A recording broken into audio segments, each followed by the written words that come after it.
Blackstone Audio presents Dry Bones by Peter May.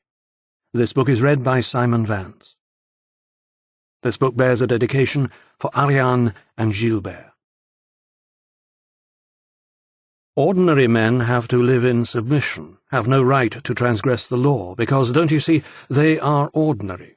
But extraordinary men have a right to commit any crime and to transgress the law in any way, just because they are extraordinary.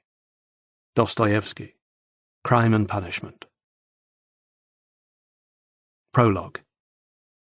August 1996.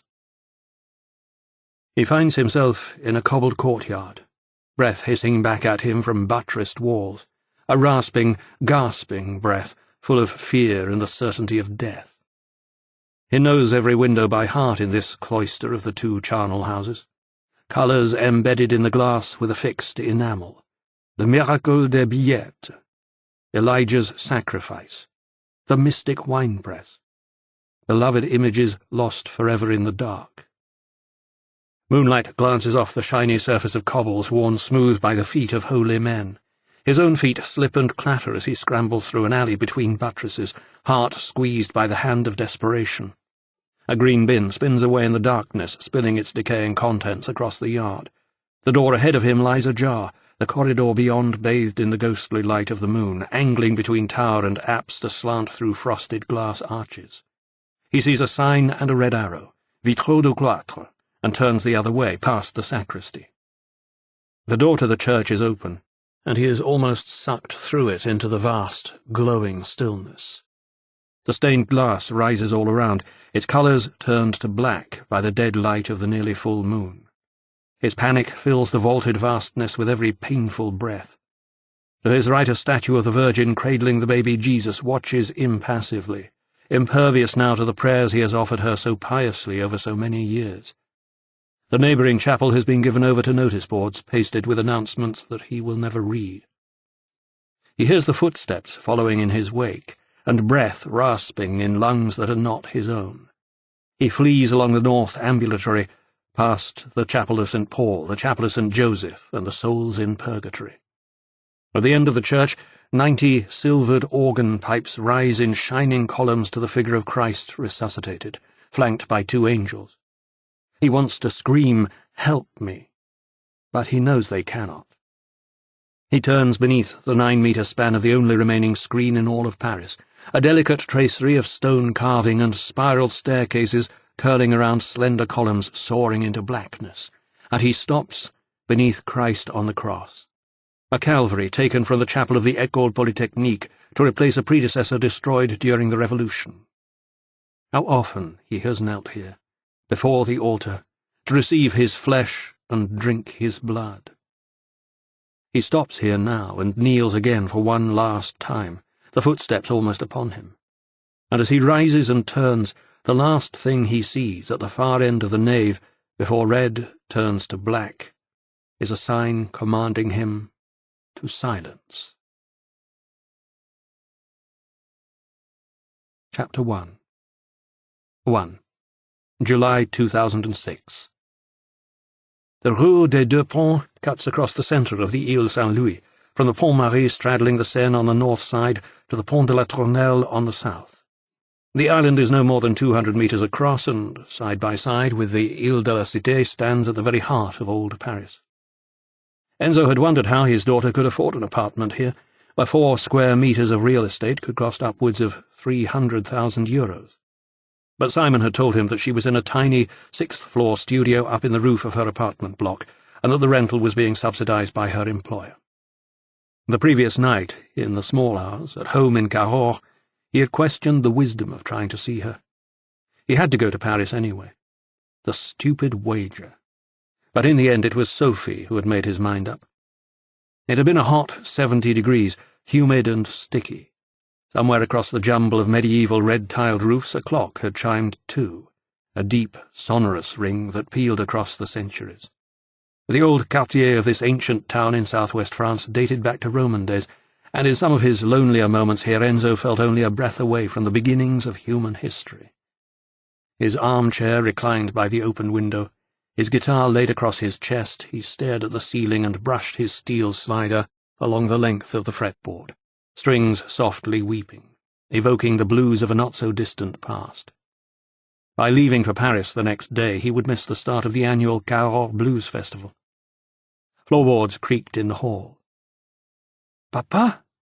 He turned his head to see Sophie in her nightdress framed in the doorway, and had to blink away sudden tears, surprised sometimes by just how much he loved her. "You should be sleeping, Sophie." "Go to bed, Papa. It's late," she'd said softly. She always spoke English to him when they were alone. English with an oddly incongruous Scottish accent, like the sweet scent of whiskey drifting in the warm air of a summer's night. She'd padded across the salon and perched on the arm of his chair. He'd felt her warmth. "Come to Paris with me." "Why?" "To meet your sister." "I don't have a sister," she'd said. There was no rancour in it, just a cold statement of fact as she saw it. "She's my daughter, Sophie." "I hate her." "How can you hate her? You've never met her." "Because she hates you. How could I ever like anyone who hates you?" She had lifted his guitar away then, and laid it against the sill, and slid down into the seat beside her father, laying her head on his chest. "I love you, Papa." He had found the apartment block quickly enough, number 19 bis on the west side of the street, next to the Marché des Îles fruit and vegetable store. He had no idea what the entry code was for getting into the courtyard. He could have rung for the concierge, but what would he have told her? That his daughter lived here, on the top floor? And if the concierge had taken him up, what would he have said if Kirsty had shut the door in his face? So he lunched in the L'Île aux Vaches bistro on the corner of the Rue Saint-Louis, sitting on his own in the window, watching the faces drift past, sunlight slanting down between tall old buildings that leaned at sometimes curious angles. He sat until the restaurant was empty, his waiter hovering impatiently nearby, waiting for him to pay so that he could go home for the afternoon. Finally he settled up and walked across the street to the Louis IX bar and found himself a table in the doorway, and nursed a beer for nearly 2 hours. More faces passed. More time. The angle of the sun grew more acute as it slid down the sky into early evening, and still the tourists filed by, perspiring in the July heat, and private cars and taxis belched their fumes into the fibrillating air of a long Parisian summer's day. Then he saw her, and in spite of all the hours of anticipation, still felt as if he had been punched in the gut. It was 12 years since he had last laid eyes on her, a brittle, difficult 15-year-old who wouldn't speak to him. She was crossing the Rue des Deux Ponts from east to west, carrying groceries in pink plastic bags dangling from both hands. She was wearing denims that cut off inches above the ankle and sat low on her hips beneath a short, white, sleeveless top that bared her belly to the world. It was the fashion, although very few girls had the figure to carry it off. Kirsty was one of them. She was tall, like her father, with square shoulders and fine, long legs, and she wore her hair long, again like her father, but not tied in a ponytail like his. It was a rich chestnut brown like her mother's, and flew out behind her in the warm breeze like a flag of independence. Enzo left several coins rattling on his table and hurried along the street to intercept her. He caught up with her as she was juggling with her shopping bags to punch in the entry code. "Here, let me take one of these," he said as the electronic lock buzzed and she pushed the door open with her foot. She turned, startled. Whether it was the unexpected Scottish voice in the middle of Paris, or the odd familiarity of this strange male, it took her some moments to realize who he was, by which time he had taken the bags from one of her hands and was holding the door open for her. Her face flushed with confusion and embarrassment, and she pushed past him into a passageway that led to the inner courtyard.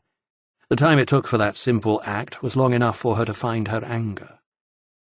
"What do you want?" she hissed, keeping her voice low as if she was frightened they might be overheard. He hurried after her as she strode along the passage and into a tiny paved courtyard filled with potted trees and a tangle of lush green plants. Apartments rose dizzyingly all around them into the small square of blue Paris sky above. The ground-floor windows were barred, and the door of the guardian's apartment stood at the foot of an ancient wooden staircase. "Just a talk, Kirsty," to spend a little time with you." "Funny." Her voice was coarse with bitterness. "You were never around when I wanted to spend time with you. You were too busy with your new family." "That's not true, Kirsty. I'd have given you all the time in the world if you had only let me." "Oh, yes." She turned on him at the foot of the stairs. All the colour had drained from her face. "Of course. It was my fault. I should have known. It was my fault you left us. It was my fault you chose to go and live in France with some other woman and start another family. Why didn't I see it? All those nights I lay awake listening to Mum crying herself to sleep in the next room, and I never realised it was my fault. All those birthdays and Christmases you went around, all those moments in a girl's life when she wants to know that her dad's watching, that he's proud of her. The school concert, sports day, graduation. Why didn't I understand then that it was my fault? After all, you always had a great reason to be somewhere else, didn't you?" Her emotion finally choked off the diatribe, and she was working hard to catch her breath. The intensity in her eyes made it hard for Enzo to meet them. He had never before felt the full force of her anger. He was shocked. "Give me those." She snatched at the bags of shopping he was holding, but he held them away from her. "Kirsty, please. There's never a day in my life that I don't think about you, or the hurt I caused you. You've no idea how hard it is to try to explain these things to a child. But I'm still your father, and I still love you. All I want to do is talk, to tell you how it was, how it really was." She stared at him for a moment in silence, anger turning to contempt. "I don't have a father," she said finally. "My father died a very long time ago." Her eyes dropped to the bags he was still holding. "Are you going to give me those?" But she barely gave him time to respond.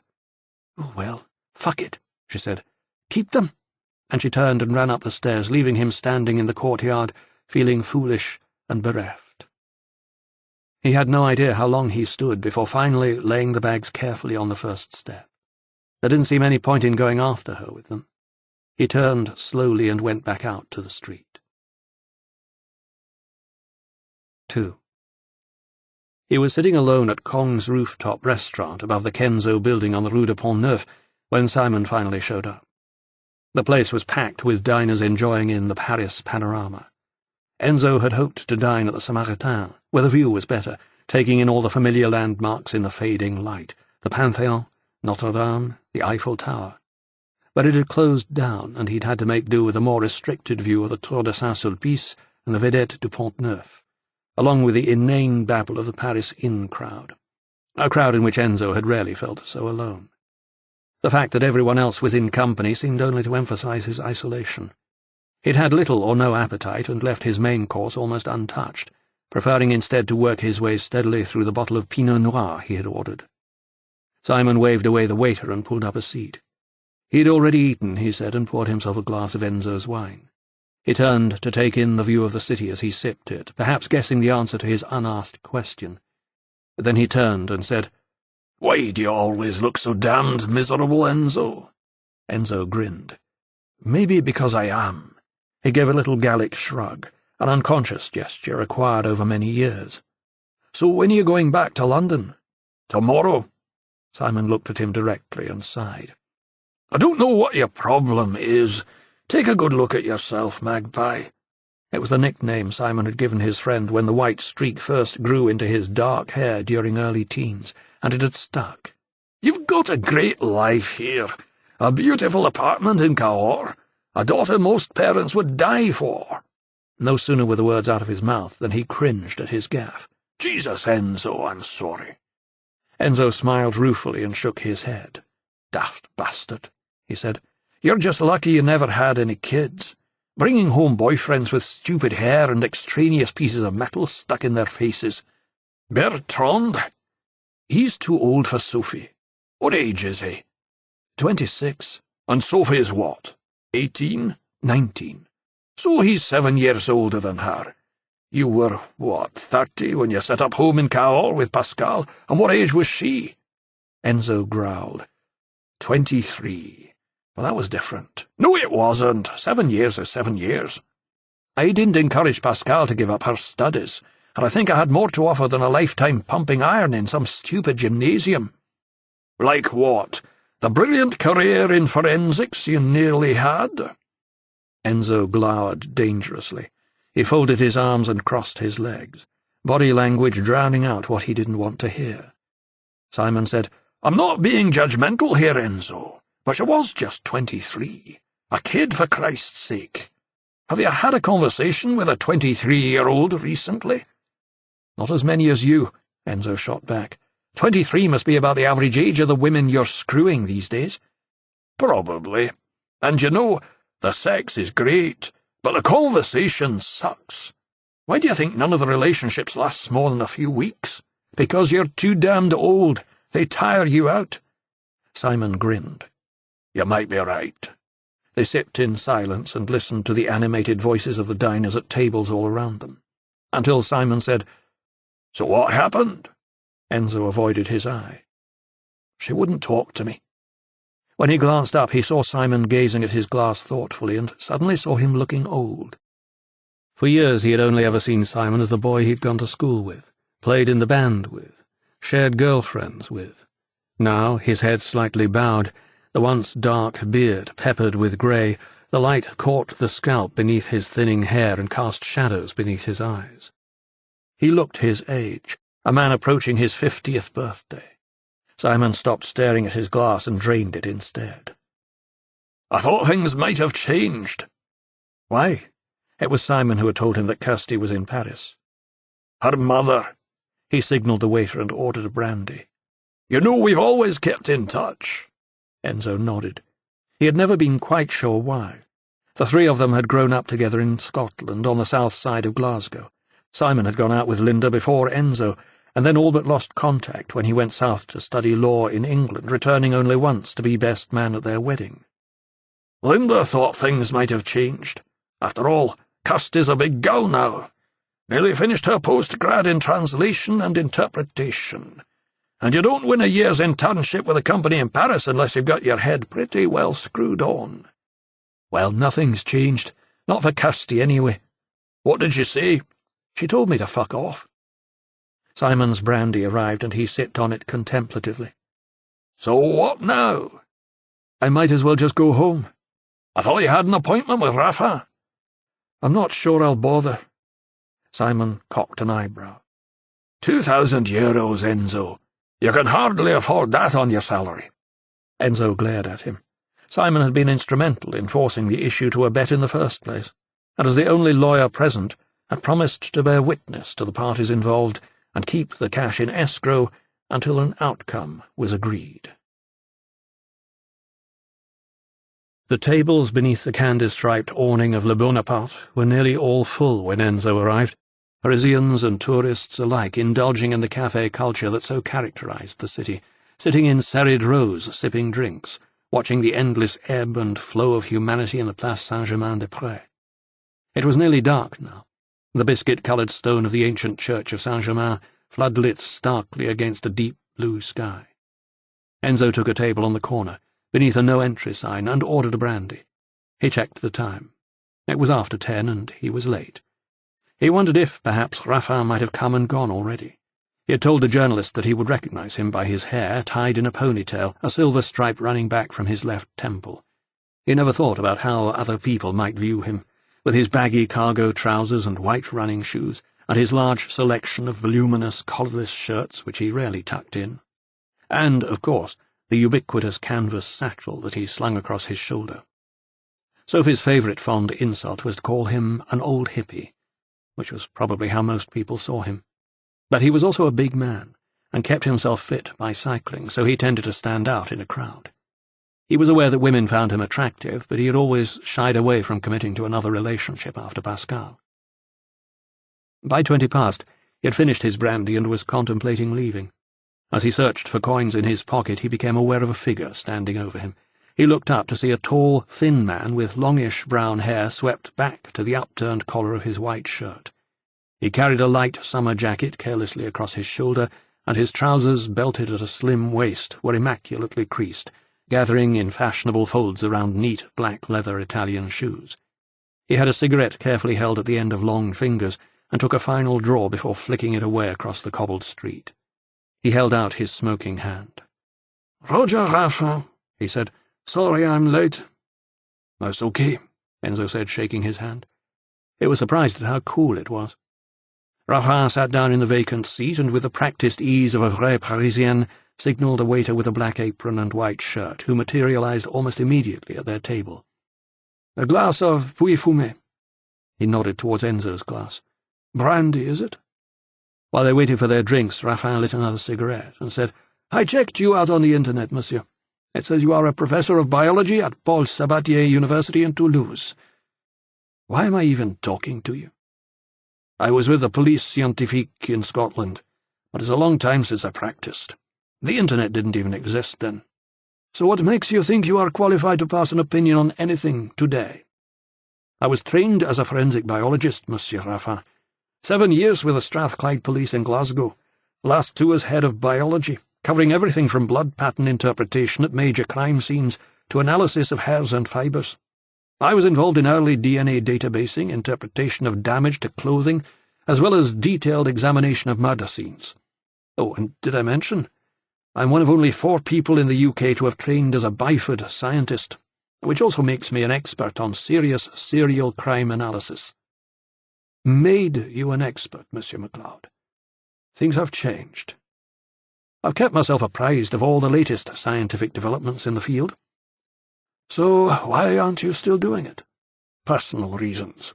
Raffin looked at Enzo appraisingly, fixing him with startlingly pale green eyes. He looked no older than 35 or 36. He had a creamy, smooth, tanned complexion and pale lips. His nose was thin and sharp, and a little too prominent, but he was a good-looking young man. He sighed as their drinks arrived and took a delicate sip from his misted glass. Why should I cooperate with you on this? Enzo tipped his brandy glass to his lips, and the stuff burned all the way down. He felt reckless and brave and in need of something to fill a vacant place in his life, and it seemed like a good idea not to mention the wager at this point. "Because I'm going to find out what happened to Jacques Gaillard," he said, "with or without your help." 3. Raffin's apartment was in the Rue du Tournon, on the first floor above 2 art galleries. It was within 100 metres of the flood-lit splendour of the Senate building, the home of the French government's upper house, tiers of classical pillars supporting its crowning dome at the head of a long, narrow street running all the way down to the Boulevard Saint-Germain and the Seine beyond that. Raffin tapped in his entry code and pushed a huge, heavy green door into a cobbled corridor. At the far end, they emerged into an L-shaped courtyard dominated by a tall chestnut tree. Lights burned in windows which lay open, cooling apartments after the build-up of heat during a long, simmering day. They could hear people talking, laughing, still seated around dinner tables. Somewhere someone was playing a piano, an uncertain rendition of Chopin. "I'll want a guarantee of exclusivity," Raffin was saying. "No one else gets to publish the results of your investigations. I'll have sole publication rights. Perhaps we should put that in writing." "Whatever you like," Enzo said. Raffin pushed open a half-glazed door, and they began up wooden stairs that circled a narrow elevator shaft. He had made up his mind in an instant, draining his glass of Puy Fumé at Le Bonaparte in a single draught and getting to his feet. "Okay, let's do it. I have reams of notes made during my research. Only a fraction of the stuff ever made it into the book. Come back to my place and you can take them away to look at."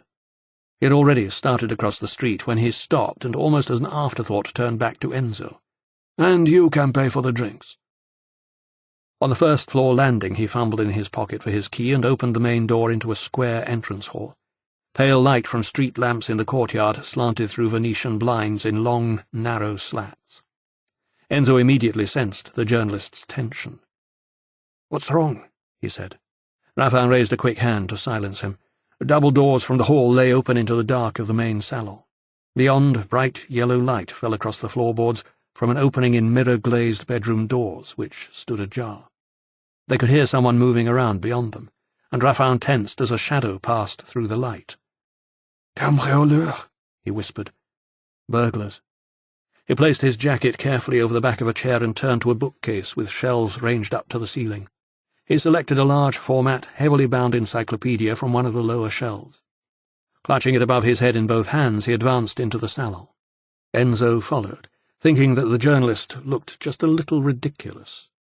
The history of the world E to F seemed an unlikely weapon. Waving an encyclopedia around his head, it was more likely to frighten a burglar to death than do him physical damage.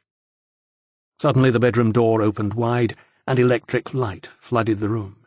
Raffin froze in mid-stride, the history of the world raised in readiness. A woman stood in the open doorway looking at him in astonishment. She was tall, wearing a long black dress gathered at the waist. It was sleeveless, with a quite daring neckline. Dark hair, shot through with hints of silver, tumbled in luxuriant curls around her face and over her shoulders. Her skin was clear and lightly tanned, and large, startled black eyes held them both in their gaze. Enzo thought she was quite the most beautiful woman he had seen in a very long time. She looked up at the book above Raffin's head. "For heaven's sake, put that away, Roger," she said. "History never was your strong suit." Slowly Roger lowered the book. "What are you doing here?" There was no disguising his annoyance. She half glanced back into the bedroom. "Came to get the last of my things. You weren't here, and I still have a key." He laid the history of the world on the dining table and held out an open hand. "Well, I'll relieve you of that now, thank you," he said. She slipped long, elegant fingers into a pocket hidden among the pleats of her dress and produced the key on a length of leather thong. He snatched it from her. "Have you got everything?" There was still tension in his voice. "I think so. I just need a bag to put it in." "There are some large plastic carriers in the dressing room." But she made no move to go and get one. Instead, she looked beyond him to Enzo. "Aren't you going to introduce us?" Raffin glanced at Enzo as if he had forgotten he was there. He said dismissively, "He's just come to pick up some papers." Enzo stepped past him and held out his hand. "Enzo MacLeod," he smiled. "Je suis enchanté, madame." She shook his hand and held it in hers for just a moment longer than was necessary. Her eyes were compelling, and Enzo felt trapped by their gaze. She said, "I'm Charlotte. You're not French." "Scottish." "Ah." A pause. "What papers?" "That's really not any of your business, Charlotte," Roger said. "I'm investigating the disappearance of Jacques Gaillard," Enzo told her. Raffin sighed deeply. "No, you'll never get rid of her. Charlotte's a psychologist." He spoke the word as if it made a bad taste in his mouth. "Trained in criminal profiling." Enzo raised a dark eyebrow. "Where did you train?" "As a profiler? The United States. I spent 2 years there before coming back to set up my own psychology practice. From time to time the Paris police deigned to seek my advice." She glanced in Roger's direction. "But I make my living from people with everyday hang-ups. In my case, crime doesn't pay." Roger said, "I'll get you that bag," and he headed off through a tiny door in the wall to the left of what had once been a fireplace. Charlotte advanced towards Enzo, and he tried to put an age on her. She was a little younger than Roger, early to mid-30s, perhaps. "What are you?" she said. "A policeman? A private detective?" "I used to be a forensic scientist." She nodded as if that explained everything. Roger reappeared with 2 large plastic carriers. He thrust one at Charlotte and said to Enzo, "I'll get those notes for you," and he disappeared through double doors into his study. "I suppose I should pack, then," Charlotte said, and she retreated to the bedroom. Left on his own for a few moments, Enzo looked around Raffin's salon. Tall windows opened onto the courtyard below. Bookshelves lined the walls on 2 sides of the dining table at one end of the room. The remaining walls were covered in art, still lifes, classical scenes from Greek and Roman literature, Oriental tableaux, and what looked like original artwork from old French movie posters. There was an upright piano next to the window, and an old enamel stove sat in what had been the cheminée. Everything seemed to have a place, and was in it. There was a marked absence of those small, personal items that clutter up people's homes, providing clues to their character. Raffin had a certain style in his deportment, the clothes he wore, the items he had chosen to furnish his apartment. But none of it gave much away, as if it were all a well-polished veneer designed to conceal what lay beneath. He reappeared, the plastic carrier now filled with heavy box files. "Here," he said. "That should keep you busy for a while." He turned towards the bedroom. "Excuse me a moment." He closed the door behind him, and Enzo stood in the stillness of the apartment, unable to avoid hearing the voices raised in angry whispers on the other side of the mirrored panels. It didn't take long for the whispers to become shouts. Enzo focused his attention on one of the still lifes. He did not want to be involved in other people's domestic problems. After several minutes the voices subsided again, and there was a brief period of silence before the door opened and Charlotte emerged with her plastic carrier full of clothes, her face flushed with anger and embarrassment. "Goodbye, Monsieur MacLeod," she said without looking at him, and she walked straight out of the apartment. Raffin appeared in the doorway. He, too, looked flushed. "Sorry about that," although he didn't sound sorry at all. "Things are never easy at the end of a relationship." He tilted his head towards Enzo's bag. "When you've read through that stuff, any questions, give me a call. Meantime, I'll get some kind of agreement drawn up on publication rights." 4. When he reached the Boulevard Saint-Germain, Enzo saw her searching in vain for a taxi.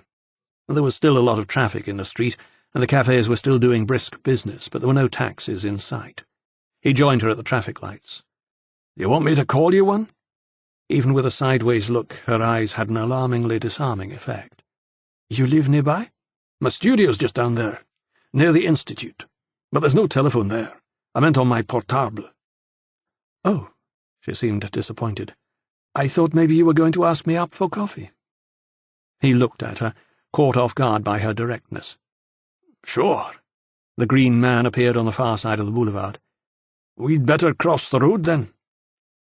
They pushed north through the crowds thronging the narrow Rue Mazarine towards the floodlit dome of the Institut de France. The cafes and bistros were full.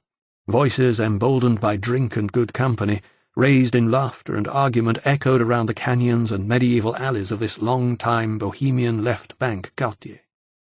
Only now it was no longer populated by bohemians, but by the nouveau riche of the nouvelle génération, wallets bulging with euros tucked into designer pockets and bags. A young woman laden with shopping and clutching a baby emerged in a hurry from a late-opening mini-market, colliding with Enzo and sending tins and packets clattering across the pavement. "Merde!" she gasped under her breath. "Je suis désolé," Enzo apologized, and he and Charlotte stooped to help her gather up her things. The baby was crying now, and the young woman was having difficulty getting everything back in the bags. "Here," Enzo said. "Let me?" And he took the baby from her. For a moment the mother appeared reluctant to let the child go, but something about Enzo seemed to reassure her, and she released the baby and turned to refill her bags hurriedly with Charlotte's help. In the time it took the two women to rescue the shopping, Enzo had the baby laughing. "She's a bright wee thing," he said, pulling a face and sending the infant into chuckling paroxysms. He turned to see Charlotte and the young woman looking at him, and he grew immediately self-conscious, handing the baby back to her mother and reclaiming his bag of box files. "Merci." The young woman hurried away through the crowds into the night, her baby looking back over her shoulder at Enzo, a smile still sparkling in her eyes.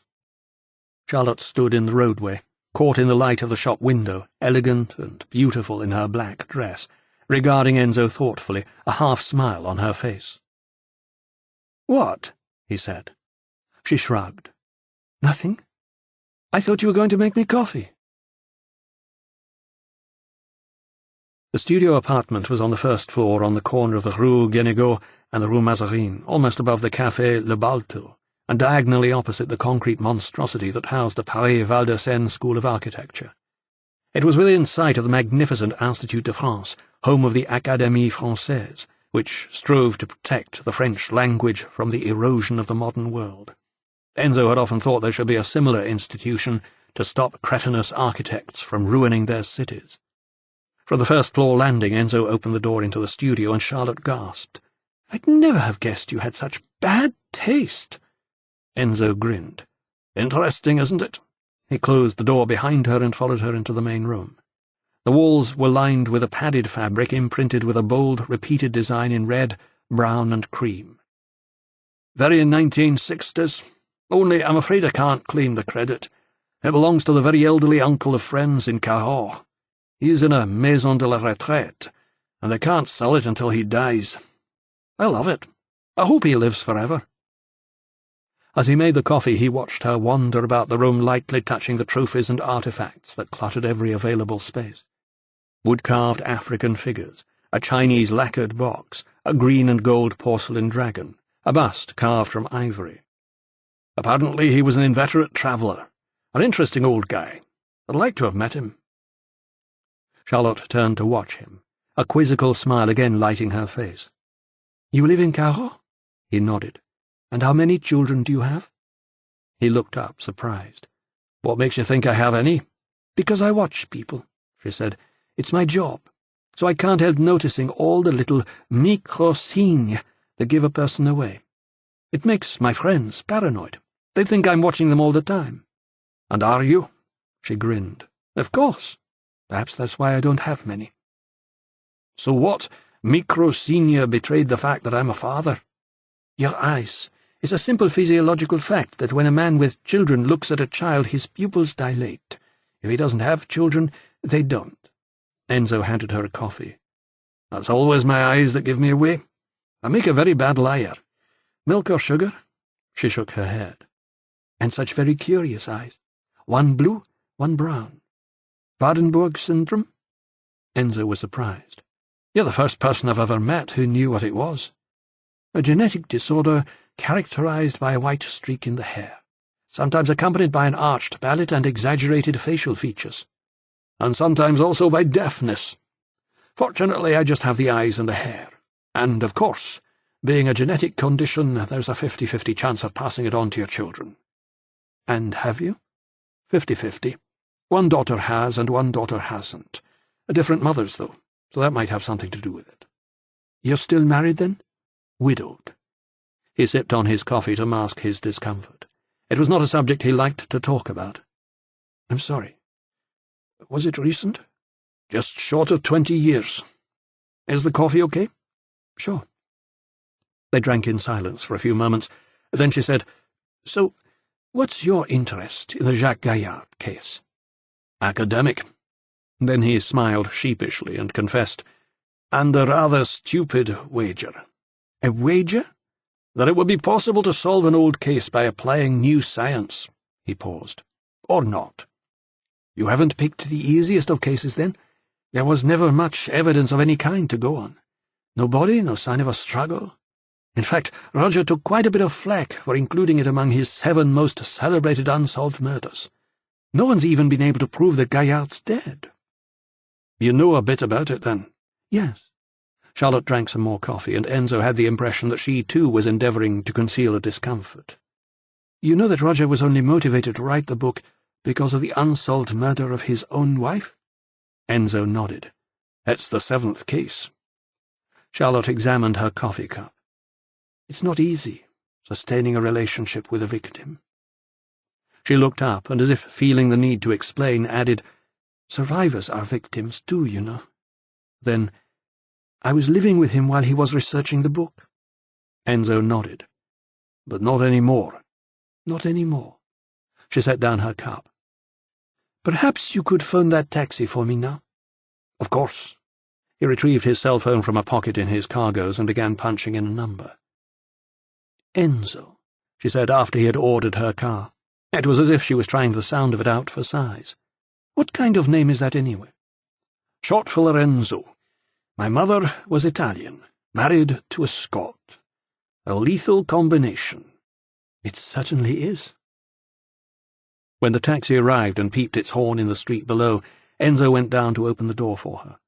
They lingered for a moment on the pavement, and he felt her slipping away like sand through his fingers. "Could I, maybe take you to dinner sometime?"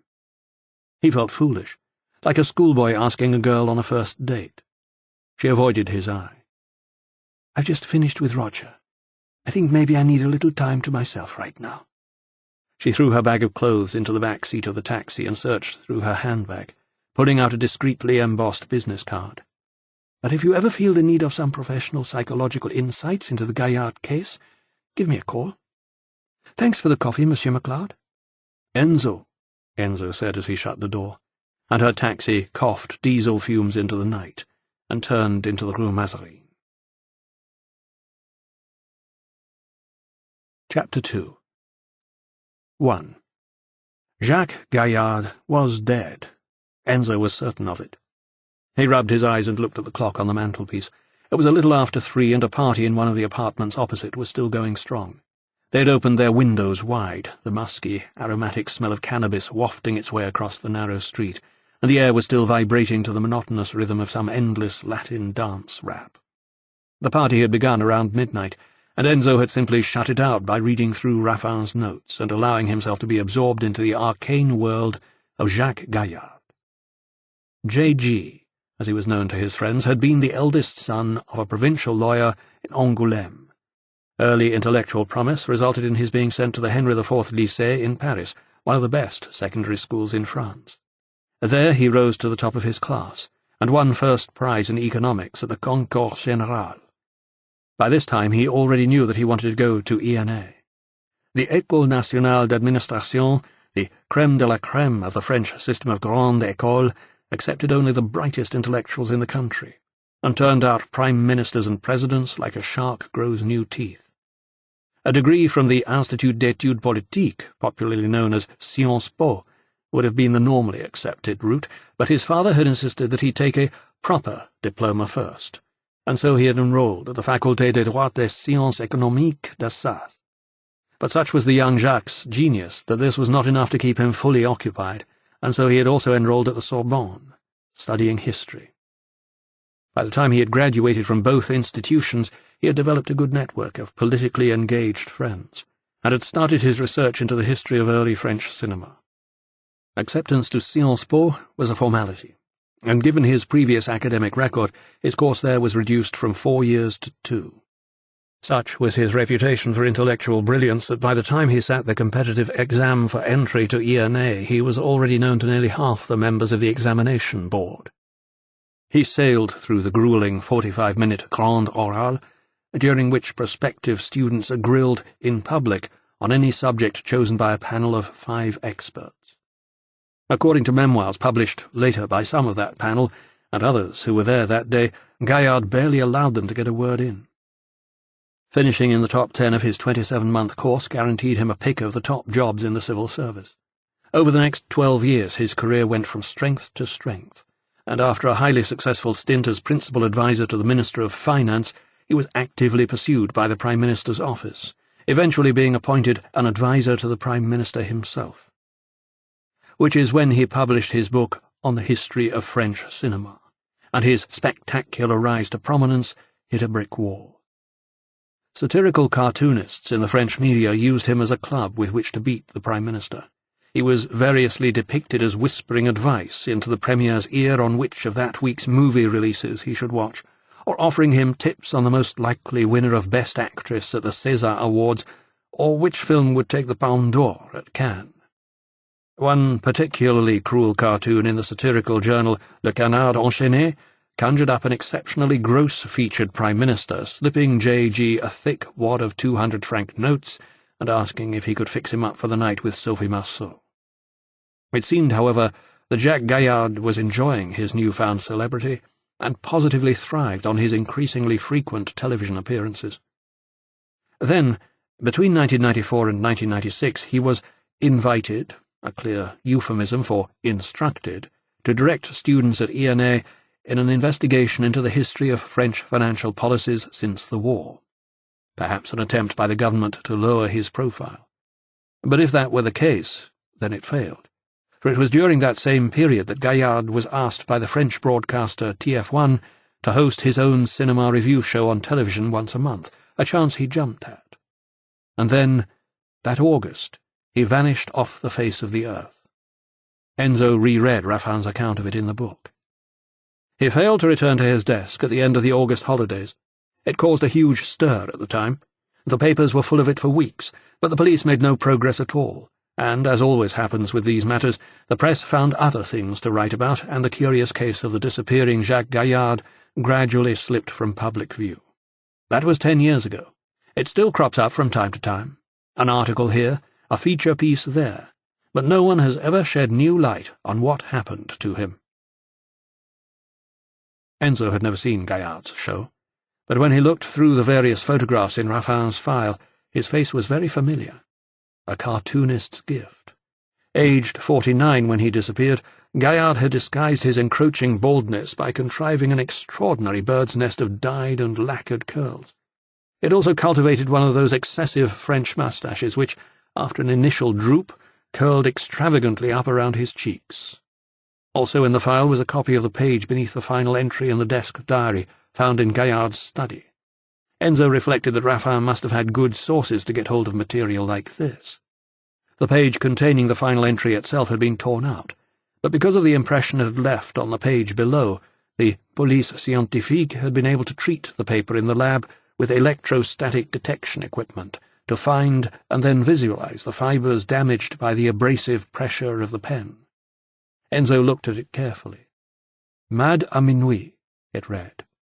Evidently Gaillard had spent some time on the entry, for he had gone over the letters several times, and then surrounded them with idle doodles and curlicues, the kind of doodles he might have engaged in absently during a lengthy telephone conversation. The police had secured phone records for the night before the date of the entry. They showed that there had been a phone call, about 15 minutes long, shortly before 10 o'clock. It was the last call registered to Gaillard's phone, and it had been made from a public call box. In spite of extensive publicity, no one had ever admitted to making the call. Enzo frowned and read and reread the entry. Mad à minuit. Many before him had puzzled over it and in the end failed to make sense of it. Mad at midnight. Except that there was no such word as mad in the French language. And why would he have mixed English and French? It had to be a shortening of another word.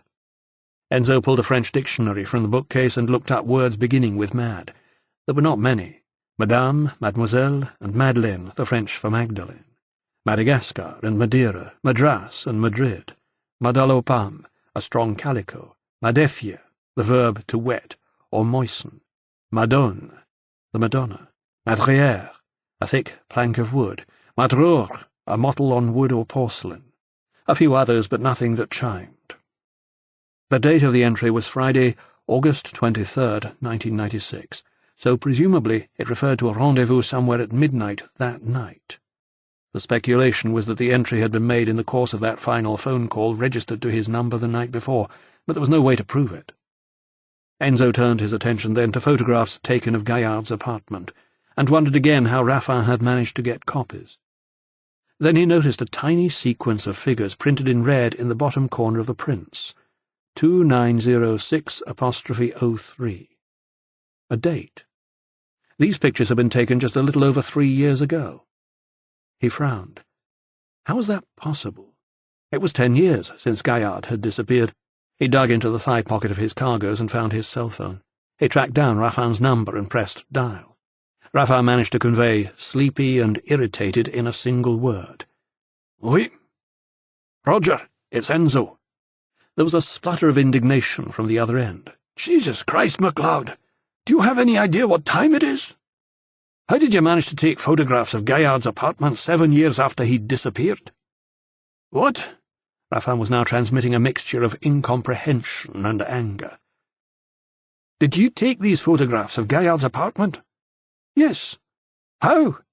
Because the place hasn't been touched since he vanished. His mother has preserved it, like a shrine, except that she refuses to believe he's dead. She wants it to be there for him just as he left it the day he returns. Enzo could hardly believe his luck. A potential crime scene, preserved as in aspic, available for re-examination after 10 years. I want to see it. Talk to me tomorrow. No, I want to see it tomorrow, as early as possible. Can you arrange it? He heard Raffin sigh. Call me in the morning, he paused. At a civilized hour. And he hung up. Enzo sat for several minutes, contemplating the prospect of being able to revisit Gaillard's apartment after all these years. No doubt it had been cleaned after forensics had finished with it, but there was so much you could learn about a man from the space he inhabited, and there was always the possibility that Enzo might see something others had missed. The party across the street continued relentlessly. God, did these people not have homes to go to? Enzo adjusted the desk lamp and rubbed his eyes again in the bright light it spilled across the papers strewn over the desktop. He stretched and thought about bed, but his mind was still full of Gaillard, and his eye lighted again on the photocopy of the diary page treated by forensics. He stared at it for a long time and then screwed up his eyes, inclining his head, and became aware that his heart rate had suddenly increased. He looked around the apartment, frustrated that it was unlikely to provide the tracing paper he needed. And then he had a thought, and crossed to the small open-plan kitchen where he began going through the drawers. The third one turned up what he was looking for, a roll of greaseproof paper. He tore off a good 12 inches and took it back to the desk, smoothing it out over the top of the photocopy. Crisp, opaque paper, but thin enough for the lines beneath to show through. Ideal. He reached for a pencil and immediately began the careful process of retracing Gaillard's final doodles. Chapter 3. 1. Passy is on the green metro line number 6, which loops right across Paris from Nation in the east to Place Charles de Gaulle and the Arc de Triomphe in the west. It is a short walk up a steep hill from the station to the Place Costa Rica. It was a misty morning, cool after the heat of the night before, and Raffin had the collar of his jacket turned up as if he were cold. But he had chosen to sit at a table on the pavement outside the Brasserie Le Franklin. The dregs of a grande crème stained his cup, and the crumbs of a croissant littered the tiny table in front of him. He was reading that day's edition of Libération, the left-wing daily to which he most often contributed as a freelance. He looked up and frowned as Enzo slumped into the seat beside him. From here they had a view back down the Rue de l'Albanie to where the metro line stretched away above ground, disappearing into the mist over the Pont de Bir Hakeim. "You're late," Raffin said. It was all of 5 minutes beyond their agreed meeting time. "That happens," Enzo said without guilt, remembering the more than 20 minutes Raffin had kept him waiting the night before. "Is it all fixed?" "Of course. She's waiting for us in the apartment." The elegant stone facade of Gaillard's 5-story apartment block was in the Rue Vineuse. Raffin entered the code that unlocked the wrought-iron gate and pushed it open. Through a passage they walked into a small courtyard, glass doors leading to a wood-panelled lobby, where polished brass stair rods held in place a thick piled red carpet dressing a marble staircase. Beyond, Enzo could see another bigger courtyard, a garden with manicured lawn and shady trees. Everything about the place reeked of wealth. Raffin said, "Gaillard achieved the aspiration of every ambitious Parisian to be entre cour et jardin." Enzo had heard the phrase before. To be between the courtyard and the garden was Paris speak for having made it. To live almost anywhere in this prestigious 16th arrondissement was to have made it. It was an area populated by politicians and film stars, TV celebrities and pop idols. They took the elevator to the 5th floor, and Madame Gaillard opened tall mahogany doors to let them into her son's long, empty apartment. She was a surprisingly small woman, shrunken by age, a little unsteady on her feet. Raffin had told Enzo on the way up that she was nearly 90. As they shook hands, Enzo's big fingers enveloped hers, and he was afraid to grasp her hand too firmly in case it broke. "Monsieur Raffin tells me you're going to find my son," she said, and suddenly Enzo felt burdened by that responsibility. This was about more than just a bet, entered into lightly over dinner. It was about a man's life, a woman's son, an almost certain tragedy. "I'm going to do my best." The old lady left them to wander through the apartment as they wished, while she went and sat by the window in the front room, staring out across the sea of mist that washed over the city below. Beautifully polished parquet flooring, liberally littered with expensive oriental rugs, led them from room to room. Antique furniture stood against cream-painted walls, a Louis XV armoire, a 19th-century chaise longue, an ancient carved wooden trunk inlaid with silver and mother-of-pearl. All the furniture seemed to have been bought for effect. Chairs looked stiff and uncomfortable. The four-poster bed in Gaillard's bedroom was unyieldingly hard. Heavy curtains were draped around all the windows, tied back by gold silk cord, but still obscuring much of the light. There was an oddly gloomy feel to this top-floor apartment, with its large French windows leading to ornate wrought-iron balconies. Enzo had an urge to throw back all the curtains and let the light in, but this was how Gaillard had lived. This was how he liked it. Rows of dark suits hung in his wardrobe, polished shoes in a line along the rail beneath them. Dresser drawers were filled with neatly pressed shirts, socks, underwear. A silk dressing gown hung on the back of the door as if Gaillard had left it there just moments earlier. A simple cross, adorned by the figure of Christ, hung on the wall above the bed. Enzo found his reflection looking back at him from a large gold-framed mirror above the dresser. He saw Raphael behind him, hands thrust deep in his pockets, staring gloomily out of the window. On the dresser, a carved ivory box held tie clips and cufflinks engraved with the initials J.G. There was a clothes brush, a gilt hairbrush with 2 combs wedged in the bristles. There were traces of Gaillard's hair still trapped between the roots of the teeth.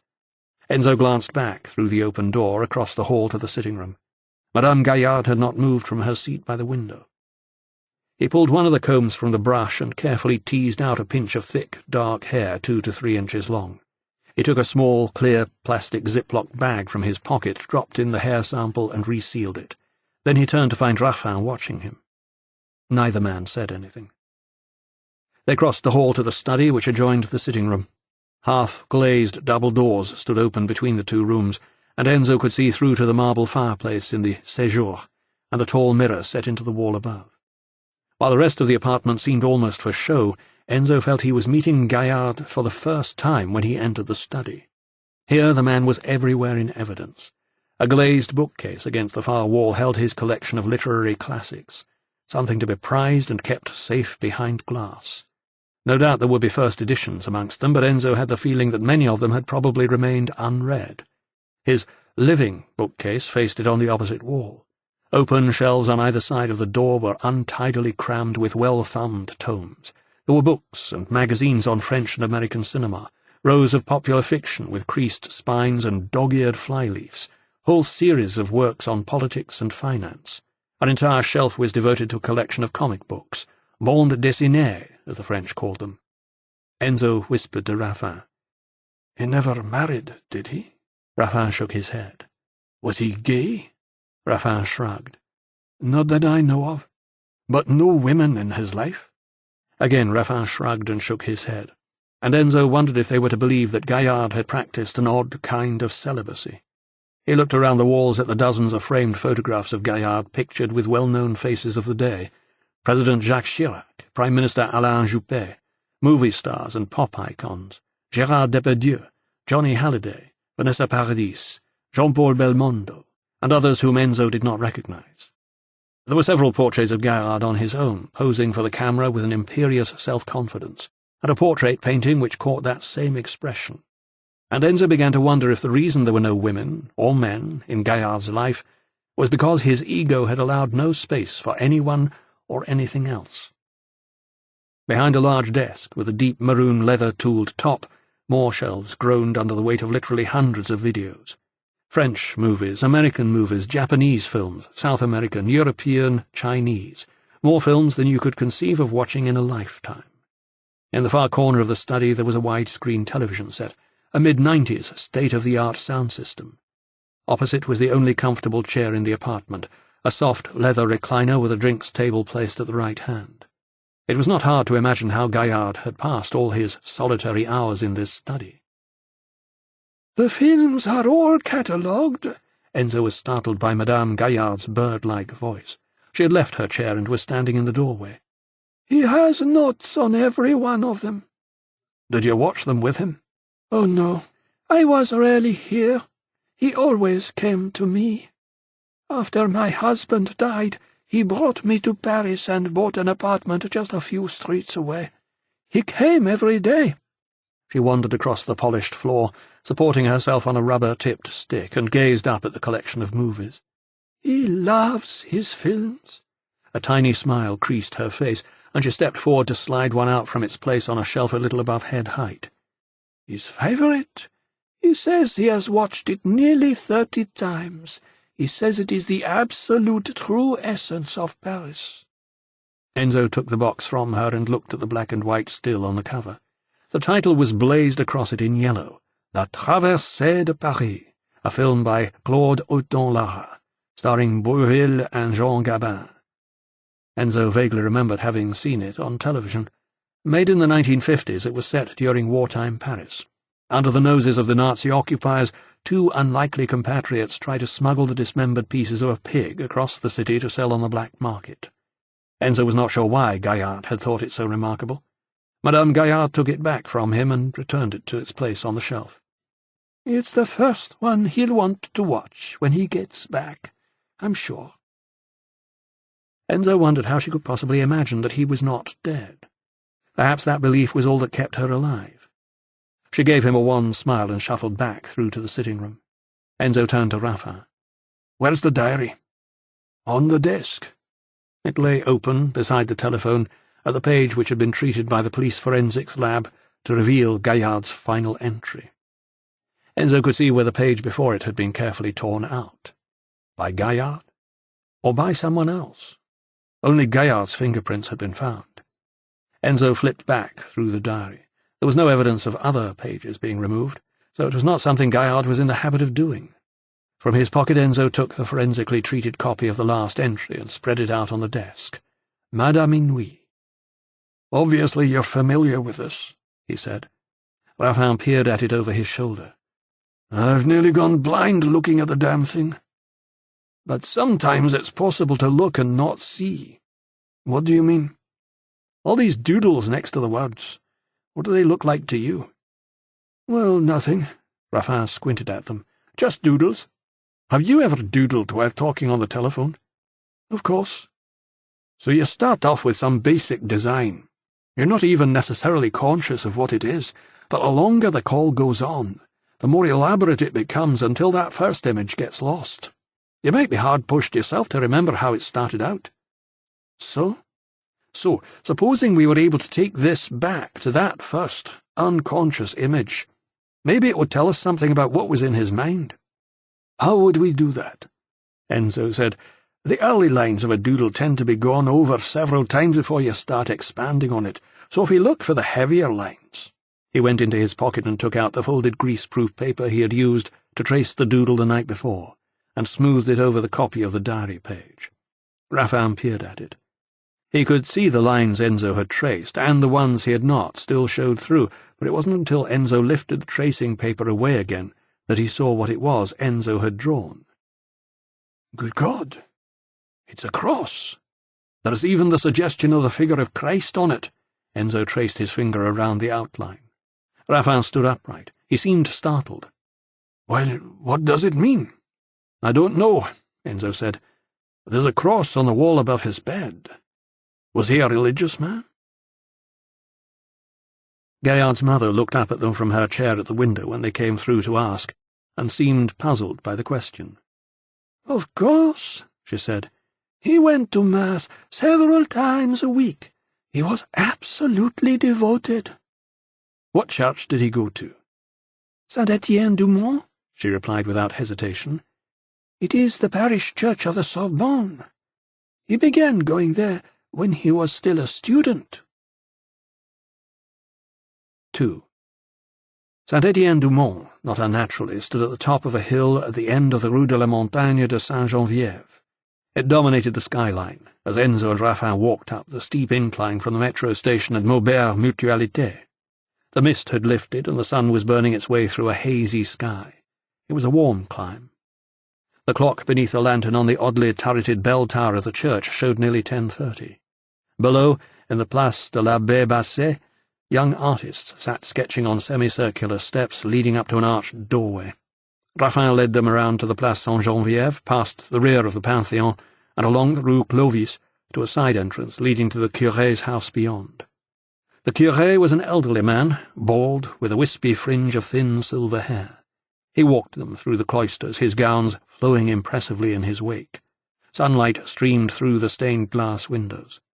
There were 12 of them, vividly coloured images of the prophet triumphing over the priests of Baal, the miracle of the manna in the wilderness, the Last Supper.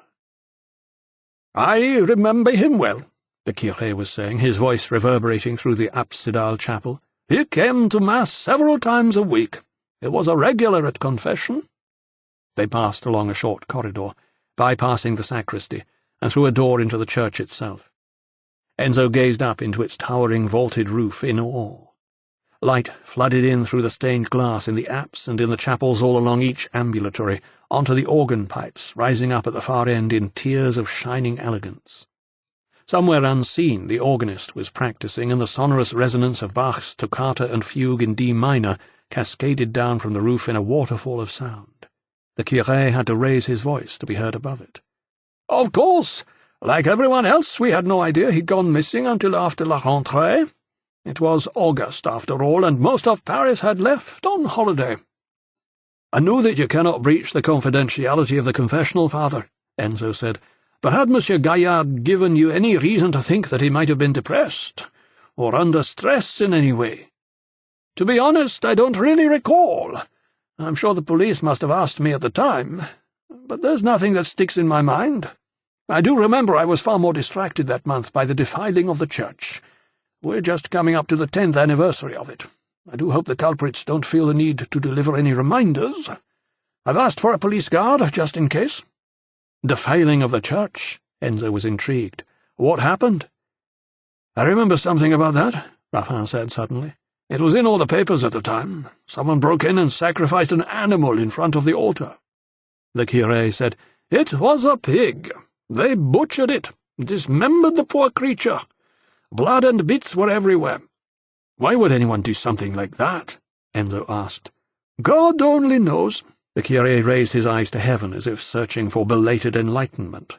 Some pagan rite, perhaps, some black ceremony, a sacrifice to the Antichrist. Who knows? No one ever owned up to it, but no matter how much we rubbed and scrubbed, we never could get the blood out of the stone. Here, see for yourselves. He walked briskly along the north ambulatory, past several of the chapels, to an altar beneath a delicately woven stone screen dominated by the figure of Christ on a large cross overhead. The area immediately in front of the altar was roped off at each side to keep tourists away. Rows of wicker chairs ranged off towards the back of the church. There, you see? The curé pointed to the ancient stone flags and 2 steps leading up to the raised altar. It's faded over the years, but still quite visible. A large area covering the flags and the steps was discoloured. It would have been impossible to guess that it was blood. It was just darker where the blood had pooled and splashed and lain undisturbed long enough to be absorbed into the stone. This happened during the night, then? Enzo said. I discovered it myself the following morning. It made me physically sick. Can you remember what date that was? Monsieur, the curé puffed himself up indignantly, it is a date burned into my memory for eternity. It was the night of the 23rd to the 24th of August, 1996. Enzo glanced at Raffin. The significance of the day was not lost on either of them. The shrill warble of a phone was just audible above the reverberating roar of the organ, and the curé reached beneath his cassock to retrieve the latest Samsung flip-open model. God's work, it seemed, could now be done by cell phone. "Excuse me." The curé hurried away. Enzo gazed thoughtfully at the dark, stained flagstones. A group of tourists stood opposite, beyond the rope on the south ambulatory, staring up at the stone screen beneath the cross. They became distracted when suddenly Enzo stepped over the rope on the north side, walked to the centre of the church, and crouched down in front of the altar as if praying. But if he said a prayer at all, it was to the god of science. He searched in his satchel and produced a sturdy, bone-handled knife, folding out its well-sharpened steel blade. He began scraping along the edge of one of the flagstones, breaking off splinters and flakes of crumbling stone and digging out the dirt of centuries from the cracks between them. He very quickly accumulated a small pile of stone flakes and dirt, which he gathered together with his knife and dragged onto a sheet of clean paper torn from a notebook. He carefully folded the paper to seal in the scrapings and slipped it into a plastic Ziploc bag. Raffin was embarrassed. "What are you doing?" he hissed, his voice almost drowned by the organ. Enzo looked round. What the hell are you doing?" he shouted, just as the organist finished his piece. Raffin's voice reverberated around the church, chasing the dying echoes of the fugue. Tourists all along each ambulatory turned to look. Enzo returned the plastic bag to his satchel and walked back to the north ambulatory, stepping over the rope to rejoin Raffin. "No need to shout." Raffin lowered his voice self-consciously. "What are you playing at, MacLeod? You can't just go digging up the floor of a 15th-century church." Enzo steered the journalist towards the back of Saint-Étienne-du-Mont and the small door to the left of the main entrance. "I don't know if you're familiar with idiomatic English, but we have an expression in which we describe the process of trying to get information out of someone who refuses to talk, or even money out of a Scotsman, as like trying to get blood out of a stone. That's another way of saying that it's impossible." Raffin shrugged. "We have a similar expression, except that it's oil from a wall. On ne saurait tirer de l'huile d'un mur. I'm surprised you haven't heard it." "Well, I don't know about oil and walls, but these days it's perfectly possible to get blood out of a stone." Raffin frowned. "Even blood that's 10 years old?" Enzo nodded. "And even from the floor of a 15th century church," he smiled. "The wonders of modern forensic science. It will be a fairly straightforward matter to extract DNA from the sample scrapings I've taken and subjected to some basic precipitin tests." "Precipitin?" "You mix the DNA on a glass slide with some anti-pig globulin. If there's a positive reaction, there will be a visible clot, or clump, or precipitate form, and we'll know whether or not it was pig's blood." "But we already know that it's pig's blood. You had the curé. They left the butchered beast behind." "That's right, and I confidently predict that we will indeed confirm the presence of pig's blood. But we'll also mix the DNA with some anti-human globulin, which will tell us if there is any human blood amongst it." Raffin's face darkened, and he glanced around self-consciously. A sign on a stand next to them urged them to silence. He lowered his voice. "Gaillard's blood?" "Well, we'll be able to tell that, too, from the DNA. "You think Gaillard was murdered here?" "I don't know." Enzo paused. "Yet. But this was his church. Even although it was another 10 days before he was actually reported missing, he made a rendezvous to meet someone the same night that intruders broke in here and slaughtered a pig. He drew a cross next to the rendezvous in his diary. A lot of coincidences there." "It's a bit of a leap, though." "Perhaps. But sometimes you have to make those kinds of leaps." Enzo paused for reflection. "I'll think back to earlier this morning. His mother told us that his favourite film was La Traversée de Paris, 2 men smuggling the pieces of a dismembered pig across Paris. Another coincidence?" "What are you suggesting?" "Suppose that someone lured Gaillard here and murdered him in front of the altar." "Why?" Raffin frowned. "Why would they?" Enzo raised his hands. "That's another question altogether. But make the leap with me. Suppose that's what happened. Suppose he was murdered right there." He turned and looked back down the church towards the cross and the screen and the blood-stained flags. "Suppose he was hacked to pieces in front of that altar. Some bizarre, ritualistic killing, and then the pieces of a pig and its blood strewn about to disguise the fact that it was a human being who had been murdered. Who would ever think to check that there was human blood with the pigs? You had the curé. They were shocked, horrified by the thought of an animal sacrifice being performed in their church. They called the police, yes, but I'll bet you it was all cleaned up before anyone would even have thought to question it." The notion seemed to shock Raffin. "What makes you think he might have been dismembered?" "Ah, now that's more difficult to quantify. But in my head I keep coming back to La Traversée de Paris. A dismembered pig in the film, a dismembered pig in the church. Only they left the pig behind. So what happened to Gaillard? Wouldn't it be easier to take him away in pieces? And might that not also be like some kind of strange homage to La Traversée? Instead of the pig, it was the dismembered pieces of Gaillard which were smuggled away across the city." Suddenly the organ burst into life again, and the dramatic opening notes of Bach's Trio Sonata for Organ No. 2 in C minor filled the church. The world outside, awash with sunshine and filled with tourists, seemed strangely unreal. Only the strains of the organ from within carried with them the reminder of the dark theories that Enzo had conjured out of the blood-stained flags. The 2 men stood on the steps, blinking in the sunlight, gazing out beyond the Panthéon and the arcaded arches of the Sainte-Geneviève Bibliothèque towards the ancient Faculté de Droit and the Mairie of the 6th arrondissement. "What now?" Raffin asked. "First of all, I have to call in a favour from the director of a laboratory here in Paris, and then we need to find out how many unidentified body parts have turned up over the last 10 years. Raffin raised a sceptical eyebrow. "Well, that should be easy. Where do you propose we start?" Enzo pulled the folded newspaper from Raffin's jacket pocket. I take it you have access to the cuttings library at Libération? Of course. Raffin snatched the journal back. Then that's where we'll begin. Chapter 4 1.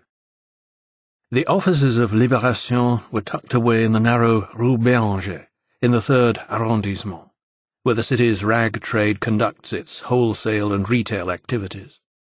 The newspaper archives were reached by a rickety elevator which took them to the 4th floor, glass-walled offices lined with shelf upon shelf of box files and bound copies tracing the history of the newspaper back to its first edition in 1973. Large windows looked out on Le Petit Béranger brasserie in the street below. Raffin and Enzo spent nearly 20 minutes flicking through drums of index cards and fetching corresponding boxes from shelves that groaned with numbered files. A row of filing cabinets had drawers labelled with everything from accident de travail to Vietnam, but their contents held nothing of any interest. They had been unable to find a single cutting referring to unexplained or unidentified body parts. "Isn't there microfilm we can look at?" Enzo was frustrated by their lack of progress. "They started to put everything onto microfiche a few years ago," Raffin told him, "but somehow it all got scratched and ruined in the reader." "Well, aren't there Internet archives?" "Oh, yes, everything from 1994 on, but you have to subscribe to get access to it." "And don't you subscribe?" "Well, no," Raffin confessed. "Why would I? I've got access to this place." "Where you can't find anything." Enzo was losing patience. "Can't the newspaper access the Internet for you from here?" "I suppose they could, only I don't think they have a computer here in the cuttings library." There had been an odd sense of old-fashioned informality about the whole place. The lack of security, the worn carpet in the lobby, the unfinished renovation work which greeted them when they stepped out of the lift, the tables of apparently randomly stacked boxes of cuttings lining the hallway. It was a sense which only increased with the arrival of a middle-aged man with dark, thinning hair and a close-cropped beard. He wore black corduroy trousers and a grey T-shirt, and Raffin introduced him to Enzo as La Mémoire du Journal, the memory of the newspaper. "He's been with Libé since the first edition hit the streets more than 30 years ago." It seemed that the most reliable archive the paper possessed was filed in the head of La Mémoire du Journal. "What exactly is it you're looking for?" he asked. When Enzo told him, he frowned. "I don't think we have a separate category for that. We would only file what was reported, and we would only report something particularly unusual. There's nothing that immediately springs to mind." Enzo sighed. This had been a complete waste of time. "Thank you, anyway." He and Raffin turned towards the elevator.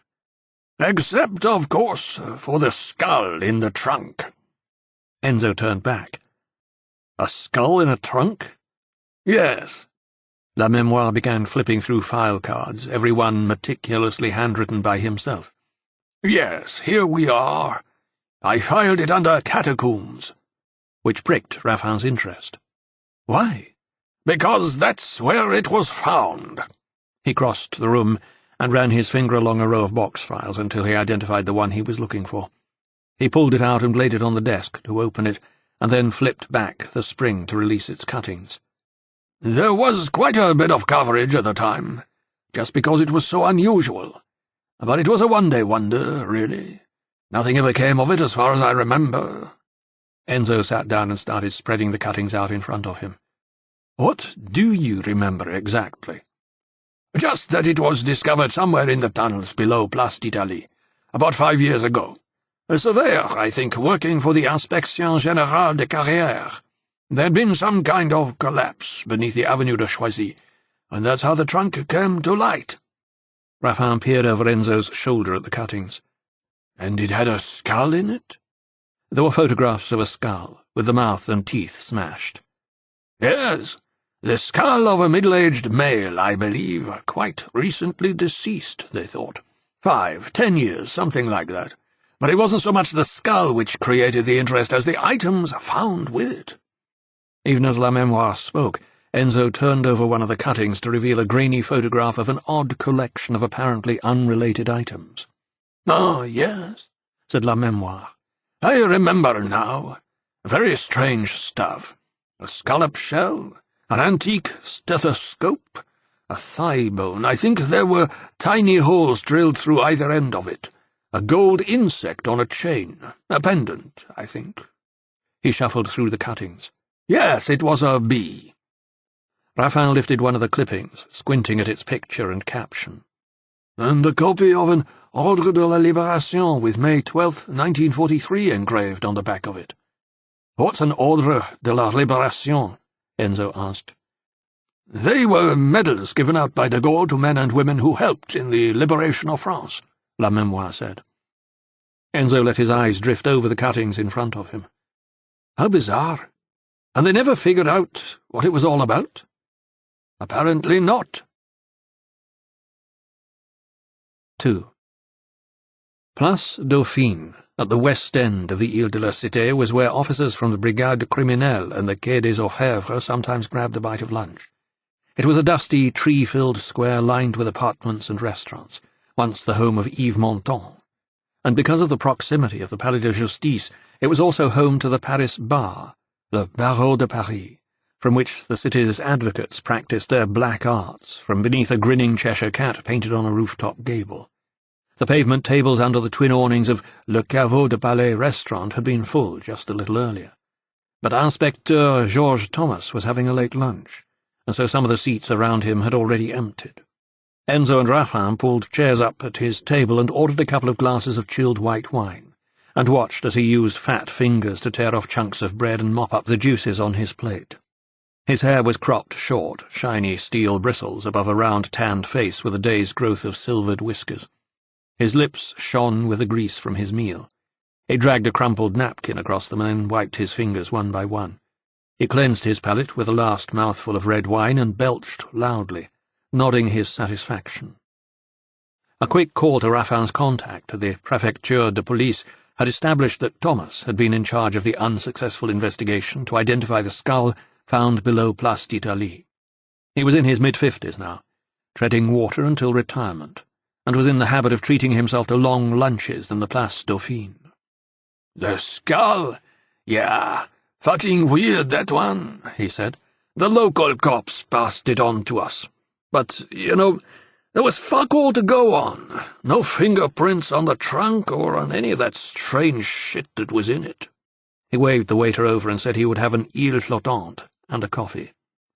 "What happened to it?" Enzo asked. Thomas looked at him as if he had two heads. "What kind of fucking accent is that?" "He's Scottish," Raphael said.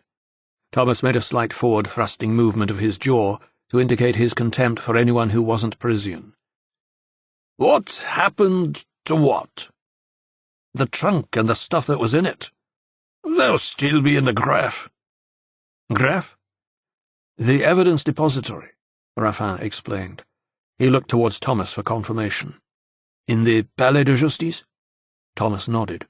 The waiter arrived with his dessert, and the detective chased frothy lumps of egg white around a pale, watery custard, which he managed to dribble down his chin. "I got a blizzard of paperwork on my desk, gonna make me go blind." He wiped his face again with his napkin. "But if you guys want to see the stuff, then I guess I could always take time out to show you." Le Greffe was a large subterranean room in the bowels of the Palais de Justice. Rows of metal staging supporting lines of shelves filled with the accumulated evidence of investigations past and present. Each item was bagged and labelled and tracked by a computerized index held by the Gardien de Greffe, the keeper. It was less than 5 minutes' walk from Le Caveau de Palais. The keeper was a man who looked as if he rarely saw daylight. His skin was pale, almost grey, and his oiled black hair was scraped back across a shrunken head. He displayed no interest when Thomas asked to see the trunk. He searched through the index on his screen and gave the detective instructions on where to find it. Row 15, Shelf C, production number 53974/S. Row 15 was at the bottom end of the room, and Shelf C was near the ceiling. Thomas required step ladders to reach it. He located the bag, wrapped his arms around the trunk and lifted it down, carrying it to a table at the end of the aisle. He untied the bag and removed it to reveal a battered tin trunk about the same size as an average suitcase, but deeper. It was a dark military green, scraped and scored and a little rusted. "There were no distinguishing markings on it," Thomas said. "No manufacturer's label. And it was probably damaged in the tunnel collapse." He released the catches on either side, and the lid creaked as it opened. Et voila! Enzo and Raffin peered inside. There were the items described in the newspaper articles: the scallop shell, the antique stethoscope looking for all the world like an elongated horn from a vintage car, the thigh bone with its tiny holes drilled at either end, a bee elaborately fashioned in gold and attached to a fine neck chain, the Ordre de la Libération with its green and black strip of cloth, the medal itself engraved in black with a double cross of Lorraine. "Where's the skull?" Enzo asked, disappointed. "The pathologist's still got it," Thomas snorted. "Fucking weirdo. He does these facial reconstructions in clay. It's a hobby. Like, he enjoys it or something." "He did a facial reconstruction from the skull found in the trunk?" "Sure." "And?" "And what?" "You circulated photographs of it?" "Sure we did. It was pretty distinctive. Completely bald. But no one recognized it." Enzo felt a wave of disappointment. Bald was not a word he would have used to describe Gaillard. "Was the face clean-shaven?" "Completely hairless." "Would it be possible to see it?" "You'll need to ask him that." Enzo looked at the items in the trunk again. He put a hand inside. "May I?" "Allez-y." Enzo lifted them out one by one and laid them on the table. They were an odd collection of articles to find together at any time, but buried in a trunk with an unidentified skull made them notably peculiar. "What about the thigh bone? Was it related to the skull?" Thomas shook his head. "The experts said it was much older. They figured it was probably part of an anatomical skeleton. The kind of thing a bone specialist would have in his office." He lifted up the femur. "And these tiny holes. They figured that's where the bones were wired together." Raffin said, "And you never worked out what these things were doing in there with the skull?" The detective shook his head. "A complete fucking mystery. Take a better man than me to work it out." Enzo and Raffin made fleeting eye contact. "What about the date on the back of the medal? May 12th, 1943. Does it have any significance?" "Not that we could figure." Enzo reached into his satchel and produced a small, square digital camera. He held it up between thumb and forefinger. "Would it be okay if I took some photographs?" Thomas thought about it for a moment, running a chubby hand over his bristled jaw. "Yeah, I guess." And as Enzo lined up the items one by one to snap them, the detective said, "So when's this piece going to be in the papers?" Enzo felt his face colouring and concentrated on the photographs. They had required a cover story, but Raffin was not in the least uncomfortable with their subterfuge. "Depends what progress we make," he said. "As long as you don't quote me," Thomas growled. "I'm retiring at Christmas. I don't need the hassle." "Any quotes will be strictly unattributable," Raffin reassured him. Enzo finished taking his photographs. "And the trunk was found in the catacombs?" The detective nodded. "That's right." "I didn't know there were catacombs in Paris." Thomas spluttered and laughed. "You're kidding me.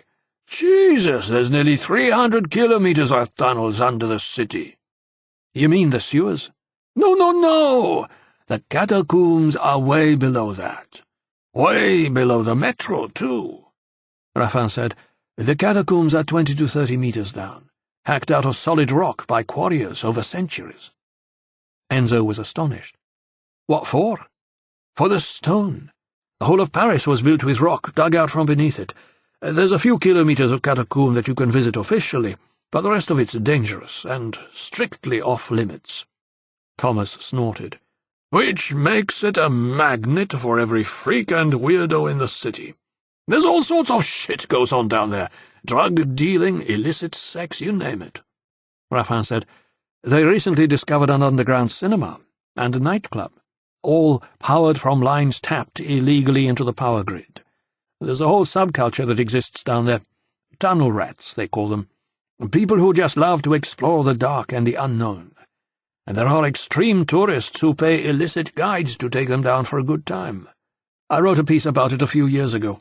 I went down officially," he glanced at Thomas, "and unofficially. My unofficial guide had better maps. He'd spent years exploring the tunnels and charted them meticulously." Thomas sighed and looked ostentatiously at his watch. Raffin took what he thought was his cue. "Well, thank you, Inspector. We'd better not keep you." Thomas scratched his jaw again. "No, I'm just thinking, maybe you guys would like to see where the trunk was found. My paperwork can wait. And anyway, this case has never been officially closed, so any publicity is good publicity." Raffin looked to Enzo for a response. Enzo nodded. "That will be very helpful, Inspector." 3. Enzo felt the temperature falling as they went down rung by rung, hand below hand, foot below foot, until they reached a small, stone-clad chamber.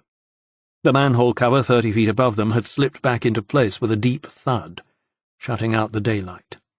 All that lit the thick, velvet blackness that wrapped itself around them now were the battery-powered lamps mounted on the helmets that the tunnel cop had insisted they wear. Their beams raked back and forth in the damp air as they turned their heads, and Enzo saw a stone staircase arcing down into deeper darkness. The distant rumble of traffic from the Place d'Italie overhead was still audible. Just.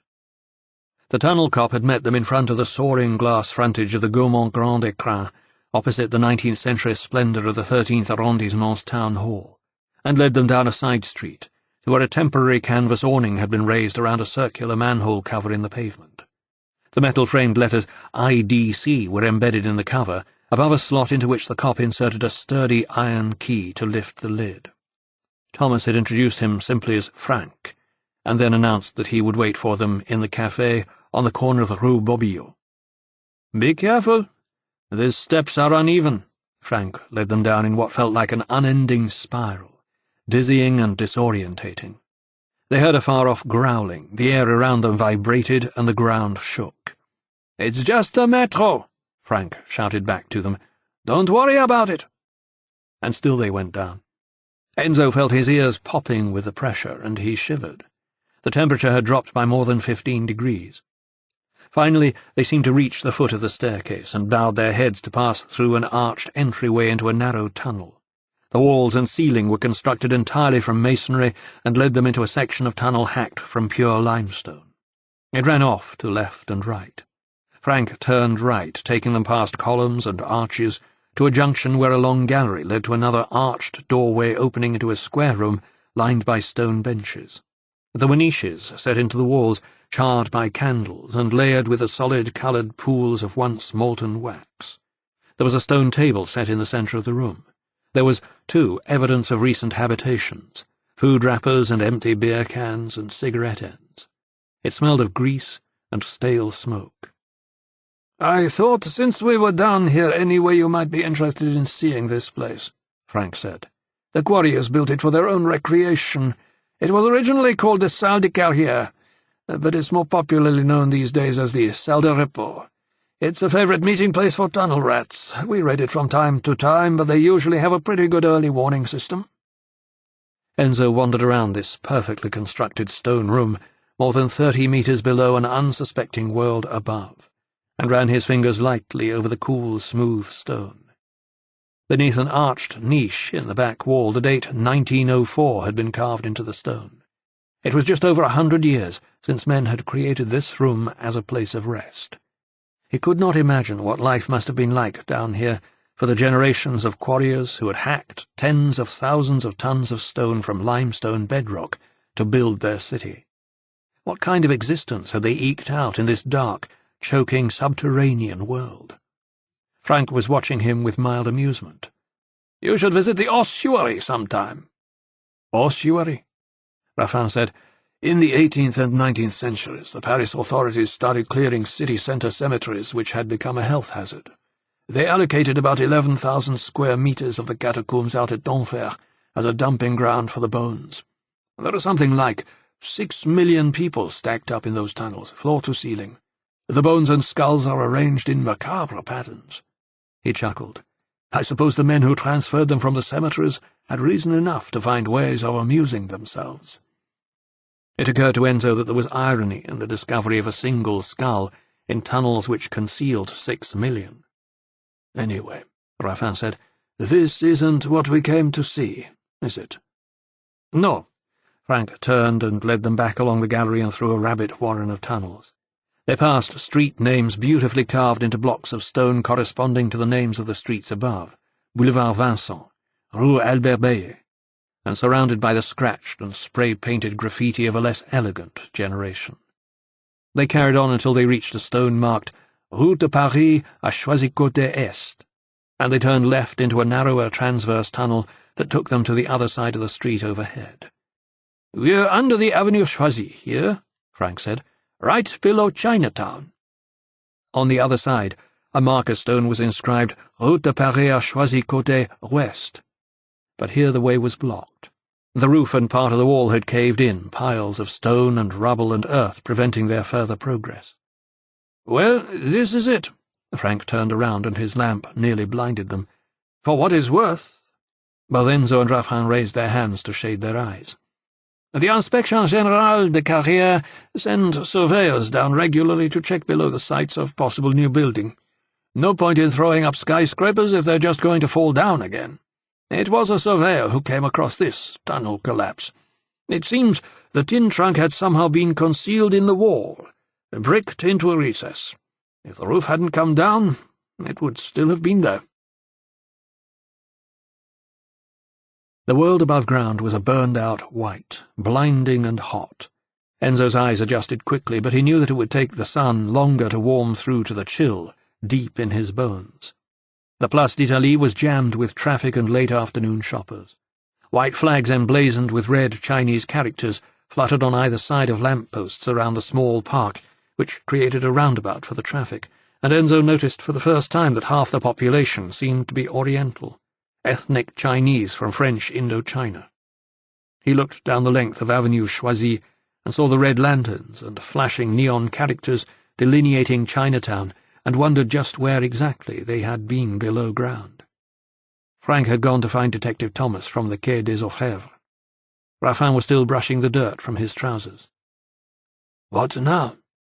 "I want to talk to the pathologist." Raffin checked his watch and shook his head. "Then you'll have to go on your own. I still have to earn a living, and I'm going to have to change out of these clothes." 4. It was only 4 stops on the metro from Place d'Italie to the Quai de la Râpée in the neighbouring 12th arrondissement. Enzo sat gloomily in the crowded carriage, sunlight streaming through windows as the train rattled beneath the girdered arch that spanned the Seine. With all these bodies pressed around him, the heat was stifling. He looked down to his left and saw the square red-brick building that housed the Institut Médico-Légal on the west bank of the river. The bodies stored there in tiered drawers would be kept at a somewhat cooler temperature. Enzo was not optimistic. What had seemed like an interesting development, the skull in the trunk, was probably no more than an eccentric diversion. If the pathologist had reconstructed a head from it without facial or scalp hair, then it couldn't be Gaillard. Even if the flesh and brain of the head had rotted away to nothing, the evidence of hair would still have remained. It took hair much longer than 5 years to decompose. King Tutankhamun had still had hair. So what was left? Nothing but a theory constructed from a blood-stained floor, a doodle in a diary, and a 50-year-old French movie. He got off at the Quai de la Râpée and walked back along the riverbank, traffic roaring past on the expressway below. On the far side of the water, the boats of the river police were tied up at the Quai Saint-Bernard. A small park beside the morgue was deserted. Cars and trucks thundered across the Pont d'Austerlitz, and the clatter of the metro trains was only slightly muted by their rubber wheels. It was a noisy corner of the city, but Enzo supposed that the morgue's present tenants would not be too troubled. The bodies were kept downstairs, behind the thick stone walls of the basement, and there cut open in tiled rooms devoid of daylight by pathologists in pursuit of death's dark secrets. There was disabled access to the main entrance 1 floor up, but it occurred to Enzo that the real disabled access was 1 floor down, via the back door. He climbed steps to the front door and walked into an airy reception hall lined by the busts of famous physicians, and asked for Dr. Henri Belin. Belin's office was up a narrow staircase on the 1st floor. The pathologist was a man in his 60s, and gave the impression of being possessed by a nervous energy he found difficult to contain. A tweed suit hung on a tall, angular frame that Enzo was sure carried less flesh than some of the cadavers downstairs. He had a pathologist's pallor, and strong, bony hands, scrubbed so clean they were almost painful to look at. He was in the process of clearing his desk for the day. Like most pathologists, he was meticulously tidy. Yes, he said. I remember it well. Odd, very odd. All those strange items in the trunk. Still, that wasn't my brief. My only interest was the skull. You carried out a forensic examination? Yes, I did. Nothing very remarkable about it, as I recall. A middle-aged male, aged somewhere between 45 and 55. How could you tell? Females have more delicate mandibles, and much more gently sloping foreheads. He laughed nervously. And I never like to discuss the fact that there is roughly 200 cubic centimeters less space in a female skull to house the brain. Women don't like to hear it. He slipped some papers into a briefcase.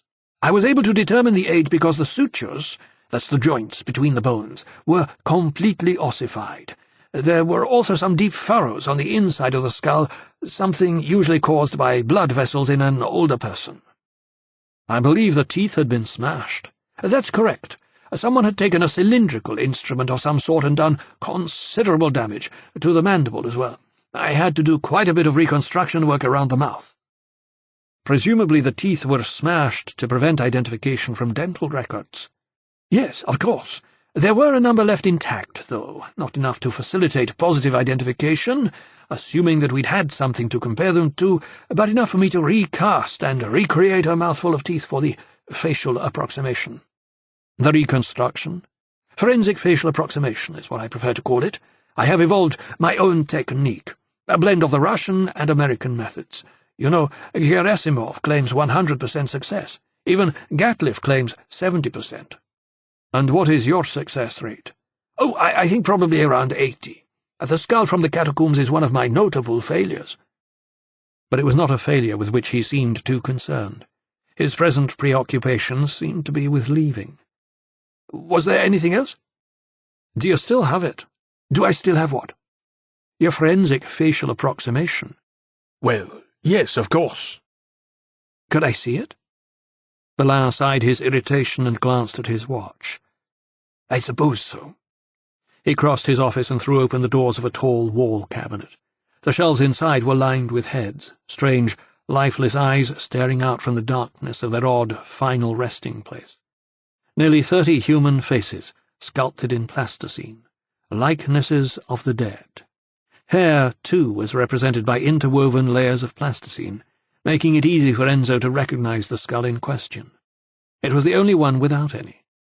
Enzo stared at it curiously. It did not appear to bear much resemblance to Gaillard, except for a similar fleshiness about the lips and a slight droop at the corners of the eyes. The nose was, like Gaillard's, unremarkable. Enzo was disappointed that the face did not seem more familiar. He had spent hours the previous night staring at photographs of Gaillard, but he knew that facial and head hair can dramatically change the way a person looks. Enzo reached up and touched the recreated face, almost as if he were hoping to feel the bristles where the flamboyant Gaillard moustaches had been shaved. "You recognize him?" Belin seemed surprised. "Only because I've been told you'd made the face and scalp hairless.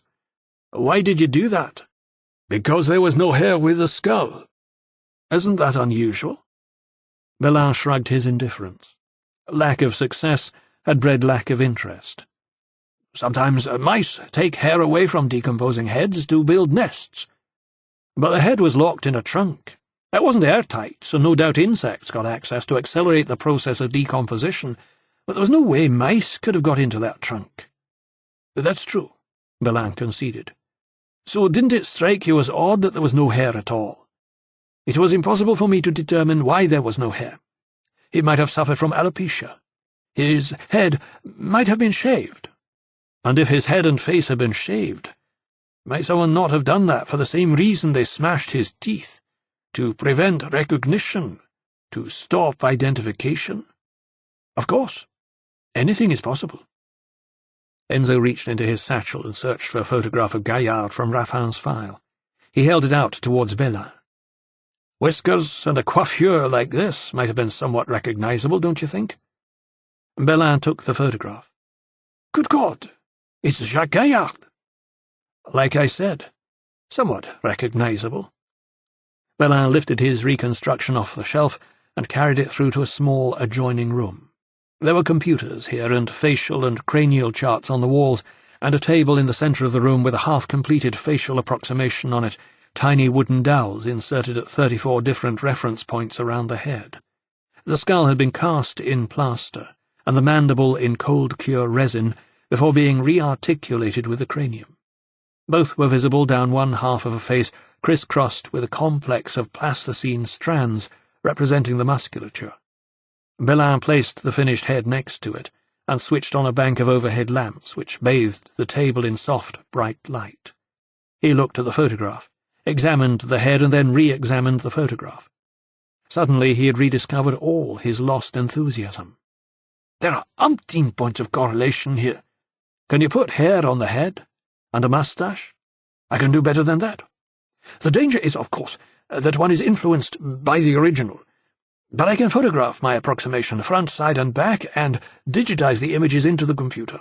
And with the help of an interesting piece of software called Face, as well as Adobe Photoshop, I can recreate Monsieur Gaillard's unusual whiskers and coiffure and superimpose them onto a 3D image of the head.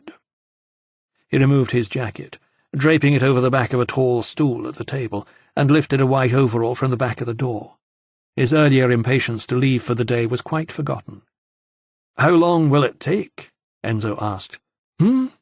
Belin seemed almost unaware that Enzo was still there. He had already begun setting up his camera. "How long?" "Come back tomorrow morning, monsieur." Chapter 5 1. Enzo sat in the window of Labalto, below his studio, dipping his croissant in a large, milky coffee, and absently watching the regulars lining up along the bar drinking small black coffees which they washed down with cold water. The morning was sticky and overcast. Across the street, people were breakfasting under the green awnings of the Bistrot Mazarin, and the street cleaners had opened sluice gates to let water wash down the gutters of the Rue Jacques Caillot before draining back into the sewers below. "Salut!" A voice startled him out of his reverie, and he turned to find Charlotte standing by his table. She wore jeans and a knee-length black cotton waistcoat open over a white T-shirt. "May I join you?" He stood up. "Of course." They shook hands formally. She turned towards the small, ginger-haired woman behind the bar. "Un petit café?" They sat facing each other. "Do you want another?" she asked as an afterthought. He shook his head. "What are you doing here?"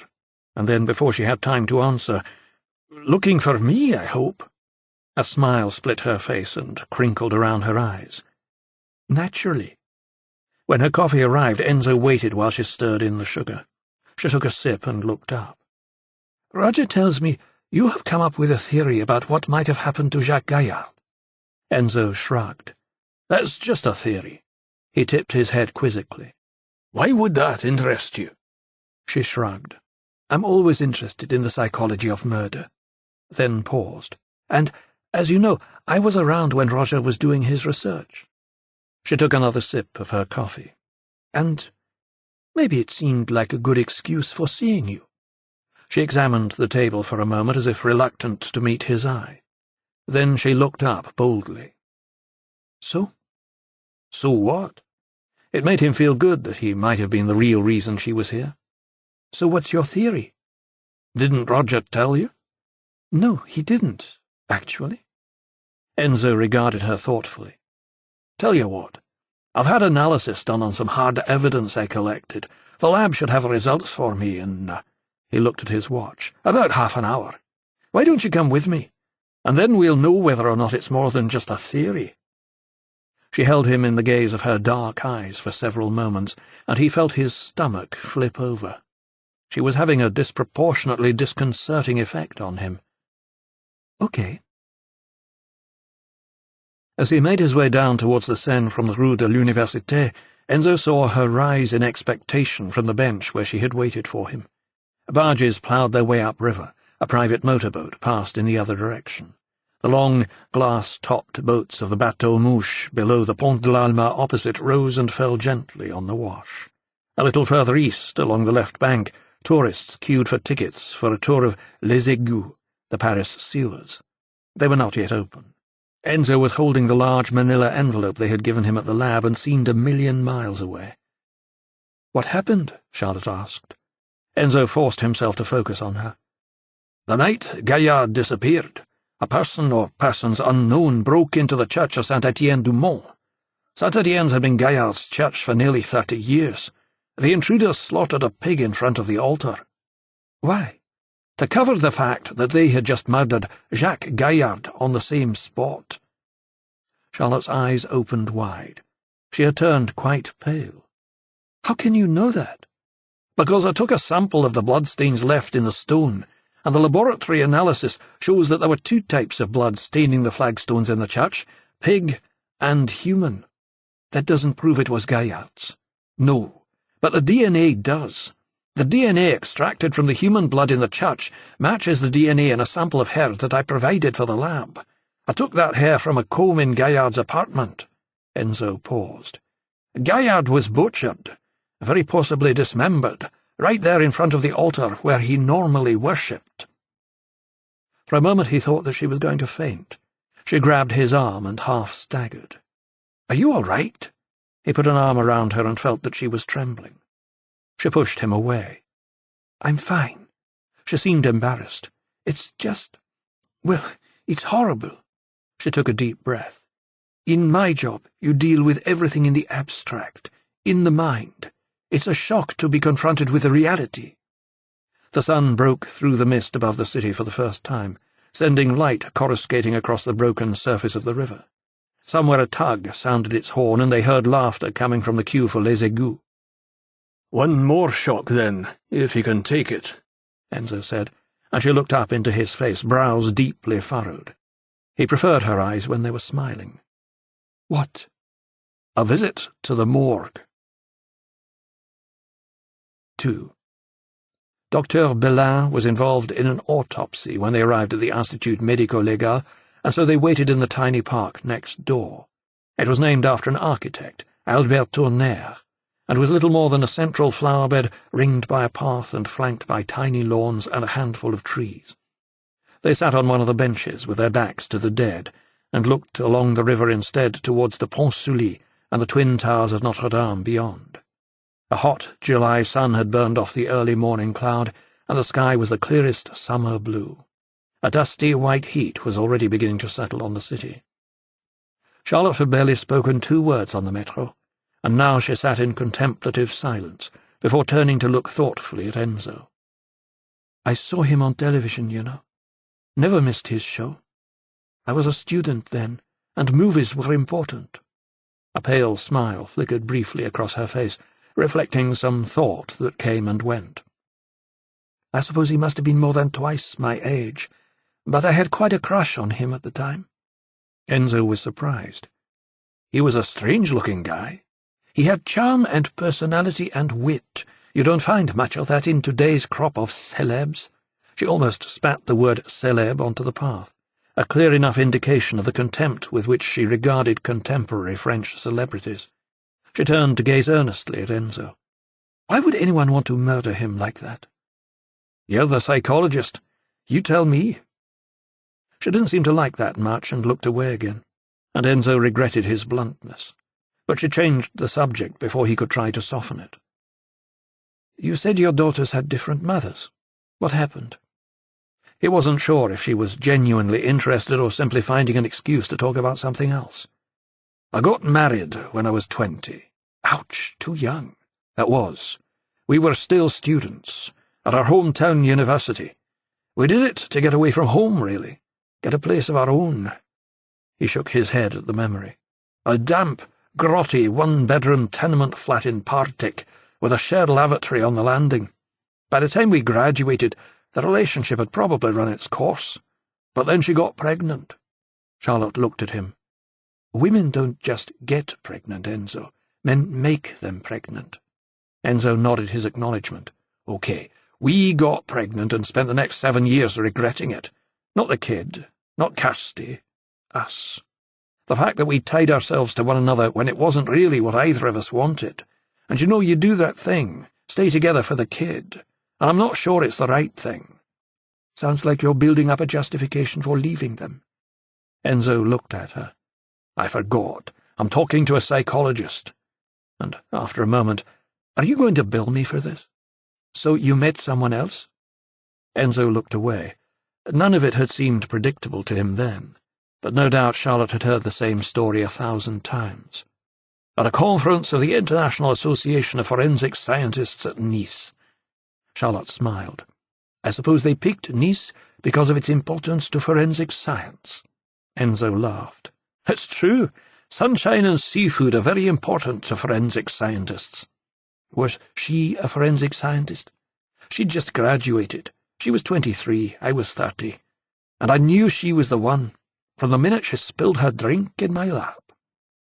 Across the Seine, a police boat gunned its engine and set off upriver at speed, blue light flashing, siren wailing. "So you left your wife and kid and came to France?" "That wasn't just my family I gave up. It was my career. In those days my French wasn't that great, and I'd never have got a job in the police scientifique. And, of course, by then Pascal was pregnant." And before Charlotte could say anything, he corrected himself. "I'd got her pregnant." "Good God," Charlotte said. "Have you never heard of condoms?" He smiled. "So what happened?" Enzo's jaw set, and he stared silently towards the Ile Saint-Louis. "She died in childbirth. Left me a beautiful daughter to remind me of her every day of the rest of my life." He stood up quickly, thrusting his hands in his pockets to hide the emotion he felt welling up inside. "But Sophie was also her gift. The best thing that ever happened to me." After a long moment, Charlotte asked, "What about your other daughter?" Enzo's lips tightened. "Kirsty won't even speak to me. And do you know what's ironic?" He turned to find Charlotte looking up at him. "She's here, in Paris, living on the Ile Saint-Louis, not half a mile from here." He gazed back downriver. "And it's as if I don't even exist." Belin had the smell of death about him. No doubt he had showered after changing out of his surgical pyjamas, but still he brought the perfume of the autopsy room with him into his office. He was clearly excited, dark eyes shining with anticipation. He took them through to his tiny studio. The head he had taken down from the shelf the day before was still on the table. Charlotte looked at it curiously. "Is this it?" she asked. Enzo nodded and watched her closely. She had been a fan of Gaillard, watched his TV show, had a crush on him, but she just shrugged and frowned. "Doesn't look like anyone I know," she said. "Wait," said Belin, and he sat down in front of the 20-inch cinema screen of his Macintosh G5 and shuffled the mouse. His screensaver vanished and a photograph of Gaillard appeared in its place. He turned and looked triumphantly at Enzo. Enzo was confused, uncertain of what he was supposed to be seeing. "Where's the head?" Belin smiled. "You're looking at it.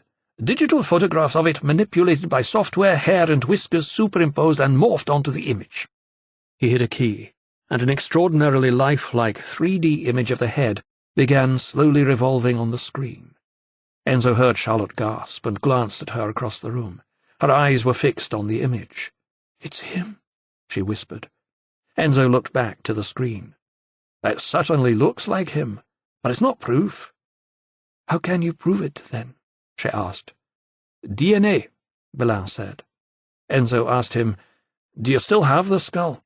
"Of course." Belin stooped to open a cupboard door. A row of 7 or 8 skulls sat side by side on the bottom shelf. He checked the labels and then lifted one of them out and placed it on the table.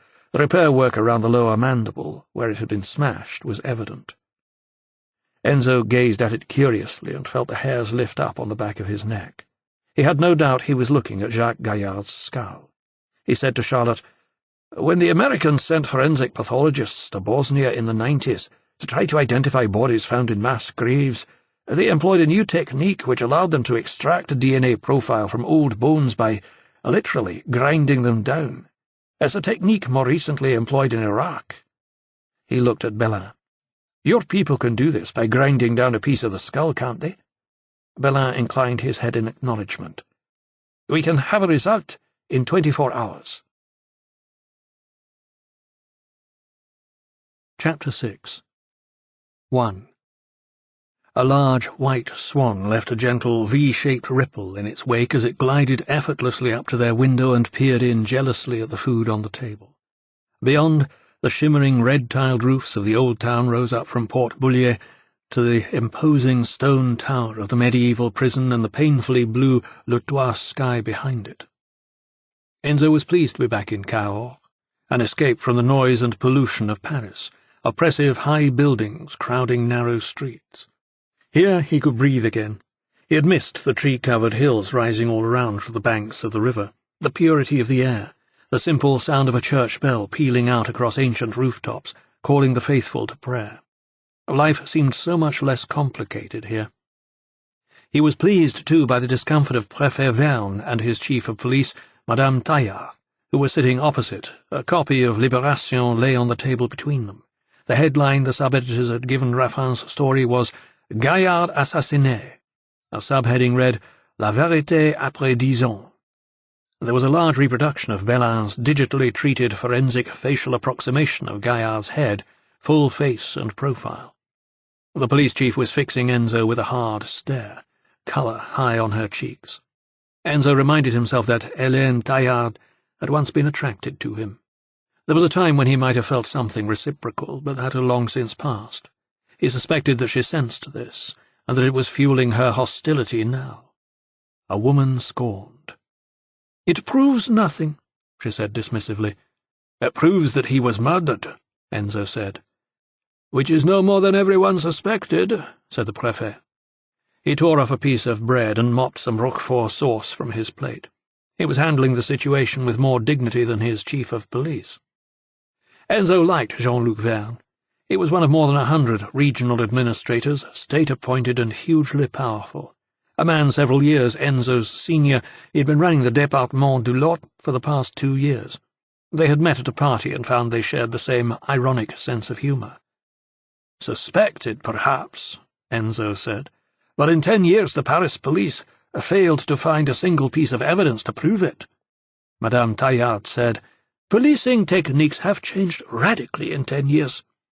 "Which, I think, was Monsieur MacLeod's point in the first place," the Préfet said, "and he is to be congratulated on his achievement. The political repercussions of Gaillard's murder are, as we speak, reverberating around the corridors of power in Paris." He sipped appreciatively on a Chateau La Grisette, which he had selected himself from the carte de vin, and turned back towards Enzo. "However, proving that he was murdered is one thing. To win our little wager, you'll need to determine who murdered him and why. And that is quite another." There had been 4 of them at the dinner table the night they made the bet. Enzo, Simon on one of his unannounced visits from London, Préfet Verne, and Police Chief Taillard. "Which, I think, was my point," she said now, clearly piqued. "The trail is 10 years old, as cold as the stone upon which Monsieur Gaillard was apparently murdered." "But not as cold as it was," Enzo pointed out. "Ah, yes," said Préfet Verne. "The items in the trunk." They were all startled by a sharp rap at the window and turned to see the swan glaring at them. It was not pleased at being ignored. The Préfet said, "I think perhaps diners on the top deck are in the habit of throwing it tidbits. It's probably wondering why we're not doing the same." Which would have been impossible, since the air-conditioned lower salon of the Bateau aux Filles Douceurs restaurant was almost at river level, its windows sealed against the summer heat, and the water. The boat was berthed on the east side of the river, beyond the Pont des Cabeçaux, a chunky, white-painted vessel which looked as if it might topple over if ever it were to set sail. It had been Prefect Verne's suggestion that they lunch there. He had expensive tastes. He turned his attention away again from the Swan. Where were we? Yes, the items in the trunk. What on earth do they mean? Well, that's just it, Enzo said. They must mean something. Why? Asked Chief Taillard. Because you wouldn't cut off a man's head and bury it in a trunk with 5 seemingly unrelated items unless you had a reason. And if there's a reason, then there must be a way of working out what it was.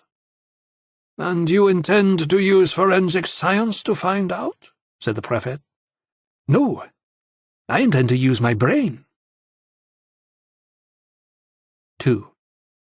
Madame Taillard drove back on her own to the Caserne Bessières at the north end of town.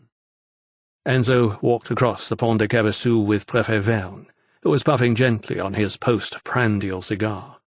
Bright southern sunlight spilled across the rooftops to the old city wall and the Tour des Pendus, where lawbreakers were once hanged in full public view. They turned south towards the Place Champollion. "I know we all believed that something awful had happened to him," the prefect said, "but one is never really prepared for the truth. Somehow it's always worse than you could possibly have imagined. Poor Jacques." "You knew him?" "Yes, but not well. We were at ENA together. There were nearly 130 of us in our promotion, and everyone knew Jacques Gaillard. He was a character. Not necessarily a likeable one. He was somewhat full of himself, but he certainly brought a little colour into our dull academic lives. Ironic that he should have spent his last year back there teaching. That must have been something of a come-down for him, from prime ministerial adviser to teacher. No, not really. He wasn't a teacher, exactly. There are no full-time professors at ENA, except for sport. The brightest pupils are taught only by the best brains. Top fonctionnaires, captains of industry, former cabinet ministers, all invited to take time out of busy lives to pass on their experience to the next generation. It was George Bernard Shaw, wasn't it, who said that those who can, do, and those who can't, teach? Well, it was de Gaulle's vision that those who do exceptionally well should teach their successors how to do likewise, which is why he created ENA. They turned west and began the climb up the narrow Rue Maréchal Foch at the back of the cathedral towards the Hôtel du Département and the offices of the prefect. "So it wasn't really a demotion as such," he added. "More a sideways shuffle to move his celebrity spotlight away from the Prime Minister." They stopped at the gate of the Conseil Général and shook hands, and Prefect Verne pushed through wrought iron into the cobbled courtyard beyond, to vanish into his own administrative empire. Enzo crossed the square opposite the cathedral with a lightness in his step. The Saturday market was over, and a truck with large rotating brushes was cleaning away the debris. He reached the brick arches of La Halle at the foot of the Place Jean-Jacques Chaput and strolled in through the back entrance of the covered market with his hands in his pockets, past the poissonnerie with all its fresh fish laid out on crushed ice, the chai, the wine cellar, where you could fill your own container from huge stainless steel vats, Monsieur Chevaline, the butcher, the charcuterie, where Enzo sometimes bought pre-cooked plats asiatiques to carry out. The wine seller waved and shouted, "Salud!" The butcher called that he had some very tender filet mignon just in, but Enzo wasn't buying. He was just revelling in being back, where everything was a known quantity and everyone was familiar. Such a contrast with the hostile anonymity of Paris. His good mood lasted for as long as it took him to open the door of his apartment and trip over something lurking in the shadows of the hall. It was hard and unyielding and caught him squarely on the shin. He cursed and saw that it was Bertrand's metal detector. It had been there since before his trip to Paris, arriving unexpectedly one night as Enzo was heading down for a nightcap at the Café Le Forum. He had been confronted by Bertrand out on the landing, cradling the long-necked creature with its disc-like head in strong, muscular arms. Enzo had never made any attempt to disguise his disapproval of this young man, with his spiky, blonde-tipped brown hair and pointless pieces of metal piercing eyebrow, nose, and lip. "What the hell?" "Hi, Papa," Sophie's bright, smiling face appearing at Bertrand's shoulder had made Enzo momentarily forget his irritation. It happened almost every time. Whenever he wasn't expecting to see her, and she caught him unawares, he always saw her mother in her. Those bright, dark eyes, her elfin face, long, blue-black hair fanning out across her shoulders, and the memory of Pascal would wash over him, powerful and melancholic. The only part of Sophie which was identifiably him was the pale streak in her hair which ran back through it from her left temple, not as pronounced as his own, although there was no mistaking the stubborn streak they both shared with equal vigour. "You don't mind if we leave it here for a couple of days?" she'd said. "There's no room at Bertrand's mum's, and the health and safety people would object if he left it lying around the gym." In spite of his antipathy towards Bertrand, Enzo could never bring himself to be angry with his daughter for long. "What on earth is it?" he had asked. "A metal detector. Bertrand got it cheap at a brocante. Lots of the kids have got them now. Ever since they found those old Roman coins along the riverside above the Pont Louis-Philippe, they're worth a fortune, you know." "It wouldn't be for long, Monsieur MacLeod," Bertrand had promised. "Just until I can clear a space in my mother's grenier." But as the pain on his shin testified, it was still there. Enzo glanced at his watch. It was well into the afternoon now, but Sophie's bedroom door was shut tight, and he figured she was probably still asleep. Kids. They thought nothing of sleeping their lives away. It seemed criminal, somehow, when you had lived longer than you had left, to think of wasting a single moment of your youth. It was gone before you knew it. He thought of that most famous of verses from the Rubaiyat of Omar Khayyam. The moving finger writes, and, having writ, moves on. Nor all thy piety nor wit shall lure it back to cancel half a line, nor all your tears wash out a word of it. It seemed, too, particularly appropriate to Jacques Gaillard. Although not a young man, he had from all accounts an abundance of both piety and wit, and neither tears nor time had washed away his blood, spilled on the steps of the altar of Saint-Étienne du Mont. It made Enzo all the more determined to find his killer. He pushed open the door into the front room to see if the workman had finished. The séjour was in chaos. The ouvrier had removed the bookshelves along the far wall and piled the hundreds of displaced books untidily on tables and chairs, and on most of the available floor space. Mounted in their place was a huge whiteboard, 3 meters by 2. Enzo looked at it with satisfaction and began clearing away to get to it. It would need to make some space on the table to set up his computer.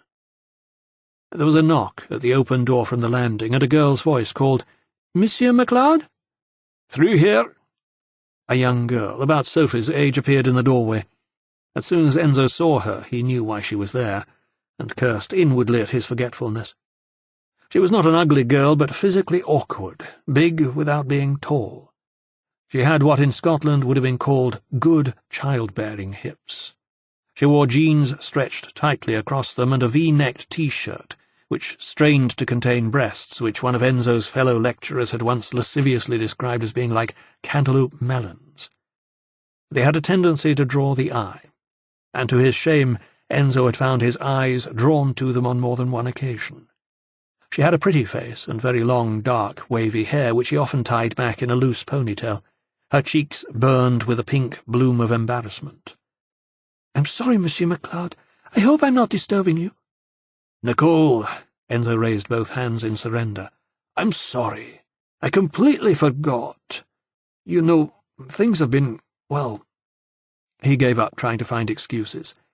"I just forgot, that's all." "I know. I've been to the hospital.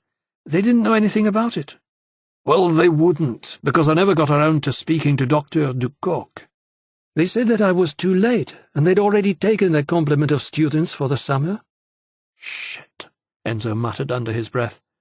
"Only I'd been kind of counting on it, you know, for the money."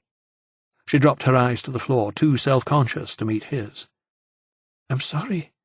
I didn't know what else to do, or where else to go."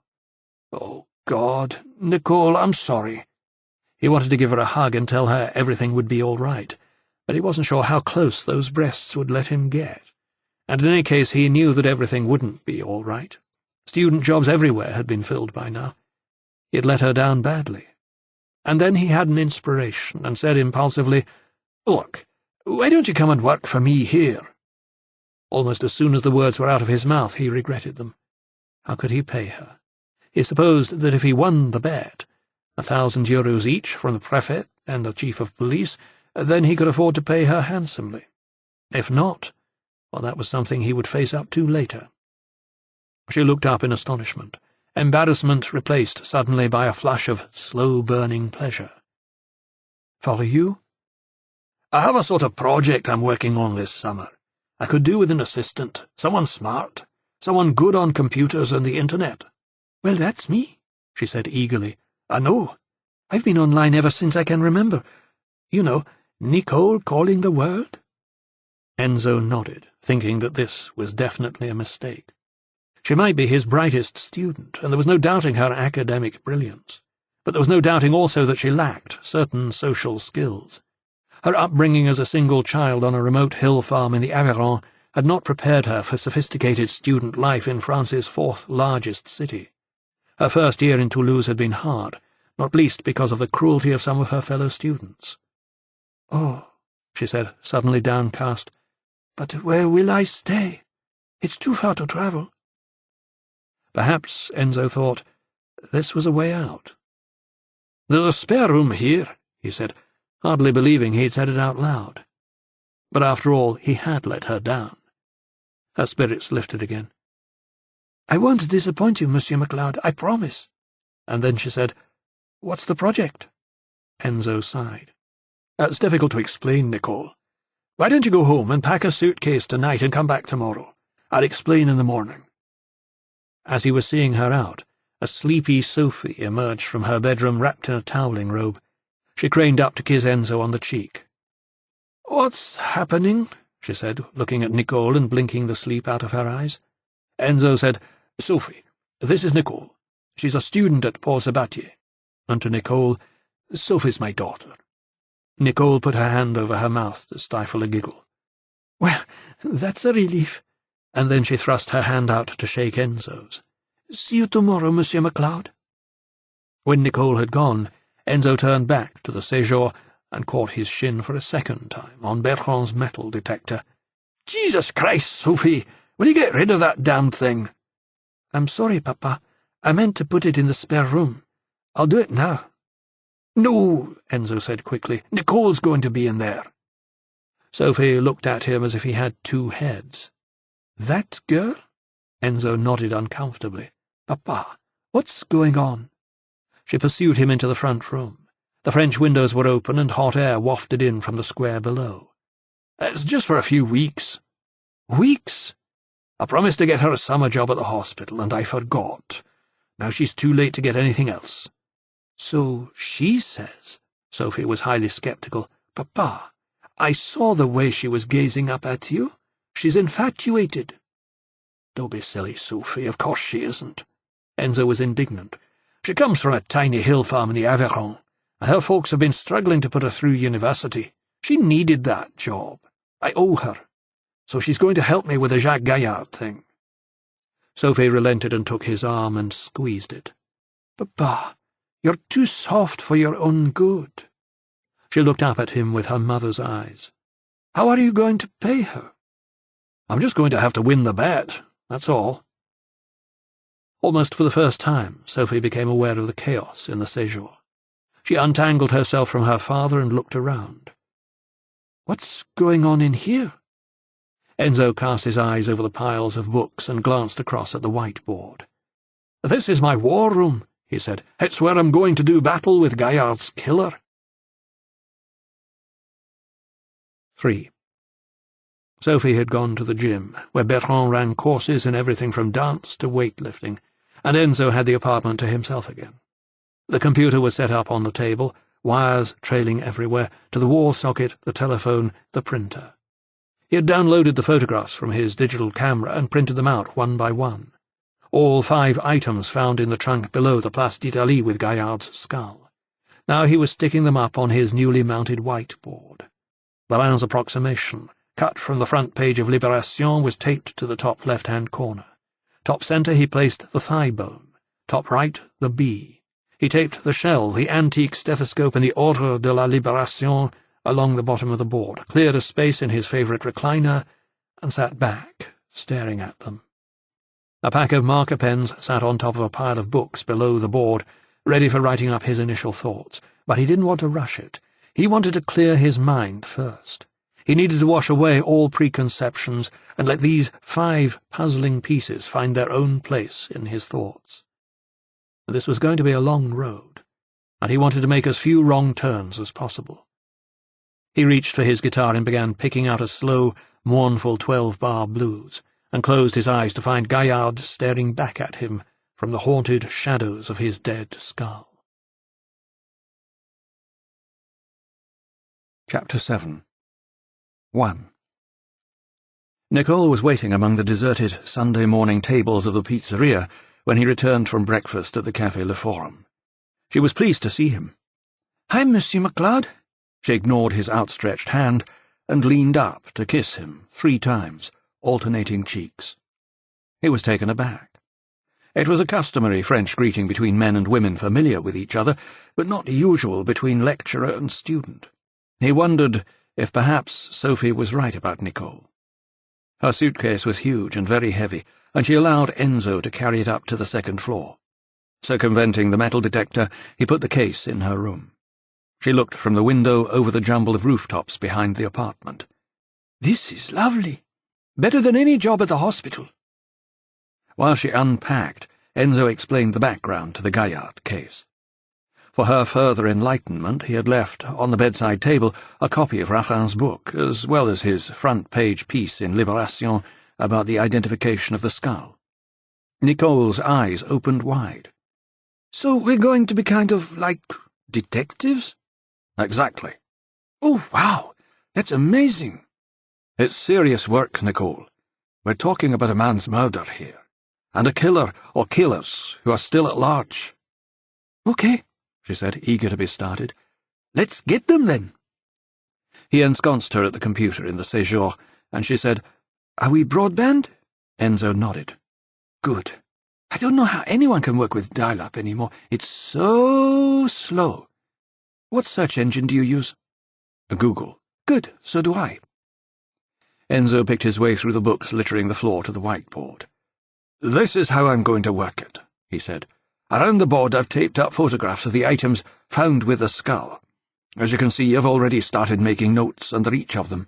Each time we come up with a valid line of thinking on any of them, we'll note that somewhere in the centre of the board, circle it and draw a line to it from the item which has sparked the thought. Then we'll be looking for connections, either between the thoughts or between the items, and we'll draw more arrows and more circles. The theory is that the thought which ends up with the most arrows pointing to it is the key to the puzzle." Nicole stared at the board thoughtfully, and her intelligence kicked in over her immaturity. "What makes you think it's a puzzle?" "Because there has to be a reason for these things being there. Some kind of message. It must be. Each item kind of like a cryptic clue." "Why would the killer want to leave a message?" "I haven't the least idea. But I'm not concerned with that for the moment. The first thing is to decipher the message. You can see I've started making notes on my first thoughts." "You'd better take me through them, then." "Okay, let's start with the femur, the thigh bone." Underneath it he had written anatomical skeleton. The police had already figured out that this was probably taken from the kind of anatomical skeleton used for demonstration purposes in medical schools, that the small holes drilled at either end would have been for wiring the bones together. So now I'm thinking, why? What's the point of this bone? Sometimes, in primitive societies, bones like this were used as weapons, which is why I've written up club with murder weapon in brackets. He held up his hand. But don't pay too much attention to that. There was no sign of cranial damage to the skull. It was just an initial thought. And there's no particular reason I started with the bone. He moved along the board. But it was after that I had my first revelation. "Good," Nicole said. "I like revelations." Enzo pointed first at the scallop shell and then to the bee. "Do either of these things mean anything to you?" Nicole thought for a moment. "Didn't Napoleon use the bee as his emblem? I can see golden bees embroidered on blue velvet, something like that." "Good gal. And what about the shell?" "A coquille Saint-Jacques," Nicole said thoughtfully. "Okay, I'll stop you right there. Why is it called a coquille Saint-Jacques?" Nicole frowned. "Something to do with pilgrims, wasn't it?" "Exactly. Since the early Middle Ages, pilgrims from all over Europe have been following trails through southwest France to Galicia, on the northern Spanish coast, to a place called Compostela. It's where the saint we call James in English and you call Jacques in French was supposed to have landed not long after the death of Christ. Saint-Jacques de Compostelle." Nicole was tapping away furiously at the keyboard. "Yeah, here we are." She'd come up with a page on a website about routes to Compostela. "Compostelas from Compostela, Field of Stars. Apparently the decapitated body of Saint-Jacques the Elder was landed there in 44 AD. She looked up, eyes shining. "Decapitated? Is that another clue?" Enzo tipped his head thoughtfully. They were certainly looking for a body without a head. "Perhaps." She turned back to the screen. "Wow, this guy's shown close to Christ in most of the paintings of the Last Supper. It says the body got floated ashore from a stone boat to a beach covered with scallop shells, and that's how the shell became symbolic of the pilgrimage." Enzo said, "There are arguments about that. Some people say that the pilgrims brought shells back with them to show that they had reached the sea. You must have seen scallop shells carved in the stone lintels of houses and villages all over this area." Nicole nodded. "Yeah, we've got one above our door. I never knew why." "They say that the pilgrims begged for water as they passed, and that it was given to them in the shells they brought back with them. If you had a shell carved above your door, it meant that you were willing to provide pilgrims with food and drink, even a bed for the night." She had been tapping away again as he spoke and abruptly changed the subject. "Okay, here's some stuff about Napoleon and the bees." She grinned. "I was right."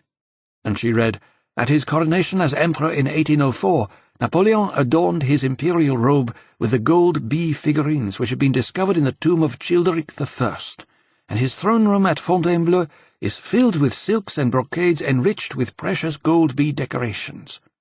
She looked up from the screen and screwed up her nose. "Why did he have a thing about bees?" "There is a legend that Bonaparte was advised to marry Josephine and adopt her 2 children because they were supposed to be of Merovingian lineage, descendants of Christ. He was told it would make him part of that lineage. Childeric was the son of King Merovee of the Franks, the first of the lineage, and supposedly a direct descendant of Mary Magdalene.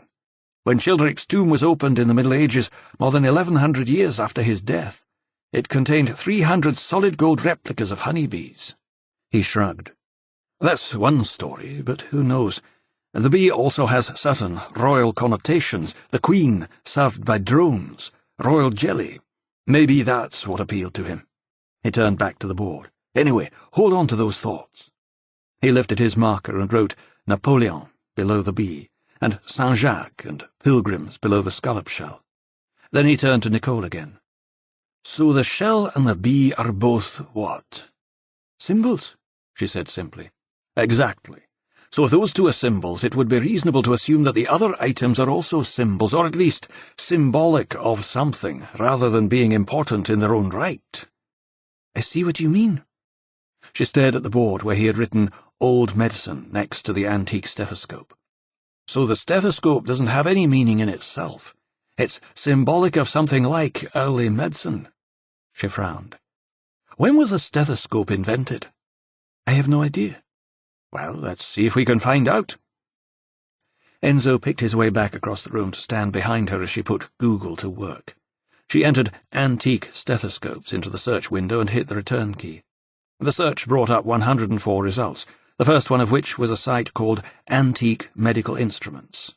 Nicole selected it and brought up a website headed Alex Peck, Medical Antiques. She scrolled quickly down the page to find the first mention of antique stethoscopes, but it was just a list of early types and manufacturers. She scrolled further down to the second mention and here found a link to 2 specific types of stethoscope. She clicked on the first and up came a page on the Laennec stethoscope. She read out the entry. A circa 1820s Laennec monaural stethoscope turned in 3 parts from cedar, blah, blah. She skimmed through the rest. Then, René Théophile Hyacinthe Laennec, 1781 to 1826, invented the stethoscope around 1816. She paused. Just what I've always wanted to know. It doesn't really tell us much, though. It's a date, Enzo said. 1816. And he went to mark it up on the board beside the stethoscope. He heard Nicole tapping away at the keyboard behind him, and then an exclamation. "Oh, my God!" Enzo turned, alarmed. "What is it?" Her face was flushed with excitement. "I put Lennox's full name into the search engine, and the first of about 1,000 links that came up was for the Catholic Encyclopedia. You're not going to believe this. The entry for Lennox says that while studying in Paris he became a pupil of a Dr. Corvisart, who is described here as Napoleon's great physician." She looked up, eyes shining. "Napoleon!" Enzo grinned. "Clever girl." He immediately turned and in the centre of the whiteboard wrote in bold letters, "Napoleon's doctor," underneath it the name Corvisart. He drew a circle around the names and pointed arrows to the circle from both the stethoscope and the bee. "What about the thigh bone?" Nicole said. "If it's really a piece from an anatomical skeleton, then that's a medical illusion too, isn't it?" "You're right," Enzo said, and he drew another arrow from the femur to the circle in the centre of the board. So there were now 3 arrows pointing to it. "It's working," he said. "This is what's supposed to happen." And then they hit a dead end. Nicole spent the next hour chasing down dozens of websites about the physician. In the space of that hour they learned nearly everything about the man there was to know, but nothing that brought enlightenment. Napoleon was quoted as saying of him, "I do not believe in medicine, but I believe in Corvisart." "I think I remember reading somewhere that Napoleon had an ulcer and suffered terribly from piles," Enzo said. Nicole made a face. "Monsieur MacLeod, too much information." Enzo retired to his recliner and stared at the whiteboard, listening to the clackety-clack of Nicole's keyboard tapping away the seconds of his life. What possible relevance could Napoleon's doctor have? He let his eyes wander to the Ordre de la Libération. Perhaps it had a website. He made a mental note to ask Nicole to check when she had finished with Corvisart. And then he thought about the date engraved on the back of the medal, the 12th of May, 1943. Perhaps it was a famous date in French history. He'd ask Nicole to check that as well. Sometimes streets or squares in France were named after important dates. He went in search of his Paris street planner among the clutter of books, eventually finding it and scanning through it for a street named 12th May 1943, but without success. Sophie emerged from her room late morning, bleary-faced and puffy-eyed. She barely acknowledged Nicole. "I'm off to Bertrand's," she said. "I'll see you later, Papa." And she was gone before Enzo could tell her to take the metal detector with her. "There's a Rue Corvisart in Paris," Nicole said suddenly, as if her thoughts had been running along the same lines as Enzo's. She was staring at the screen. "And a Hotel Corvisart, and a Lycée Corvisart, all in the same street. Oh, and there's a metro stop called Corvisart, on the Green Line, just one stop away from Place d'Italie." Enzo sat up. "Place d'Italie?" He jumped out of the recliner and crossed to the whiteboard and wrote up Street, Hotel, School, Metro, one below the other, and circled them. Then he pointed an arrow to them from Corvisart. "We're getting somewhere, Nicole. If the head was buried in the catacombs beneath Place d'Italie, maybe the rest of him is also somewhere down there. Is there any way we can find out if there are tunnels below the Rue Corvisart?" "Let's see." Nicole called up Google and entered catacombs and then info, bringing up a list of around 2,500 links.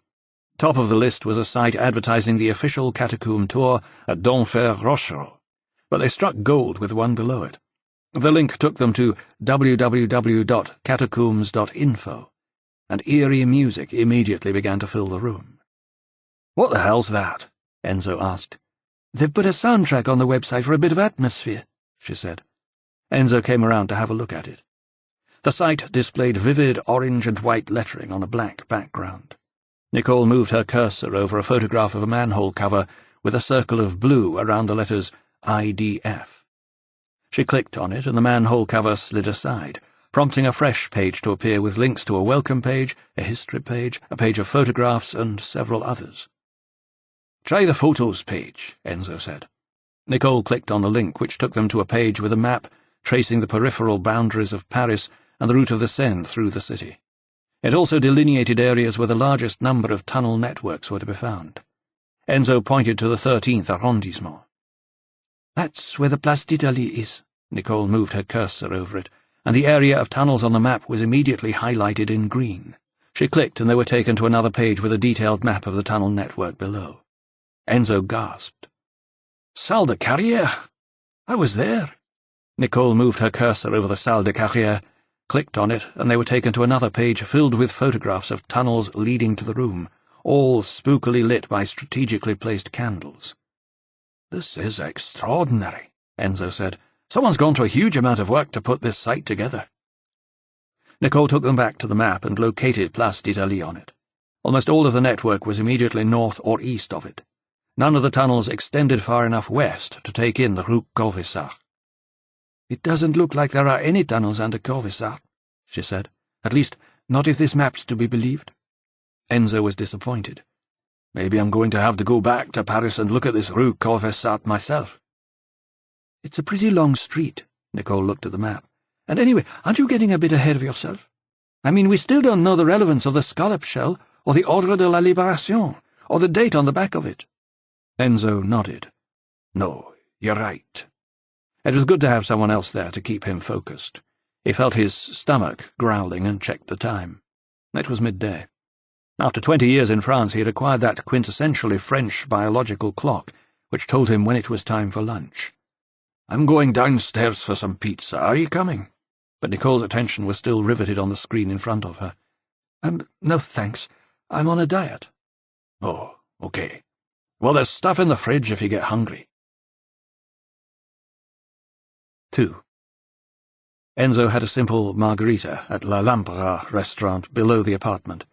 He washed it down with a carte de vin rouge and a half bottle of Badois and stared through the trees opposite, past the cars in the square to the arches of La Halle, closed now for lunch. Tables at all the restaurants and cafes were filled, groups and couples, locals and holidaymakers enjoying the food and the company. Even after all these years, Enzo had never quite got used to eating alone, and he had developed the habit of eating quickly and settling up. There was never any reason to linger. But today he had a more pressing reason for speeding up the process. He had a sense that they were almost within touching distance of Gaillard's killer. When he got back to the apartment, he found Nicole in a state of excitement, her breasts heaving hypnotically as she told him that she thought Corvisart had taken them up a blind alley. "Why?" Enzo asked. "Because we thought all this medical stuff leading us to Napoleon was supposed to take us to Corvisart, because he was Napoleon's personal physician." "So Napoleon had another doctor, a much more famous one."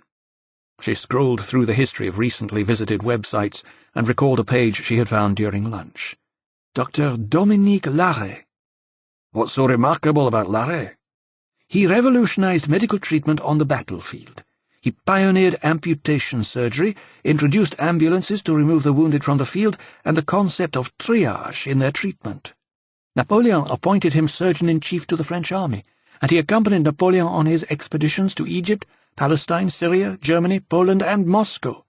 He was made a baron in 1810. Enzo shrugged. "Why do you think he's more relevant than Corvisart?" "Okay, just listen." And she started reading. "Larrey's name remains associated with an amputation of the shoulder joint, Mediterranean yellow fever, and ligation of the femoral artery below the inguinal ligament." She looked up, her face shining. "Femoral artery? That's what you call the thigh bone, wasn't it? The femur?" Enzo inclined his head in doubtful acknowledgement. "Well, yes, but that seems a bit thin, Nicole." "Ah, but wait, that's not all. Here's the best bit. He was born in the Pyrenees and studied medicine under an uncle who was a surgeon in Toulouse." For the first time, Enzo's interest was aroused. "Toulouse?" Nicole grinned at him. "I thought that might get you. I checked. Toulouse was one of the most important stopping places on the pilgrim's route to Compostela."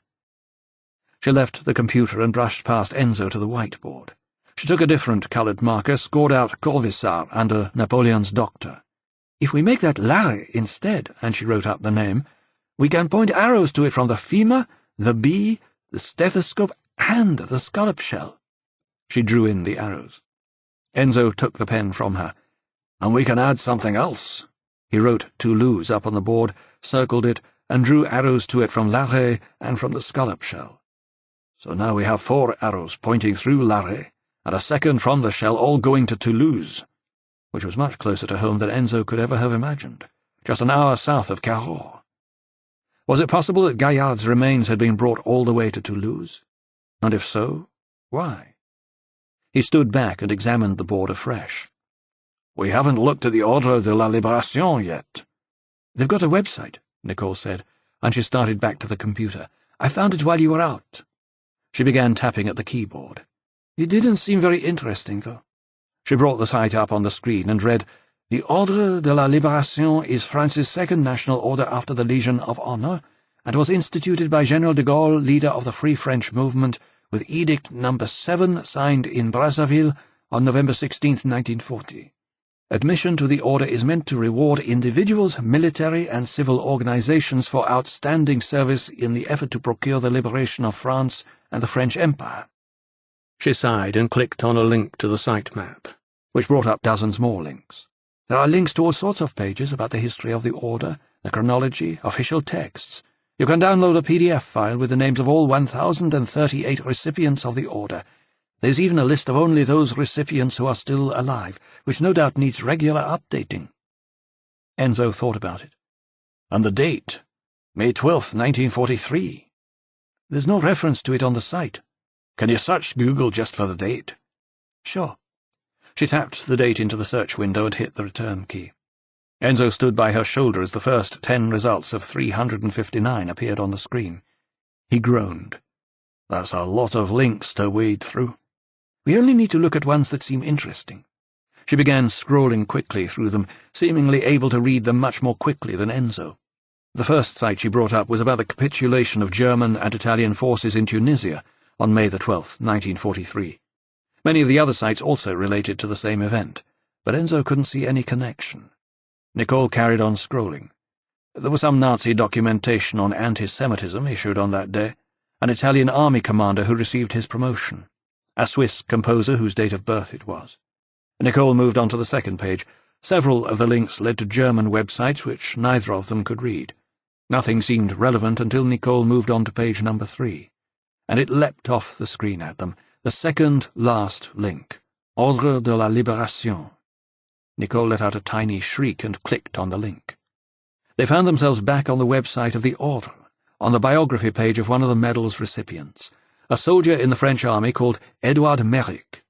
There was a black-and-white photograph of him, wearing what looked like an old sackcloth coat over his uniform.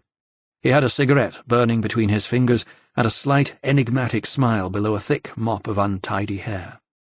Nicole scrolled quickly through his life. He had been trained at Saint-Cyr military school in the 1920s. He had spent 2 years in Germany before being transferred to Morocco, where he was wounded in action in 1926. He seemed to have remained then in North Africa in various capacities, until the Second World War, when he led a Moroccan unit of the French army to victory over the Germans in Tunisia. On May the 11th and 12th, 1943, he and his men crushed the final resistance of German and Italian troops, capturing a large number of prisoners and a significant amount of equipment. Both Enzo and Nicole were disappointed. "Is that it?" Nicole asked. "Looks like it." Enzo scratched his head. "It's not even very specific about the date. It's May 11th and 12th, and I'm not sure what Tunisia has to do with anything else we've come up with." He drew a deep breath. "I'll mark the name up anyway, since we've not come up with anything else." And he went to the board and wrote Edouard Merrick next to the medal. He heard Nicole still tapping away at her keyboard. "Do you know what's odd?" she said, and then answered her own question. "You can get back to the main website from Merrick's page, but there doesn't seem to be a link to it from the site, which is very strange. I mean, I'm assuming that if there's a biog page for Merrick, there must be pages for all the others, but I can't see any way of accessing them." "Maybe we're both tired, Nicole," Enzo said. "My brain hurts, so maybe I'm not thinking too clearly, and maybe you're not either. Why don't we take a break?" "Good idea." Nicole seemed to brighten. She put the computer to sleep. "What do you want to do?" "I don't want to do anything. That's the point." Enzo slumped into his recliner. A couple of glasses of red wine with lunch always made him sleepy in the afternoon. "I'm going to close my eyes for a bit. Maybe you want to go shopping or something." Nicole shook her head gloomily. "Haven't got any money." And Enzo felt a stab of guilt. Maybe I'll go and see Audelyne. You remember Audelyne, don't you? Enzo was already starting to drift. No. She's in your first-year biology class. We always sit together. Her parents live here. She's got a summer job at a filling station. He felt soft breath in his face, and the back of a hand gently running down his cheek. He opened his eyes and saw her just as she had been all those years before, just as he remembered her. "Pascal," he whispered, and she kissed him gently on the forehead. "It's Sophie, Papa," he heard her say, and he sat up with a start. Sophie was sitting on the arm of his recliner. The air was very warm, the square below still crowded, although the shadows of the trees were lengthening towards the east. "How long have you been asleep?" she asked. He blinked, still groggy. "What time is it?" "After 6. And he realized with a shock that he'd been asleep in the chair for nearly 4 hours. His trip to Paris had taken more out of him than he thought. "Too long." "Where's the Amazon?" "What?" "Nicole." "She's not an Amazon." "She looks like one." "She can't help the way she's built. And anyway, Amazon women cut off their right breasts so as not to hinder the action of drawing back their bowstrings." "Right enough," said Sophie. "She's not lacking anything in that department." "She's gone to visit a friend." He heaved himself out of his chair. "Are you two planning a cosy evening in together, then?" "Don't be ridiculous, Sophie." His sleep had done nothing to improve his mood. "And I don't suppose you'll be gracing us with your company tonight." "I'm going to a concert with Bertrand." "Of course you are." His voice was laden with sarcasm. He picked up a crumpled linen jacket and pulled it on over his T-shirt and headed out to the hall. Sophie followed him. "Papa, why are you so down on Bertrand?" But he didn't want to get into that right now. He spotted the metal detector and poked it with his foot. "Because he leaves booby traps for me in my own house." He turned to face her. "Sophie, if that thing is not out of here by the time I get back, I'm going to throw it out of the window." He opened the door to the landing. "Oh, Papa!" "I mean it!" And he headed off down the stairs. 3. The night could hardly have been clearer. The Milky Way was like smoke smeared across the sky. Pinpricks of light burned through the darkness, encrusting it like jewels, each one a sun with its own solar system, millions of them. The possibilities of other life forms existing somewhere out there in the universe seemed infinite, and yet Enzo's sense of being alone in it was almost crushing. Mont Saint-Cyr was not so much a mountain as the highest hill around. It was on the south side of the River Lot, at the bottom end of the loop which defined and contained Cahors. And from here the town lay spread out below, almost at Enzo's feet, its lights washing the darkness and reflecting in the water.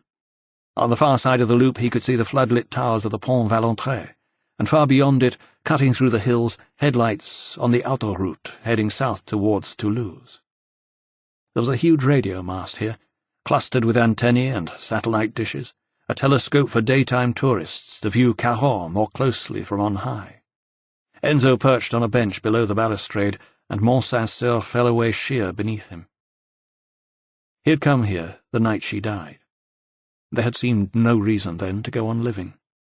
He had been consumed by grief and self-pity, drawn to the precipice. He had given up everything for her, and now she was gone. But almost as if she knew he would need a reason, she had left him one. A tiny part of herself, a little pink-faced, crusty-eyed, screaming bundle wrapped in swaddling blankets that he had hardly been able to bring himself to hold. And as he sat here that night, wrestling with his darkest demons, she had been the only light in a very black place, a light drawing him back to sanity, to responsibility, to life. He had come here often since then. It was a place that symbolized hope, a place where he knew that however lonely he might feel, he was not alone. Tonight he had drunk too much at Le Forum, and then eaten alone in a tiny bistro off the Place de la Libération. He had not wanted to go back to the apartment, to face an evening alone with Nicole, the conversation of a 19-year-old, the awful temptation of those cantaloupe breasts.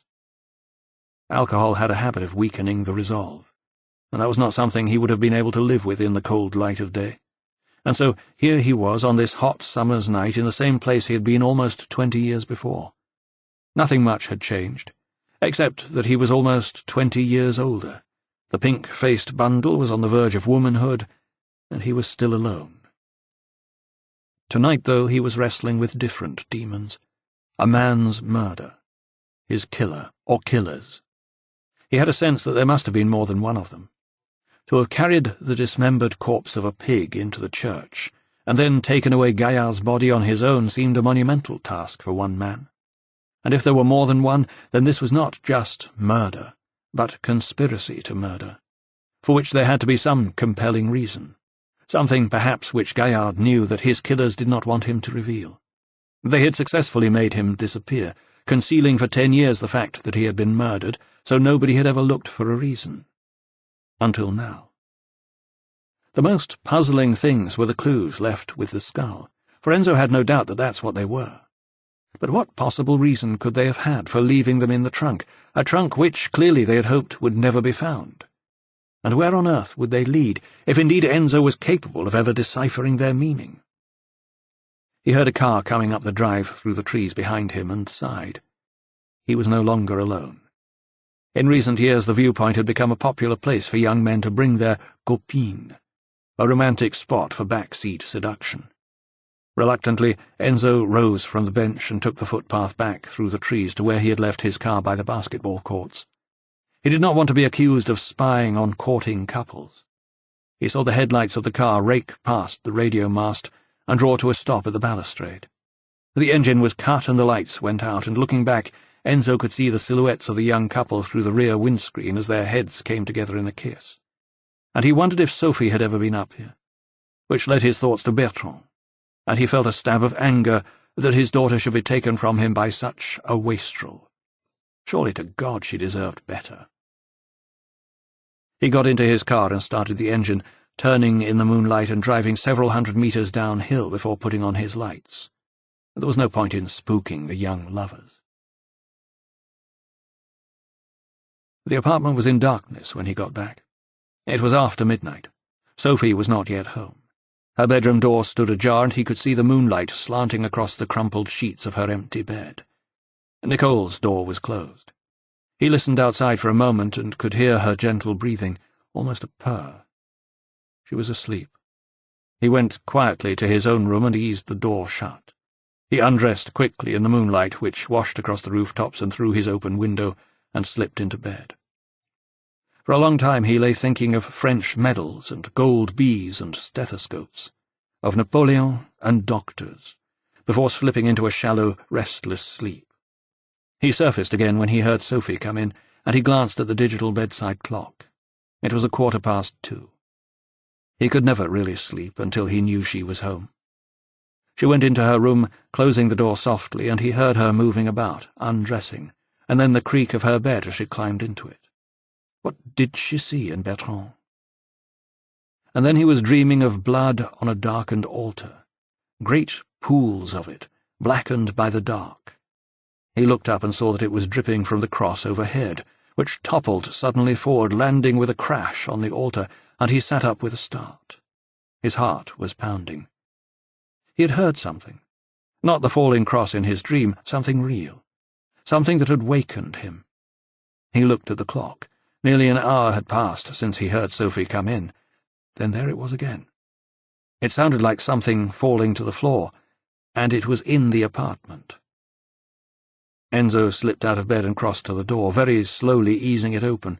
He could see across the landing that Sophie's door was shut, as was Nicole's. And then a floorboard creaked in the front room, and Enzo saw a shadow cross the door frame. There was someone moving about in the séjour. Chapter 8. 1. Enzo looked around his room for something that he might use as a weapon, but there was nothing immediately apparent. He thought of Raffin and his history of the world, and would have been grateful even for that. In the end he settled for one of his heavy winter brogues which he snatched from the bottom of the wardrobe. He clutched it in his right hand, level with his head, and made his way cautiously into the hall dressed only in his boxer shorts. He never bothered to lock the front door, and had been meaning for some time to fix the door entry system downstairs. Now he cursed himself silently on both counts. The moon was at the back of the apartment, and so it was the light of the street lamps from the square that fell in wedges through the French windows. They lay unevenly across the book-littered floor of the séjour, reaching towards the open double doors leading to the hall. Enzo could hear the blood rushing in his ears. It was so loud he was convinced the intruder would be able to hear it too. He saw a shadow move across his line of vision, and he knew he had to strike while he still had surprise on his side. He moved swiftly through the hall and caught his shin on something hard and sharp and called out in pain as he pitched forward, headlong into the séjour. His head sank into something soft and giving, and he heard a loud grunt. Both he and the intruder went sprawling across the floor.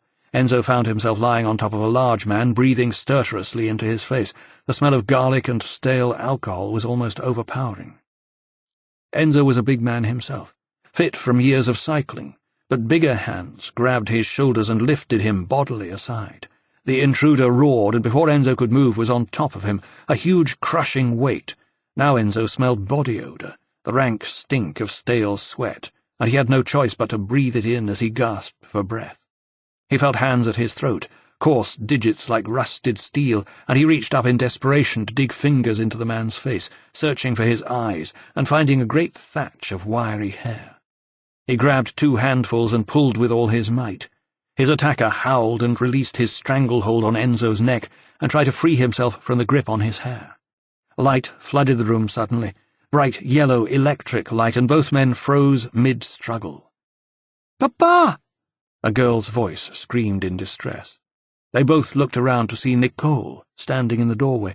She was wearing a short, almost see-through nightie, the line of her breasts and hips clearly visible beneath it. The man on top of Enzo issued an almost feral howl of anguish. "Putain!"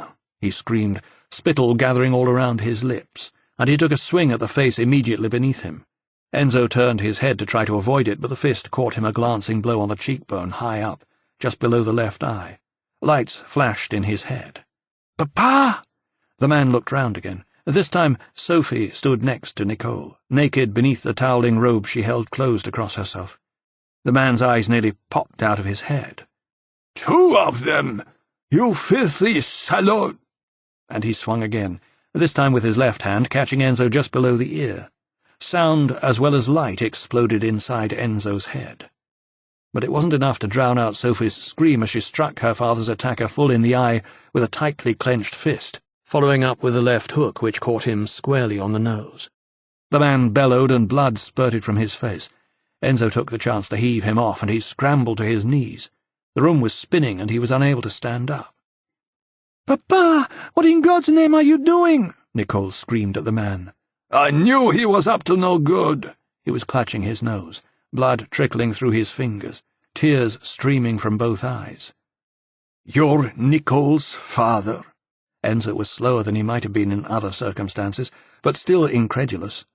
"And you thought—" He waved a hand wildly at Sophie, who was standing, breathing hard, and ready to inflict more damage if necessary. "Jesus Christ, man! This is my daughter! Do you really think I'd be setting up some kind of love nest with Nicole right under the nose of my own daughter?" Nicole's father blinked at him in confusion, sitting on the floor amongst Enzo's books, bleeding and gasping for breath. "You can check the sleeping arrangements if you want. Christ almighty! What kind of pervert do you think I am?" Nicole strode across the room, her face beetroot red with humiliation. She took her hand hard across the side of her father's face. Enzo could see the force in it and winced. He would not like to be on the receiving end of Nicole's ire. "How dare you!" she screamed at her father. "How dare you humiliate me like this? I hate you!" And she turned and fled back to her room, deep sobs catching in her throat as she went. Sophie knelt in front of Enzo and cupped his face in her hands. "Are you okay, Papa?" Enzo put his hands over hers and gazed into her face. "I'm fine, Sophie," and he squeezed her wrists. "Thank you." Beyond her he saw, in the hall, Bertrand's metal detector. It's what had tripped him in the dark and sent him careening into the intruder. Bertrand. That stab of anger again. But he couldn't be angry with Sophie. Without her intervention, God knows what damage Nicole's father might have done him. "Go to bed, pet. I'll deal with this." "Are you sure?" Enzo nodded. On you go. Reluctantly, Sophie stood up. She glowered at the man whose nose she had very probably broken, and marched back through the hall to her bedroom. Enzo leaned on a pile of books and pulled himself to his feet. He was giddy, and his face felt swollen and bruised. His shoulder-length hair was a tousled mess. He ran his hands through it, drawing it back from his face. With an effort, the farmer, too, heaved himself off the floor. The two men stood unsteadily, glaring at each other. Nicole's father wiped his bloody hand on his trousers and held it out for Enzo to shake.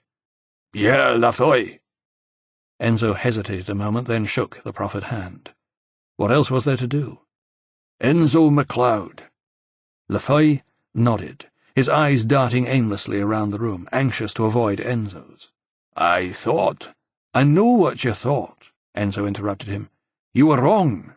And he felt a momentary pang of guilt, recalling the fleeting temptation of the cantaloupe breasts. He looked at the farmer's bloody face. You're still bleeding. We'd better clean you up. Lafoy followed him across the séjour, through an archway and into the dining room. A breakfast bar separated the dining room from the kitchen area, and Enzo put a large bowl on it and boiled a kettle.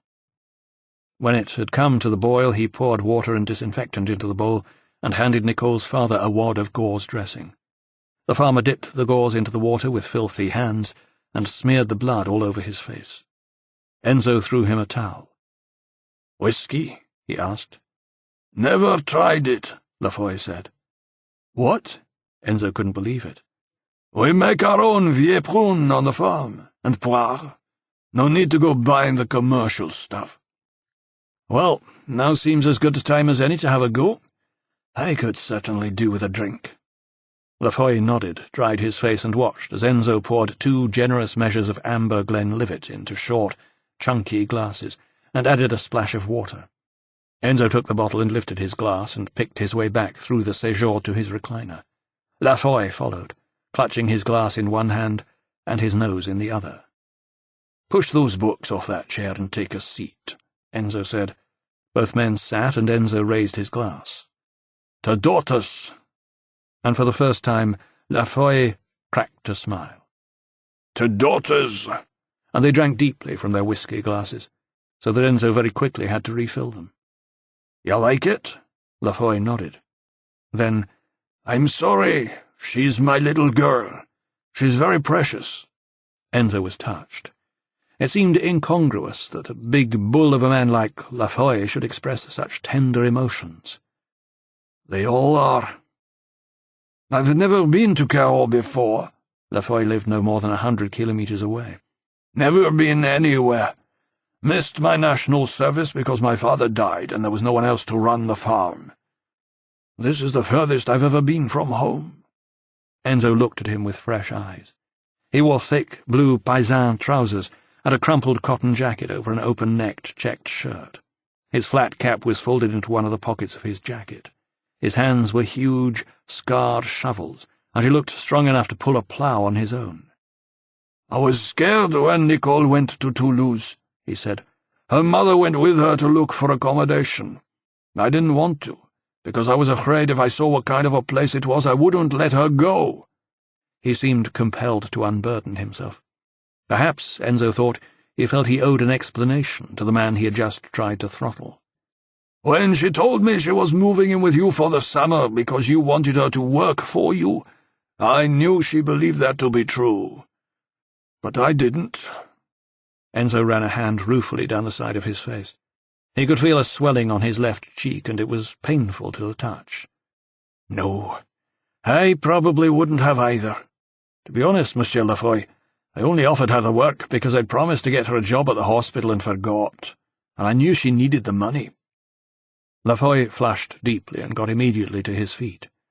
Then I'll take her home with me right now. No, Enzo said quickly. She's doing a great job. I really do need someone with her kind of skills. She's a smart kid. We don't need a charity. Of course you don't, but I do need Nicole. Even after just one day, I realize how difficult this project would be without her.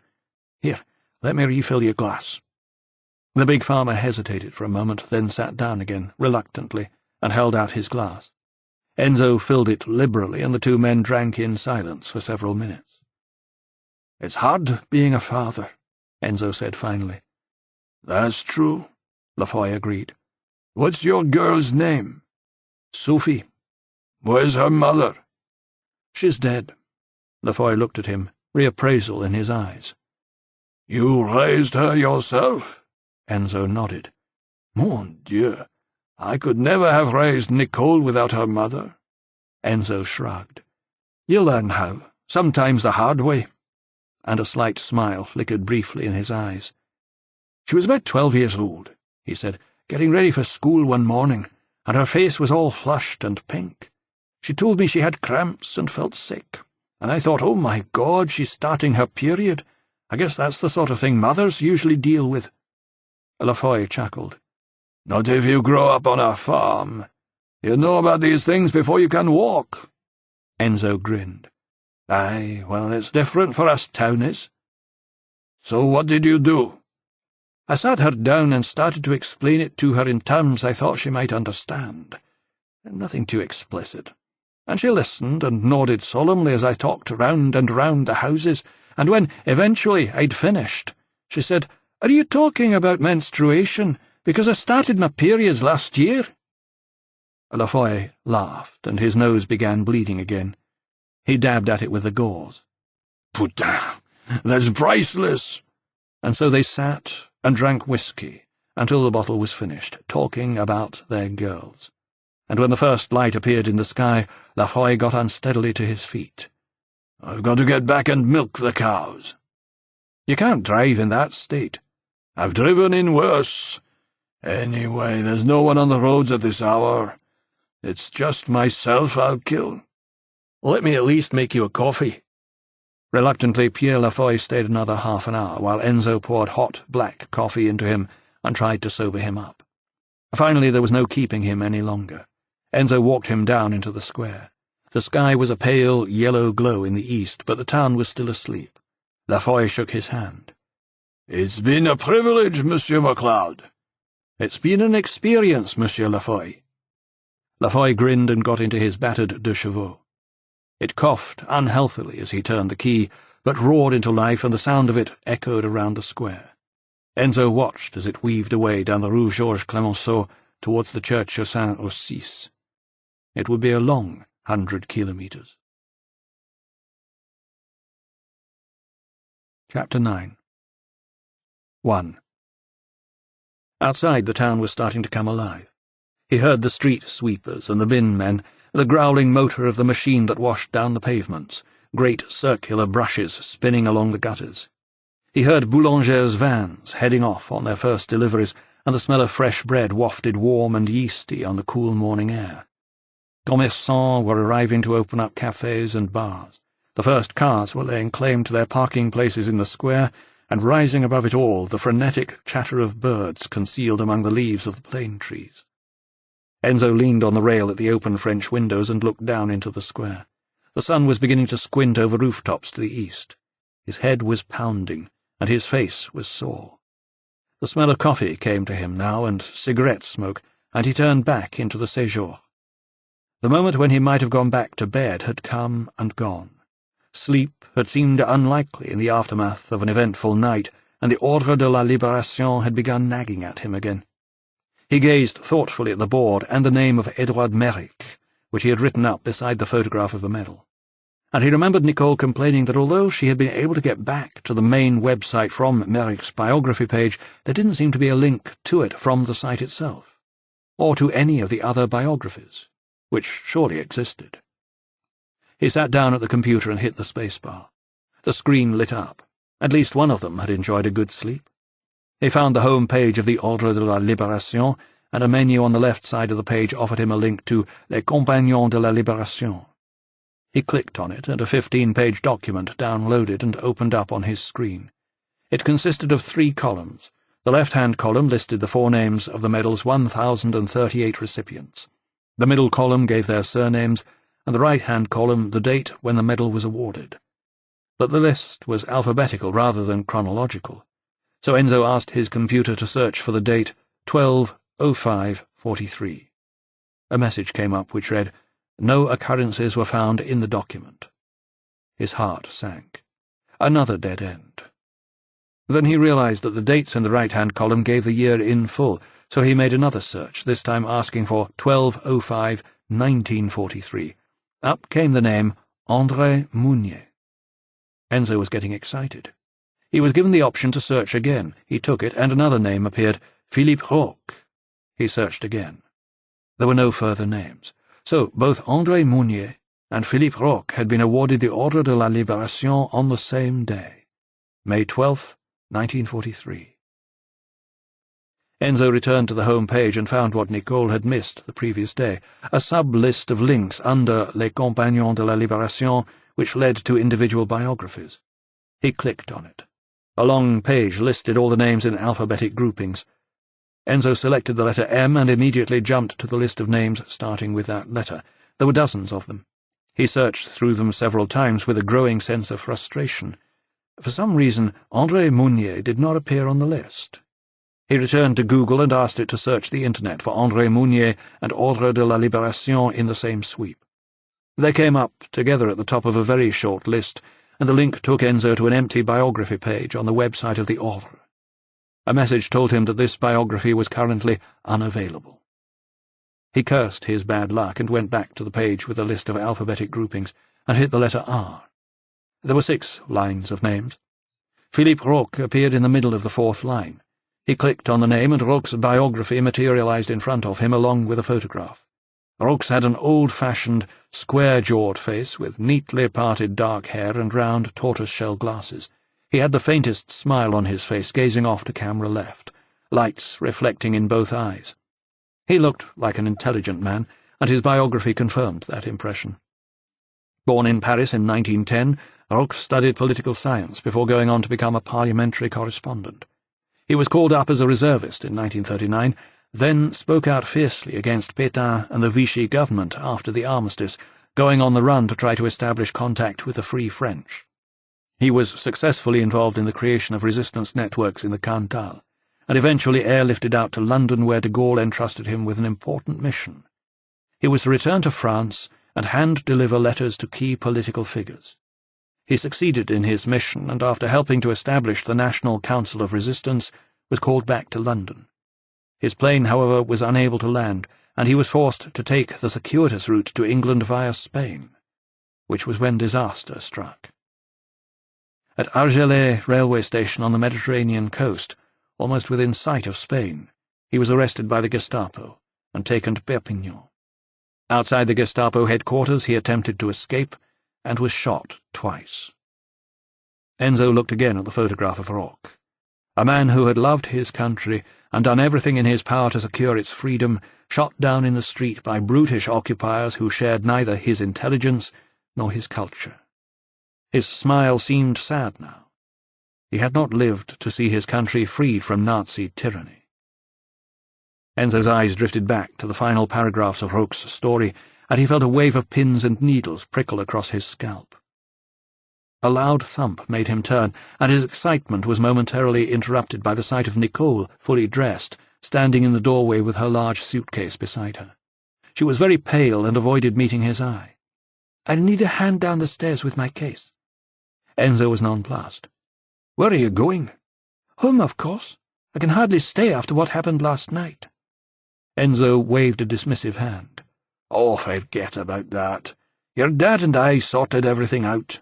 He's a nice guy." Nicole gazed at him in astonishment. "He was beating you up?" "Yeah, well, understandable. I'd probably have done the same thing." Nicole was shaking her head in disbelief, and Enzo said, "Look at it this way. It shows how much he loves you." Nicole blushed. "Well, I wish he would show it some other way." She tilted her head and looked at Enzo as if for the first time. "Oh, your poor face. You need a cold compress on those bruises." "It's too late for that." But she was already heading for the kitchen and spotted the empty whiskey bottle and the 2 glasses. "Were you 2 drinking?" "We had a couple." "A couple? The bottle's empty." "Well, it wasn't exactly full to begin with." Enzo wondered why he felt the need to defend himself. Nicole returned with ice cubes wrapped in a dish towel. "Here." She pressed it onto his bruised cheek. He winced. "Ow, that's sore." Her large, trembling breasts were on a level with his eyes, and he was momentarily distracted from his pain. "I can still smell the alcohol off you," she said. "You need a coffee and something to eat." And then a thought occurred to her. "Have you even been back to bed?" "Look," Enzo pushed the ice from his face. "Never mind all that." He nodded towards the computer. "I've made a breakthrough here." The Roque biography and his photograph were still up on the screen. Nicole glanced at it. Her interest piqued. "Who's that?" "Philippe Roque, awarded the Ordre de la Libération on May 12, 1943. He was working for the resistance until the Gestapo caught him on the south coast. He was shot trying to escape outside the Gestapo building in Perpignan." Nicole shrugged and pushed the ice back into Enzo's face. "So what's that got to do with anything?" "Well, the thing is, he didn't die immediately.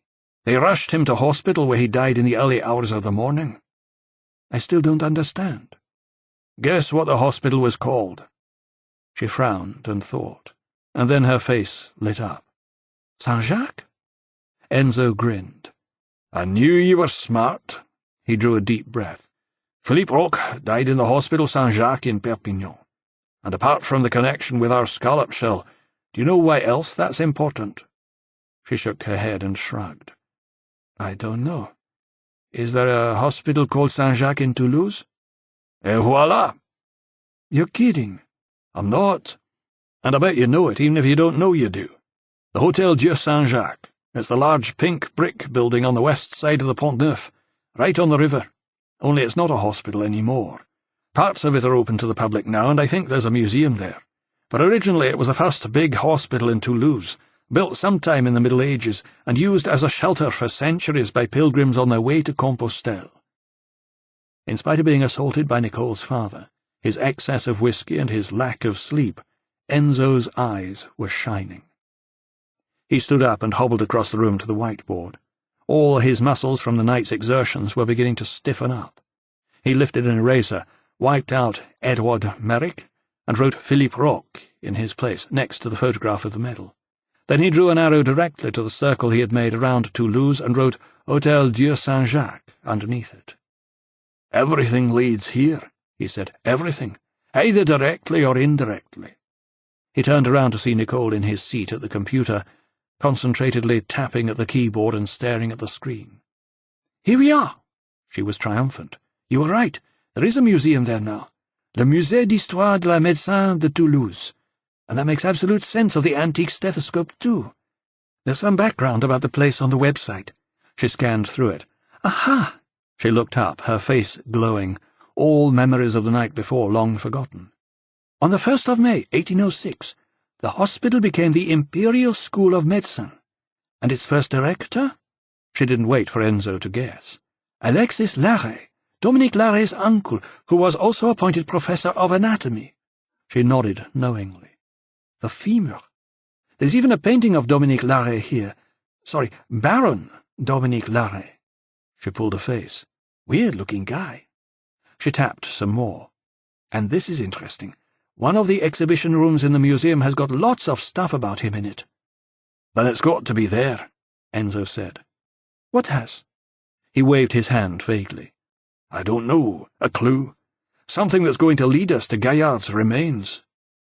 Nicole looked horrified. "You mean, you think the rest of his body's there?"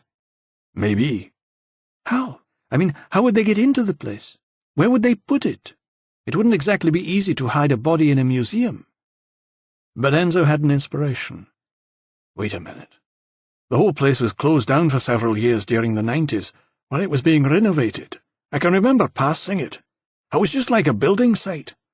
What better place to hide a body?" He dropped his ice pack on the table and lifted his satchel. "Come on." "Where are we going?" "Toulouse." "Now?" "Right now." "How?" "In my car." "You're in no condition to drive." "Neither was your father."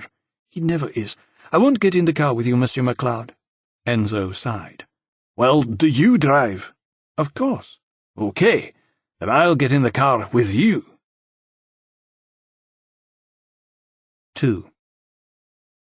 It was not yet 10 when Enzo and Nicole stepped off the metro at Saint-Cyprien and began back along the Rue de la République towards the river. They had parked 2 levels below the Place du Capitole, emerging into the vast paved pedestrian square, with its magnificent Hôtel de Ville at the east side facing a long gallery of arcaded shops on the west. Even though the universities were on summer break, Toulouse was still a young person's town, brimful of life.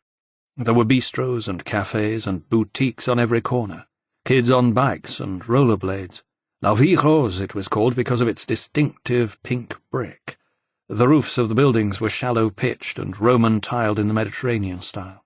The Mediterranean itself was less than 2 hours away. Enzo disliked cities, but if he was forced to live in one, he would probably pick Toulouse. The Rue de la République was a long, narrow street. Some of the brick buildings had been rendered and painted, green and pink and peach, with grey and maroon and pale green shutters. It was the heart of the city's Latin Quarter, which was really just an area with a large immigrant population, mostly from the former colonies. The Hôtel Dieu Saint-Jacques stood on the very edge of the Garonne, the walls of its basement cellars plunging down into the river's slow-moving green water. Essentially, it comprised 4-story buildings around 3 sides of a long rectangular garden. The entrance was on the corner of the Rue Vigerie and the Rue de la République, leading to the west wing of the medieval former hospital, at a small car park in front of the gardens. On the wall beside an open glass-paned door, 2 large scallop shells flanked a sign which read, Hôtel Dieu Saint-Jacques. A large poster was pasted to a hoarding advertising the museum and featured the face of a man who looked to Enzo like the Scottish bard Rabbi Burns. In fact, it was Dominique Larrey. A man in uniform sat on the ledge of an open window next to the door and watched them approach. "We're looking for the museum," Enzo said. "Closed," said the man. "What?" Enzo couldn't believe it. He looked at his watch. Surely it must be open by this time. "Closed Mondays and Tuesdays, open every other day from 1 till 6. Enzo cursed. It was still only Monday, and they had never thought to check the opening hours. How could they possibly wait another 2 days to get into the museum? Nicole flicked her long hair back off her shoulder and did a flirty thing that Enzo had never seen her do before. He wouldn't have believed her capable of it. Her father would have been mortified. "We've come a long way." She made big eyes at the man in uniform. "You couldn't open up just for us, could you?" The man let his eyes wander lasciviously down to her quivering breasts, and then he looked up. "Sorry." Apparently, the pleasure of exercising his power outweighed the allure of the girl from the farm. "Come on." Enzo led a disappointed Nicole back through the gate.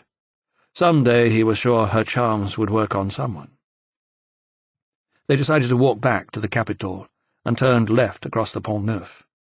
Over the river they could see the roofs of the ancient city centre rising above apartment blocks and government buildings, a jumble of turrets and bell towers, an odd blend of European and North African architecture that sat somehow comfortably together in this cosmopolitan old town.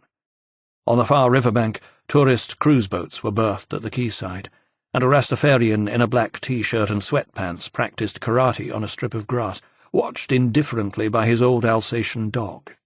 Joggers trundled laboriously along the towpath before the heat of the day set in. The Hôtel Dieu Saint-Jacques was below them now, on their left. The garden at its centre was ringed by carefully pruned lime trees. The lawn was divided into classical patterns by a low, manicured hedge, and 2 columns of bushes in the shape of egg cosies created a grassy avenue running from front to back. Enzo barely glanced at it. His mind was stewing over their misfortune.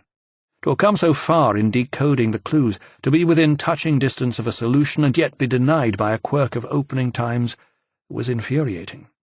He had no idea how he was going to fill the next 48 hours. He wasn't even listening to Nicole. She had begun a diatribe on how he needed to take better care of himself. He still hadn't had breakfast, she pointed out. He drank too much. He was too old to be getting into fights with her father. It wasn't easy to shut out the voice. God help the poor soul who married her. There would, of course, be a couple of consolations, although he doubted if that would be quite enough to make up for the rest. Then he felt her tugging on his sleeve. "What?" he said tetchily, pulling his arm away. "What's that?" She pointed down to the gardens. Enzo glanced with irritation towards the expanse of meticulous greenery, some anal gardener's raison d'être. It's a bloody garden. No, at the far end, beyond the line of bushes. Enzo peered in the direction she was pointing and saw what looked like a giant white saucer at the very apex of the lawn. He felt in his pockets for his glasses, but in their hurry to leave he had left them lying on the table in the séjour. I've no idea. Why? Well, it looks to me very much like a giant scallop shell. What? Enzo struggled to try to bring the thing into focus. Let's go and see. And they turned around and went back down to the gate. The man in uniform watched them approach, and his eyes narrowed with suspicion. It's still not open. They walked straight past. Hey, where are you going? I'll walk in the garden. Any objections? Rose bushes in full bloom lined the gravel path which led them around the perimeter of the lawn, and as they approached the far end it became apparent that Nicole's eyes had not deceived her. A huge concrete scallop shell, around 2 meters across, was set in a circle of lawn, and half filled with brackish green water. A rusting pipe poked up through the slime. "It's a fountain," Nicole said. "A fountain in the shape of a coquille Saint-Jacques." Although it appeared that the fountain had not been in working order for some time. Enzo stared at it. A perfect scallop shell, ribbed and cupped to hold water, the function for which hundreds of thousands of pilgrims over the centuries had used it. That's it. His voice was little more than a hoarse whisper, and he had to clear his throat. "That's what?" "He's got to be here, under the shell." Nicole screwed up her nose. "You really think so?" "He must be. Everything has led us to this spot, Nicole. Every one of those clues. Why else are we standing here? The killer must have had access to the renovation plans. They were probably available to the public at the planning office. He'd have known where the scalloped shell fountain was to be sited, and he buried the body right underneath it. The place was a building site at the time. The whole area around here had probably already been dug up." She surveyed the shell thoughtfully. "Well, how are we going to find out?" "The police will have to excavate it." Traffic thundered along the boulevards on either side of the Canal du Midi, shaded from the heat of the sun by lines of dusty-leafed trees. The Hôtel de Police, headquarters of the Police Nationale, stood on the corner of the boulevard L'Embouchure and the Rue de Chaussat. Nicole had barely settled herself on the terrace of the Café Les Azous around the corner in the Avenue des Minimes when she saw Enzo storming across the road towards her. His face was red. It would have been difficult to tell if it was from heat or exertion, but in fact it was anger. He threw himself into the seat beside her. "Bastards." "What happened?" "They thought I was some kind of nutter. I never even got beyond the duty officer." "What are you going to do?" "Have a drink." He waved the waiter over. Nicole lowered her voice. "Do you not think you've had enough alcohol already, Monsieur MacLeod? You'll be dehydrated." The waiter stood over them. "Monsieur?" "Two Perrier Citron," Nicole said firmly before Enzo could open his mouth. Enzo glared at her. "What are you? My mother?" "Don't take it out on me," she said evenly. "It's not my fault they won't take you seriously." She cast a critical eye over him. "Although it might help if you didn't look like a tramp." Enzo stared sullenly at the ancient brickwork of the Église des Minimes opposite. The waiter arrived with their drinks and left the bill under Enzo's glass. He glanced at it and grunted. "Huh. Alcohol would have been cheaper." Nicole poured sparkling water into both of their glasses. "So what are you going to do?" He took a drink of his Perrier Citron, felt the bubbles tickling his nostrils, and had a sudden inspiration. "I'm going to call on the old-school tie." "What do you mean?" He took a long draught from his glass and stood up, dropping several coins on the table. "Come on, drink up. We're going back to Cahors." 3. Enzo pushed open the heavy wrought-iron gate and walked across the cobbled courtyard. The administrative buildings of the Hôtel du Département rose up around him on 3 sides to steeply pitched grey slate roofs. He went through an archway and followed the accueil sign to the reception desk. "I'd like to see the Préfet," he told the young woman behind the counter. "Do you have an appointment, monsieur?" "Just tell him that Monsieur Enzo MacLeod needs to see him as a matter of urgency." Préfet Verne's office was on the first floor, a large room with 3 tall windows overlooking the courtyard. The wall behind his desk was draped with crossed tricolour. There were photographs of him with the President, the Prime Minister, the Foreign Minister, the Garde des Sceaux. His desk was enormous, and the Prefet himself seemed almost small behind it. Sunlight slanted golden across a floor of polished parquet, and draped itself over 2 Louis XIV armchairs and a chaise longue set around a low antique table. The Prefet rose to shake Enzo's hand. "My staff is not used to my receiving visits from such disreputable characters," he smiled. "What can possibly be so urgent?" He waved a hand towards one of the Louis XIV fauteuils and sat in the other one himself, folding his hands in his lap. Enzo remained standing. "I know where the rest of Gaillard's body is buried." Prefet Verne tilted his head and raised an eyebrow. "Really? But I need your help to prove it." "Curiouser and curiouser." "I need the police in Toulouse to excavate beneath a fountain at the old Hospital Saint-Jacques, but I can't get them to take me seriously." "I'm not surprised. But if the Prefet at Toulouse ordered them to, they'd have to, wouldn't they?" "And why would he do that?" "Because you'd asked him to." The Prefet regarded him thoughtfully.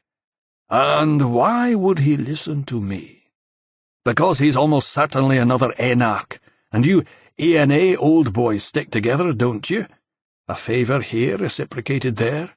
I take it you do know your counterpart in the Garonne?" "Naturally." His hands were still folded in his lap, and he began tapping his thumbs together. "I'm just wondering why I would ask him to do that." "Because I'm asking you." "And that would make me ask him because?"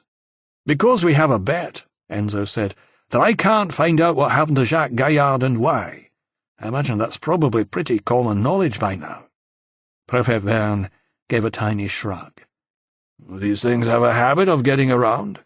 So if you were to refuse to help me, that could be construed by some people, not to mention the press, as, well, not to put too fine a point on it, welching on a bet."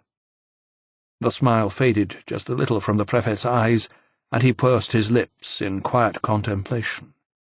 "There's Italian blood in your family, MacLeod, isn't there?" "My mother was Italian." Any relation to the Machiavellis?" 4. Arc lamps flooded the garden with light, and the pink of the ancient hospital building stood bold against the black of the midnight sky. A crowd gathered on the bridge in the warm night air, idly exercising their curiosity.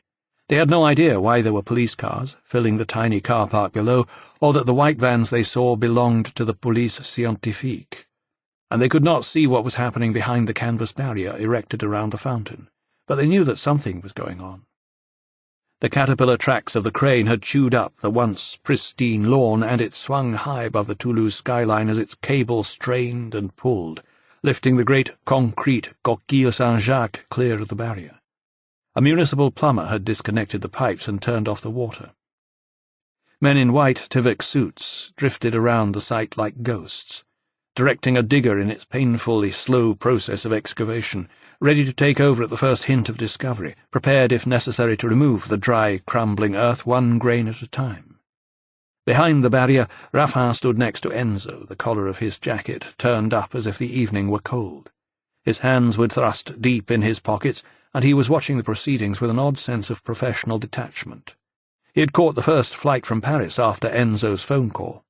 All he had said was, "Are you certain?" And when Enzo replied, 99%, he'd said, "I'm on my way." He had cast a curious eye over Nicole when Enzo introduced them, but refrained from comment. Enzo looked up at the concrete shell hanging overhead. It seemed almost surreal, caught in the arc lights as if it were floating. He was tense with anticipation and misgivings. What if he was wrong? What if there was nothing there? His disquiet was heightened by the approach of the city's chief of police, a squat, tough-looking man, uniform stretched tightly across broad shoulders. He had long sideburns and was chewing a match in the corner of his mouth. His peaked hat cast a shadow across his eyes. He pulled Enzo to one side and lowered his voice. He moved close to his ear to be heard above the roar of the engine. "If this turns out to be a wild goose chase, monsieur, I'll have your fucking hide, friends in high places or not." Evidently, he had not taken kindly to receiving his orders from on high. Enzo watched him saunter away again towards a group of officers who were standing watching. His mouth was dry, and he wished he had brought a bottle of water. Then a shout cut across the revving of the digger. One of the ghosts raised an arm, and the articulated claw stopped scooping. It jerked and twisted away from the hole, spilling sandy soil as it went. The other ghosts moved in, climbing carefully into a pit which was now more than 2 meters deep. Enzo, Raffin, and Nicole moved closer, as the forensic scientists began scraping away the earth one trowel at a time from the corner of a metal object lying at an angle in the ground. Lights were moved in so that they could better see what they were doing. The digger cut its motor, and a strange silence fell across the site. Only the sound of men breathing and the scraping of trowels could be heard in the night air. It took nearly 15 minutes to uncover the tin trunk. It was the same military green as the one Enzo and Raffin had seen at the Greffe in Paris, battered and scored and more rusted than its twin. There was a sense of everyone around the hole holding their breath as one of the police scientifique carefully released the clips and opened the lid. He swung a light to shine inside the trunk to reveal the skeletal remains of 2 arms lying side by side. But there were other items too, loose in the bottom of the trunk.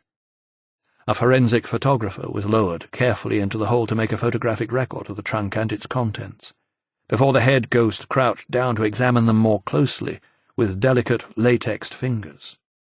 "Definitely looks like 2 arms," he called up. "The radius and ulna of both forearms seem damaged, scarred or scored in some way. Each of the arms appears to have been cleanly jointed from the shoulder at the head of the humerus, although there is also damage to the bone here too."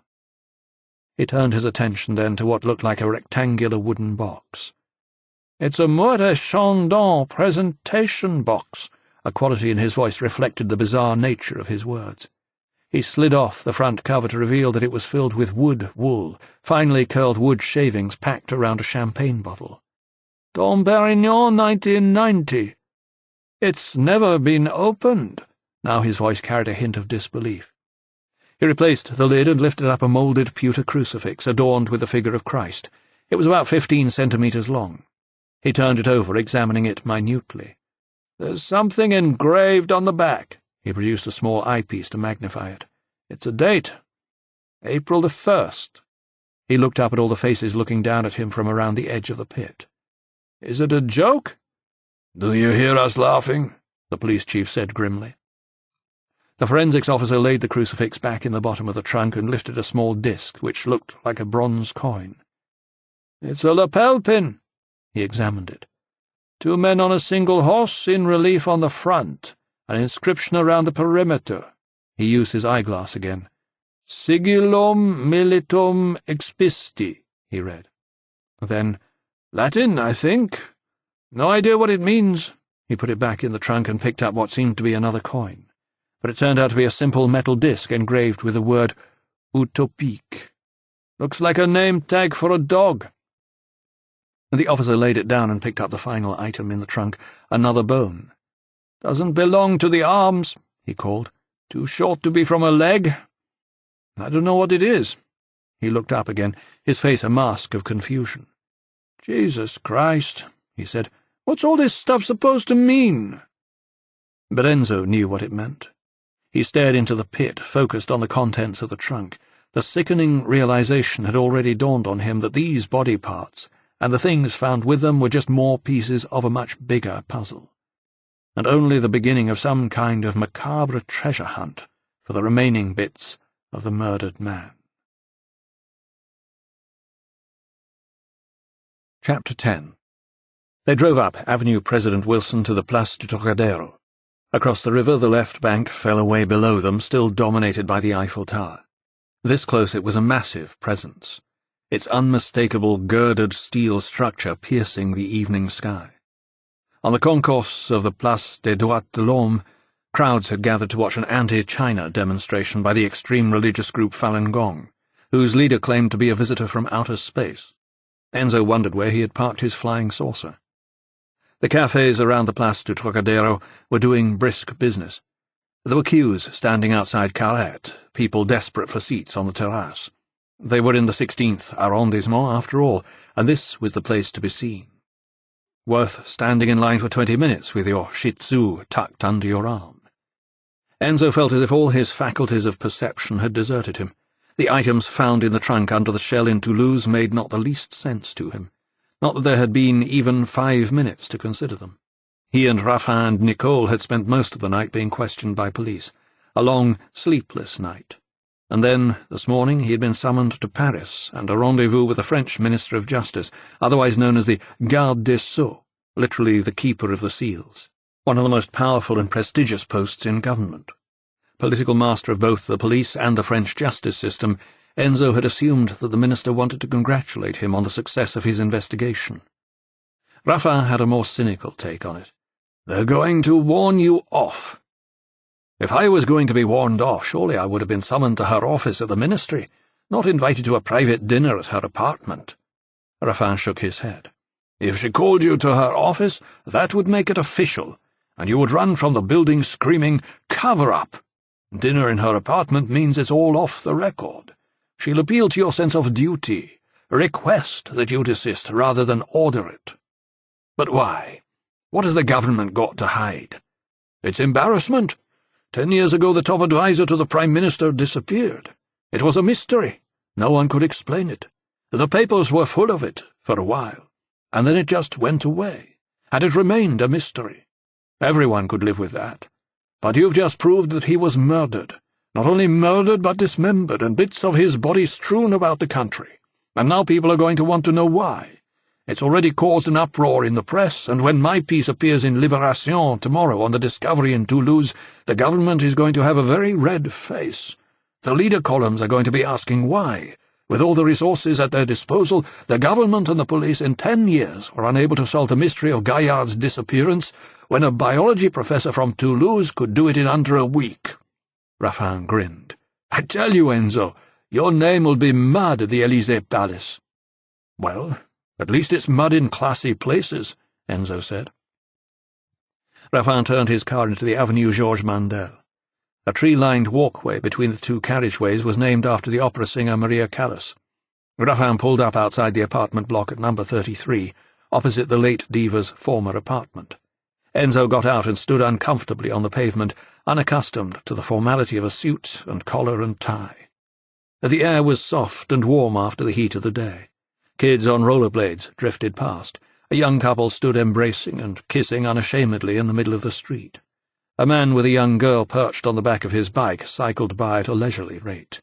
The child turned her head to stare at Enzo with naked curiosity.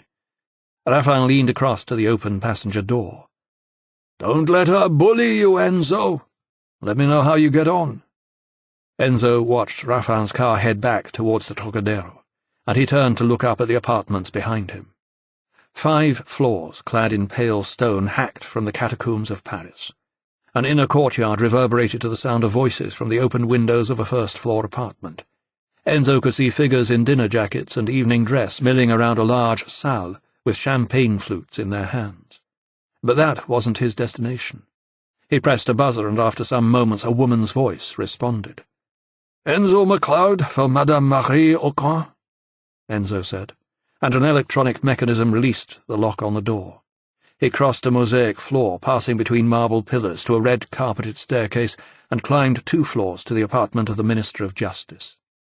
She opened the door herself. He had seen her on television many times, and had always thought her a handsome woman, but she was even more attractive in the flesh. She was just 45 years old, young to have been appointed to such a powerful position. Long black hair fell to her shoulders, a loosely parted fringe above a lean, youthful face. Her full lips parted in a wide smile. Dark blue eyes radiated unusual warmth.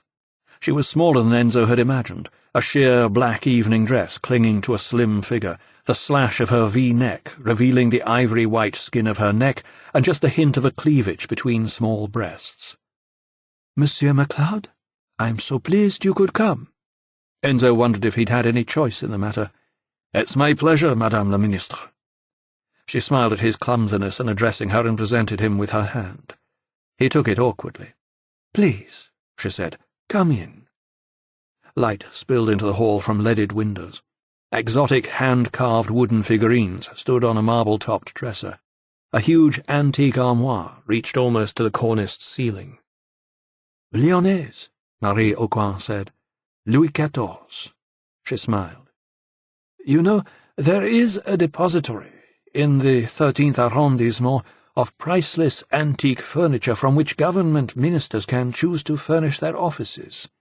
Sadly, we must furnish our homes at our own expense, which is a pity, since they don't really pay us very much." She led him through double doors into a classical French dining room with moulded ceilings, marble fireplace, and gilded mirror. But there France ended and China began. The furniture was oriental, a long, black lacquered table with 8 chairs, matching mahogany buffets with bamboo-panelled doors, inlaid with mother-of-pearl and dressed with carefully arranged Ming and Qing dynasty vases and ornaments. Ceramic dragons flanked the cheminée. Vividly coloured Chinese rugs were strewn about the parquet floor, and original Chinese scroll paintings hung from cream-painted walls. Bridges and Buddhas and pink-faced children. Even the Venetian blinds were mahogany slatted in the Chinese style. A red lantern diffused soft light above the table. The strings of a classical Chinese orchestra scraped and wailed gently somewhere in the background. "I thought Chinatown was on the left bank," Enzo said. She smiled. "I went to school in China. My father was ambassador in Singapore and then Peking. I speak Putonghua and Cantonese." She led him through to an adjoining sitting room, and 2 men and a silver-haired lady of around 60 rose from armchairs. The younger of the men stepped forward with his hand outstretched. He was tall, with thinning brown hair, a little younger than Enzo. "Christian Aucoin," he said. "My husband," the Minister of Justice added unnecessarily, as she turned to her guests. "Jules Jean-Pierre Lelong and his wife Jacqueline." Enzo shook hands with each of them. "Enchanté." A young man in a white jacket was hovering by the door. Marie Aucoin signalled to him. "A drink for Monsieur MacLeod. What will it be? Whisky?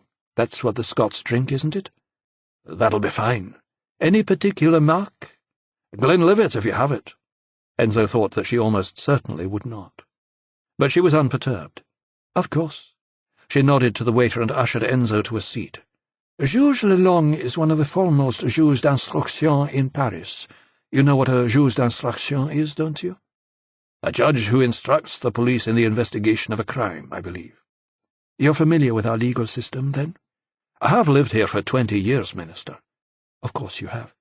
Left your wife and family in Scotland to set up a concubinage in Cahors with a young lady who died giving birth to your daughter. Sophie, isn't it?" The fact that she felt no need for subtlety in conveying that she had done her homework on him left Enzo feeling a little uneasy. "Yes." "Tell me," she perched on the edge of her seat and leaned confidentially towards him, "what makes a man abandon his family and a successful career to come and live in a foreign country and teach biology at a second-rate university?" Enzo looked at the Minister of Justice and decided that he did not like her very much. She was superior and patronizing. He said solemnly, "It was the sex, Minister." He enjoyed the moment of shocked silence which invaded the room like a fifth presence before Marie Aucoin burst out laughing and clapped her hands in childlike delight. The others took her lead, smiling politely, but were clearly unamused by Enzo's vulgarity. "Bravo, Monsieur MacLeod, bravo! I think you and I are going to get on very well together." Enzo was pretty sure they weren't. His drink arrived and a perfunctory toast was made to good health. They drank and made desultory conversation. Christian Aucoin told him that he was the director of the Banque Agricole, which explained how they could afford a Louis XIV armoire and an apartment in the Avenue Georges Mandel. Enzo knew from newspaper articles that the Aucoins had no children, and he noticed that they never once made eye contact. Their body language spoke of a relationship fractured beyond repair, but glued together for the sake of appearances. Jules Lelong kept his own counsel, watching Enzo cautiously from beneath furrowed brows, while his wife prattled nervously about making preparations for the August evacuation to the summer house in Brittany. The judge dragged his eyes momentarily away from Enzo to his wife and said ominously, "You may very well be on your own this year, Jackie." Finally they adjourned to the table, where bamboo mats and chopsticks awaited them. Jasmine tea was served in delicate china cups, and a succession of Chinese dishes was brought out from the kitchen by 2 waiters. The food was excellent, and Enzo didn't need a second invitation to eat. The garde des sceaux was well practiced in the art of conversation, asking questions, making observations. She elicited from Enzo his passion for music, and disclosed to him her love of pot-holding. "I'm quite often in your part of the world," she said. "I once rappelled into the gouffre at Padirac." The wine flowed freely, and Enzo began to relax a little, which was when she caught him off guard. "I understand your Scottish daughter is working in Paris at the moment." He looked up from his plate and felt the colour rising on his cheeks. Yes. "Translation and interpretation. It's a job with a future in an expanding Europe. An internship, isn't it?" I believe so. The minister leaned her elbows on the table. "I could get her a better position in one of the ministries." I'm not sure she'd be very happy about that. Marie Aucoin seemed taken aback. "Why ever not?" "She's not very well disposed towards her father. I suspect she'd reject, out of hand, an opportunity connected with me in any way." The minister shrugged. "Foolish girl, then." And she changed the subject abruptly. "So what do you think of the new parliament sitting in Edinburgh?" I think anything that brings decision-making closer to the people is a good thing. "Do you really? Some political observers believe that the people are not particularly well qualified or informed to make decisions about anything." "Oh, I forgot," Enzo said. "You French think that the state should be run by an intellectual elite. From what I understand, it wouldn't be unusual at any given time for the President, the Prime Minister, and half the Cabinet to be graduates of ENA. Énarque. Isn't that what you call yourselves? And of course, you send out unelected provincial governors to administer the populace. That is what prefects do, isn't it?" She was unfazed. "Interesting view, Monsieur MacLeod. But by the same calculation, at any given time at least half of those of us in government are not énarques. But at least all of us are there on merit." By now the meal had run its course, and Enzo had had enough. Emboldened by wine, his patience frayed by fatigue, he crumpled his napkin and dropped it on the table. "Minister," he said, "why am I here?" Marie Aucoin's eye flickered almost imperceptibly in her husband's direction, and he immediately stood up. "Jacqueline," the banker said, "I found those prints I promised you. Why don't you come through to the study and tell me which of them you'd like? We can join the others for coffee and digestif in the séjour later." "Of course." Madame Lelong rose from the table with a fixed smile. "Excuse us," Christian Aucoin said. When they had gone, Enzo found himself facing Marie Aucoin and Juge Lelong across the table, and he suddenly felt very much on his own. "We have the DNA results back from the arms you found in Toulouse," the minister said, "confirming that they are indeed part of the remains of Jacques Gaillard." "I never doubted it." "We're still waiting for the pathologist's report." "Which probably won't tell you much," Enzo said, "except that those chips and grooves on the bones of the forearms were probably made when he raised his arms to protect himself from the blades of his attackers." "Plural?" said the judge. "What makes you think there were more than one?" "There was a lot of damage to the radius and the ulna on both arms. Either the attack was very frenzied, or there were more than one attacker." Marie Aucoin looked thoughtful. "Why do you think the killer, or killers, left clues leading to the next body part?" "It's strange, isn't it?" said the judge, before Enzo could answer. He was clearly intrigued. "It's almost as if finding one body part will lead inexorably to the others." "If you can decode the clues," Enzo said. "But it's clear that the pieces we have recovered so far were never meant to be found." "Which somewhat undermines your theory, Jean-Pierre," the minister said. She glanced at the judge and then folded her hands on the table in front of her, fixing Enzo with dark blue eyes. But there was very little warmth in them now. "Monsieur MacLeod, I want to thank you on behalf of both the government and the police for the work you have done in bringing Jacques Gaillard's murder to light. You have performed a very valuable service, and I will be making our gratitude public at a press conference tomorrow." She paused. "But—" "Now that the circumstances of his killing have been brought to our attention, I have appointed a special investigation team to look into it. The team will be led by Juge Lelong. Enzo glanced at the judge, who was watching him impassively. Which means that your help will no longer be required. In fact, said Juge Lelong, were you to involve yourself in further investigations, it might be regarded as interference in official police business. Although, of course, given your familiarity with the background of the case, any further insights that you might have would be gratefully received, Marie-Aucoin added quickly, and she smiled sweetly across the table. A long silence hung in the soft light of the red lantern. Well? Well, what? The judge stressed each individual word. Do you have any further insights? No. Enzo realized that Raffin's words of warning had indeed been prophetic. Good. Marie-Aucoin sat back, smiling. Business accomplished. She lifted a little bell from the table and tinkled it. Time for coffee, I think. Chapter 11. Enzo sat in the back of the taxi and pulled off his tie. He stuffed it in a pocket and opened the top 2 buttons of his shirt. He took a deep breath. It was late, nearly midnight. The air was still hot, heavy with humidity and pollution, and night had settled on the city like a warm, damp blanket. Streetlights drifted past, streaking darkness like disembodied beings from another world. Enzo's own world felt very small, confined to the space he occupied in his taxi. A world filled with confusion, anger, frustration. He was damned if he was going to give up his investigation just to save the further blushes of the government and the police. They had failed to make any progress in 10 years. What guarantee was there that they would make any now? Perhaps they were hoping that Gaillard would simply go away again. And yet he knew how difficult it would be for him to proceed if the authorities were against him. Interfering with official police business. Juge Lelong's words rattled around in his head. The warning could not have been clearer. They crossed the river at the Pont de la Concorde. The Boulevard Saint-Germain was deserted at its eastern end. Enzo stared out bleakly at the empty pavements, shuttered shops, and darkened apartments.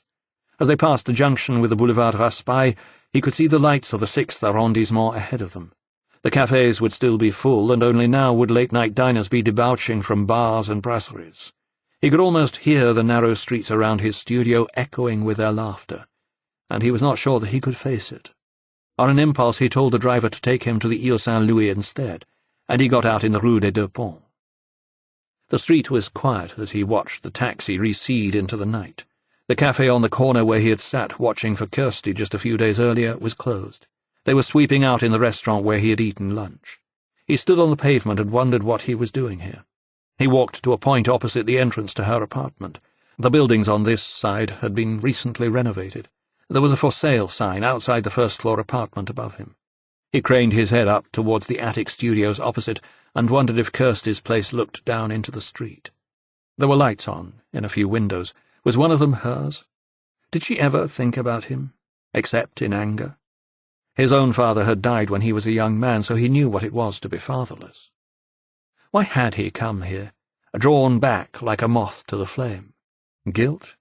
The realization that, in truth, he had given Kirsty every reason to hate him?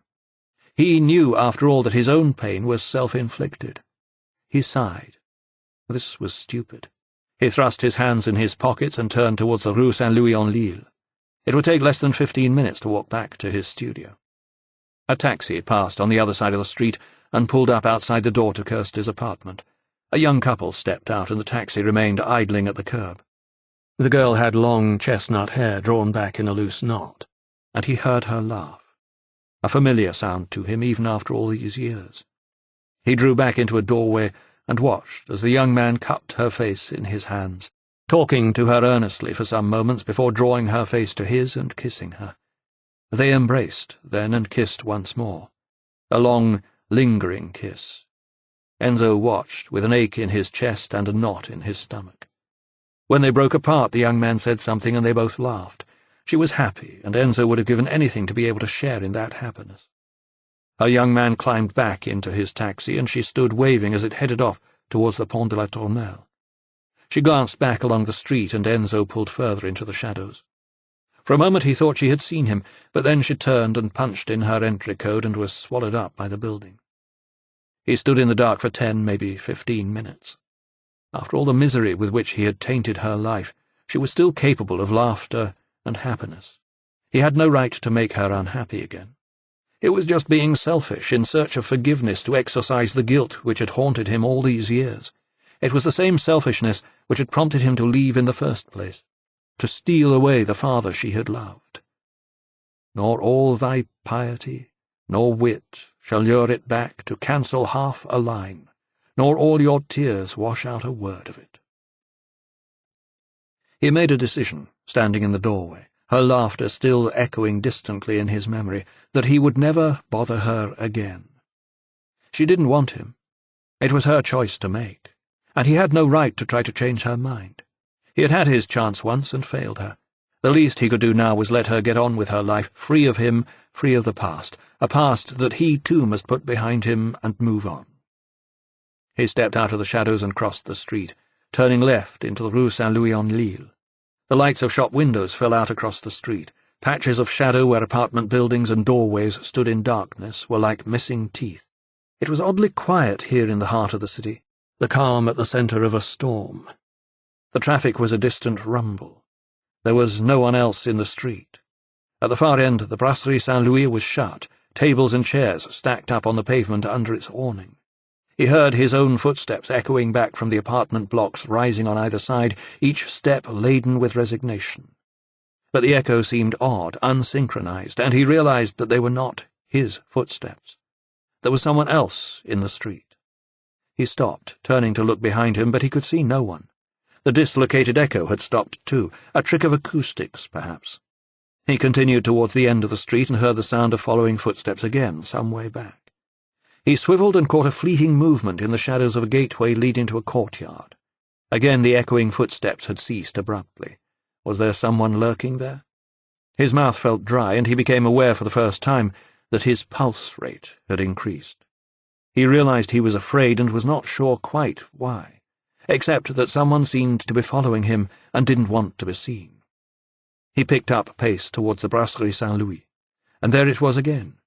An echo that wasn't quite an echo. He glanced over his shoulder and this time saw a man following in his wake, about 20 meters back. He was making no attempt to conceal himself. His pace had picked up to match Enzo's. As he neared the end of the street, Enzo started to run. Scaffolding forced him off the pavement. He thought he could hear the other man running behind him. He stole another glance over his shoulder, but the scaffolding obscured his view. He turned left at La Chaumière-en-Lille, emerging from the darkness of the narrow Rue Saint-Louis into the brightly lit expanse of the Pont Saint-Louis leading over to the Ile de la Cité and the floodlit towers of Notre-Dame. If he had hoped to find people here, he was disappointed. The bridge was deserted, and he could still hear footsteps in the street he had just left. He was halfway across the bridge when he saw the second man, a thick-set figure in a dark suit standing on the far side, silhouetted against the lights of the cathedral behind him. Something about the way he stood, legs slightly apart, hands at his sides, gave Enzo the immediate impression that this man was there to bar his way. He stopped running and stood staring breathlessly at the man, uncertain of what to do. Behind him, footsteps emerged from the Rue Saint-Louis and came to an abrupt halt. Enzo looked back. His pursuer stood at the other end of the bridge, and Enzo could hear him breathing hard in the night air. He was trapped. There was no way off the bridge. Enzo looked around in a panic, willing a taxi to appear, or a group of revellers to spill out from a bar somewhere, but there was no one. No traffic, no redemption, no escape. The man behind him began moving forward. In the distance, Enzo could see the lights of traffic drifting past on the quai de l'Hôtel de Ville, but they might as well have been 1,000,000 miles away. The sharp blast of a horn startled him. He turned to see the lights of a péniche approaching on the river below. In fact, there were 2 barges, end to end, being shunted downriver by a small tug. They sat dangerously low in the water, weighed down by their cargo of sand. Enzo could see the figure of the helmsman in the window of the wheelhouse. The first of the barges was already passing under the bridge immediately beneath him. The sand looked soft and inviting, a drop of 4 or 5 meters. He turned and clutched the rail. It would be a desperate thing to do. If he jumped and misjudged it, he could break his legs and God knows what else on the crossbars, or even end up in the water. Almost as if they realized what was in his mind, the 2 men started moving towards him. Enzo no longer had any choice. He hoisted himself onto the rail, balancing precariously for a moment. He heard one of the men shouting, and he jumped. Even as he fell through the air, it occurred to him how absurd this was. What on earth was he doing? He hit the sand with more force than he had been expecting. His legs folded under him, and he landed on his back. The sand was not as giving as he had hoped, and all the air was knocked from his lungs. He found himself looking up at the underside of the bridge passing overhead, unable to breathe, unable to move. If either of these men had a gun, he would be an easy target when he emerged on the far side. He lay helplessly, face up, as the star-studded sky emerged once more, and he saw the two men peering down at him from the parapet. One of them seemed to be laughing, the other serious and unsmiling. What if the danger had only been imagined, and the two men on the Pont Saint-Louis were simply on their way home after a night out? Here he was, leaping off the bridge like a madman. Enzo tried to imagine how he would have reacted had he encountered a man who had suddenly, and for no apparent reason, thrown himself off a bridge onto a passing barge. With something between a cough and a retch, his lungs were suddenly released from their paralysis, and they filled painfully and rapidly with air. His first few breaths were difficult. He seemed to have to fight to empty and then refill them. He inclined his head to see the two men still standing on the bridge, watching as the barge took its course around the north side of the Ile de la Cité. He saw the flare of a match as one of them lit a cigarette. He let his head fall back and lay for several minutes, waiting for his breathing and his heartbeat to stabilize. Apparently the helmsman had not noticed him drop from the bridge. Enzo could still see him in the wheelhouse.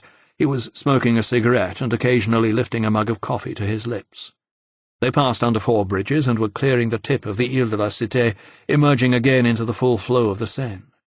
Enzo scrambled unsteadily to his feet and began shouting and waving his arms. If he didn't get off this thing now, he could end up in Rouen. He saw the helmsman's expression of incredulity in the light of the wheelhouse, and the man's mouth began working. Enzo could only imagine the stream of imprecations which issued from it. He couldn't hear him above the thrum of the tug's motor. A group of young people passing across the pedestrian Pont des Arts looked down in astonishment. Enzo heard the motor slip into reverse, and as it roared and revved, the Péniche slowed, turning in towards the quay at the Porte de Saint-Père. Enzo clambered up out of the hold and onto the near-side skirting. As the barge drew alongside the quay, he took his life in his hands and leaped across the narrowing gap, slipping on the cobbles and landing on his hands and knees. He felt his trousers tear at the right knee, and when he staggered to his feet, saw blood smearing white flesh revealed by the tear. The palms of his hands were grazed and stinging. The helmsman was out of his wheelhouse shouting at Enzo, who could hear him now. He reflected briefly on how colourful and expressive the French language could be. The crowd on the bridge had doubled in size, and a dozen people or more gathered along the rail watching with interest. Enzo wondered why there couldn't have been more people around when he needed them.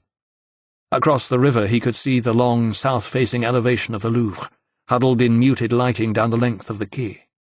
Above him the floodlit dome of the Institut de France was stark against the night sky. He realized he was only minutes away from his studio. Still, the helmsman was shouting. What on earth could Enzo tell him? How could he explain? He decided not to even try. And he turned and ran, fleeing from the scene of the crime like a schoolboy playing truant, up the ramp to the Quai Malaquais, slithering in his haste, shedding sand in his wake. The Rue Mazarine skirted the Institut de France, and he ran up it without stopping until he reached the Café Le Balto on the corner of the Rue Guénégaud.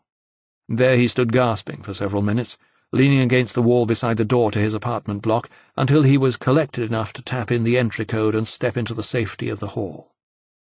He knew immediately that there was something wrong. The light did not come on. The light always came on.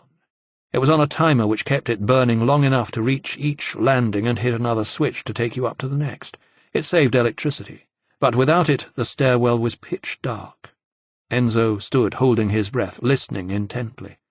His own heartbeat seemed deafening. But above it he heard the unmistakable creak of the wooden staircase like a footstep in dry snow, and then silence. There was somebody on the first-floor landing. Somebody waiting in the dark. Somebody waiting for him. He made his way across the lobby in the darkness, arms extended until he felt the stair rail cool and smooth in his hand, and one by one he began climbing the stairs as quietly as he could. The silence in the building was pervasive and unnerving. Enzo stopped at the mezzanine level and listened. Now he could hear the slow, regular sound of someone breathing, and realized that if he could hear them, they could hear him. On the half-landing he stopped and listened again. A dim light shone through a window from the street outside, but it only seemed to plunge the shadows on the landing above into deeper darkness. This time he heard nothing. As hard as he strained to hear, it seemed that the breathing had stopped. Was it possible for someone to hold their breath that long? It was time to take the initiative. Another half-dozen stairs and he would be at his door. He sprinted up, 2 at a time, with a rush of adrenaline, and was blinded by a light that shone suddenly and directly into his eyes. He yelled and swung out, blind with a clenched fist, punching the wall and gasping in pain. He heard a startled exclamation and a woman's voice. "For God's sake, Enzo, what are you doing?" As he hopped around the landing waving his injured hand and dredging up infantile swear words from his childhood, it occurred to him that it was a voice he knew. He shielded his eyes from the light and saw Charlotte's frightened face peering at him out of the dark. "Could you please stop shining that thing in my face?" And when she diverted it to the floor, he saw that it was the kind of small penlight you might carry on a keyring. "How did you get in?" "I remember the code from the night you brought me up for coffee. The lights weren't working, but I had this little flashlight, so I decided to sit on the stairs and wait till you got back." Enzo was opening and closing his hand, flexing bruised joints. Charlotte added, "But I didn't expect you to try to assault me." "I didn't know it was you." Enzo realized he wasn't making a very good impression. "So do you normally try to punch people you meet on the stairs?" "I thought someone was waiting to jump me." "Why on earth would you think that?" "Because it wouldn't be the first time someone had tried it tonight." Enzo unlocked the door to the studio and reached in to switch on a light. Charlotte laughed. "What?" "I was being followed. On the Ile Saint-Louis. At least I think I was." "What were you doing on the Ile Saint-Louis? I thought you were having dinner with the Garde des Sceaux." "That's a long story." She followed him into the studio and watched as he poured himself a large whiskey. "What on earth have you been up to?" She looked at the state of his suit. "You're covered in sand, and your trousers are ripped." "I jumped off the Pont Saint-Louis into a passing barge." He avoided her eye. "I think I'd better have one of those too." She nodded towards the whiskey bottle. "And maybe you should tell me what happened." As Enzo related the story to Charlotte, his fears seemed absurd, and his response to them verging on the ludicrous. She was hardly able to drink her whiskey for laughing. "That's not funny," he said. "I really thought these guys were after me." "But why?" He shrugged. "I don't know. Maybe I'm just getting paranoid. This whole Jacques Gaillard thing is getting out of hand. His killers must know I'm getting close to them." He looked up, struck by a sudden thought. "How did you know I was having dinner with the Garde des Sceaux?" "Roger told me." "Oh, did he? You two seem to do a lot of talking for a couple who've just broken up." "It wasn't an acrimonious split," Charlotte said, and then immediately qualified herself. "Well, not really." But it wasn't something she was going to discuss further. "So what did Marie Aucoin have to say for herself?" "She's set up a special team to investigate Gaillard's killing, and it was made clear to me that I was to have nothing further to do with it." "So what are you going to do?" "I'm going to have everything further to do with it." Charlotte smiled. "Of course you are." She took his whiskey glass from him. "Why don't you take off your trousers and sit up on the breakfast bar, and I'll dress that wound for you." "Best offer I've had all night." Enzo kicked off his shoes, undid his belt, and stepped out of his trousers. He hoisted himself up onto the breakfast bar, his legs dangling, and for the second time that night felt like a big kid. He remembered his mother sitting him up next to the kitchen sink to clean the gravel out of skinned knees when he was a little boy in Scotland.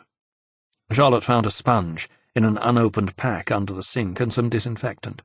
She boiled a kettle and mixed up a solution of water and disinfectant to clean out the gash on his knee. It stung, and he yelled out, flinching from the sponge. "Don't be a baby," she said. "You don't want to get an infection in that." She discovered a roll of bandage in a drawer and taped it over the wound. "I think you'll live." Enzo wanted to keep her close. "Tell me, in your considered opinion as a forensic psychologist, why would Jacques Gaillard's killers leave clues with each of his body parts?" "Clues to what?" to the location of the next body part. She shrugged. Without knowing more about the case, I can only offer an uninformed guess. Which is? He, she, they want to be caught. But that's crazy. Why? Well, if they don't get caught, no one will ever know how clever they were. After all, they got away with murder. It's not uncommon for a killer to want to be caught so he can claim the credit. But they went to great lengths to hide the body parts so that they would never be found. Charlotte sighed. Then your guess is as good as mine. Beyond the initial jagged pain when she dabbed his knee with a sponge, he had enjoyed the cool, soft touch of her fingers on his skin. And after she had finished, she left a hand draped over his thigh, her belly still pressed against his other leg as they talked. He could smell her perfume and felt the warmth of her through her dress. She looked up at him, and her face was very close. Her eyes were like big, dark saucers, and they fixed him with a twinkle that was half serious, half amused. He felt blood rushing to his loins, and on an impulse leaned forward to kiss her. To his surprise and delight, she made no attempt to move away. Her lips were soft and moist, and there was a sweetness on her tongue. He cupped the back of her head in his hand, feeling the soft, silky texture of her curls, the smooth curve of her skull as it swooped down to her neck. He felt her hand on his chest, fingers moving up to his face. And then it was over, and they broke apart and looked at each other for a long time without a word passing between them. Finally Enzo said, in almost a whisper, "Stay over." But she shook her head. "I have an early client. Another time." "There might not be another time. I have to go to Toulouse tomorrow." "Why?" "The president of my university has requested an audience. I think he's going to sack me." He tried a smile, but it was a poor attempt at masking his disappointment. Chapter 12. 1. The Université Paul Sabatier was smudged across a great, sprawling campus on the southern outskirts of Toulouse. Sabatier had been the dean of the Faculty of Science at Toulouse University in the early part of the 20th century, and winner of the Nobel Prize for Chemistry in 1912.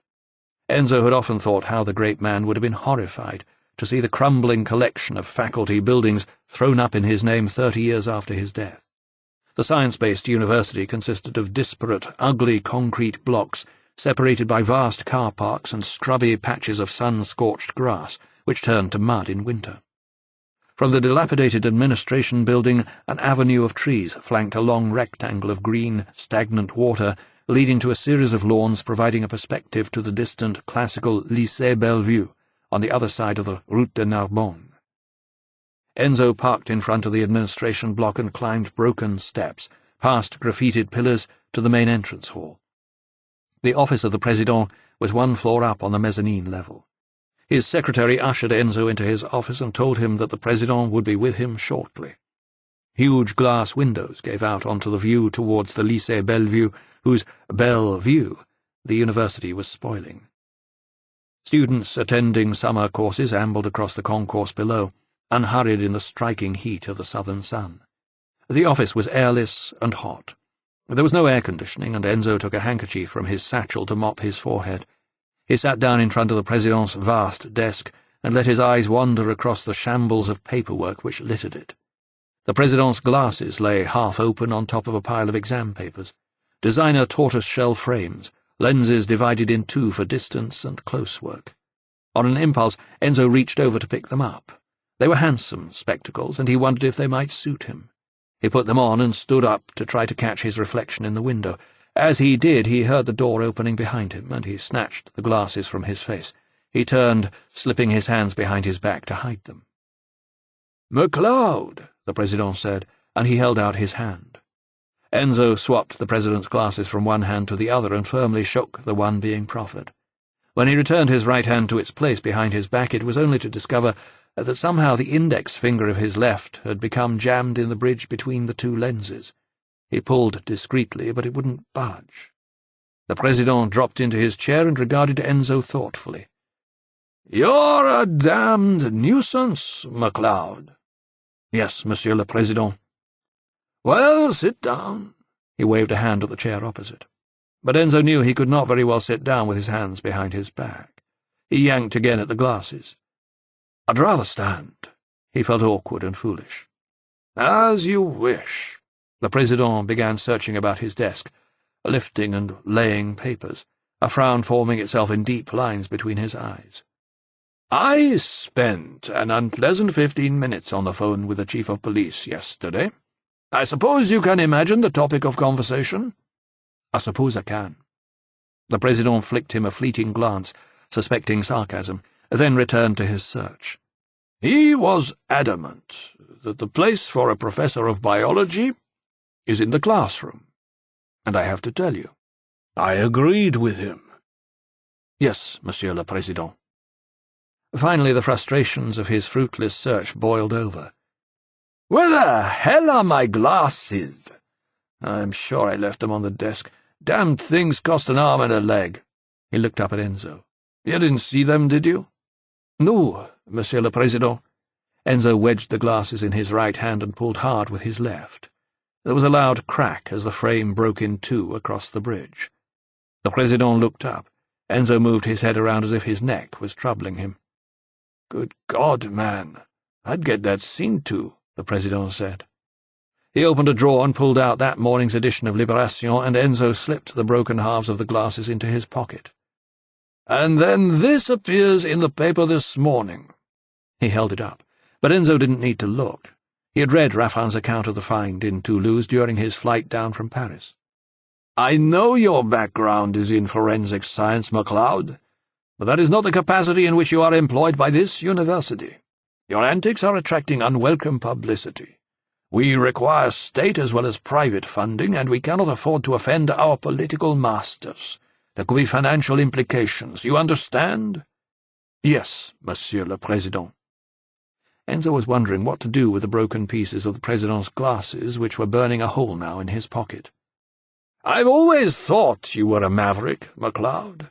You're too chummy with the students. I hear that you've been known to go drinking with them, and that they even invite you to parties. Is that true?" "Yes, Monsieur le Président." The President shook his head. He was feeling about in his pockets. "Doesn't do. Doesn't do at all. Not good for discipline." "Is there a problem with my student pass rates?" "No." The Président gave a little defensive shrug of each shoulder. "But that's not the point." "What is the point, Monsieur le Président?" "The point is, MacLeod, that I want you to lay off this amateur detective nonsense." "I'm on holiday, Monsieur le Président." The Président stood up. "Yes, you are, MacLeod, and I can arrange for it to be permanent, if that's how you'd prefer it." "No, Monsieur le Président." "Good. Then we understand one another." He stretched out a hand to indicate that the interview was at an end. Enzo shook it. "Yes, Monsieur le Président." And as he walked through the outer office, he heard the Président shout to his secretary, "Amélie, have you seen my glasses?" "No, Monsieur le Président." Amélie hurried through to help him look for them. Enzo took the pieces from his pocket and dropped them in the wastepaper bin. He didn't feel so bad now about breaking them. 2. It was early afternoon by the time he stepped off the Toulouse train in Cahors. He was depressed and disheartened, warned off the Gaillard case twice, once by the government, once by his employer, and he had spent most of the previous night dwelling on what might have been with Charlotte. He had known from their first meeting at Raffin's apartment that she was special. She was affecting him in a way no woman had since Pascal.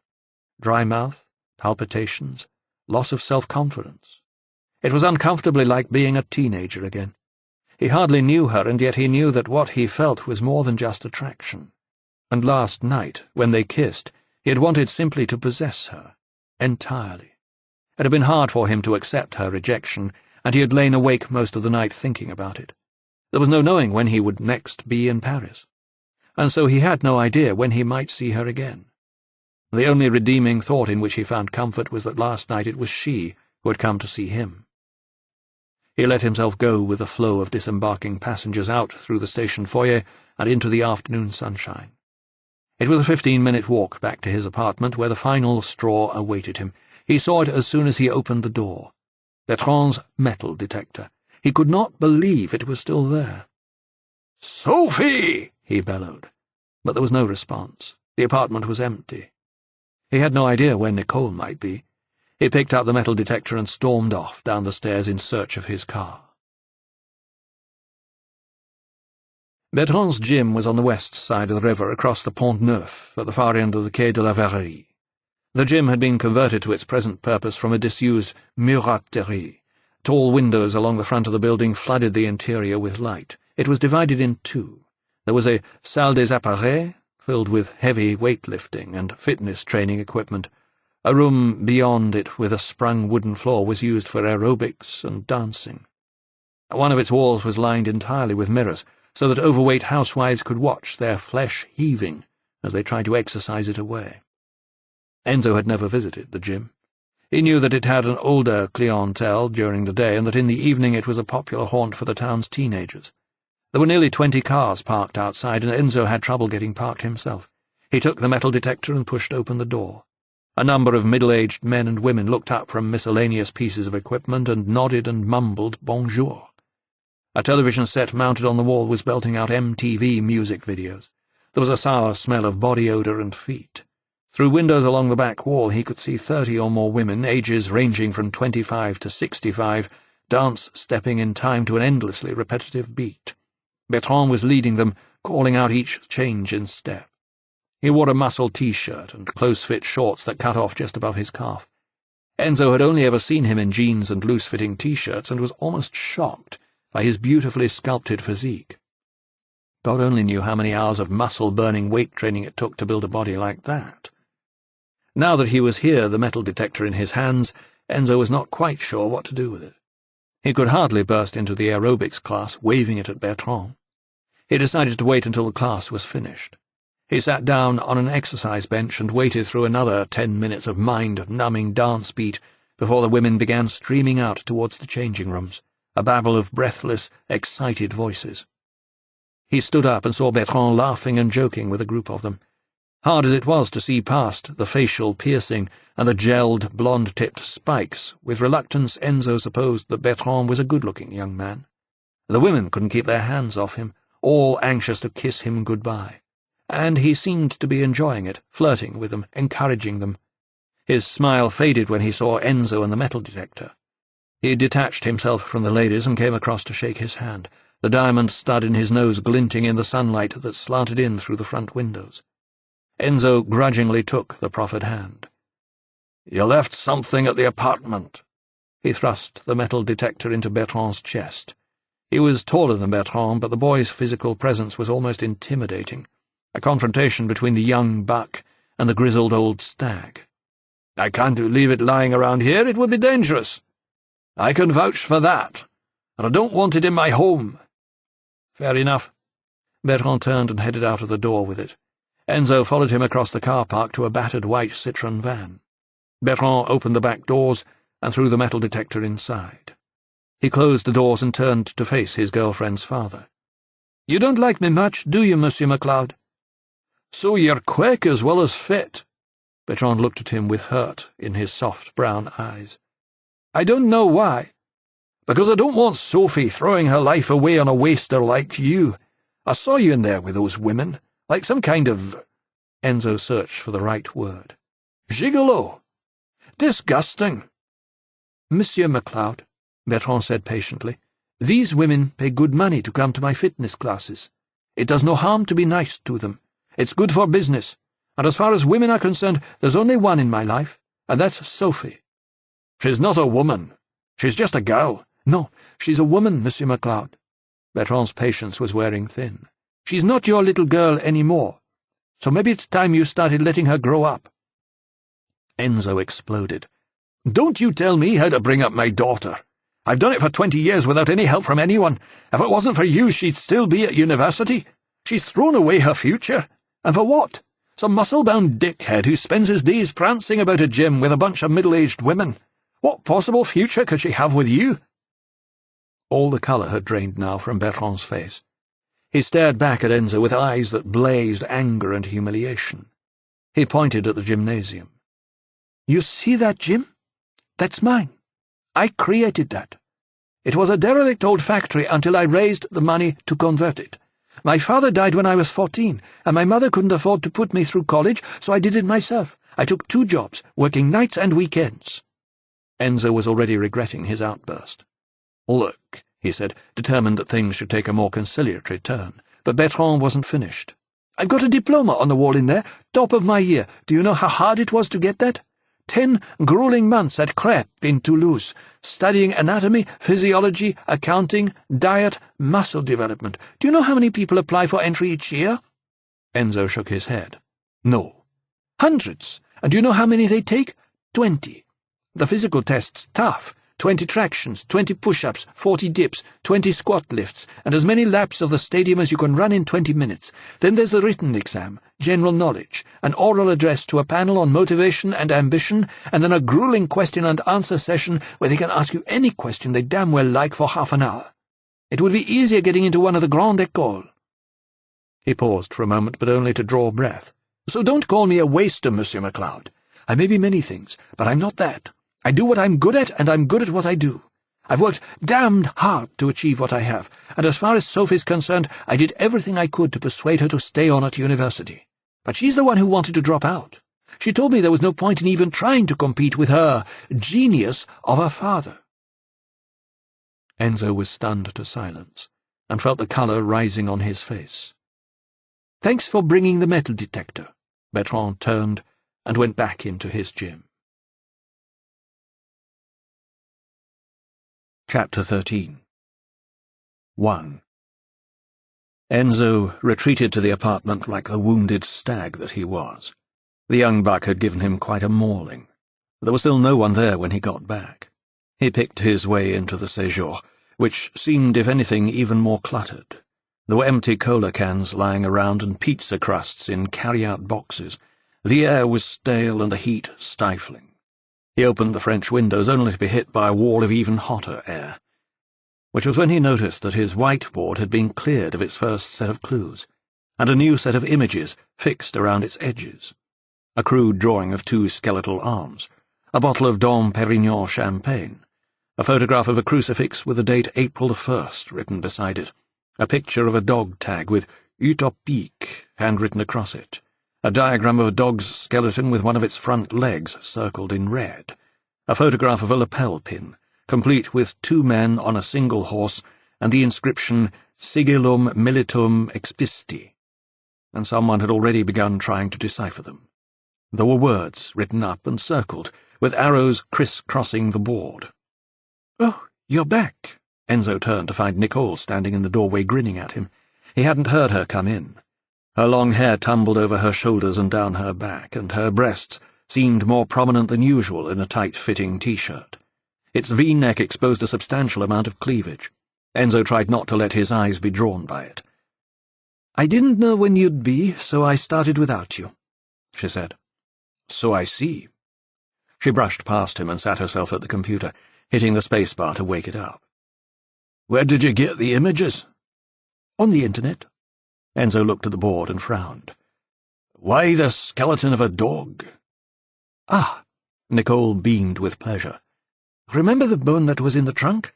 The one that didn't seem to go with the arms? It's a shin bone from a dog's foreleg." Enzo was astonished. "How do you know that?" "A boy I was at school with is studying zoology at Limoges.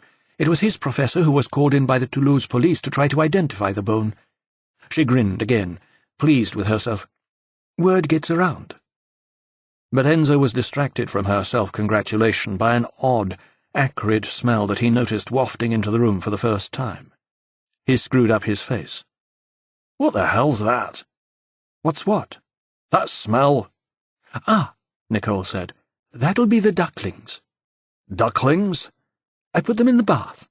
I didn't know where else they should go." Enzo looked at her in disbelief. He turned and stalked out into the hall and threw open the bathroom door. The stink hit him like a blow from a baseball bat. 6 tiny ducklings had settled themselves in the bottom of the bath, which was covered with a mixture of grain and shit. "Dear God! Is this some kind of a joke?" Nicole had followed him out and stretched on tiptoe to look at them over his shoulder. "They're a gift from my father, by way of an apology for the other night. She sniffed several times. You get used to the smell. Enzo looked at her over his shoulder. I can't keep ducks in my apartment. They can't stay here. Nicole shrugged. You must know someone with a garden. My papa says he'll slaughter them for you when they're big enough. She turned away into the hall, irritated by the interruption to her flow of explanation. Do you want to know how far I've got with these clues or not? Enzo raised his eyes to the heavens and closed the door on the problem. He'd worry about the ducklings later. He followed her back into the séjour. Nicole settled herself in front of the computer again and said, You'll see I've written dog up there and circled it and drawn arrows to it from the dog's skeleton and the dog tag. Enzo looked at the board, still distracted by the smell, and nodded. You'd better tell me why.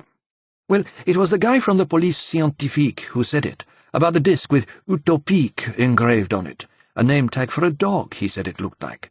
And it did, just the sort of thing you would attach to your dog's collar. And if it is a name tag, then it's reasonable to assume that Utopique is the name of a dog. We know that the extraneous bone was a dog's shin bone, so it just seemed kind of obvious that both these clues were pointing towards a dog. Called Utopique. Exactly.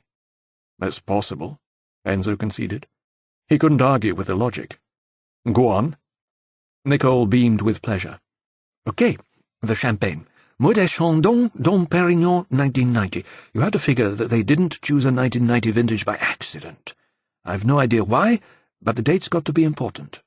Agreed, Enzo said. Which is probably why it was in a box, wrapped and protected by the wood wool so the label would be kept safe from the damp. Nicole nodded and moved on. You'll see I've written Poisson d'Avril below the date April 1st, beside the crucifix. April Fool's Day, we called it in Scotland, Enzo said. Nicole chided him. Don't you remember when Sophie was little? Kids sticking paper fish on each other's backs? Enzo shook his head. No. Well, it probably happened at school. It's what you do on April 1st in France. You try and stick a paper fish on other kids' backs without them knowing, which is why we call it Poisson d'Avril. I didn't know that, Enzo confessed. He smiled. Maybe it's a red herring. Nicole frowned. What do you mean? A red herring. Something that misdirects you from the truth. Isn't there a French equivalent? Nicole looked at him as if he were mad. I don't think so, Monsieur MacLeod. She shook her head. Anyway, I searched the internet for things that might have happened on April the 1st, and guess what? Another Napoleonic connection. Napoleon Bonaparte married Marie-Louise of Austria on April 1st, 1810. Enzo looked at the board where Nicole had written and circled Napoleon and drawn an arrow to it from the crucifix. He chewed his lip thoughtfully. But what's the connection with the crucifix? It seems to me that the date and the crucifix are inseparable, and that whatever they point to should have a relevance to both. He took a cloth and wiped off the circle and the arrow. Let's just keep that in mind, and maybe we'll come back to it. Oh, okay. Nicole was momentarily crestfallen, and then she brightened up. But here's the real breakthrough. The lapel pin, sigillum militum expisti. Do you know what that means? The seal of the army of Christ, Enzo said without hesitation. It was as if he had stuck a pin in her. She was instantly deflated. How do you know that? I studied Latin at school. I suppose you also know what it is, then? I haven't a clue. She brightened up again. 2 men on a single horse bearing shields, encircled by the words sigillum militum expisti, is the chosen seal of the Knights Templar. Her fingers spidered across the keyboard and she read from the screen. The seal was introduced to the order in 1168 by its Grand Master in France, Bertrand de Blanchefort. Enzo breathed a small jet of air through clenched teeth. Bertrand. It seemed there was no escaping him. Nicole continued. It is said that 50 years earlier, when the founding Christian knights took a vow of poverty, chastity, and obedience at Jerusalem, they could only afford 1 horse between 2 of them, and the depiction of 2 knights astride a single mount also recalls the passage in the book of Matthew, where Christ says, "Wherever 2 or more of you are gathered in my name, there am I in the midst of you." Well, that seems pretty conclusive, Enzo said. Well found. And he picked up a marker pen and wrote up Knights Templar, and circled it and drew an arrow to it from the lapel pin. I wonder if we can connect April the 1st in some way with the Knights Templar. Maybe it's an important date in the history of the Order. That's a thought. Nicole called up Google and began a search, but after nearly 15 minutes she had found nothing that linked the date with the Order. She grinned to cover her disappointment. Another red herring. What about trying to link the date with a crucifix? Enzo felt that he was clutching at straws now, but anything was worth a try. Nicole tapped in crucifix and April 1st and initiated a search. After a moment she let out a tiny yelp of excitement. Enzo crossed the room to take a look. There were 378 results, but halfway down the first page of 10 was a link headed The First Miracle of Fatima, 1385, and below it an extract from the page it would take them to. He died in his cell clutching a crucifix on April 1st, 1431. Nicole clicked on the link and brought up a lengthy document detailing the canonization of the Blessed Nuno, whom it described as the last great medieval knight. But their initial interest was short-lived as they read through a dull account of the man's life and death. A Portuguese knight, widowed in 1422, he had given away all his worldly wealth and joined a Carmelite monastery in Lisbon. There did not appear to be any connection with the Knights Templar or with France. Enzo blew his frustration through pursed lips. April 1st, April 1st, April 1st. He repeated it over and over under his breath as he made his way across the room to the open windows. He stood holding the rail and looking out over the treetops in the square. What other significance may April the 1st have in the French calendar? No sooner had the words left his mouth than he checked himself. Calendar, he said. What saint's day falls on April 1st? Nicole made a quick internet search. Saint Hugues. She looked towards him. Does that mean anything to you? Enzo turned back into the room. No, he sighed. Try a search of Saint Hugues and see what we come up with. As Nicole tapped at the keyboard, she said, You know, whoever put these clues together 10 years ago wouldn't have had the help of the Internet. It wasn't something Enzo had considered before. No, of course they wouldn't. The Internet was still in its infancy in those days, and most of the stuff we're digging up wouldn't even have been on it then. You're right. Enzo realized that Gaillard's killers could never, in their wildest dreams, have imagined that 10 years on, the information which then would have taken days, weeks, even months to find could be accessed in seconds on the Internet.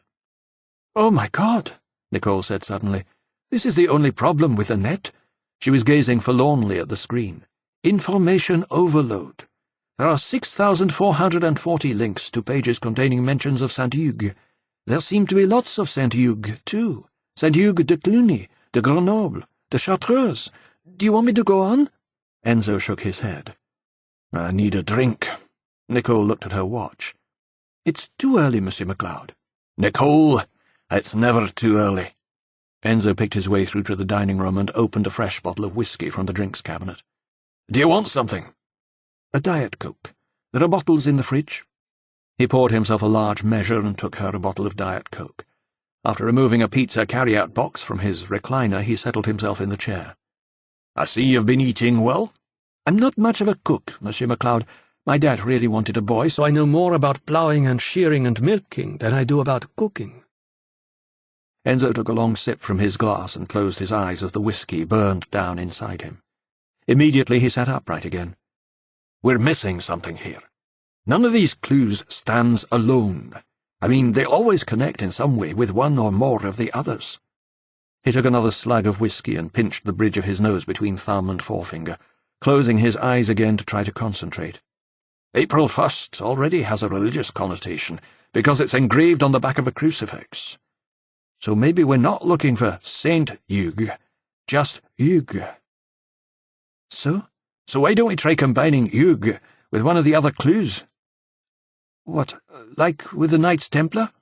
That, or Dom Perignon, or even just Champagne. Nicole shrugged and typed in Hugues and Champagne and hit the return key. Enzo watched her face closely as her eyes flickered back and forth across the screen. Suddenly they lit up, and she threw her arms in the air.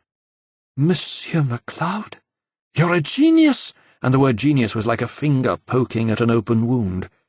She told me there was no point in even trying to compete with her genius of a father, Bertrand had told him. There are links all over the place to an Hugues de Champagne. And you're not going to believe this, to the Knights Templar as well. Enzo stood up. How? What's the connection? Wait a minute. Her fingers danced across the keyboard, and he went to stand behind her so that he could see what she was pulling up on screen.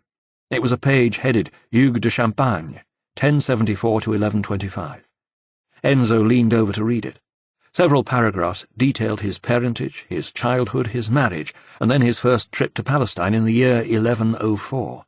His first marriage in 1093 to Constance, the daughter of King Philip I of France, was annulled in his absence, and when he returned 3 years later, he was remarried to a young girl called Elizabeth de Varey. Evidently it didn't take quite as long for the shine to wear off the second union, for 7 years later he took off again for Palestine, this time in the company of his vassal Hugues de Payan, along with Geoffrey de Saint-Omer, Hugues d'Hautevillers, and 5 others. There, in Jerusalem in 1118, they established the Order of the Knights of the Temple, and Champagne's vassal Hugues de Payan became its first Grand Master. What a lot of Hugues there were in those days, Nicole said. Yes, Enzo whispered into the afternoon heat, and he nearly danced across the room to the whiteboard. Hugues de Champagne, he wrote it up on the board and circled it. Then he drew extravagant arrows to the name from the crucifix, the lapel pin, the champagne bottle, and the Knights Templar. He stood breathing heavily, gazing at it, and took another gulp of whiskey. Nicole was regarding it with something less than conviction. And? She asked finally. And what? Just and. He looked at the board again, and his enthusiasm began to wane. Okay, so I don't see any tie-up with a dog. And what about the date on the champagne bottle? And why, specifically, Moët et Chandon and Dom Pérignon? Enzo sat on a pile of books and emptied his glass with less enthusiasm than he had filled it. I don't know. Maybe there's something on the label. Maybe we need to get a bottle of that vintage to see. He sighed. What a roller-coaster ride this was. What does it say about the 1990 on the net? Nicole had anticipated the question and was already pulling up search results. It's nearly all wine cellars, she said. Oh, wait a minute, here's a magazine piece. She tapped some more, then read, Dom Pérignon was launched in 1921 by Moët et Chandon as their top-of-the-line champagne. It is a single vineyard wine made only from grapes grown in that one vineyard, and only made in certain years when the harvest is exceptional. It is renowned for its colour and flavour and the longevity of its finish. She looked up. Between 1978 and 1993, the 1990 vintage gets the third highest points rating. Wouldn't mind a glass of that. I like champagne. They heard the door from the landing open, and then Sophie's exclamation. Oh my God, what's that smell? There was the sound of another door opening, and then a shriek even more shrill than the first. Sophie appeared in the doorway, her eyes full of astonishment and repugnance. Papa, there are ducks in the bath. I know, Enzo said wearily. Well, what are they doing there? Shitting and eating, he said. But it was not a conversation he wanted to pursue. I'm going out for some air. He crossed the room, stopping briefly in the doorway to give Sophie a peck on the cheek. But what are they for? She called after him. Roasting, he shouted back. He was halfway down the stairs when she called again. Where's Bertrand's metal detector? Ask Bertrand. 2. It was a relief to escape the apartment, and the head-banging process of trying to decipher the clues. Enzo felt as if he was beginning to understand the thought processes of Gaillard's killers, to get inside their heads, and it was not a pleasant place to be. The town was crammed with tourists and with paysannes who had come in from the country for the morning market in the cathedral square. The market was over now, the square once more fulfilling its regular function of car park, but people had stayed on to eat in the restaurants and shop in La Halle, and to idle the day away in pavement cafes, drinking coffee and watching the world go by. This week, the town was filled to bursting point for the annual blues festival. Enzo pushed through the crowds and into La Halle, and made his way to the wine merchant's stand. Michel was a ruddy-faced man with a fuzz of wiry, steel-coloured hair. He smoked Voltigeur cigars, and his silver moustache was tinted nicotine yellow. But he knew his wines. He shook Enzo's hand warmly. "Don't tell me you've finished that Gaillac already," Enzo laughed. My God, Michel, if I drank it that fast, I'd have drowned in it. I've still got 2 cases left. Enzo preferred the softer, rounder tones of the Gaillac wines to the sharp tannins of the Cahors vintages. It's champagne I'm looking for today. Michel's eyebrows shot up. Champagne? He issued some staccato nasal farts that Enzo supposed indicated mirth. Something to celebrate? Just life. What would you like? I can offer you a toasty little Veuve Clicquot, yellow label, not too expensive. I'm looking for a Morte Chandon Dom Perignon 1990. Michel's jaw fell.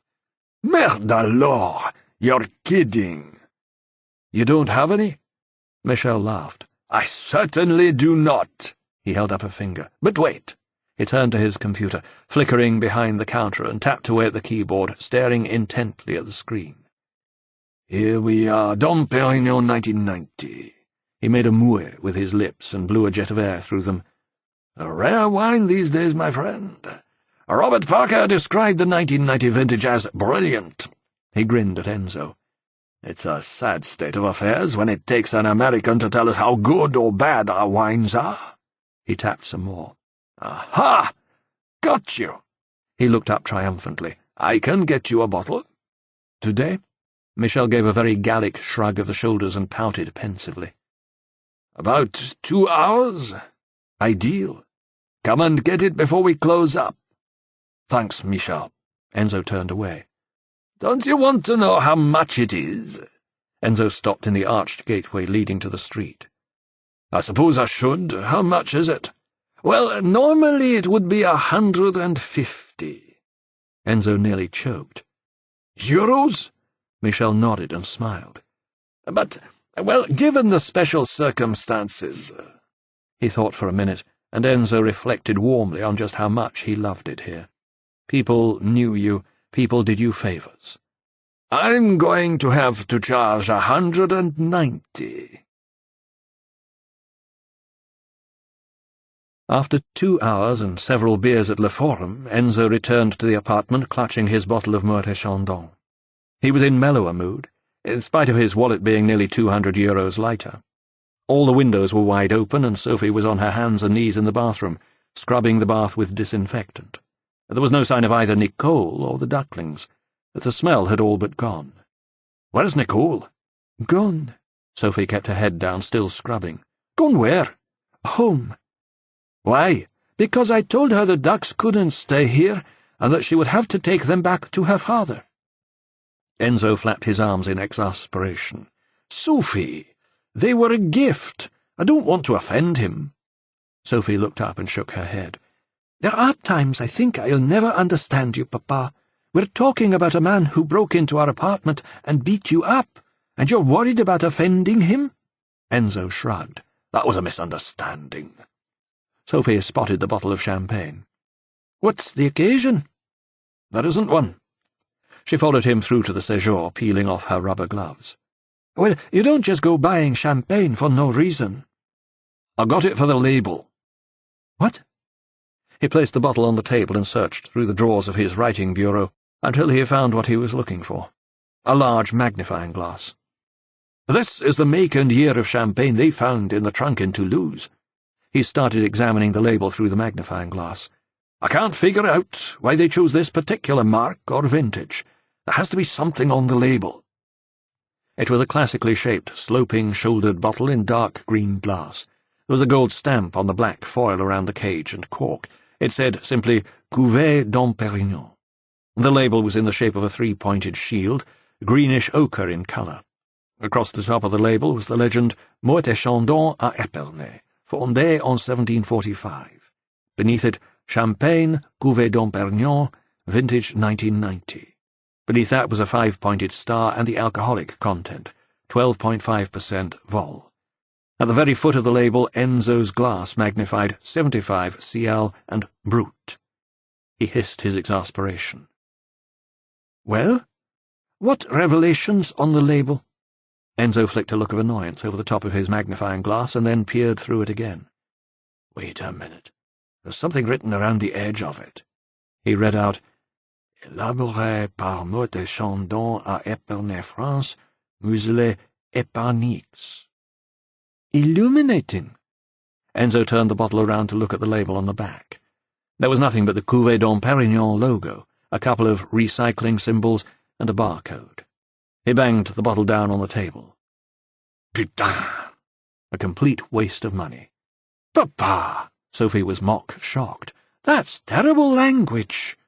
Enzo picked up his satchel and his jacket. I'm going to get drunk. 3. He hadn't really meant to get drunk. It had been more an expression of his disgust than a statement of intent. But after a pizza at the Lamperin, he had fallen into bad company at the Forum, and his words had taken on more prescience than he intended. It was 1 a.m. by the time he made his way unsteadily back to the apartment.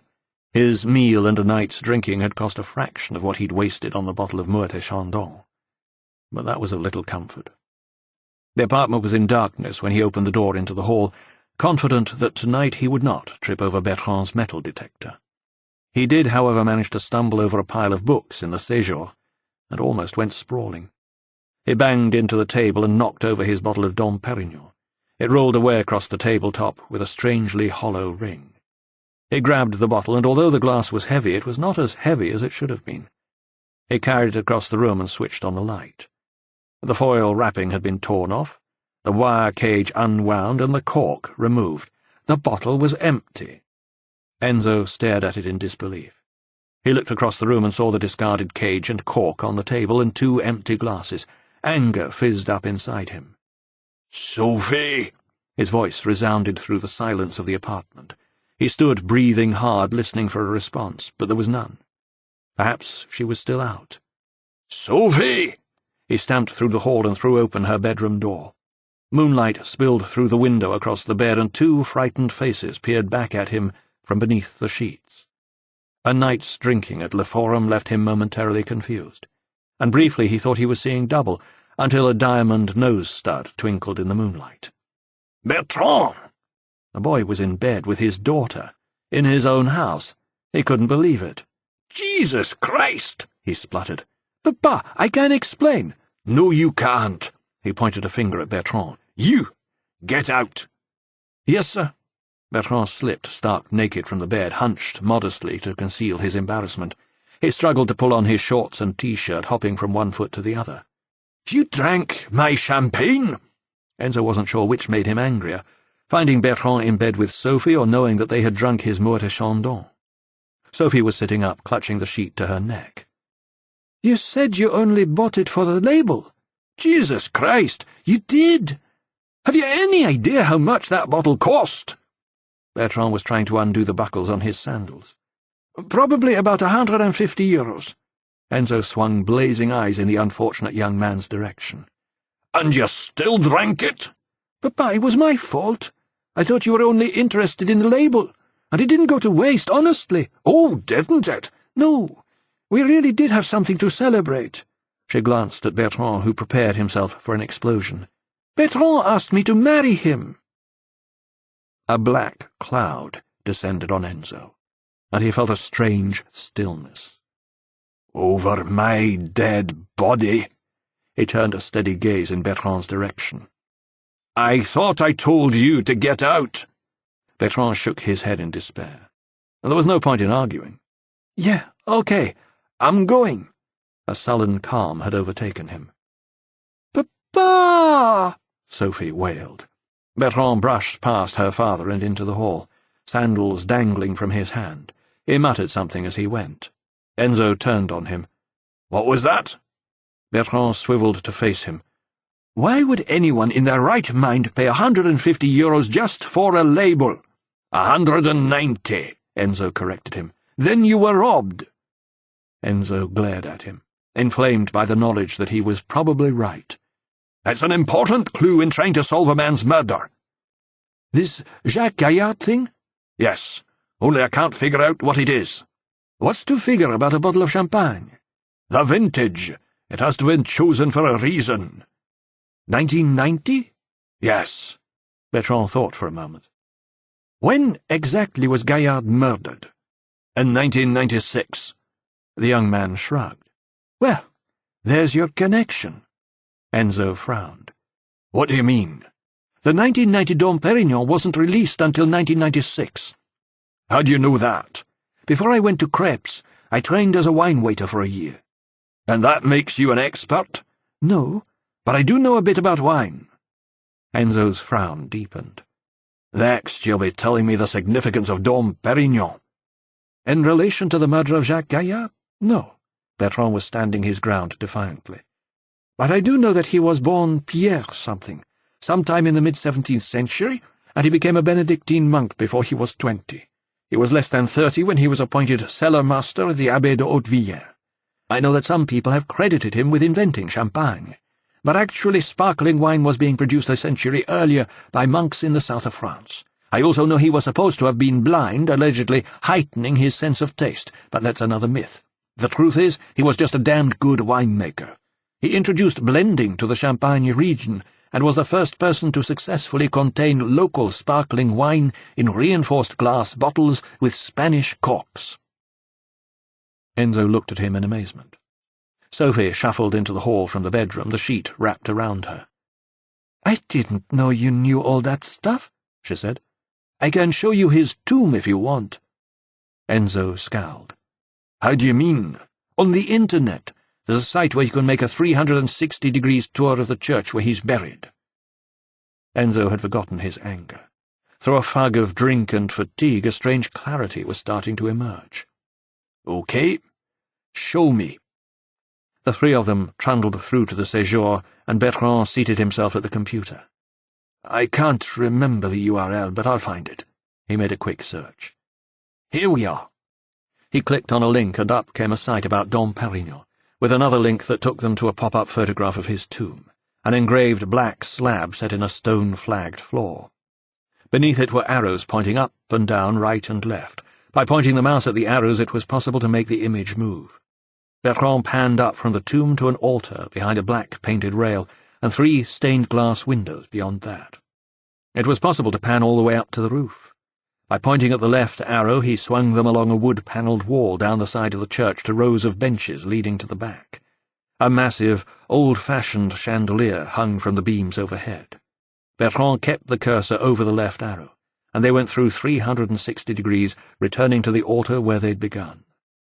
Enzo had never seen anything like it.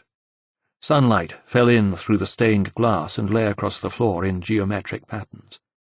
There was a sense of being there, of being able to look in any direction, to focus on anything you wanted. Enzo shook his head in awe. "That's extraordinary. How do they do that?" 6 pictures taken with a very wide-angled lens, then somehow they get stitched together to give you the panorama," Bertrand said. Sophie slipped her arm through her father's and snuggled up close to him. "Am I forgiven, Papa?" But Enzo was distracted. "No," he growled, and to Bertrand, "What church is this?" "It's the Abbey at Hautevillers, just outside Epernay, in the Champagne region." Hautevillers. When Bertrand had spoken of the Abbey a few minutes earlier, it had lodged somewhere in the back of Enzo's consciousness, ringing tiny alarm bells that he wasn't hearing until now, the second mention of it. "It's the home of Maud de Chandon," Bertrand added. But Enzo was remembering something else. "Here, let me in." He moved Bertrand out of the chair and sat himself in front of the computer. He pulled down the history menu and began searching back through all the sites Nicole had visited earlier, stopping only when he found the link that took him back to the page on Hugues de Champagne. All the time he kept hearing Nicole's voice. What a lot of Hugues there were in those days. He ran his eye down the page. "Putain, quand?" "Papa, what's wrong?" "Nothing." Enzo was grinning stupidly. "Nothing at all." He jumped up and clambered over piles of books to the whiteboard, and then he turned, marker pen in hand, for all the world as if he were lecturing a class at Paul Sabatier. "Hugues de Champagne went back to Palestine in the year 1114 in the company of 8 other knights. One of them was his vassal, Hugues de Payen, who went on to become the first Grand Master of the Knights Templar. Another was Geoffrey de Saint-Omer. But here's the thing." Sophie and Bertrand had no idea what he was talking about. "There was another Hugues, Hugues d'Hautevillers." His face was shining. "Don't you see?" But they didn't.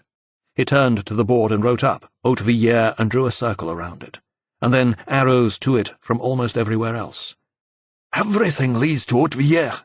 The champagne, Dom Perignon, the crucifix and St. Hugues, the lapel pin and the Knights Templar. Everything," he frowned. "Except for the dog. But I'll work that out when I get there." "Where?" Sophie asked. "When you get where?" "Haute-Villers," Enzo said triumphantly. "First thing in the morning." Chapter 14. 1. White dust rose from the wheels of a tractor like smoke. Everything was white, the dust, the soil. Even the sky was bleached white by the afternoon sun. The chalk gave the grapes their distinctive dry flavour and turned the rivers and lakes a strange milky green. The rolling hills that folded one over the other looked as if they had been combed. Enzo had never seen such fastidiously pruned vines. There was something almost manic in their neatness, endless, unwavering lines of green and white stretching away into a hazy distance. Neither had he seen so many castles, as he drove through the tiny stone villages nestling in the folds and valleys of the Aube. Epernay was surrounded by 20,000 hectares of vineyards. It was a classic 18th-century French provincial town in the heart of Champagne country, just a few miles south of the cathedral city of Reims. It was home to many of the most famous brands of champagne, household names in wealthy homes around the world. But in Epernay everyone drank champagne, from the street cleaner to the lord of the manor. It had been said that drinking champagne in Epernay was like listening to Mozart in Salzburg.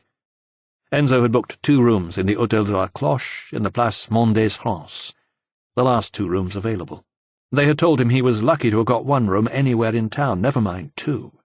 Raffin had called him on his cell phone earlier in the afternoon to confirm that he would be arriving at 7:45 that night on the train from Paris. Enzo arrived shortly after 5 and passed the time with a glass of wine on the terrasse, looking out over a square dominated by the municipal theatre and a host of restaurants serving it. Trees grew in a small park in the centre of the square, and fountains played in the early evening sunlight. The station stood at the end of a short boulevard on the far side of the place. Enzo resisted the temptation to make the 10-minute drive out to the tiny village of Haute-Villers. He had promised Raffin that they would go together in the morning, but the waiting was almost more than he could bear. 1 glass of wine became 3, and he watched with impatience the slow progress of his watch towards 8. At 7:30 he crossed the square and walked down to the station. Le Nivolet restaurant was doing brisk business. The station concourse was filled with people waiting for the Paris train. Enzo went out onto the platform, slipping between 2 Asian nuns in champagne white, to stand gazing out towards the distant vine-covered hills. There did not seem to be a single square metre that was not given over to the growing of grapes. He saw the tall figure of Raffin, a head higher than most of the other passengers, streaming onto the platform from the train. The collar of his neatly pressed white shirt was open at the neck and turned up, and his jacket was, as usual, slung carelessly across his shoulder. He carried a hand-made leather overnight bag. No matter how hot it was, Raffin always looked cool and unruffled, as if he had just stepped from the dressing-room immediately after a shower. At his shoulder, Enzo saw a flash of dark curls, and his stomach flipped over. Charlotte slipped out from Raffin's wake and smiled when she saw Enzo waiting, eyes flashing darkly, full of fun and mischief. She wore pale pink tennis shoes and white cotton half-length trousers. A man-sized denim shirt hung loosely from her shoulders. She had a canvas bag slung over one of them. She and Raffin made a handsome couple. Raffin shook his hand warmly. "You've been busy." "I have," Enzo acknowledged with a grin. "Hi," Charlotte said, and she reached up to kiss him on both cheeks. He breathed in the familiar scent of her perfume and felt the first hint of desire stir in his loins. "What are you doing here?" "There was no keeping her away," Raffin said. "When I told her where I was going, she cancelled all her appointments for today and tomorrow." She smiled up at Enzo. "I'm hooked. I want to know how the story ends." Enzo laughed. "So do I. But there may be a problem." "What's that?" "There are no hotel rooms left in town, and I've only booked 2. Raffin said, "She can always share with me." And Enzo felt a sudden, unpleasant jolt of jealousy. They had been an item until recently. It was not an unreasonable suggestion. But he was relieved when Charlotte said, with a slight tone, I doubt if there'll be any need for that, Roger. There's almost always a bed available somewhere, if you ask nicely. They ate on the terrace at La Cloche, clouds of swallows dipping and diving across the square in the dying light, their chattering chorus taking over from the roar of traffic as the roads emptied and the restaurants filled. Charlotte pulled up a chair and joined them as the entrees were being served. She looked pleased with herself. They gave me a single room up in the attic. It's kept for staff who have to stay over. I told you there's always a bed somewhere. Raffin seemed disappointed. He turned to Enzo. So, tell us why we're here. Over the meal, Enzo took them step by step through his deconstruction of the clues found with Gaillard's arms. Everything leads to Haute-Villiers. Except for the dog clues, Charlotte corrected him. I have to figure that's something that's going to become apparent, like the scallop shell in the garden in Toulouse. I had no idea what we were looking for until we got there. They drank pink champagne with their meal and sat on the terrace until almost midnight drinking Armagnac. At 1:45, Charlotte stood up suddenly and announced that she was going to bed. Enzo and Raffin stayed on for one more drink. Raffin seemed pensive, almost distant. Finally he turned to Enzo and asked, "Is there something going on between you and Charlotte?" Enzo was surprised by his directness, and by the hint of jealousy that was apparent in his tone. He had thought the relationship was over. "I wish. She's a very attractive woman." "She is," Raffin agreed. "But she's been on her own too long. Do you know what I mean? She's not easy to live with." And Enzo had the impression that, without actually warning him off, Raffin was doing his best to put him off. "I've been on my own for 20 years, Enzo grinned. "I'd probably be impossible to live with." They climbed the stairs together and shook hands outside Raffin's door, and Enzo carried on along the hall to his own room. Light from the flood-lit Église Saint-Pierre-Saint-Paul on the other side of the street fell unevenly across the room, following the ruffled contours of the bed. As he closed the door, he became aware of her perfume hanging in the still, warm air, and as his eyes adjusted to the light, he saw her dark curls fanned out across the pillow. His mouth was so dry he could hardly speak. He said in a whisper, "I thought you had a room in the attic." "I lied." He could hear her grin. "How did you get into my room?" "I told them I was with you, and they gave me the key to bring my bag up. I left the door on the latch when I took the key back." So she had been planning this from early evening. "That's pretty devious of you." She sighed. "Are you coming to bed or not?" He released his hair to tumble over his shoulders and undressed in the light of the church. Butterflies hatched out and flew around inside him before he slipped under the sheet and felt the warmth of her skin next to his. He turned his head and looked into her eyes, and her smile made him almost giddy. He could not remember wanting anyone so much in a very long time. She moved towards him and kissed him gently, and he felt her breath soft on his face and the sweet taste of champagne on her lips. This was nectar. He let himself go, drawn into all the folds and softnesses of her mouth and her body, his hardness pressing into her belly as she climbed on top of him and slid slowly down his chest and stomach with her lips and her tongue, until finally she found and swallowed him whole. He drew a sharp intake of breath and held on to each side of the headboard, hips lifting as she worked him into a state of complete helplessness. She was relentless and unforgiving, taking complete control and leaving him with none, until years of frustration exploded inside, and she sucked him dry, leaving him limp and spent and regretting his selfishness. "What about—" "Shh." She put a finger over his lips and slid up to pepper his chest with kisses. "It's my gift to you." But he didn't want it to be just about him. He wanted it to be about her, too, about them. He slipped out from beneath her and turned her over so that she was face up.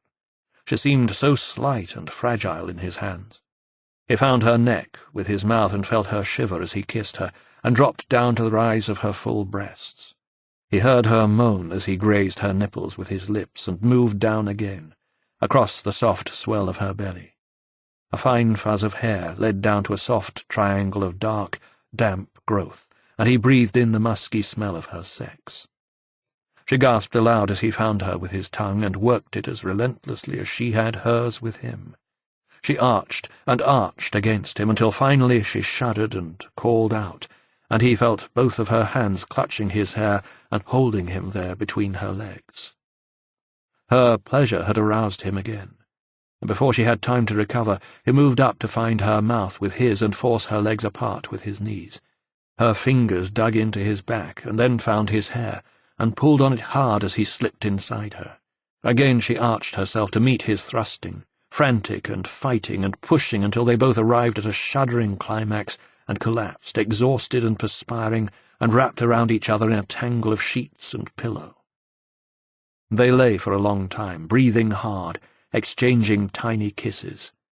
There was nothing they could say that wouldn't be an anticlimax, and as he slipped away into a languid, dreamy sleep, Enzo briefly and belatedly wondered if Raffin might have heard them through the wall. 2. Hautevillers nestled in a cleft of the hillside, surrounded by trees and looking out across endless miles of vineyards. They passed the Moet et Chandon factory at the foot of the hill as they turned off the main road and drove through the early morning sunshine up towards the village. Charlotte had been gone when Enzo wakened, leaving only her scent and the impression in the pillow where her head had lain. He found evidence in the bathroom that she had taken a shower before she left. He could not believe that he had slept through it. When he got downstairs, he found Raffin and Charlotte having breakfast. She greeted him with a subdued bonjour and a perfunctory kiss on each cheek. There was not the slightest hint of acknowledgment in her eyes of what had passed between them the previous night. Raffin offered him a cursory handshake and was reserved all through coffee and croissants. The three of them drove out to Hautevillers in silence. The village was already filling with tourists who were arriving by the coachload. Enzo found a parking place just off the Place de la République, and he and Raffin waited while Charlotte went into the tourist office. She emerged with a map and a handful of leaflets. Raffin took the map and led them along the Rue Henri Martin in the direction of the Abbey. As they walked, Charlotte flicked through her leaflets. "You know, this place is pretty old. The village was founded in the year 658. It's supposed to be the birthplace of Champagne. It says here that the method champenoise was invented at the Abbey of Hautevillers more than 300 years ago by the Benedictine monk Dom Perignon." "Actually," Enzo said, "they'd been making sparkling wine in the south of France for 100 years before that." Raffin glanced at him curiously. "How do you know that?" Enzo raised his shoulders casually. "I have a friend who knows these things," he said, and felt a twinge of shame. The thought that he had been premature in his judgment of Bertrand had haunted him through all the long drive north. "My God!" Charlotte still had her nose buried in the leaflets. "Did you know that all the major champagne houses have their cave down in Epernay? Well, actually, down below Epernay. According to this, over the last 300 years, they've dug 120 kilometers of tunnels out of the chalk under the town, and there's more than 200 million bottles of champagne stored down there." She looked up, her eyes shining. 200 million bottles! "That's a lot of bubbles," Enzo said. Everywhere they looked, there were makers and sellers of champagne. Gobillard, Tribot, Locret-Lachaux, Lopez-Martin, Raoul Collet, Bliard. At the square Beaulieu, they turned into the Rue de l'Église and climbed the hill past the walled garden of the priest's house to a mosaic path of polished and unpolished granite leading to the back of the nave. The side door of the abbey stood ajar beneath the steeply pitched roof of a stone porch. They had arrived at this holiest of shrines to the god of Champagne before the tourists, and as they entered the dark cool of the church, they felt subsumed by its silence, compelled to take soft, careful steps, and to communicate by eye contact and the merest of whispers. For Enzo there was a powerful sense of déjà vu. Sunlight fell through the 3 tall windows behind the altar just as it had on the website. The polished black slab inscribed to the memory of Dom Perignon lay side by side with the tomb of Dom Jean Royer, the last abbé régulier of the monastery, who died in 1527, nearly 200 years before Dom Perignon. Enzo ran his eyes along the wood panelling which lined each side of the front half of the nave. He supposed it might be possible to somehow hide a body, or parts of a body, behind it, but it would not have been an easy matter to remove and replace pieces of the panelling without leaving obvious traces. "Look at this," Raffin whispered, and all three of them gathered around a carved and gilded casket which stood on a marble-topped table to one side of the altar.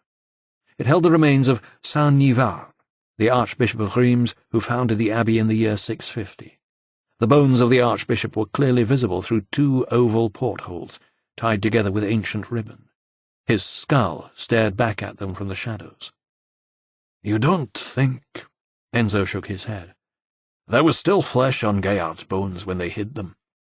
They would have been rather obvious behind glass, and I think someone might have noticed the smell." Raffin wrinkled his nose in distaste and turned away. He looked along the length of the nave to the organ pipes rising to the ceiling at the far end. "Not easy to hide body bits anywhere in here," he said. Enzo found himself in reluctant agreement. He was not sure what he had expected to find. He had been hoping that something obvious would suggest itself, such as the shell fountain had done in Toulouse. But the naked, whitewashed walls, the stark wood panelling, the statues of saints, the paintings of biblical scenes, and the cold stone floor did nothing to excite the imagination. He walked to the back of the church and inspected a marble memorial to the dead of 2 wars.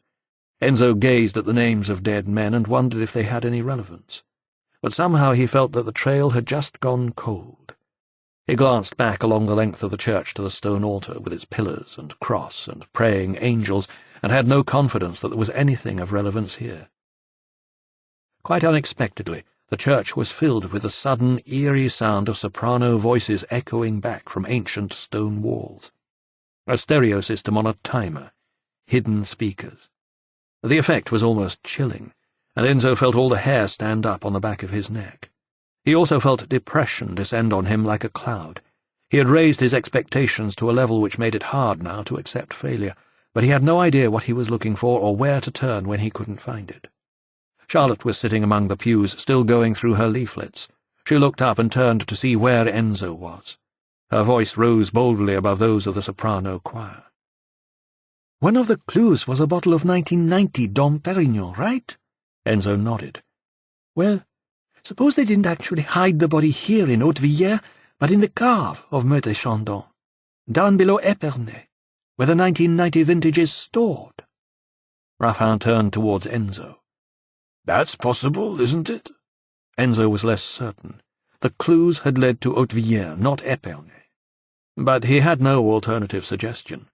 He shrugged. "I suppose." 3. Brick tunnels with arched roofs led off into a fog of humid air clouding around electric lights. "The temperature in the cave remains constant all year round," the girl was saying, "between 10 and 12 degrees. Humidity is a constant 75 to 80%. Enzo felt the chill seeping deep into his bones after the heat of the morning sun. Thousands upon thousands of dark green bottles, laid on their sides between rows of wooden slats, lined the walls as far as he could see. A-framed racks called pupitres held yet more bottles at angles that kept them neck down. "The bottles in the pupitres are turned just a little every day by expert remuers," the guide said. "This is to encourage the remaining sediment to gather in the necks, which are then rapidly frozen. The sediment is trapped in the ice, and when the bottles are reopened, natural pressure expels the ice and the sediment with it, which is when the winemaker completes the process. A small quantity of liqueur d'expédition, composed of sugar and some wines from the company's reserves, is added before the bottles are finally corked and wired." The official tour of the caves of Meurthe et Chandon had seemed like the easiest way to check out Charlotte's suggestion, and so they had joined a tour group of more than 20 and followed a guide through the tunnels immediately below the company's headquarters, in the Avenue de Champagne. Enzo was learning things he had not known about Champagne. That it was a blend of 3 grapes, Chardonnay, Pinot Noir, and Pinot Meunier. That 2 of those grapes were red and must be pressed very gently, in order not to transfer colour from the skin to the juice. That the vines of Champagne were the most northerly in France, and were constantly pruned to ensure that the sun got to the grapes. That the chalk soil which so characterized the bleached, white landscape retained the warmth of the sun as well as the rain, which it released gradually to regulate the growth of the vines. They had stopped now in front of a deep recess set into the tunnel wall. Racks of champagne bottles disappeared into the shimmering darkness beyond. The girl continued with her mechanical commentary. "Notice the plaque, with its 6-digit code which identifies what year and brand of champagne is stored here. These are secret codes known only to the cellar master.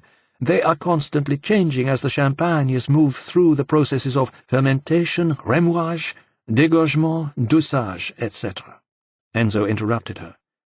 So, if you knew what these codes were, you would be able to identify where champagne from any given year was stored?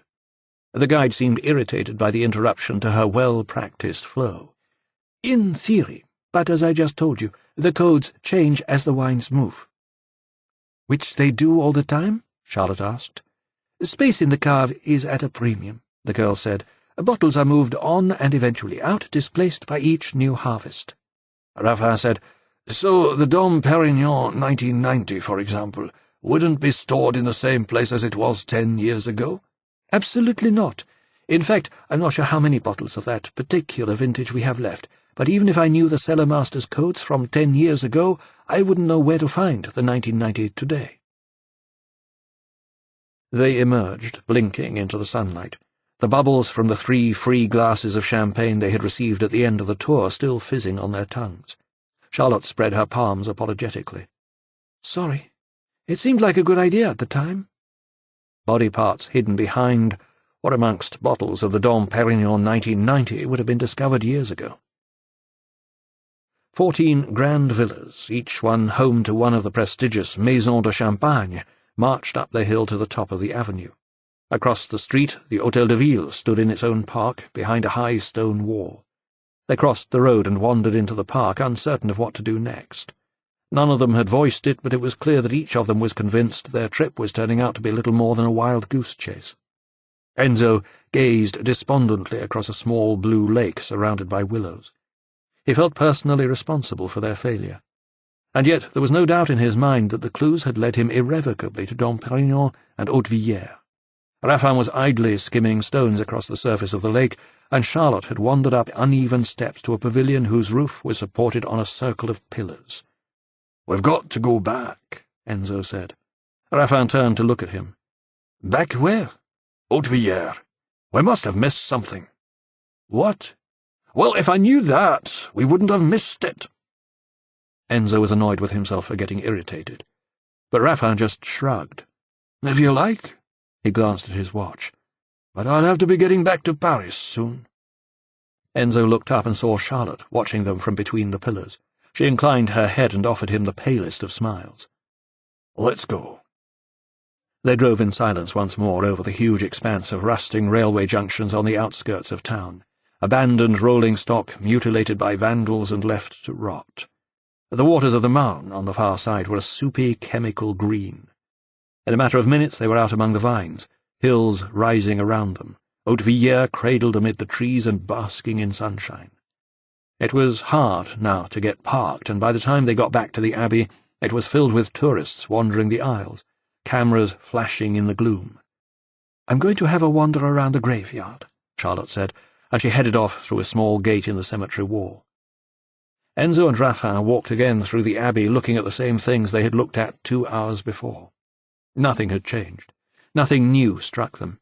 Enzo pulled down a folding seat below the wood panelling and sat down, gazing despondently along the length of the nave. Raffin stopped in front of him and lowered his voice. "I don't like being lied to." Enzo looked at him, startled. "What are you talking about? You and Charlotte." "For God's sake, man!" Enzo's raised voice turned heads in their direction. He lowered it again. "I thought it was over between you and Charlotte." Raffin's jaw set. "It is. So what's the problem?" "I asked you last night if there was anything going on between you." "And I told you there wasn't, which was true, then." Enzo looked away self-consciously. "Things change." "Yes, so I heard." Enzo wondered if he meant that Charlotte had told him, or that he had heard them, after all, making love the night before. "Do you have a problem with that?" Raffin looked at him hard for a very long time, and then let his eyes drift away towards the altar. "No," he said finally. The church door creaked as it opened again, and light flooded across the flags. Charlotte's voice cut through the hush. "Enzo!" They turned to see her framed in the doorway, and she waved an urgent hand towards them. There's something you should see." They left the church and followed her quick footsteps into the graveyard, and she took them along a narrow path between rows of tombs to a vault like a miniature temple. It was weathered and streaked with black, and a sad bunch of wilting flowers was placed at its door. The earliest inscriptions had been eroded by time and were almost unreadable, but the most recent was sharp and clear. Dated October 1999, it was dedicated to the beloved memory of Hugues d'Hautevillers and his wife Simone, who died together on October the 26th that year in a car accident on the road between Epernay and Rheims. Enzo stared at it in disbelief. Hugues d'Hautevillers. So perhaps the clues had been leading not to the place, but to the person.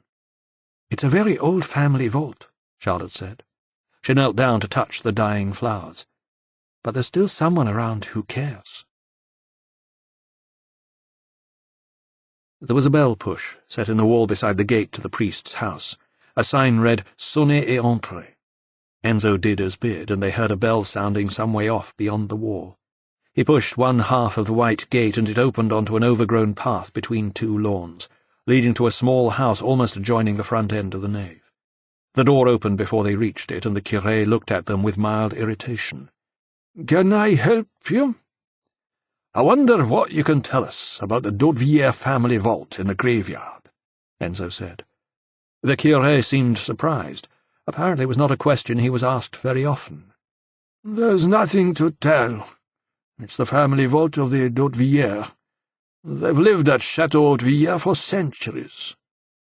Hugues d'Hautevillers died in a car crash in 1999, is that right?" "Yes." "Did he have any heirs?" "His son still lives at the chateau." "What's his name?" Raffin asked.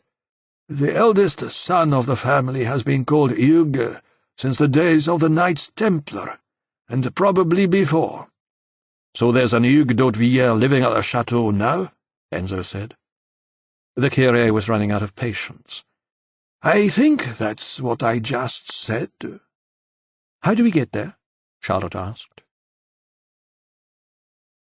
4. Chateau Hautevillers was less than 3 kilometres away in the next valley, rebuilt in the 17th century from the remains of a medieval fortress. An odd hybrid of French country manor and fortified chateau, it stood 4 square at the end of a long drive flanked by lime trees, and was surrounded by a deep, wide moat. Well-kept parkland rose up behind it to the tree line, and a fountain sparkled and frothed in the centre of a cobbled courtyard in front of the house. Horses snorted and snuffled and stamped in stables along the west wing of the courtyard. A group of working farm buildings huddled along the east bank of the moat. As Enzo turned his car into the drive, they saw the blue flashing lights of several police vehicles on the far side of the stone bridge. A white ambulance stood in the courtyard, backed up to the main entrance. Its rear doors were open. A group of people stood at the near side of the bridge watching the proceedings in silence. Staff from the chateau and farm workers and a couple of gendarmes. They all turned at the sound of the arriving vehicle.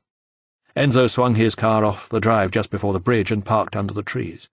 One of the group detached himself and approached as they stepped out onto the grass.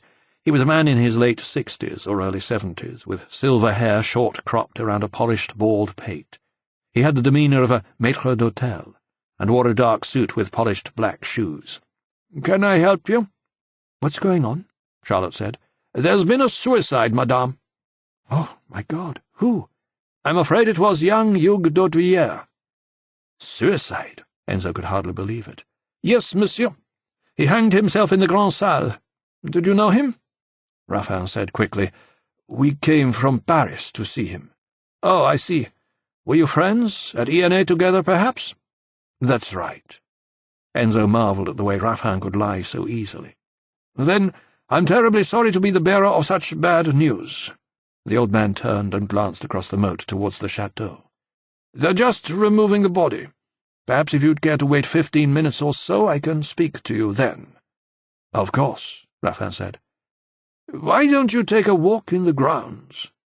The old man nodded towards the gardens, evidently anxious not to swell the ranks of the voyeurs. He returned to the group, and Enzo, Raffin, and Charlotte followed the moat to its southwest corner, where a gate opened onto wooded parkland. A brown hen and a clutch of chicks were clucking away across the lawns ahead of them. Raffin turned to Enzo. Interesting that the man whose name is evoked by the items found in Toulouse should turn up dead just 3 days later. Do you think he had something to do with Jacques Gaillard's murder? Charlotte asked. Raffin raised an eyebrow. Who knows? But if he had, then perhaps he knew that exposure was inevitable, and killed himself to avoid the consequences. What do you think, MacLeod? But Enzo felt less than happy with the thought that his actions had caused a man to kill himself, even if he was a murderer. I don't know. He half hoped that Hugues d'Hautevillers had nothing to do with any of it, and that his death was just a strange, sad coincidence. He looked back along the moat towards the bridge with its stone balustrade and 4 arches rising out of the dark water, and saw that the ambulance was leaving. As it crossed the bridge, the onlookers moved aside to let it past. Enzo was overtaken by an odd sense of despair. It seemed as if his investigation would end here, with the death of a man whose body was being taken away even as he watched. Literally a dead end. He stuck his hands in his pockets and walked off along the edge of the moat. The 3-metre drop was guarded by a low, mossy wall. Pointed turrets were built out into the water at each corner of the castle. There were arrow slits in the thick stone walls from where defenders had once drawn bows to repel attackers. Away to his left, ancient trees grew among well-tended lawns leading to woods beyond. A gardener with a wheelbarrow was tending flowers in a rockery, apparently unaffected by the activity at the chateau. A group of deck chairs sat around a wooden table, flapping gently in the hot breeze.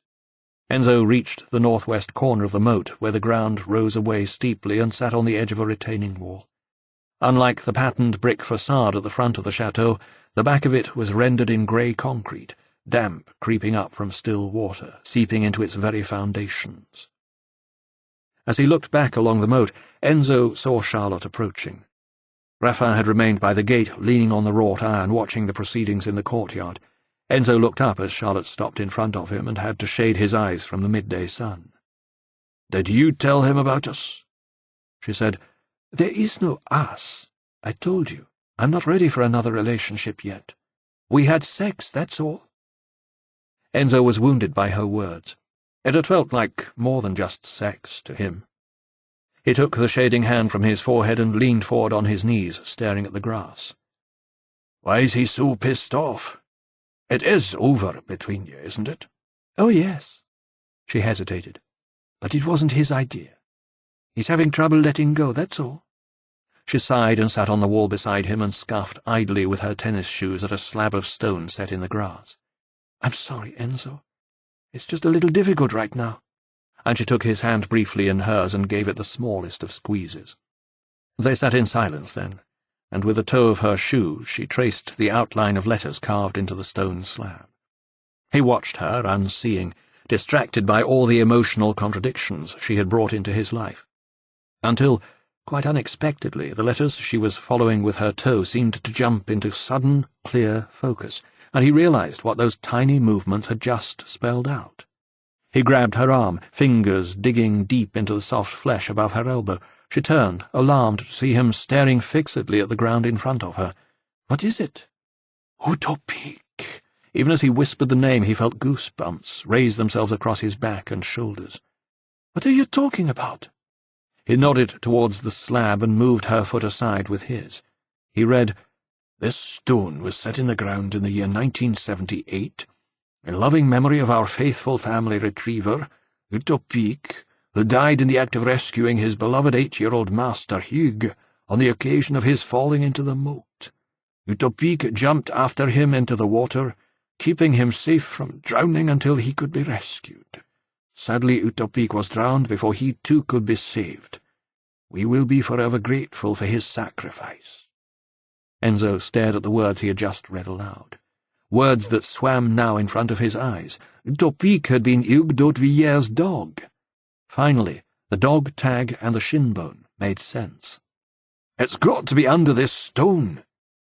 He stood up. "What has?" "The next piece of Jacques Gaillard. Probably another trunk and probably more clues." He looked at Charlotte, eyes shining with renewed anticipation, and saw that she had turned pale. "Right here? Beneath our feet?" "It has to be."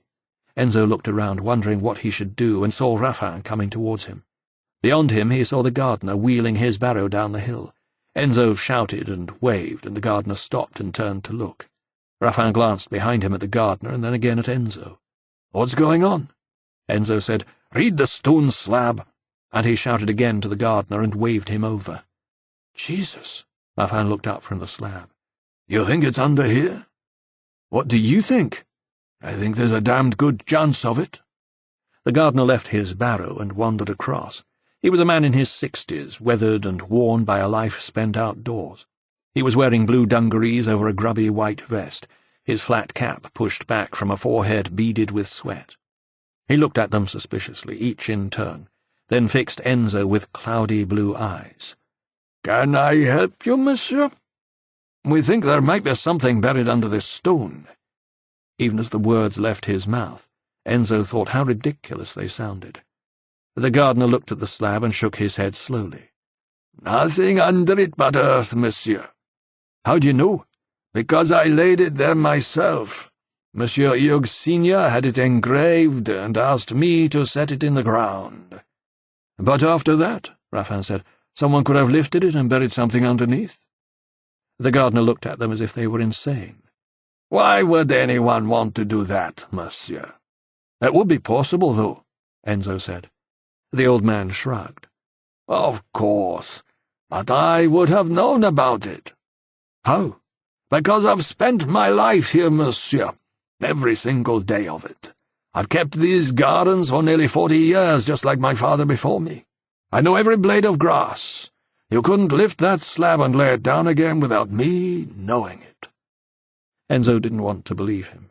This had to be the place. "Do you remember young Hugh falling into the moat? It was me that pulled him out.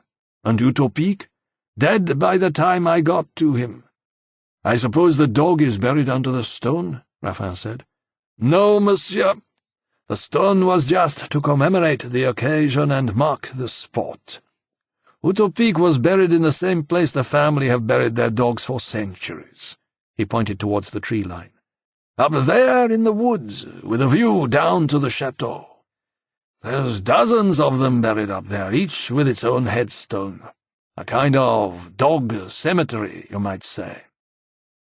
Enzo thought about the dog's shin-bone found in Toulouse, and he and Raffin exchanged glances, an unspoken communion on a single shared thought. "Can you show us?" The old gardener sighed. "I suppose I could." As they walked up the hill, Charlotte said to him, "You know what's happened down at the chateau?" "I do." "Are you not concerned to see what's going on?" "There's nothing about the family that concerns me, mademoiselle. I've never had any time for the aristocracy." "They pay your wages," Raffin said, "and I look after their estate. It doesn't mean I have to like them. I saved that young boy's life, but it pleased them better to credit the dog. And now he's killed himself. Good riddance, I say." When they reached the tree line, the cut grass gave way to long, tangling undergrowth. Young saplings grew in all the open spaces, trying to reclaim the land taken from nature by man. The gardener led them through the trees to a clearing bounded by the remains of a dry stone wall and a tumbled-down gate. Ancient headstones poked up at odd angles through long, dry grass. There was a sad air of neglect about this hidden burial place. "You don't look after the cemetery, then?" Raffin said. "I never come here. It's none of my concern." "So somebody could have buried something up here and you wouldn't know?" "The only thing that gets buried up here are dead dogs, monsieur." They found Utopique's grave at the far side of the plot. The headstone was marked simply Utopique 1971-78. It seemed as undisturbed as all the other graves, but then it would after 10 years. Raffin turned to the gardener. "We'll need a couple of shovels." The old man looked at him distrustfully. "What for?" Raffin opened his wallet and took out 2 50-euro notes. He folded them and held them out to the gardener. "You never come up here. You don't need to know." It took him 10 minutes to return with 2 stout spades, a small enough request in return for 100 euros. But he was determined to stay and watch, nonetheless. He might have no loyalty to the family, but his curiosity was aroused. Enzo threw his jacket and satchel to one side and began digging like a man possessed. Raphael laid his jacket carefully on the remains of the wall and neatly folded back the sleeves of his shirt. He set his feet carefully on the ground to try to avoid getting dirt on his shoes and joined in. Within minutes both men were perspiring freely, and for all his precautions Raphael's shoes were quickly covered with dry, chalky dust. His shirt, wet with sweat, was sticking to his back. About a foot down they began uncovering bones, not a skeleton, but individual bones, as if perhaps they had been dug up once before and tossed back in when the hole was refilled. They gathered them in a small pile on one side. Charlotte leaned against the wall and watched them in silence, her dark eyes deeply brooding. Whatever was in her mind, she kept her own counsel, chewing anxiously on her lower lip as the hole got deeper. Through the trees they could see blue lights flashing down at the chateau. Although the body had been removed nearly half an hour earlier, the gendarmes were still there, taking statements, perhaps, awaiting officers from the police scientifique to confirm that it was, after all, just a suicide. Enzo struck something solid. Metal on metal. Both men stopped digging, and Enzo told Raphael to step back. The journalist moved away from the open grave, his neatly coiffured hair falling across a face smeared now with dirt. The gardener stepped forward to take a closer look, as Enzo began working more carefully to scrape the earth away from around the lid of a battered, military-green tin trunk. It was just like the others. When, finally, he had removed all the dirt from around the latches, he stepped out of the hole to take a pair of latex gloves from his satchel. He snapped them on and crouched over the trunk again. Carefully he released the catches and opened the lid. Rusted hinges protested loudly. A fusty, damp smell rose to greet him, and he recoiled with disgust. Jesus! The others crowded around to look. The skeletal remains of 2 legs were folded back at the knee and tied loosely together with plastic twine. The bones were yellow and stained, but undamaged, every tiny metatarsal in the feet preserved intact. Enzo heard Charlotte gasp, and the gardener said, "What the hell is that?" "That's a man's legs," Enzo said. But they were not alone in the trunk. As before, there were another 5 items. Without looking up, he said to Raphael, "Get my digital camera out of my bag, Roger." The journalist retrieved the camera and handed it to Enzo. Enzo said, "We have to be very careful. We don't want anyone accusing us of contaminating the evidence." One by one he lifted the items out to place, singly on the lid of the trunk, and photographed them.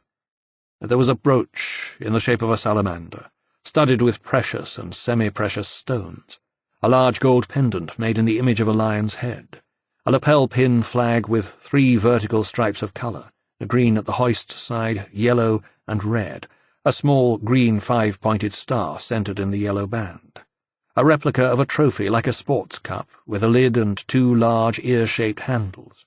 It was engraved with the date 1996. The final item was what appeared to be a referee's whistle, attached to a neck cord. There were 3 faint numbers divided by an oblique, scratched into the metal plating. 19/3.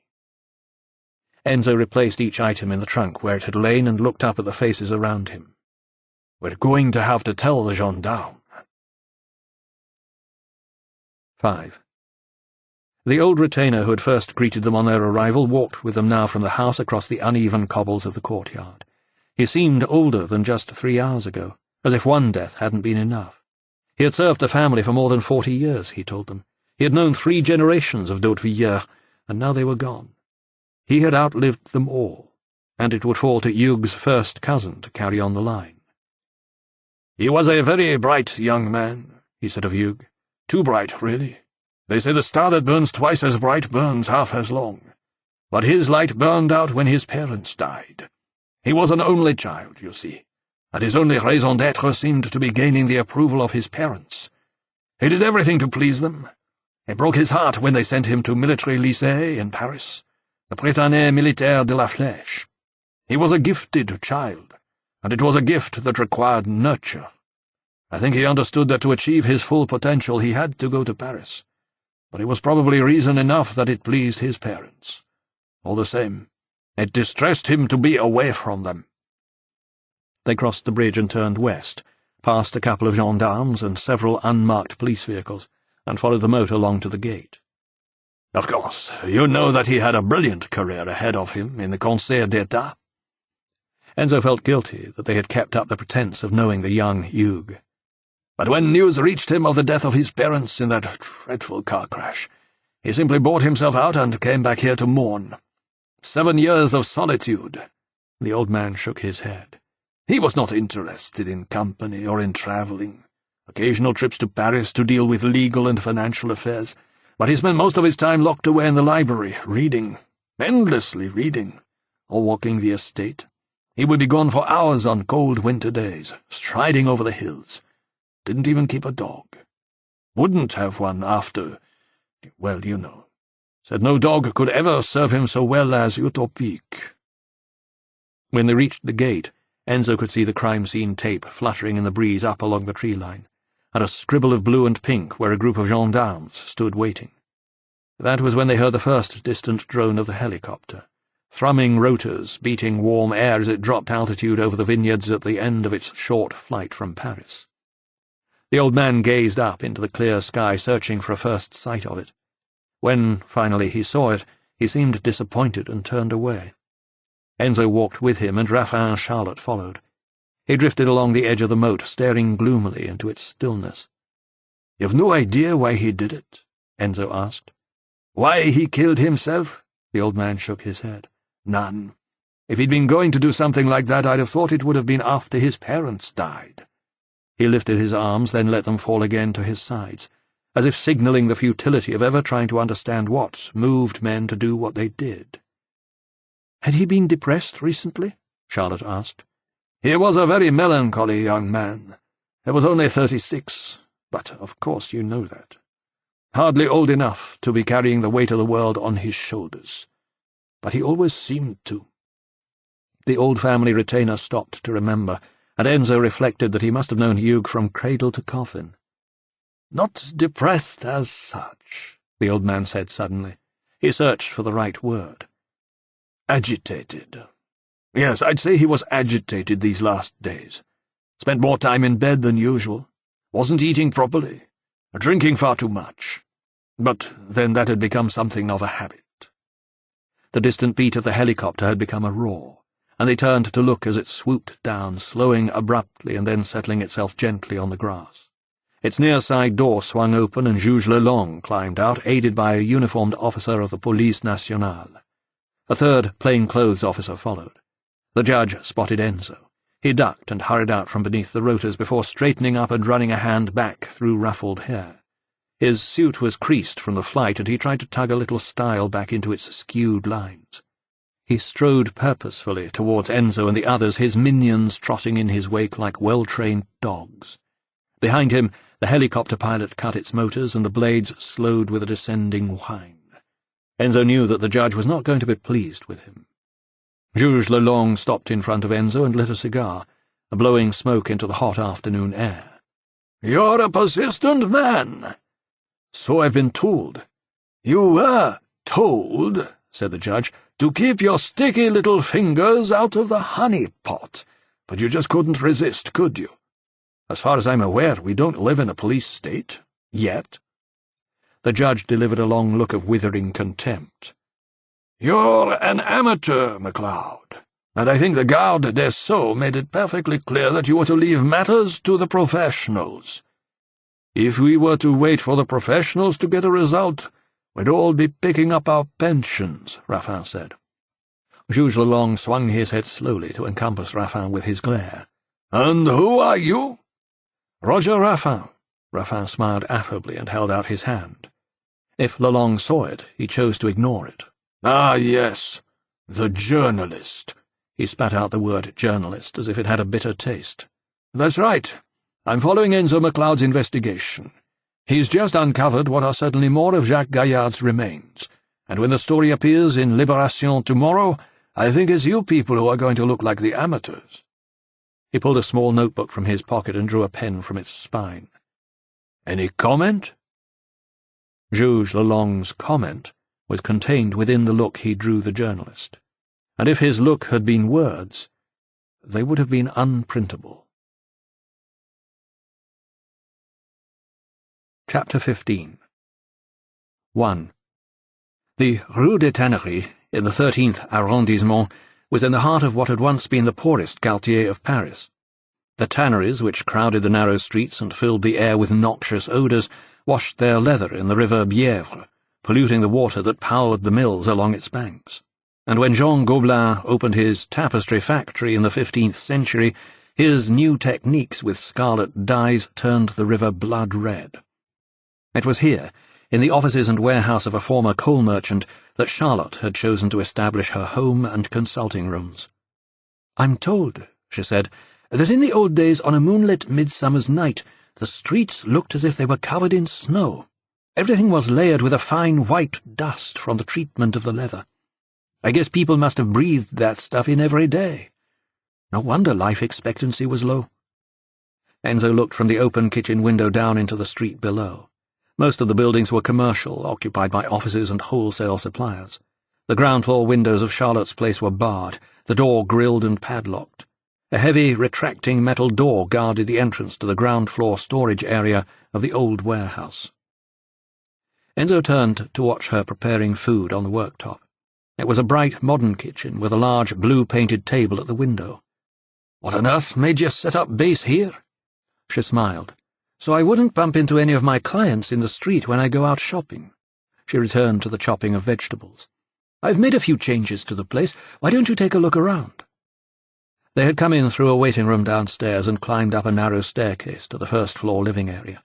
Another 3 steps led up from the kitchen to a huge, sprawling séjour beyond a sliding Japanese screen door. Venetian blinds diffused the light from windows which ran along the front wall from floor to ceiling. A superstructure of metal cross supports held up a steeply pitched roof. Brick walls were painted white. A bank of computer screens and monitors flickered on a long table pushed up against the windows. Beyond them, 2 low settees defined a living space subdivided by shelves lined with files and books. Raffin sat at one of the computers searching the internet for background information on Hugues d'Hautevillers. They had driven back to Paris in the early evening, and Raffin had directed Enzo to his parking place in an underground car park in the basement of an apartment building in the Rue Saint-Jacques, near the Luxembourg Gardens. His own car was in for repair. They had taken the metro, then to Glacière, 1 stop from Corvisart, and 2 from Place d'Italie, names that seemed to be haunting Enzo, and walked to the Rue des Tanneries. Enzo went down another 3 steps, leading to a metal gallery overlooking the old warehouse storage area. Large interior windows opening into a bedroom immediately opposite made Enzo feel like a voyeur. He could see pale lilac sheets thrown back from a large bed, discarded clothes draped over a chair. He assumed it was Charlotte's bedroom. Late evening sunshine streamed in through a pitched glass roof above a second gallery, and when Enzo looked down into the well of the space below, he saw that it had been transformed into an indoor garden, filled with potted plants and gravelled walkways. The constant tumbling of a small fountain filled the whole space with its gentle cadence. Upholstered garden furniture sat around a low teak table at the centre of the garden. It was an extraordinary oasis in the heart of the city. "It's where I interview my clients," Charlotte's voice startled him, and he turned to find her at his side. She leaned on the rail. "Good feng shui. It relaxes them. It relaxes me. It's almost a therapy in itself." She pointed out video cameras mounted on metal struts that criss-crossed the space overhead. "I quite often record my sessions so that I can replay them later." She nodded towards monitors next to where Raffin was still working at the computer. "It means I never have to take notes." She paused. "Where are you staying tonight? At the studio?" "Probably." She lowered her voice a little. "I have a spare room here." And Enzo thought that no matter how much he was attracted to Charlotte, he hated this subterfuge. "You'd better come and have a look at this," Raffin called over his shoulder, almost as if he had heard her, and they went back up to the séjour. Enzo drew a chair in beside him. "Most of this stuff about d'Hautevillers is pretty well buried, unlike Audiobook, but I'm beginning to get a picture of him." He rubbed his hands enthusiastically and started pulling up sites he had already visited. "We knew from the old servant at the chateau that he went to the Prytanée Militaire de la Flèche here in Paris. Apparently this was to prepare him for the competitive exam you have to sit to gain entry to the École Polytechnique." He glanced at Enzo and must have realized that an explanation was required for the dumb foreigner. That's the Grande École that trains the top engineers required for public administration. Seems he came out on top of his year at the Lycée and won the Concours Général for maths." He pulled up another site. "Of course, he had no difficulty getting into the Polytechnique. He went on to become one of the top students of his year and was selected on graduation for the Corps des Mines, which is pretty much the crème de la crème of the engineering cadre." He ran his finger down the screen until he found what he was looking for. But he turned that down to follow in the footsteps of a pretty famous predecessor, Valéry Giscard d'Estaing. Apparently, if you're smart enough to be offered a place in the Corps des Mines, you're smart enough to gain direct access to ENA, which is what he did. He turned eyes filled with light towards Enzo and Charlotte. "Now, here's the thing. Each period of study at ENA is called a promotion. Each promotion is given a name by its students, who choose it during a 2-week bonding holiday in the Vosges. In d'Hautevillers' case, his promotion was named after Victor Schulke, who was a 19th-century campaigner against slavery and colonial injustice. The Schulke promotion ran from 1994 to 1996, the same period that Gaillard was teaching at ENA. He beamed triumphantly. "So Hugues d'Hautevillers must have been one of his pupils." Enzo drew a long, steady breath. A direct connection between Hugues d'Hautevillers and Gaillard. Did that mean that d'Hautevillers was one of his killers? Enzo was reluctant to make that leap, but it was at least a starting point in the search for a motive. "Wait a minute." Charlotte sat down on the edge of the table and looked at Enzo. "The name of Hugues d'Hautevillers came out of the process of decoding the clues you found in Toulouse, didn't it?" "That's right." "So wasn't there a name associated with the first set of clues? The ones found at Place d'Italie?" "Philippe Roch," Enzo said, "but that was just a clue to lead us to the Hospital Saint-Jacques." "Are you sure about that?" "The Hugues d'Hautevillers that you originally unearthed was one of the founders of the Knights Templar, wasn't he? Not the Hugues d'Hautevillers who went to ENA." The implications of what she was saying started to dawn on Enzo. "She's right," Raffin said. "Maybe the clues don't just lead us to the next body part, but also to one of the killers." He typed Philippe Roch into his search engine and hit the return key. "Let's see what comes up." There were nearly 500 links to sites with references to the name of Philippe Roch. Merde! Raffin began scrolling through them. There was a financial expert, a professor of film studies in New York, an expert on downloading music from the Internet. There was the Philippe Roch they already knew about, recipient of the Ordre de la Libération, and a Philippe Roch who was head of the Inspection Générale de l'Administration at the Ministry of the Interior. Raffin's cursor hovered momentarily over the last name, and he tilted his head slightly, staring off into the middle distance. Then he clicked on the name, and up came a biography. Raffin scanned it quickly and then slapped the palm of his hand down on the table. "I knew it!" And he read, "Philippe Roch, 52, rose through the ranks of the IGA before taking advantage in 1994 of one of several internal promotion opportunities offered each year by the École Nationale d'Administration." He turned shining eyes on his ex-lover. "Spot on, Charlotte. Roch was at ENA at the same time as d'Hautevillers, part of the Schulke promotion. Another one of Gaillard's pupils." They ate in silence in the kitchen, each nurturing his or her own private thoughts. Charlotte had prepared a smoked salmon salad, and they washed it down with a cool, crisp Chablis. A beige, short-haired cat with a huge head and enormous green eyes watched them enviously from the windowsill. It looked like an alien, or something recovered by archaeologists from a pharaoh's tomb. Charlotte called it Zeke, and when she let it, it would leap onto her shoulders and drape itself around her neck. It was Charlotte who finally broke the silence. "So how many killers do you think there are?"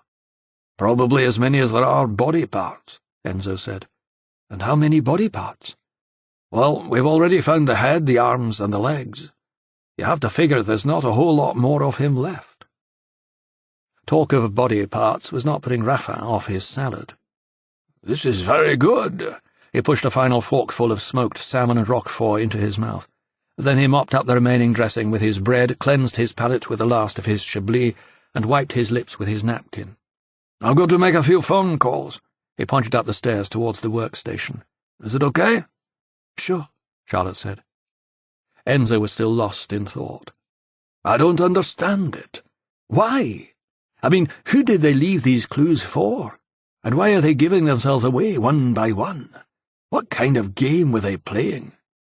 Well, maybe that's exactly what it was, Charlotte said. Some kind of a game. But maybe they thought they would be the only ones ever to play it. Enzo looked at her. You've studied the psychology of crime. What is it that makes people kill? Charlotte shook her head. Like this, I have no idea. There are various theories about what makes people commit crime. There are the so-called social causes, environment, peer pressure. There are situational causes, a set of stressful circumstances, perhaps. People crack under stress. Then are those who commit crime impulsively, usually sexual crimes, or compulsively, as part of a character disorder or fantasy obsession. She sipped at her wine. They are all fairly predictable. My favourite, though, is Frederick Wertham's theory of catathymic behaviour. What's that? Wertham describes katathymia as the urge to carry an idea through to a violent act. The person imbues the violence with symbolic meaning, and his thinking acquires a delusional quality which is often marked by rigidity and incoherence. Some situation then arises, creating extreme emotional tension, and leads to the crisis of violence. When it's over, the person returns to a superficial normality, and the tension appears to have been expunged.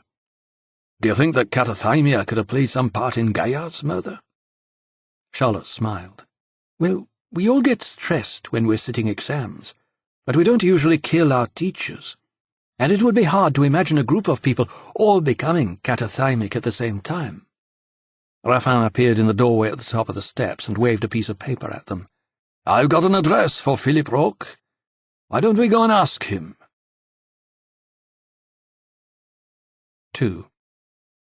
It was nearly 10:30 by the time their taxi dropped them outside Roque's apartment.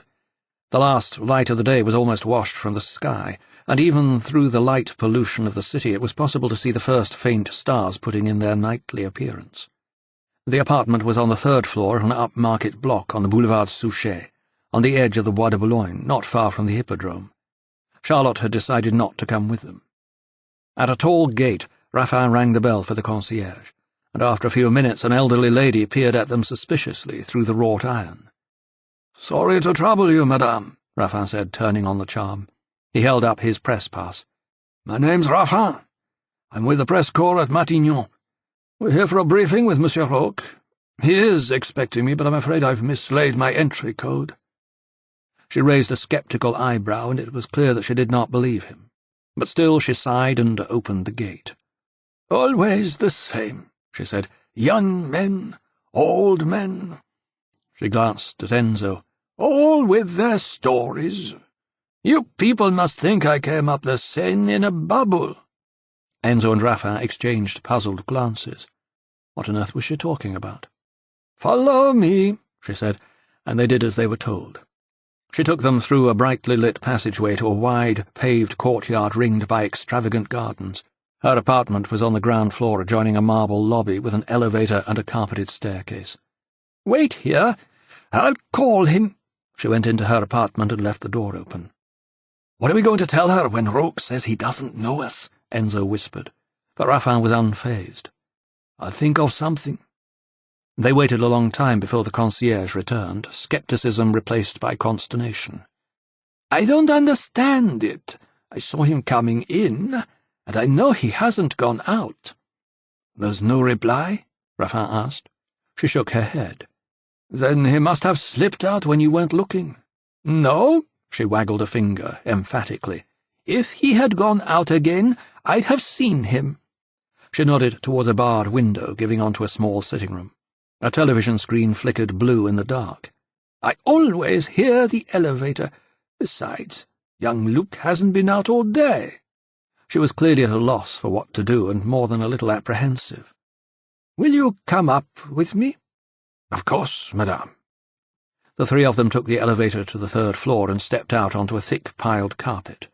The walls of the landing were painted a rich cream above polished mahogany panelling. There were doors to 2 apartments, set into opposite angles of the hallway. Roque's nameplate was on the left-hand door. The concierge went to ring the doorbell and stopped suddenly, recoiling as if from an electric shock. "It's open," she said, and Enzo moved forward to see that the door stood very slightly ajar, as if someone had left in too much of a hurry to close it properly. He pushed it wide. The apartment beyond lay in darkness. "Hello!" he called into the void. It seemed to swallow up his voice and gave nothing back in return. "Hello!" he called again, only louder. Still nothing. But now he caught a scent that seemed vaguely familiar. A perfume, or an aftershave. For some reason it spooked him, and he began to feel decidedly uneasy. "There must be a light," Raffin said, and Enzo leaned in to feel for a light switch on the wall. He found it and flicked it down. Nothing happened. "The disjuncteur must have blown," the concierge said. "I'll go and get my flashlight. Wait here," and she seemed relieved to have found an excuse to leave. They stood on the landing listening to the whine of the elevator as it descended to the ground floor, and then an unnerving silence. Enzo and Raffin exchanged uneasy glances. Finally Enzo said, "I'm going in." Raffin nodded bravely. "I'm right behind you." The hall was long and narrow and went beyond the reach of the light from the landing, and there were doors off to left and right. Enzo stepped forward cautiously, pushing open a door on his right-hand side. A glimmer of light sloped in through a window and lay across the cool tiles of a bathroom floor. Further on, a door to the left opened into a bedroom. There was more light here, from the street lamps in the boulevard. The bed was unmade, and there were clothes strewn across the floor, a stale smell of socks and bodies. Enzo could hear the murmur of distant traffic. Raffin followed behind him like a ghost as he moved down the hall to the next door. On the right, this time. Another bedroom, less light. The bed was made, pillows leaning decoratively against the headboard. There was an odd, unlived-in feel about the room. A guest bedroom, perhaps. At the end of the corridor, the hall divided into passageways leading off at right angles, and they found themselves facing tall, double doors to what Enzo assumed must be the séjour. One of the doors was off the latch, and a faint crack of light drew an angled line across the floor of the hall and up the wall opposite. As Enzo gently pushed it open, the crack widened. Through it he could see windows overlooking the street whose lamps were the source of the light. Otherwise the room seemed mired in deep shadow. The scent which Enzo had first noticed on the landing was stronger here, and, oddly, even more familiar. Behind them they heard the drone and clatter of the elevator as the concierge returned with her flashlight. Emboldened, Enzo opened the door wide. Now the scent of perfume gave way to something else. Again, strangely familiar. But unpleasant, like singed flesh and hot metal. The warm air was thick with it. Enzo scanned the room, eyes adjusting to the dark, and stepped in as he heard the concierge at the far end of the hall. But suddenly the floor beneath his feet turned soft, and he felt his ankle turn, and he tipped forward, losing all spatial awareness as the window flew up through his line of vision towards the ceiling, canted at a peculiar angle, and he hit the floor with a force that took his breath away. Almost at the same moment, the world flooded with a light that burned and dazzled, and he found himself looking into half a face, a single staring eye, a mouth that gaped in a grotesque smile revealing blooded teeth and jawbone, and disappearing into deep black red. Enzo opened his own mouth to scream, but all he could hear was the screaming of the concierge. He spun onto his back, feeling the blood sticky on his hands and soaking into his shirt, and as he heaved himself onto one elbow, he saw a young man sitting in a chair, arms hanging at his sides. His head was tipped backwards at an impossible angle, and most of the back of it was splashed across the wall behind him, bits of brain and bone and hair. A gun lay on the floor beside the chair, immediately below one hanging hand. The concierge was still screaming, standing in the doorway, both hands clutching at her face. Raffin stood a little way in front of her, and his face was as white as champagne chalk. 3. Enzo heard the high-pitched whine of a flash recharging after each photograph, and then the splat sound it made with the next shot. There was a low murmur of voices and footsteps moving around. Something fell to the floor, and a voice raised itself above the others with a curse. Raffin was pacing by the window, speaking rapidly into his cell phone. He had made several calls in the space of a few minutes, but Enzo was paying him very little attention. He was still in shock. The blood had dried, turning rust-brown and crusting on his hands. Like Lady Macbeth, all he wanted to do was wash them. His shirt was stiff where the blood had dried on it, and despite the warmth of the Paris night, Enzo found himself shivering. He wanted out of these clothes. He wanted to stand under a hot shower and wash away the blood and the memory at the same time. Both men in the next room were dead, that much was certain, and one of them was Roch. Enzo and Raffin had been made to wait in the guest bedroom when the first officers of the Brigade Criminelle arrived. No one had talked to them. No one had asked them anything. But they had heard the shrill, near-hysterical voice of the concierge in another room describing everything that had happened from the moment they had shown up at the gate. The door opened, and the plainclothes officer who had arrived at Chateau Hautevillers in the helicopter with Juge Lelong stood looking at them thoughtfully. "Who gave you permission to make phone calls?" he said sharply to Raffin. Raffin hung up and slipped the phone into his pocket. "I don't need your permission." "Wrong." The officer closed the door behind him. "From now on you don't breathe without my permission." Raffin stood his ground. "I don't think you have the right to withhold my air. Are we under arrest?" "That could be arranged. For the moment you're helping us with our inquiries into 2 suspicious deaths." "Murders," Raffin corrected him. "That might be one interpretation." "And what's the other?" Enzo asked. "A lover's tiff. Luc Vidal had been living here with Roch for nearly 9 months. They had a furious row. Vidal shot Roch in the face and then in a fit of remorse sat down, put the gun in his mouth and blew the back of his head off." "Obviously that's what you're supposed to think," Raffin said. "I don't think anything." The detective slipped his hands into his pockets and leaned against the wall. "I'll wait for the autopsy reports and the results from the police scientifique before I come to any conclusions. Meantime, I would like you to tell me what you were doing here." He waited for a response, and when none was forthcoming, he said, "Monsieur Roch was a well-known homosexual. Apparently he and his boyfriend had frequent gentlemen callers." Enzo had no appetite for playing games. "I think you know perfectly well why we're here. The names of Philippe Roch and Hugues d'Hautevillers both arose from the clues found with Jacques Gaillard's body parts." "Only we seem to have figured that out ahead of you," Raffin said. "As usual." "Okay." The detective pushed himself off the wall and held out a hand towards Raffin. "I'll take your cell phone now." "What for?" "I think Juge Lelong made it perfectly clear to both of you this afternoon that he would take a dim view of any further interference in this case. I'm pretty sure we can bring charges of obstruction and withholding evidence in a criminal investigation." He opened the door and shouted down the hall.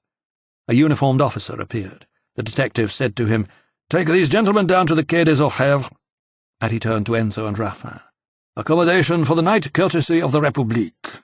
He held out his hand towards Raffin again. "Your phone, please, monsieur." 4. The police cells at La Crime were on the second top floor at number 36 Quai des Orfèvres, immediately below the cells kept by the Brigade des Stupes, the drug squad. They were blind cells without windows. One entire wall was made of reinforced plexiglass. From the darkness of an observation room on the other side, a prisoner could be kept under constant surveillance. Enzo and Raffin were put in separate cells. In the police van, Raffin had told Enzo, "They can only keep us en garde à vue for 24 hours. Then he had hesitated. "Unless, of course, Juge Lelong decides to sign an extension."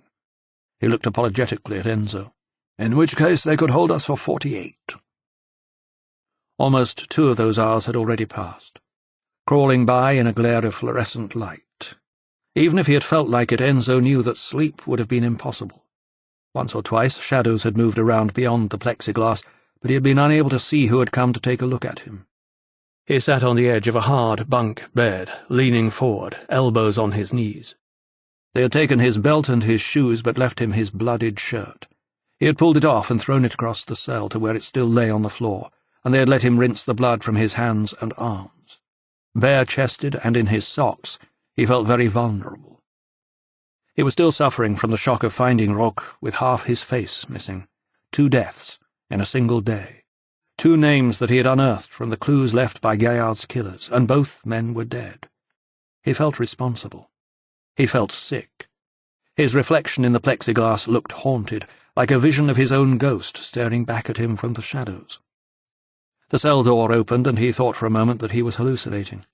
A woman in full evening dress stood framed in the doorway, cream silk, cut straight across the chest to off-the-shoulder sleeves. The contrast with the black hair that tumbled over her shoulders and the black opal which hung on a fine chain around her neck was startling. She looked stunning. Red-painted full lips pursed in a thoughtful pout, a frown gathering between her eyes. "You know, I was having a good time tonight, until you spoiled things." She let her eyes wander over the silvered black hair that curled across his naked chest. "They pulled me out of the party just after midnight."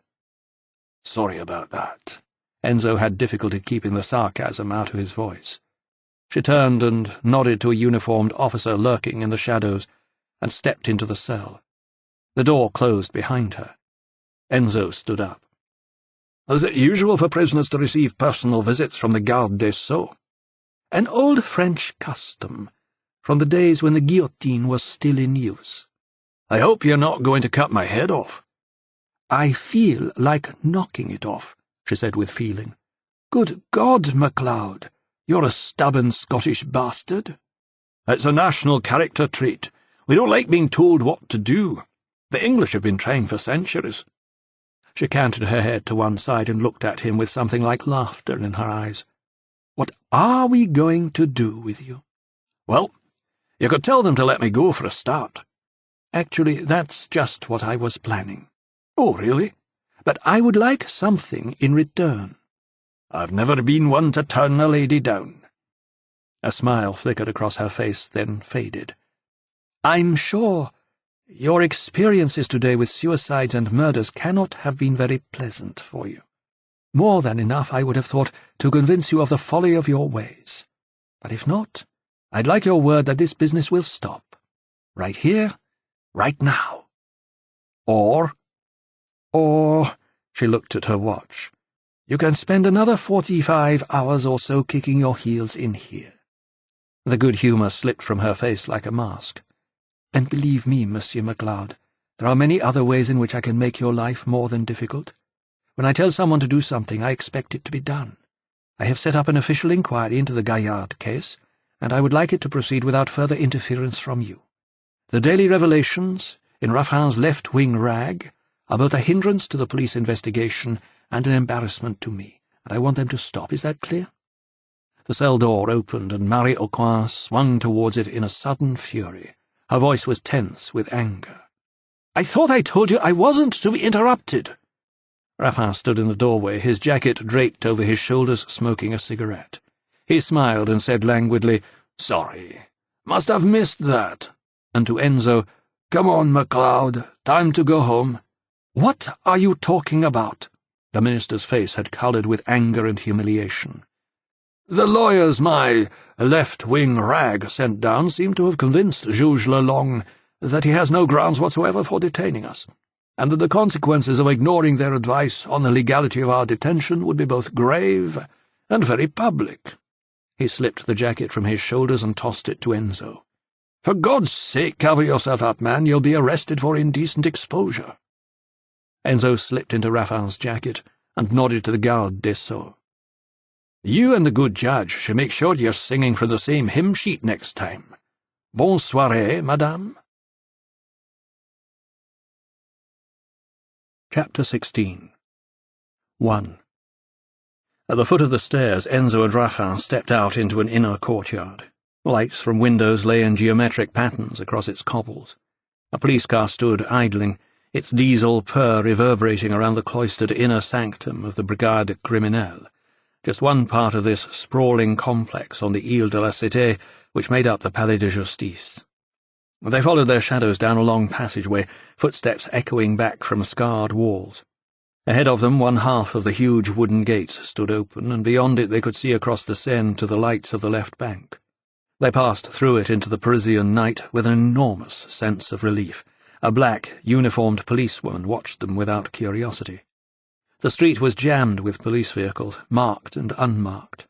Enzo glanced up towards the second top floor and wondered where exactly it was he'd spent the last few hours. "Hey!" They turned at the sound of Charlotte's voice, and she came running along the riverside pavement to meet them, soft curls streaming out behind her. She stopped and looked at them breathlessly. "I couldn't get parked any closer. My car's on the other side of the river." "Was it you who phoned Libé?" Raffin asked. She nodded. After you called, I kept phoning the desk at La Crime asking what had happened to you.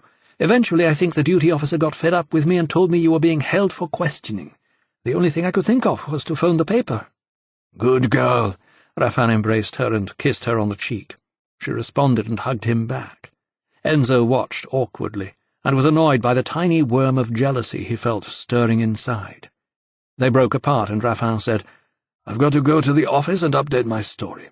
2 dead now. 3 if you include Gaillard. 4 if you include the boyfriend," Enzo said. "Was Roque really murdered?" Charlotte asked. "He was murdered, all right," Raffin told her. "If not by his lover, then by someone else." He looked at Enzo. "Makes you wonder about Hugues. Either someone is prepared to kill again and again to cover up the original murder, or fate has conspired to take 3 lives by pure coincidence." "I don't believe in fate or coincidence," Enzo said. "No, neither do I."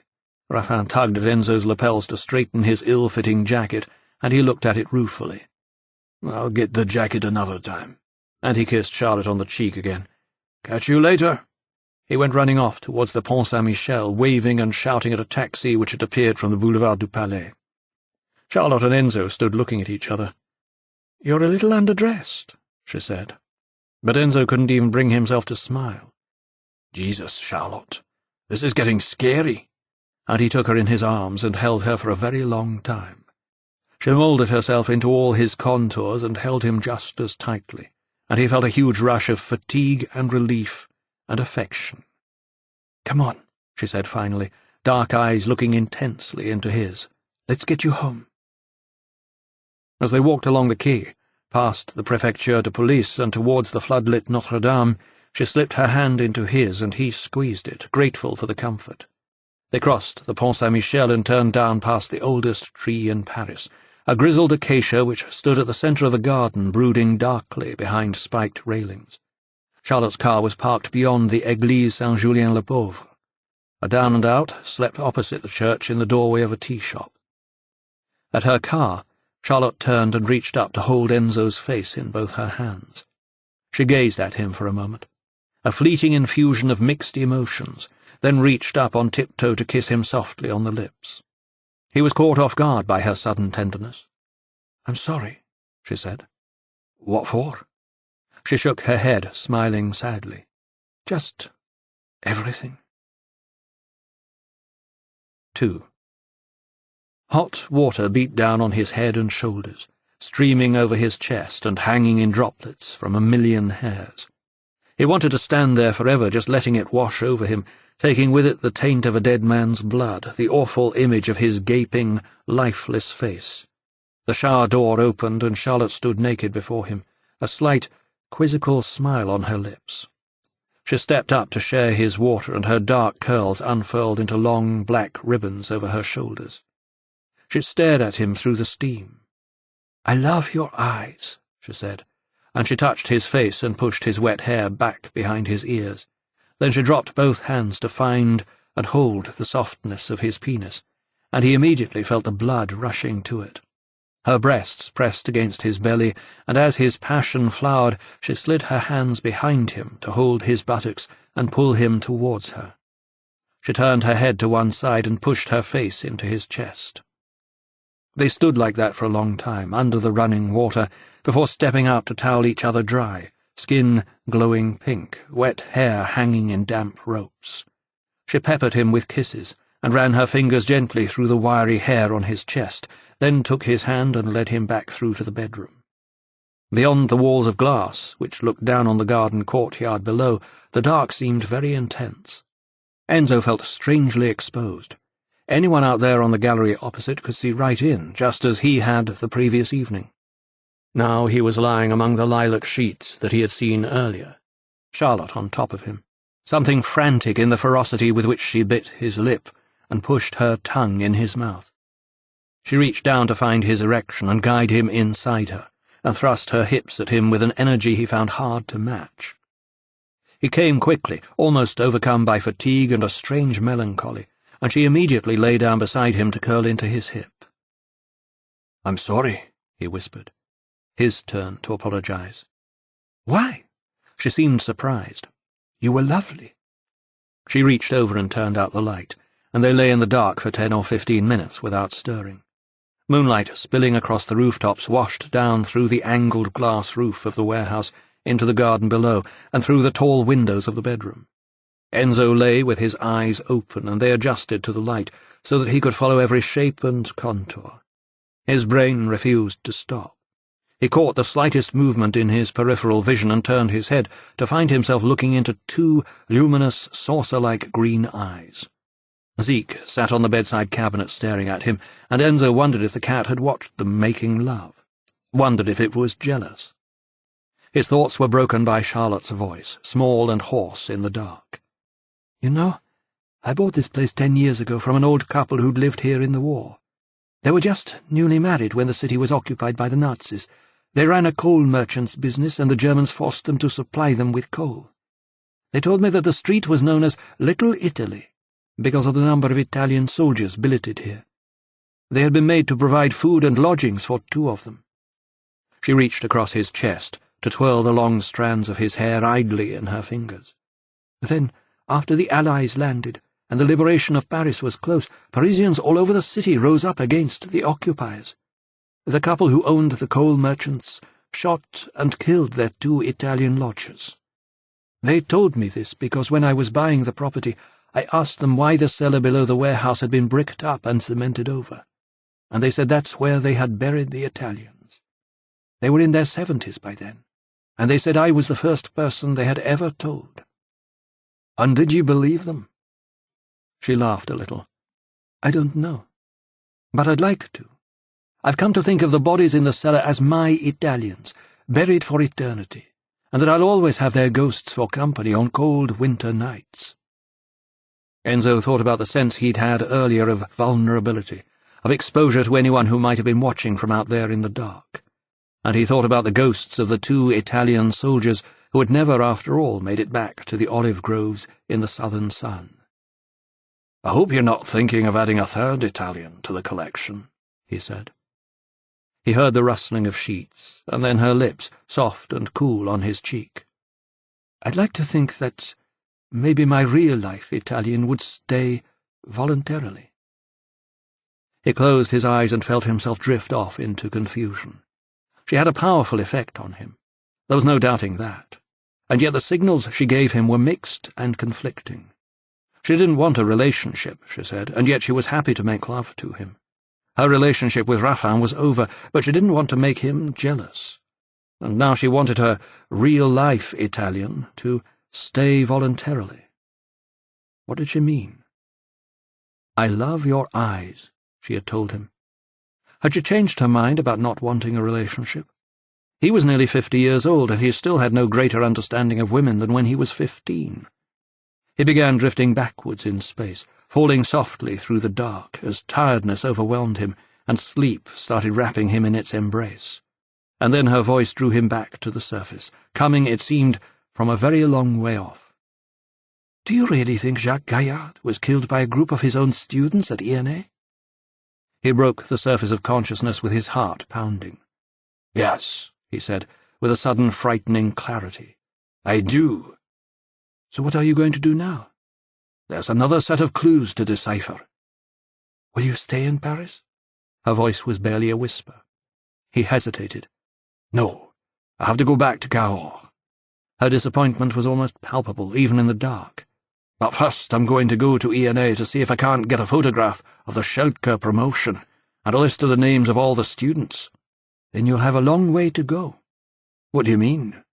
Enzo raised himself up on one elbow and made out the pale shape of her face looking up at him from the bed. "I checked. ENA's based here in the Rue de l'Université, about 10 minutes' walk from the studio in Saint-Germain." "Not anymore, it's not. They quit that building earlier this year and moved everything, lock, stock and barrel, to Strasbourg." 3. The building at number 2 Rue de l'Observatoire stood cheek by jowl with a huge Lycée Montagne opposite the south end of the Luxembourg Gardens. Even from the outside it was apparent that its architecture was influenced by a history of North African colonialism. Arabic arched windows and doors, intricate mosaic and ceramic decoration. It had taken Enzo most of the day to discover that this place even existed. Madame Francine Henry was close to retirement, which Enzo reflected was probably why ENA had left her behind when the school moved to Strasbourg. She had worked as a publicity officer for the École Nationale d'Administration for nearly 30 years, she told him, and now she was based here, in this oddly arabesque building, originally built to train administrators from the French colonies in Africa and Indochina. It had been taken over by ENA in recent years to house its international school, and was the only part of the institution to remain in Paris. She led him through an inner courtyard which more resembled a Moroccan riad than a Parisian school. Windows rose in peaked arches through 3 tiers on all sides. A square of lawn was gently shaded by 2 tall silver birches. A patterned frieze of moulded green ceramic separated the first and second floors. "It's beautifully tranquil, isn't it?" she said. "Hard to believe that Paris is just out there." She turned and pointed up into a corner of the main building. "You can't see it because of the lower roof on this side, but there's a painted panel just below the gable which bears the name Schelke. Quite a coincidence, really." "Yes," Enzo agreed.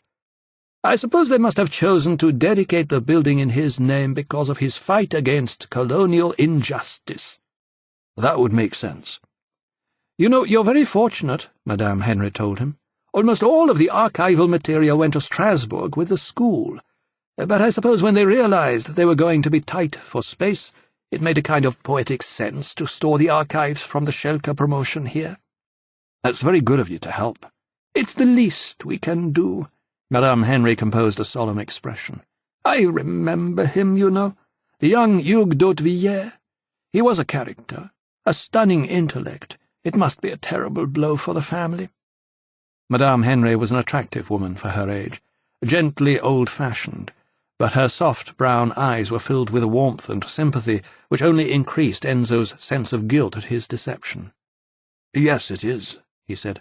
"They'll be very pleased to receive any mementos you might have of his time here." He followed her through a wide arch, and she pushed open glass doors into a lobby at the far end of a long, narrow corridor lined with paintings. Down steps, then, into a gloomy stairwell. Madame Henry indicated the door at the foot of the stairs. "It opens onto the street. It used to be the private entrance for overseas students when they lived here in rooms on the upper floors." She opened a door to their left. Enzo could see a staircase descending into darkness. She flicked a light switch, and they went down into the cellars. It was a rabbit warren of brick walls supporting the building above. They were lined with shelves piled with papers and box files and books, and Madame Henry pointed up to a row of levers high along the facing wall. Ceramic panels beneath them were labelled Séjour, Salle à Manger, Cuisine. "The original mechanisms," she said, "for opening up the heating vents around the building." He followed her along a dimly lit passage. "So much history, just shut away in the dark. Sometimes I wonder what purpose there is in keeping it all, and then someone like you comes along, and you realize why." She stopped and started searching through files along upper shelves which were labelled alphabetically. "Fascinating thing, history. You wouldn't know it now, but this place was built on the site of a former monastery, established by the monks of the Order of Chartreux in 1257. They dug the stone to build it out of the ground underneath, and created a network of tunnels and salles down there in the process. Somewhere right below where we're standing now, they used them for the brewing of beer and the distillation of liqueur. I'm sure you've heard of green chartreuse." "Yes," Enzo said. "Well, this is where they used to make it, right beneath your feet." She moved along the shelf. "Ah, here it is." And she drew a box file out from among the others. Schelke. She took the file to a table and opened it up, and began riffling through wads of documentation. Finally, a gasp of satisfaction. "Aha!" She pulled out a photograph. "I knew there would be one somewhere." Enzo peered at it in the poor light. It was a black-and-white group photograph, like any school photograph. Something more than 100 pupils and professors, arranged in 5 ascending rows in front of a long building, all smiling for the camera. It was captioned, "Promotion Victor Schelke, 1994 to 1996. Straight away he spotted Gaillard sitting near the middle of the front row, hands folded in his lap, legs crossed, looking faintly bored. Neither Hugues nor Roch were immediately apparent. "I can have a copy of this made upstairs," Madame Henry said. Then from deep in the box she pulled out a VHS videotape marked 1994 to 96. She waggled it triumphantly. "Each promotion makes its own video record of the year. A pretty amateur hodgepodge, but I'm sure Hugh will be on it somewhere. If you want to wait about 20 minutes, I can have a copy made of that, too." "That's very kind of you," Enzo said. "You wouldn't have a list of all the students from the Schelke promotion, would you? It may be that the family will want to contact some of them." "Yes, there'll be a list in the annuaire. I can photocopy that for you in the blink of an eye." Enzo sat in the still of the courtyard, sunlight sloping in across the rooftops. Through glass doors leading to the entrance lobby he could see delegates coming and going from a conference in the amphitheatre. He had been staring for some time at the copy of the photograph that Madame Henry had made for him. By now he had identified both Hugues d'Hautevillers and Philippe Roch among the rows of faces. He looked at all the others and wondered how many more of them had been responsible for the murder of their maître. Most of them seemed so young, such innocence in all their open, smiling faces. He turned to the photocopied list of names and ran his eye down them. And there they were. d'Hautevillers, Hugues, and Roch, Philippe, and 112 other names. In his hand he held the faces and the names of Gaillard's killers. He had identified 2 of them. Both were dead. He had no way of knowing if he would ever unmask the others, and if he did, how long they would live. Madame Henry bustled into the courtyard and he stood up. "There," she handed him a large manila envelope containing the videotape. "All done." Enzo slipped the photograph and the list of names in beside it. "Thank you very much, madame." "Oh, it was the least I could do." She smiled sympathetically. "Please pass on my condolences to the family." 4. It was less than 5 minutes' walk from the Rue de l'Observatoire to the underground parking in the Rue Saint-Jacques. Enzo's overnight bag was still in his car, along with a change of clothes. He had felt uncomfortable all day, wearing a forgotten shirt and slacks left at Charlotte's place by Raffin. It was a constant reminder of a history Enzo cared not to know about. There had been nearly half a wardrobe of Raffin's things in her bedroom. Enzo didn't like to think of Charlotte expending the same sexual energy and passion on Raffin that she had on him, but he knew they'd had a long relationship.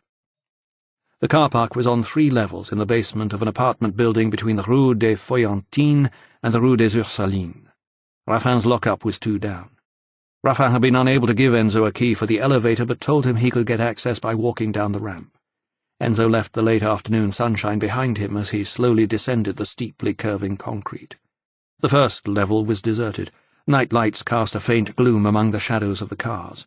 10 lock-ups along either side of a central lane, each with its own up-and-over door, each parking space separated from the other by a metal grille. Raffin had left the door of his lock-up open so that Enzo could pick up his car any time he liked. He carried on down the next ramp and noticed that the overhead lamps were not working. A feeble, flickering yellow light followed him down from above, but as he approached the second level, he seemed to be descending into absolute darkness. By the time he reached the foot of the ramp, he could not see his hands in front of his face. He knew that somewhere there was a light switch, but he had no idea where. This was infuriating.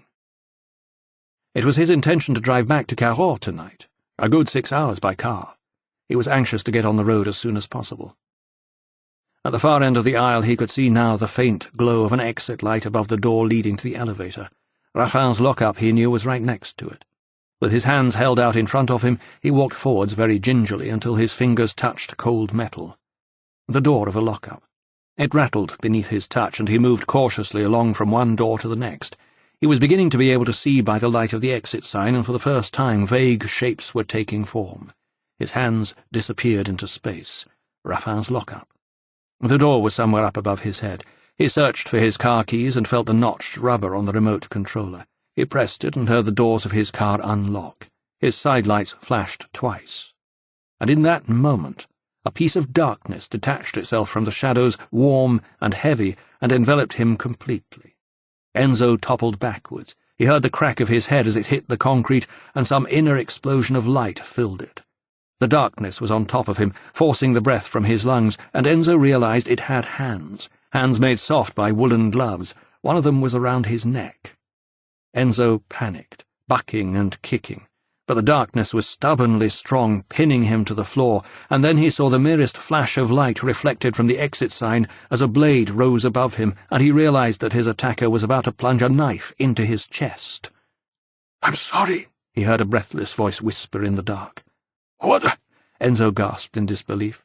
He grabbed his attacker's wrist before it could begin its deadly descent, but he immediately felt the strength in the man's arm and knew that it was stronger than his. He would not be able to resist its power. With his other hand he clutched at the face above him and felt hot breath through a woolen mask. Desperate fingers found the eye holes and he clawed at them with all his strength. The man's scream reverberated around the car park, and immediately the pressure of the knife arm was released. Enzo heard the blade go clattering away across the concrete in the dark, and both of his attacker's hands flew to his face to prise Enzo's fingers away, which gave Enzo the chance to ball his fist and throw it hard in the direction of the man's head. It made contact with a sharp crack, and he only barely heard the man's cry above his own. Bone on bone was a painful experience. Sudden light flooded their conflict, hard, yellow light that fell from a gaping crack in the wall. Enzo turned his head and saw a young couple framed in the exit door, the stairway illuminated behind them. The girl screamed.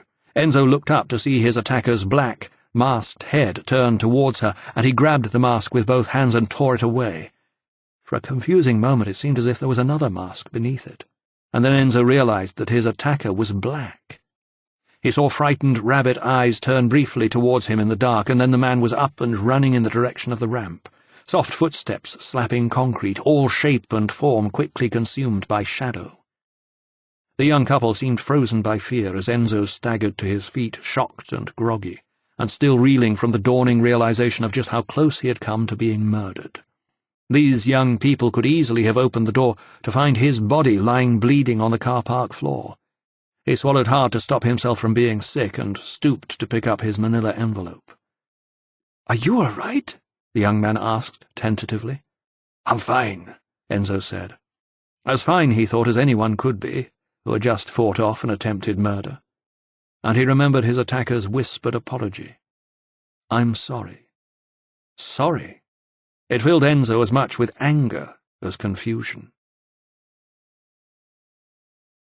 Enzo winced as Charlotte dabbed the back of his head with cotton wool soaked in antiseptic. She shook her head. "Enzo, this is getting to be a habit." "That's not funny, Charlotte. That guy really was trying to kill me." A lump the size of an egg had come up on the back of his head. Blood had coagulated and stuck to his hair.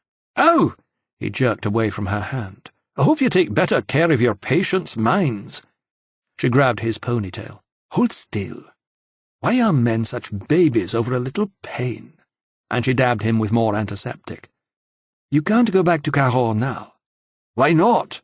"Because if they knew where you'd parked your car, do you not think they'll know where you live?" "Well, if they do, then they'll probably know where you live, too." Enzo had driven like a maniac through the 5th arrondissement into the 13th and abandoned his car half on the pavement outside Charlotte's warehouse. Charlotte paused and acknowledged the thought with a grave nod of her head. "So they might come looking for you here." "Jesus, Charlotte, I'm not cut out for this sort of thing. My strengths are cerebral, not physical. Maybe I should go to the police." "And tell them what? That someone's trying to murder you for pursuing an investigation they've twice asked you to stop?" Enzo paused to think about it.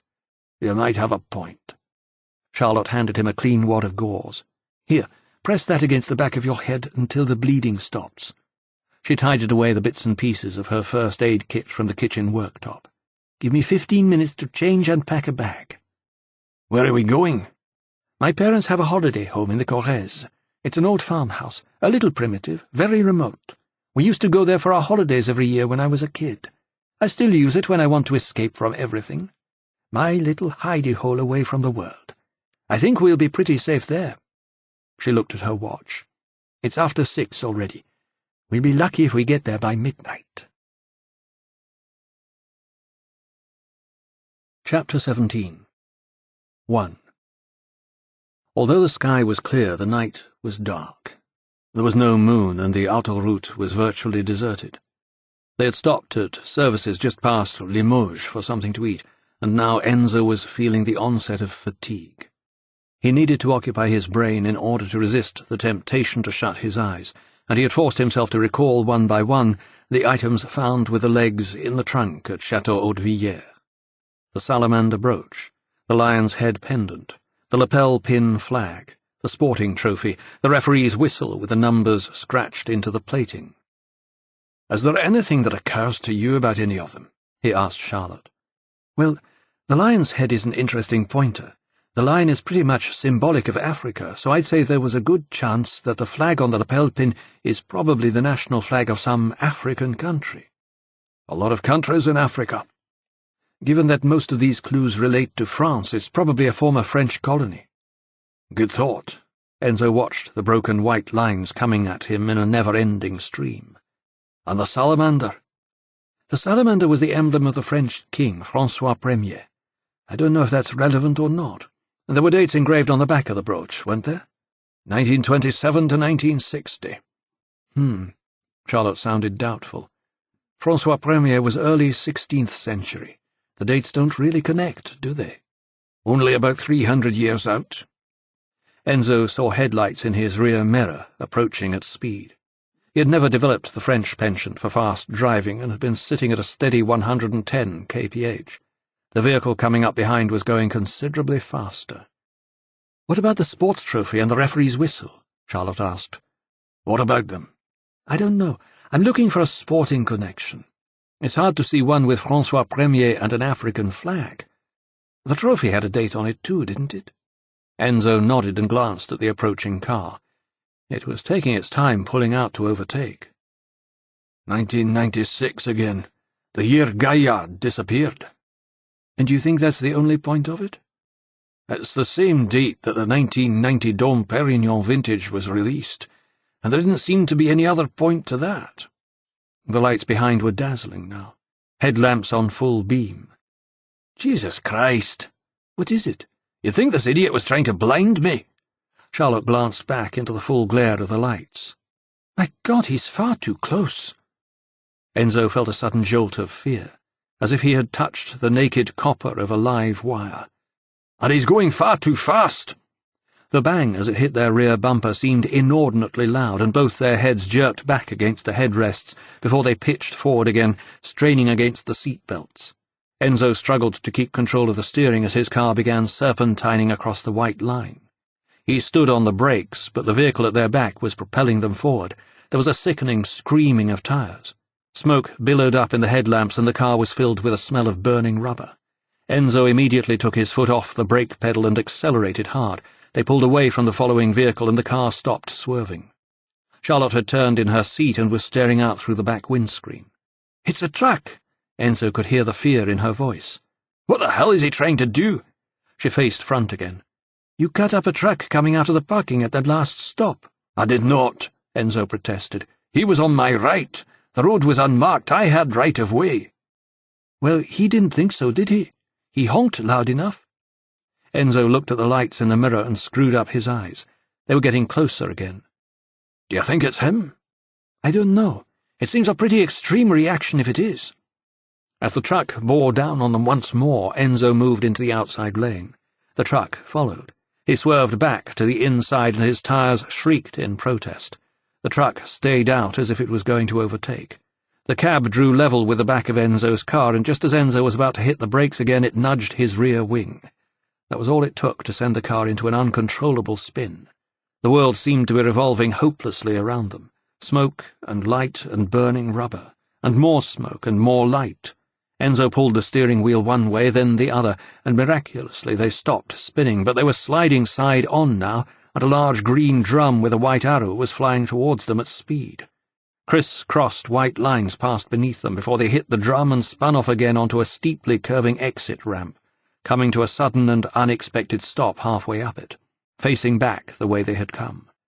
The truck flew past on the autoroute, and as its lights and the roar of its engine receded, a dreadful silence settled on them, like dust after an explosion. Enzo clutched the wheel to stop his hands from shaking. He glanced across at Charlotte. Her face was an almost luminous white. Her hands were pressed against the dashboard, arms at full strength.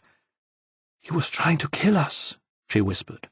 and her voice seemed to thunder inside Enzo's head. All he could do was nod in acknowledgement. It felt as if he had left his voice somewhere back there on the Autoroute. Twice in one day he had been within seconds of death. The first time there was no doubt that someone had premeditatedly tried to murder him. Whether this time he was a victim of road rage or another deliberate attempt at murder he had no way of knowing. The road was still empty, the countryside around them lost in blackness. There were no lights visible anywhere except for Enzo's headlamps pointing back down the ramp. The engine had stalled. He collected himself to try to restart it. It was not until the third attempt that he managed to coax it back to life. "We're not going back on the Autoroute, are we?" There was something like panic in Charlotte's voice. Enzo finally found his. "No. There's a map in the glove box." With legs like jelly, he manipulated the pedals to put the car in reverse and take them through a 3-point turn so that they were facing the correct way. Then he pulled gently away and followed the road to a junction where a road sign reflected brightly in their headlights. Toul, 27 kilometres. Charlotte turned on the courtesy light and squinted at the map. "This must take us to the N120. If we get to Toul, I'll know the way from there. We should be at the house in just over an hour." It was after midnight, and Enzo's car strained up a narrow road through a tunnel of trees and lush green foliage. On the main road from Toul they had passed through village after village, swaddled in darkness, houses shuttered, street lamps extinguished. It was hard to believe that anyone inhabited these grim stone dwellings huddled along the roadside. Everywhere seemed abandoned to the night. The only life they had seen since leaving Toul were occasional sets of furtive eyes caught in the headlamps, unseen creatures skulking at the roadside. Now the road rose steeply through the wood-cladded hillside, twisting and turning, headlights picking out creepers dangling from overhanging oaks. An owl swooped through their lights, intent on some invisible prey, and shrieked with alarm before veering off sharply and disappearing into the forest. Suddenly they emerged from the claustrophobia of the trees onto an open ridge. The moon had risen and cast its colourless light across the valley below. They could see distant twinkling pockets of street lights, a church floodlit on the far horizon, the river Serre, a thin, meandering band of silver far below. The land rose and fell dramatically all around them, smeared black with trees and punctuated by shimmering silver-green pasture. The road curled up, then, through a tiny stone village with a huge crumbling church, and began its descent on the other side. A white ironwork cross at the side of the road reflected the lights of the car, and Charlotte told Enzo to turn left into a tiny metalled road which took them down a steep incline. They passed a holiday home, all closed up behind high hedges, and carried on to the tree line and beyond. The road reached an unexpected dead end, and Charlotte told him to take another left down a rough cobbled path. Enzo nursed his car gently down the track, wondering where on earth Charlotte was taking them. "You can stop here," she said suddenly.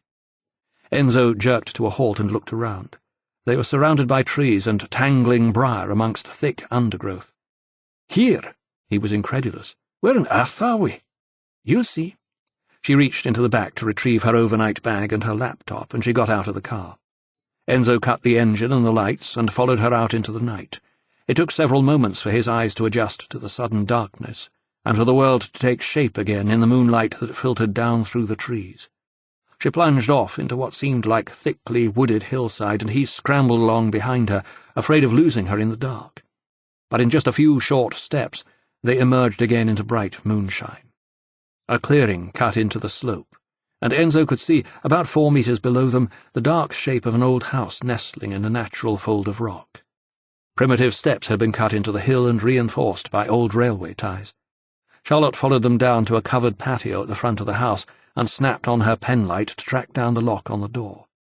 She fumbled with a set of huge old keys and in a moment pushed the heavy front door inwards into the house. "Wait here a minute," she said, and disappeared inside. Enzo turned to take in the moonlit view that dropped away almost sheer below the house. The air was shimmering in the night heat. He could still see occasional snatches of the silvered Serre through the trees, and then it was all wiped out, the terrasse washed with sudden light as Charlotte switched on the electrics somewhere inside the house.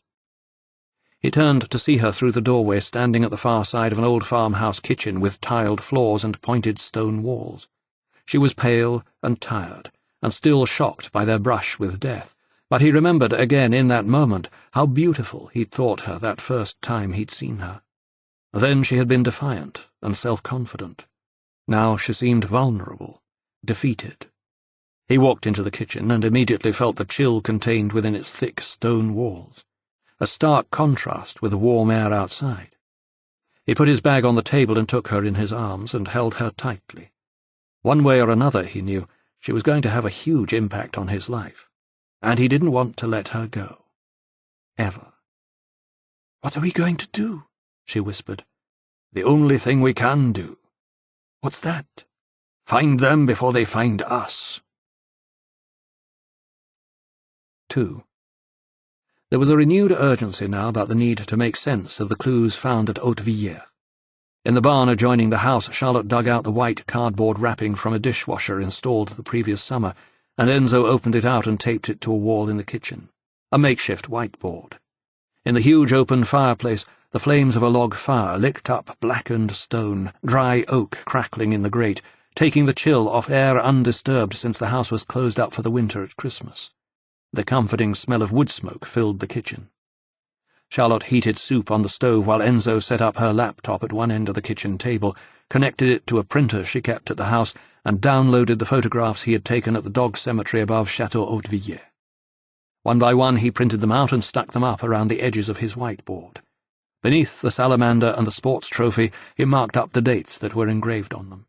He wrote 19/3 below the referee's whistle. Then he sat down at the long wooden table and tried to clear his mind. At first he closed his eyes, and then he opened them again and let them wander around the kitchen. It was a large room, for living in as well as cooking and eating. It was the centre of the house. Great blackened beams supported the floorboards of an attic room above. Pots and pans and keys and rusted chains hung from ancient nails hammered into them long ago. Behind a curtain next to the fireplace, an old staircase led up to the attic. Crooked wooden doors opposite led to a bathroom and a double bedroom. The original stone souillarde, set in an arched alcove, was still used as a sink. There were bookcases and an old walnut buffet, an antique grandfather clock whose pendulum hung still and silent. Every surface was covered with dust and framed family photographs. Enzo got up to take a look. Most of them were old, cheap prints, garish colours. There were several taken on the patio outside, a middle-aged couple with a skinny young girl posing coyly between them. Long curling black hair, a summer dress, a dark tan. Charlotte, aged 10 or 12. Enzo let his eyes linger on her for a moment, and he smiled fondly. There were several black and white photographs, faded and discoloured with age, memories of another era, another generation. A young couple on a beach, in strangely dated swimwear, grinning gauchely at the camera. He had a moustache curling around either cheek and wore heavy-rimmed round glasses. Her hair was a nest of fly-away curls. They both had bad teeth. "My grandparents," Charlotte said, glancing across from the stove. Enzo picked up one of the photographs taken on the patio. "Your parents?" "Yes, I think I was about 11 when that was taken." "Are they still alive?" She nodded. "They live in Angoulême." Enzo looked at them. Oddly unremarkable people. He was losing his hair. She was overweight. Enzo could not see Charlotte in either of them. He said, "Hard to tell which of them you take after." "Neither," Charlotte said. Enzo looked across, but she was focused on her soup. "I was adopted." "Well, that explains it, then." "But I couldn't have loved them more if they'd been my real parents," she said unnecessarily, as if in response to some unspoken criticism. "They'd have done anything for me." She was lost for a moment in some other world. "And still would." She started ladling soup out into deep bowls. "I used to love coming here when I was a kid, playing in the woods, making up my own games. I'm glad I didn't have any brothers or sisters. I liked being on my own." She hesitated. "Still do." Enzo wondered if that was her way of telling him not to get too close. Yet more mixed messages. "They were devastated when I tried to track down my blood parents." "Why did you do that?" "I'd just gone to university. I was starting to try to figure out who I was, or at least who the adult me was. It's funny. There's always this thing inside you that needs to know where you came from, no matter how happy or how settled you are." She shook her head and took the bowls to the table. "Hardly ever works out well." "How did it work out for you?" "It didn't. All I managed to do was hurt my parents. Stupid. Thoughtless. Selfish." Enzo saw, with a slight shock, that she had tears in her eyes, and she turned quickly to get cutlery and wipe them discreetly away. He didn't want to embarrass her, and focused his attention then on the contents of the bookcase. The top shelf was lined with children's editions of famous books. Reading for the young Charlotte. La Petite Dorette. Le Tour du Monde en 80 jours. Les Misérables, tome 2. Enzo picked out a book he remembered buying for Sophie when she was young. Le Père Tranquille. He opened it up and read the handwritten inscription on the title page. It was a gift for Madeleine on the occasion of her 7th birthday from Mama and Papa. "Who's Madeleine?" She sat at the table and put a spoon beside each bowl. "Come and get your soup." He slipped the book back on the shelf and went to sit opposite her. The soup was a thick vegetable and lentil mix, comfort food in an uncertain world. He took several mouthfuls, and Charlotte opened a bottle of red wine and poured them each a glass. Enzo took a sip. "So who is she?" "Who?" "Madeleine." Charlotte shrugged.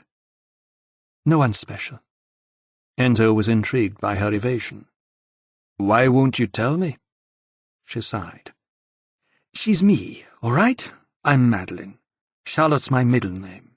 There were 2 other Madeleines in my class at school, so they called me Charlotte to avoid confusion. The only people who still call me Madeleine are my parents and—" She stopped. "Well, just my parents." "That's a nice name," Enzo said. "Maybe I'll call you Madeleine." "No," she said sharply. Then, more softly, "I don't want to be Madeleine. If you want to call me anything, call me Charlie. It's what my friends call me." "Is that what Roger calls you?" Charlotte laughed. "Oh, no, not Roger. That was far too common for him. He always called me Charlotte." Enzo liked the way she spoke of him in the past tense. Charlotte cleared away the empty soup bowls and went in search of a cable to connect her laptop to the telephone line. Once connected, she pulled the Google search page up on screen and refilled both their wine glasses. She watched as Enzo wrote Africa in the centre of his makeshift whiteboard, circled it, and drew an arrow to it from the lion's head. Neither of them felt tired. There was still adrenaline flowing through their veins from the incident on the autoroute, and the soup and wine had infused flagging spirits with new energy. Enzo stared at the board for a long time. The previous clues had taken him to an uncomfortable place, inside the heads of Gaillard's killers. He needed to get back there now, to think the way they thought, to follow the same processes, make the same connections. He heard Charlotte tapping at the keyboard behind him, and he let his gaze drift to the lapel pin. "We need to figure out what flag that is," he said. "There must be something on the net that will make it easier for us to identify it." "I'll have a look." Enzo's eyes wandered back to the lion's head. "What about Ethiopia? Haile Selassie was known as the Lion of Judah, and he was the last emperor of Ethiopia." "Wasn't a French colony," Charlotte said. "Wait a minute. Here's what you wanted." She tapped some more, then read, "Ivan Sarachik's Flag Finder. This is amazing. You can select from a choice of flag types, colors, and what he calls devices, objects that appear on the flag." Enzo came to stand behind her and look at the screen. "Flag. Type 3 stripes vertical." She selected a black and white flag with 3 vertical stripes. The image was highlighted in white. "Colors are green, yellow, and red." And she selected them from a choice of 11 colors. Again they were highlighted in white. She moved the cursor to a pull-down menu listing devices that might appear on the flag and scrolled down the choices until she came to Star. She selected it and moved to a choice of colors, picking green. Then she clicked on a button which read, Find the Flag. Within seconds, a large-scale image of the flag appeared. "Senegal," Charlotte read from the caption. "It's the Senegalese flag." Was Senegal a French colony? Yes, it was. Charlotte entered Senegal into the search engine and came up with a World Factbook site. She read, Senegal, West African state bordering the North Atlantic Ocean between Guinea-Bissau and Mauritania. Gained its independence from France in 1960. 1960, Enzo said. That's the second of the 2 dates engraved on the salamander. What about the other date? 1927. Maybe it's significant in Senegalese history. Charlotte typed Senegal and 1927 into the search engine and then groaned. 206,000 results. We could be here for a month wading through these. But Enzo was still excited. He went back to the board and wrote up Senegal, circled it and drew arrows to it from the flag and from Africa. "Let's leave the dates for the moment," he said. "What about the salamander itself? You said it was the emblem of François Ier. Let's see what we can find out about him." Charlotte's fingers rattled quickly across the keyboard. "There's a mountain of stuff about François." She scanned yards of text as she scrolled down the screen. A champion of the Renaissance, his motto was, "I am nourished and I die in fire," which seems to be why he chose the salamander as his emblem. It's supposed to be so cold it will extinguish all fire on contact. Even his hat was fastened with a jeweled salamander. She looked up. "Just like the one in the trunk." Enzo shook his head. "That's not doing anything for me." "Wait a minute." Charlotte typed some more. "Apparently François Ier was also known as François d'Angoulême." Enzo raised an eyebrow. "Your hometown?" "It seems that's where his family came from, the Valois-Angoulême. His son and grandson were the last of the line." She looked up. "Maybe Angoulême is a clue. Maybe that's where we should be looking for the rest of the body." Enzo looked doubtful. "I'm not seeing any connections here. Except Gaillard's family came from Angoulême." He thought briefly. "I'll write it up for the moment." And he turned and wrote François Ier, Angoulême, in a circle and drew an arrow to it from the salamander. He faced Charlotte again. What other symbolic meaning might a salamander have? Charlotte initiated another search and came up with an article on salamanders and symbolism. "Fire," she said simply. There was a 15th-century Swiss physician who dubbed the salamander as the symbol of fire, and a famous Australian explorer who wrote of the Aborigines, "The natives were about burning, burning, ever burning. One would think they were of the fabled salamander race and lived on fire instead of water." She scrolled down more of the article and shook her head. Fire. That's it. Apparently salamander is derived from an Arab-Persian word meaning lives in fire. Enzo wrote the word fire beside the photograph of the salamander brooch, but did not circle it. There were still no connections. For a moment he closed his eyes, and from nowhere a wave of fatigue washed over him. He staggered and put his hand on the table to steady himself. "Are you okay?" Charlotte stood up, concerned. "I'm fine." He stepped back and looked at the board again. But it was burning too brightly on his retinas, and he had to screw up his eyes to focus on it. He knew now that he would make no further progress tonight. "It's nearly 4 o'clock," she said. "The sun will be up in less than an hour." He nodded, succumbing to the inevitable. "We'd better go to bed, then." She put the computer to sleep and took away his empty wineglass. Then she took his hand and led him through to the bedroom at the back of the house. The double bed, with its heavy carved wooden head and footboards, took up nearly the whole room. An enormous armoire occupied the remainder. Lurid green and pink floral wallpaper covered the walls and the door. A single naked light bulb cast its cold light around the room. The air was chill in here and smelled of damp cellars. "I should have had it airing," Charlotte said. "It's my parents' room. My room's in the attic. It would be warmer and drier, but there's only a single bed up there." She opened the windows and threw the shutters wide, then slotted a fly screen into the window frame. The bed was cold and damp, and they huddled their naked bodies together for warmth. She fitted perfectly into his fetal curl, and he wrapped an arm around her, cupping one of her breasts, feeling a nipple pressing into his palm, aroused by the cold. But there was no thought of sex, just comfort, and within minutes of Charlotte turning out the light, they were both asleep. 3. It wasn't the daylight that wakened him. It had been light for hours. Sunshine streaming through the open window lay hot across the bed.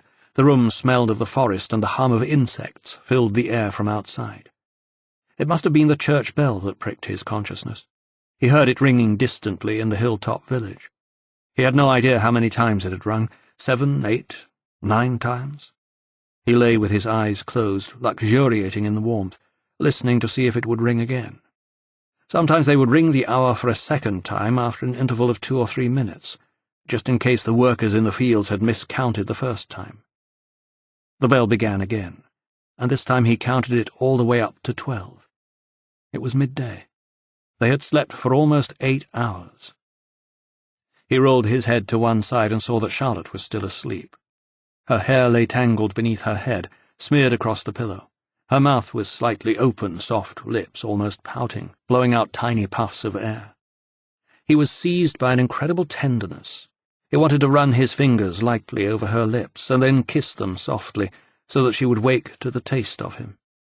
He wanted to make love to her, not frantically as they had before, but gently, taking their time, losing themselves in a long, slow oblivion.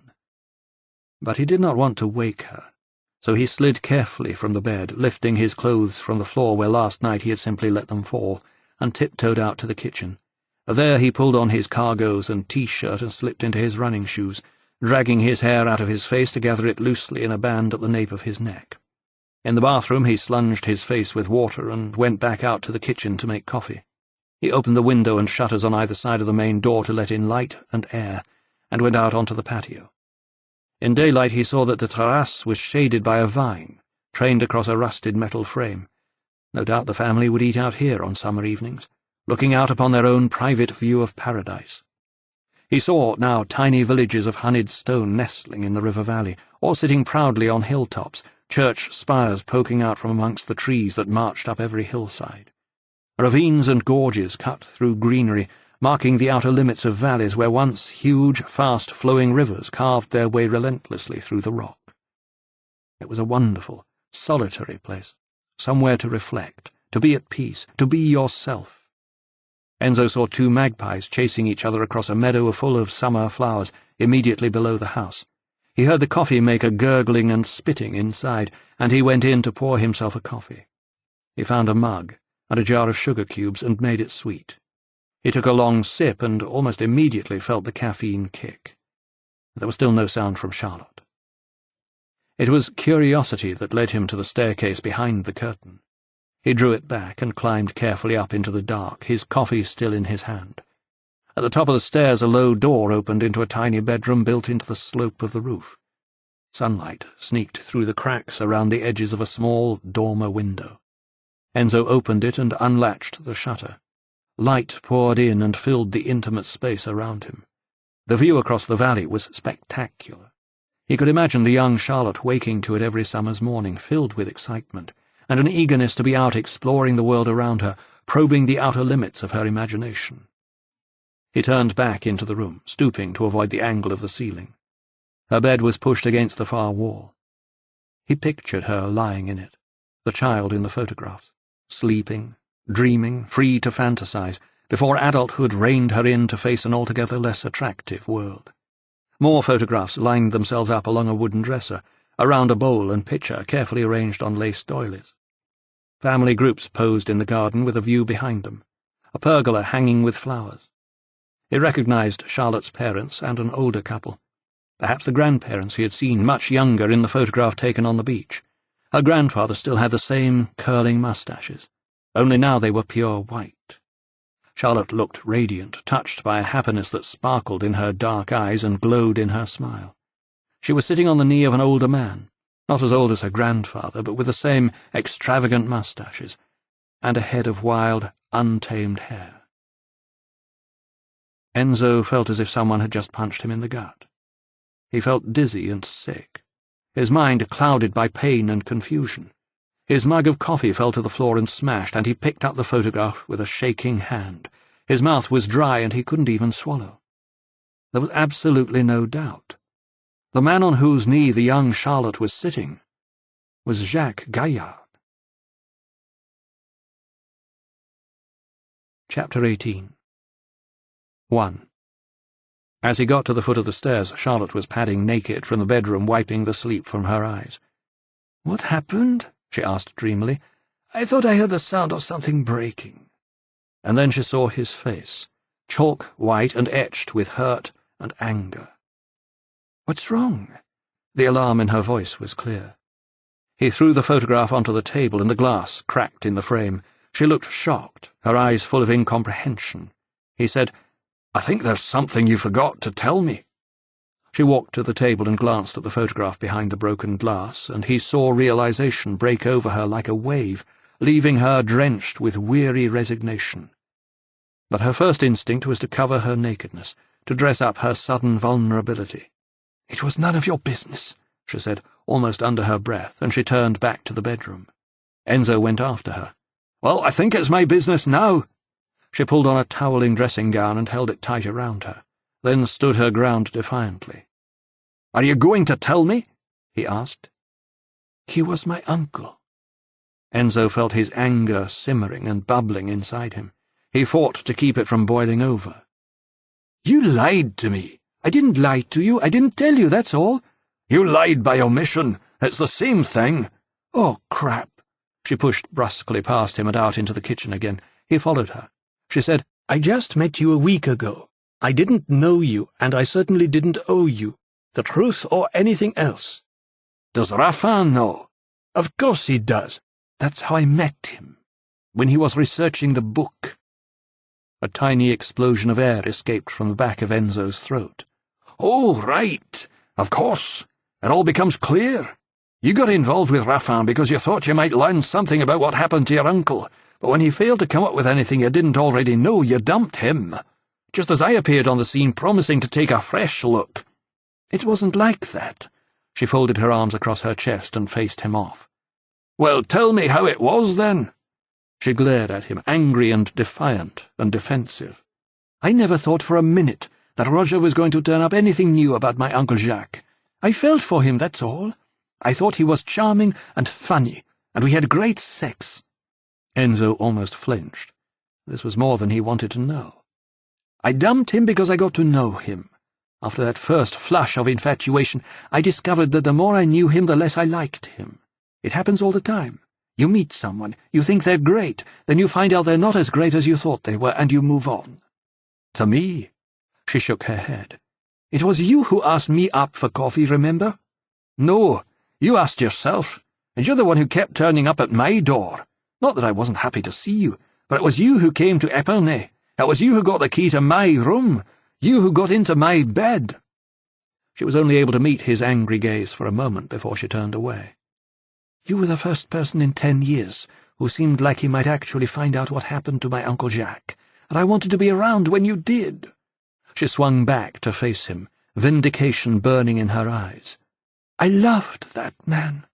A lot of people didn't. I don't know why. Because to me he was the kindest, sweetest, gentlest person, and someone just took him away from me, wiped him off the face of the earth without reason, without trace." "So you used me?" "Yes." Enzo felt the bottom falling out of his world. "Not that I didn't find you attractive." "Oh, please." "But yes, I thought there was a good chance you might turn up something new." She drew a deep breath. "And then I got to know you, and the more I got to know you, the more I got to like you, just the opposite of how it was with Roger." "You don't know me at all." This was hurting more than he had thought it would. "I know enough to know that you make me feel like I've never felt before about any man." But Enzo didn't want to hear it.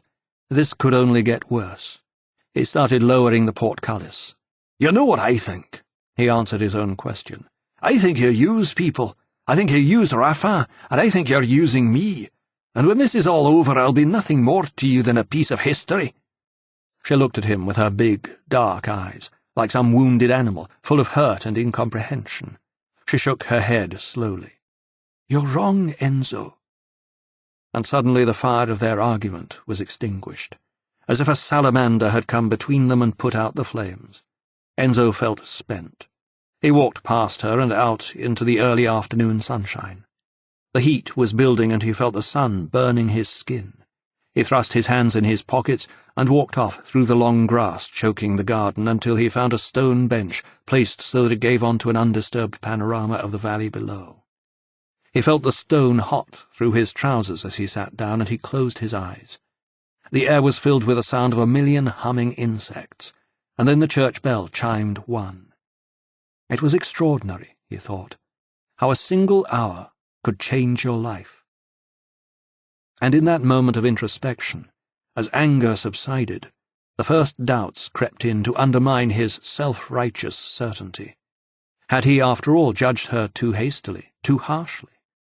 He opened his eyes to the full glare of the sun and knew that whatever the truth, it was too late now to unsay the things that had been said.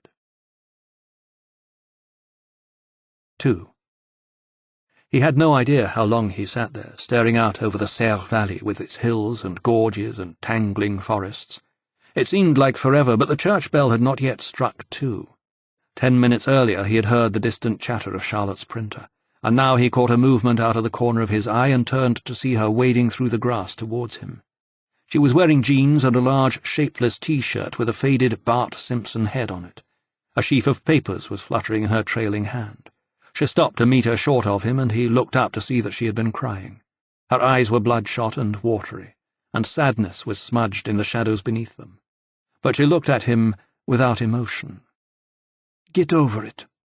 She held out a sheet of paper. "What's this?" "I got to thinking about the clues again," she said. "It seemed a little more constructive than sitting about feeling sorry for myself." Enzo ignored the barb. And I got to thinking about those dates, 1927 to 1960. They seemed kind of like the dates you see in brackets after the name of someone who's dead, a lifespan. A short life, just 33. He was. Who? She pushed the sheet of paper at him. "See for yourself. I just put the dates into the search engine and that's what came up." Enzo glanced at the printout, squinting at it in the bright sunlight. David Diop, poet, 1927 to 1960. It was an entry on a page of the library section of the University of Florida website. Diop had been born in Bordeaux, the son of a Senegalese father, and his work had reflected a deep hatred of colonialism in Africa. Killed in a plane crash in 1960, most of his poetry had been destroyed with him, leaving for posterity only the 22 poems published before his death. He looked up at Charlotte. "So, he had a Senegalese father. So I looked at that list of Schelke students you got from ENA. She held it out to him. "I've marked the name with a highlighter." He looked at the green, highlighted name on the list. François Diop. And through the mist of blood and anger and pain which had clouded his last hour, an extraordinary clarity emerged. The dates engraved on the salamander. François Premier. Africa. Senegal. All leading incontrovertibly to the name of another of Jacques Gaillard's students, François Diop. He turned shining eyes on Charlotte, and for a moment everything that had passed between them was forgotten. "What do we know about him?" She shrugged. "I haven't looked yet." He wrote François Diop on the board, circled it, and drew arrows to it from everything else, except the cup and the whistle. "Okay. So we know who, but not where." He crossed to the kitchen table and picked up the group photo of the Schelke promotion. There were 4 black faces amongst them. One of them was François Diop, and François Diop had tried to murder him. Of that he was certain, but he had not got a clear enough sight of the face to be able to recognize him, certainly not from a tiny image in a 10-year-old photograph. "Have you found anything yet?" Charlotte was still typing and working the mouse. "There are quite a number of François Diops. Apparently Diop is one of the commonest names in Senegal." She was scrolling down a list of more than 130 links. "Wait a minute. I'll try to narrow the search by linking the name to ENA." She searched again, and this time only a handful of links appeared, mostly articles or official documents relating to a high-ranking fonctionnaire in the French diplomatic service. She pulled up an article headed, "Diop tipped as next director of peacekeeping operations." She quickly scanned the text. "This is him?" And Enzo rounded the table to stand beside her and lean over the laptop to peer at the screen. He smelled the traces of perfume in her hair, felt the heat of her body next to his, and suffered a huge rush of regret. He forced himself to focus on the text of the article. Diop was based at the Quai d'Orsay, in the Ministry of Foreign Affairs. During the previous 9 years he had been appointed to a string of diplomatic postings in Washington, Tokyo, and Moscow. He had embarked on that golden path after graduating from the Schelke promotion at ENA as one of the top students of his year. His ethnic background had stood him in good stead, and, according to this particular journalist, he was now being groomed by friends in the Foreign Minister's office for a top position at the UN. There was a photograph of Diop grinning lopsidedly at the camera. He was a good-looking young man. The caption claimed he was just 35 years old, a child prodigy who was more than fulfilling everything which had been predicted for him. The article went on to delve into his extraordinary background as an underprivileged black kid, the son of Senegalese immigrants who grew up in one of the most notorious banlieues in Paris. His exceptional intelligence was noticed early by his teachers, as was his wonderful natural ability as a footballer. It was rare to be blessed with one outstanding talent, but such brilliance in both academic and sporting disciplines was unheard of, certainly in a black Parisian ghetto kid. As a teenager, he had been pursued by several top French football clubs, Paris Saint-Germain, Metz, Marseille, but he had been persuaded by his French teacher to take the academic route. While his star might have shone brightly for a few short years as a top sportsman, his teacher had told him it would have dimmed as surely and quickly as his body was destined to decline, but his mind would grow and expand for decades to come. It was good advice. Diop gained easy access to the elite Université de Paris-Dauphine, renowned for turning out the future captains of French commerce and industry. There he quickly developed into a brilliant all-round mind, so that by the time he graduated he was able, with just 1 year's preparation at Sciences Po, to sail through the Grand Oral and the stringent entry exams for the École Nationale d'Administration at his first attempt. He was, then, still only 23. Even today, however, he had not completely given up his football. As a student, he had been the star player in ENA's official student football team, a mix of current and former pupils who played in a Monday night league. Since his return to Paris, he was still turning out every Monday as a former pupil and was still their star player. Enzo put his hand over Charlotte's to scroll back up to Diop's photograph. He stared at him hard for nearly half a minute. It was difficult to believe that this smiling young man had tried to kill him, that 10 years earlier he had been part of a ruthless and savage group of students who had murdered their teacher, all of them endowed with rare intelligence, each of them on the threshold of brilliant careers. Why on earth had they done it? He had left his hand resting on Charlotte's, and he became suddenly self-conscious. He quickly removed it. "So there's our sporting connection," he said. He glanced up at the whiteboard. "The cup and the whistle must lead us somehow to the next body part." It felt awkward now to talk about body parts with the victim's niece, like speaking carelessly about a dead person to a recently bereaved relative. "I suppose the cup could be some kind of football trophy," Charlotte said. "The Division 1 championship, or the Coupe de France. Or any cup won by one of those teams who was interested in Diop as a teenager." Enzo pulled a sheet of paper towards him and scribbled the names down. "Paris Saint-Germain, Metz, Marseille." Charlotte stood up. "Football's for boys. I'll leave you to it." And she crossed to the fireplace and pulled the curtain aside, to disappear into the darkness of the attic staircase. Enzo stood for a moment, wondering whether he should go after her, but decided against it and sat down instead in front of the laptop. It only took him a few minutes to track down a UEFA website bristling with football statistics from around Europe. He scrolled back to the year 1996. The Championnat de France and the Coupe de France had both been won that year by Auxerre, the League Cup by Metz FC. The UEFA Cup had been won by Bayern Munich and the Champions League by Juventus. Paris Saint-Germain, more affectionately known as PSG, had won the European Cup Winners' Cup, and Germany had lifted the European Nations Cup at the end of a 3-week competition in England.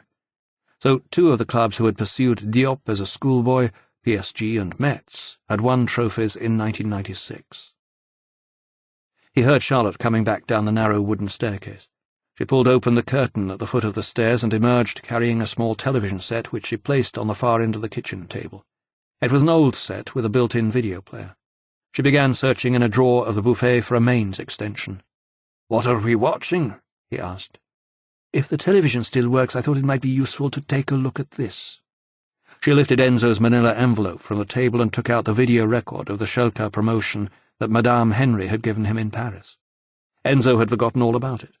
He had no idea what Charlotte thought they might learn from it. Perhaps she just wanted to take a closer look at her uncle's killers. He left her to set up the TV and returned his attention to the computer. He typed PSG into the search window and hit the return key. The official website of Paris Saint-Germain came up at the top of the page. He clicked on the link.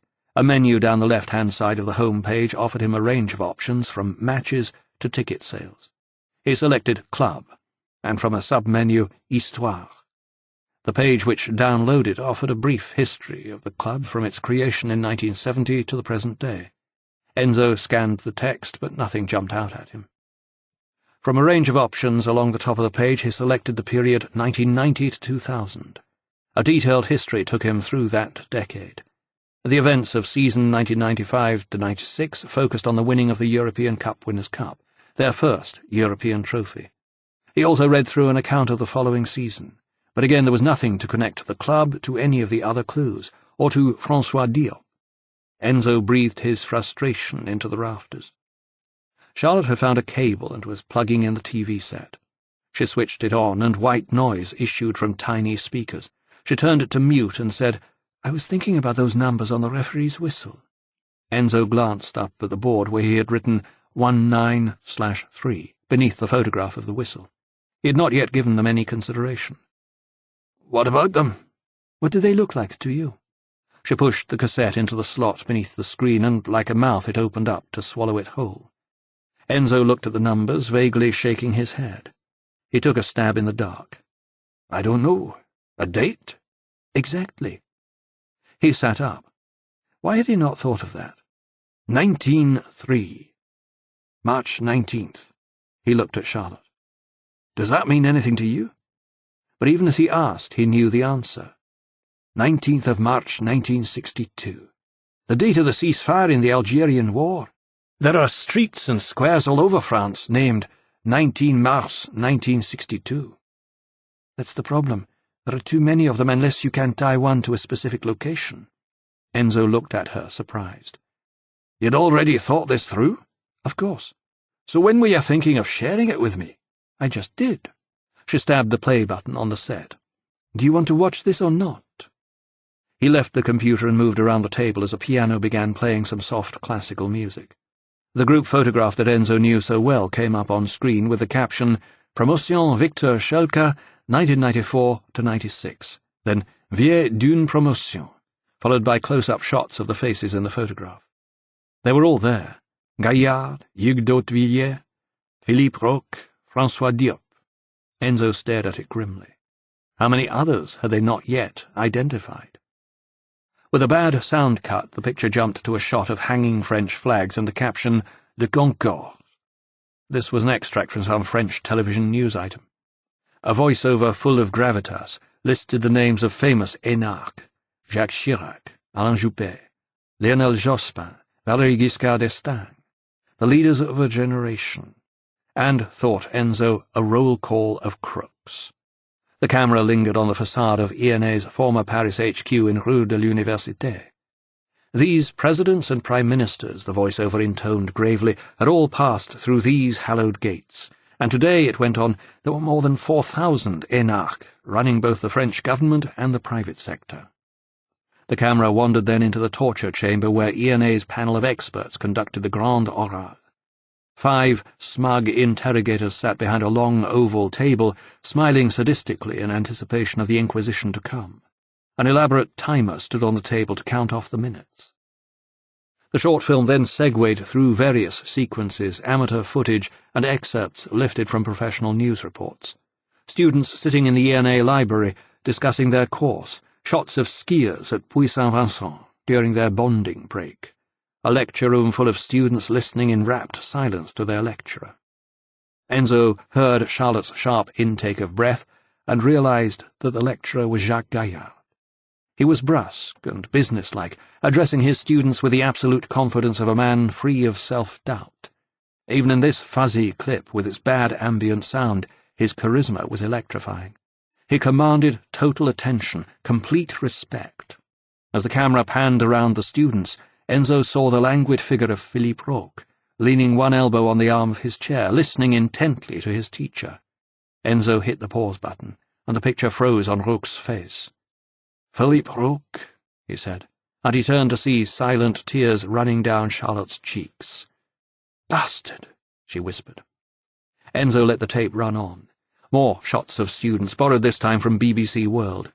A caption, "La vie à Strasbourg." Students walked around the ancient streets of this centre of European power. In the language labs, yet more students conducted debates in foreign languages: German, Italian, English. They all seemed fluent. One student had enough confidence and wit to correct his chairman in English. "First, I would like to point out," he said, "that I am not Mr. Umbala. I am Chief Umbala." And then there was Hugues d'Hautevillers, smiling, cocky, cracking jokes in German, aware of the camera on him and playing to the gallery. Enzo wondered what on earth had led him from precocious childhood to murder and suicide, if that's what it had been. A film cut to Les Sports, a mini-marathon, students rowing and doing press-ups, and then a football match, a black player scoring a spectacular goal. François Diop, fit, strong. No wonder he had been able to overpower Enzo so easily. Enzo felt a huge surge of resentment and anger. These people had been given every advantage nature and society could offer: intelligence, talent, privilege. And yet they had chosen to exercise their advantage by indulging in murder, both then and now. Only now, it seemed, they were disposing of one another. The end caption came up. "Bonne chance, tous nos voeux. À bientôt, en formation permanente." The film was dated March 1996. "They graduated in March," Charlotte said quietly. "So they had 5 long months to plan and carry out the murder of my uncle. No rush of blood to the head, no crime passionnel, just cold, calm, premeditated murder."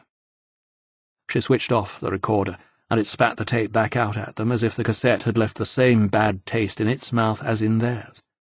They sat in silence, staring at the blank screen.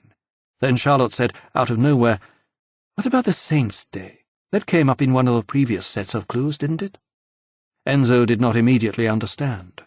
"April 1st, he said, "but I don't see—" "March 19th, Charlotte said patiently.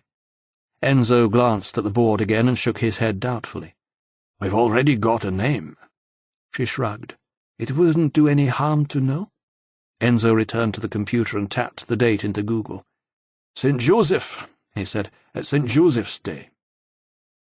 In the moments of silence that followed, neither of them could think of any relevant observation.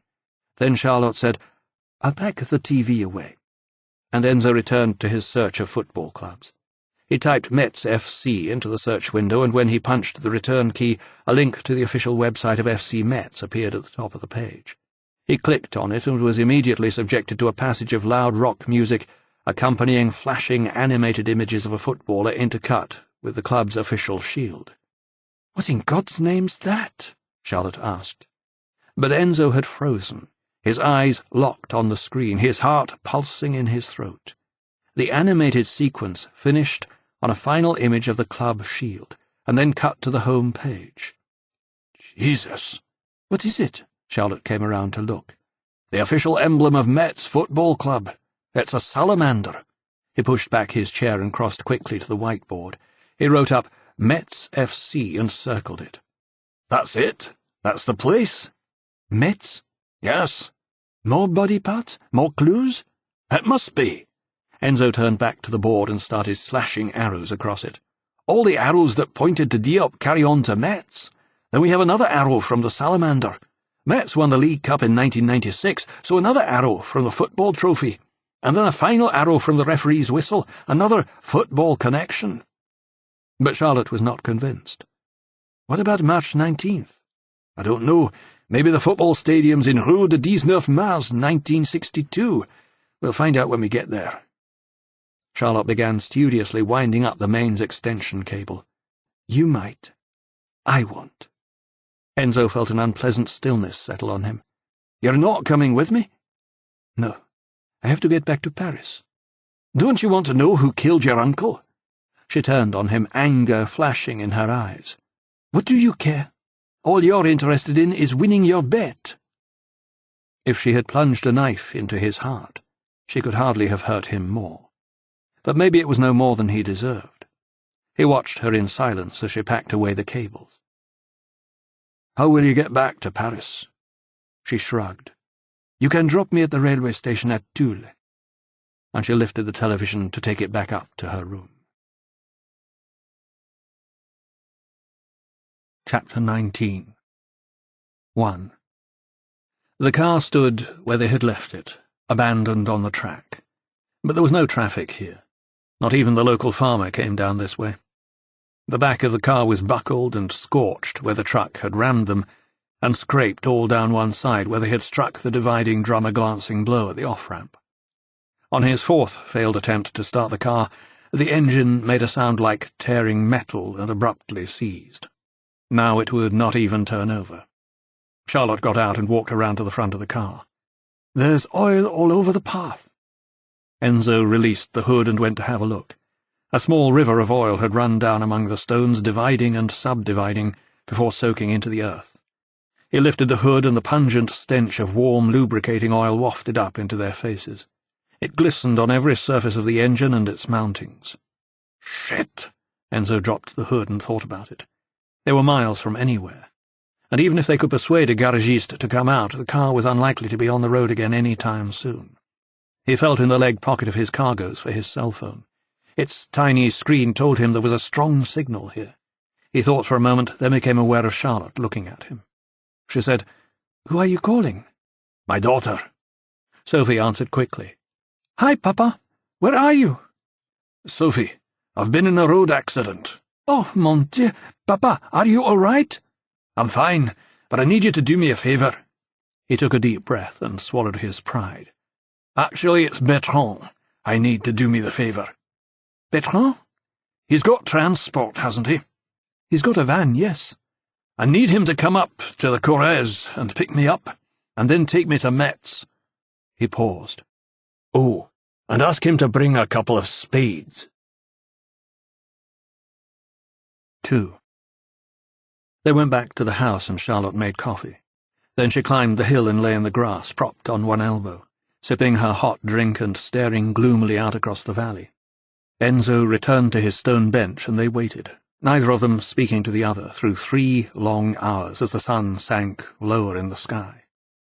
By 8, Enzo was about to call Sophie again when they heard an engine straining on the road above. Charlotte locked up again and they followed the railway ties up through the trees to Enzo's car. When they got there, Bertrand's white van was pulled in behind it, engine idling, and he and Sophie were out looking at the damage. Sophie hurled herself at her father, wrapping her arms around his neck and nearly knocking him over. "Oh, Papa, I've been worried about you all the way here." She held his face in her hands to look at him. "Are you sure you're all right?" "I'm fine, Pet, really." And he pulled her to him and hugged her tightly. "That's a mess you've made of your car, Monsieur MacLeod," Bertrand observed dryly. "What happened? Did you back into a tree?" Enzo glared at him. "No, Bertrand. A truck tried to run me off the road." "It not only tried, it succeeded," Charlotte said. Sophie spun around to look at her. "Hi." She waited expectantly for a moment. "I'm Sophie." "I'm Charlotte." Charlotte held out her hand and Sophie shook it with unabashed curiosity. "So, you and Dad are friends, then?" "Yes," Enzo said quickly. "And this is Bertrand." "So I get it." Charlotte and Bertrand shook hands and she touched a fingertip to her nose. "Love the stud. Is it a real diamond?" Enzo felt as if she was only saying it to annoy him. But then, they had never discussed Bertrand, and she had no idea what he thought of facial piercing. Bertrand nodded enthusiastically. "Yeah, 18 carat. Then, "Do you live here?" He sounded incredulous. "It took us forever to find this place." "It's a holiday home. I live in Paris." "Are you coming with us to Metz?" Sophie asked eagerly. She was evidently anxious to learn more about her papa's friend. "I'm afraid not." Charlotte was awkward. "Your father said you would drop me off at Toul. I'm getting the train back to Paris from there." "Oh." Sophie was disappointed. "Sure." "Do you have any idea how long we're going to be away?" Bertrand asked Enzo. "I've had to pay someone to look after the gym." "I'll pay you back," Enzo said abruptly. "Can we go? It's getting late." But before anyone could move, the back door of Bertrand's van swung open and a sleepy-looking Nicole jumped out. She stretched, thrusting juddering bosoms toward the tree-tops and blinking in the late evening sun. "Why did no one wake me?" Sophie and Bertrand exchanged looks.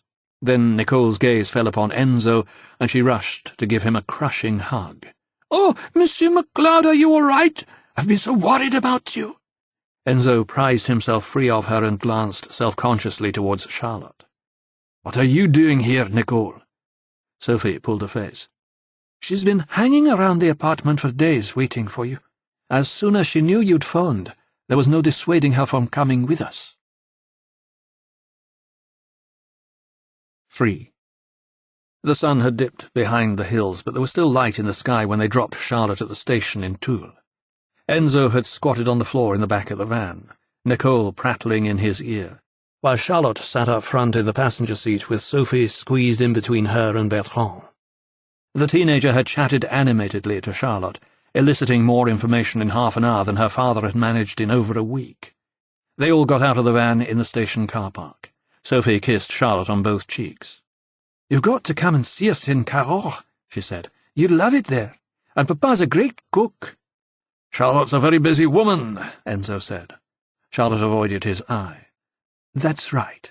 She shook Bertrand's hand. "Thanks for the lift, Bertrand." "De rien."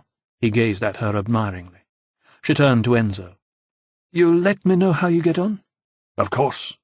And she turned and walked into the station. Sophie looked at her father. "You didn't kiss her goodbye." "No, I didn't." Sophie cocked an eyebrow. "Lara stiff?" "Don't even go there," Enzo growled. "She's a beautiful-looking woman," Bertrand said. Sophie tipped her head at him. "And don't you go there, either." And then she grinned. "Can we go, please?" Enzo opened the passenger door and held it open for Sophie. She flounced past him and jumped in. "You're in a right mood tonight, aren't you?" They got onto the A89 autoroute for Clermont-Ferrand, just outside Toul. Enzo, Sophie, and Bertrand all squeezed into the front, Nicole in the back, the roar of the engine and the smell of diesel filling the cab. It was Bertrand, finally, who broke the silence. "You said you were run off the road by a truck." "That's right." "On purpose?" "Yes." Nicole leaned forward from the back and peered at him in the gathering darkness. "Why?" Enzo took a deep breath. "I suppose you all have the right to know."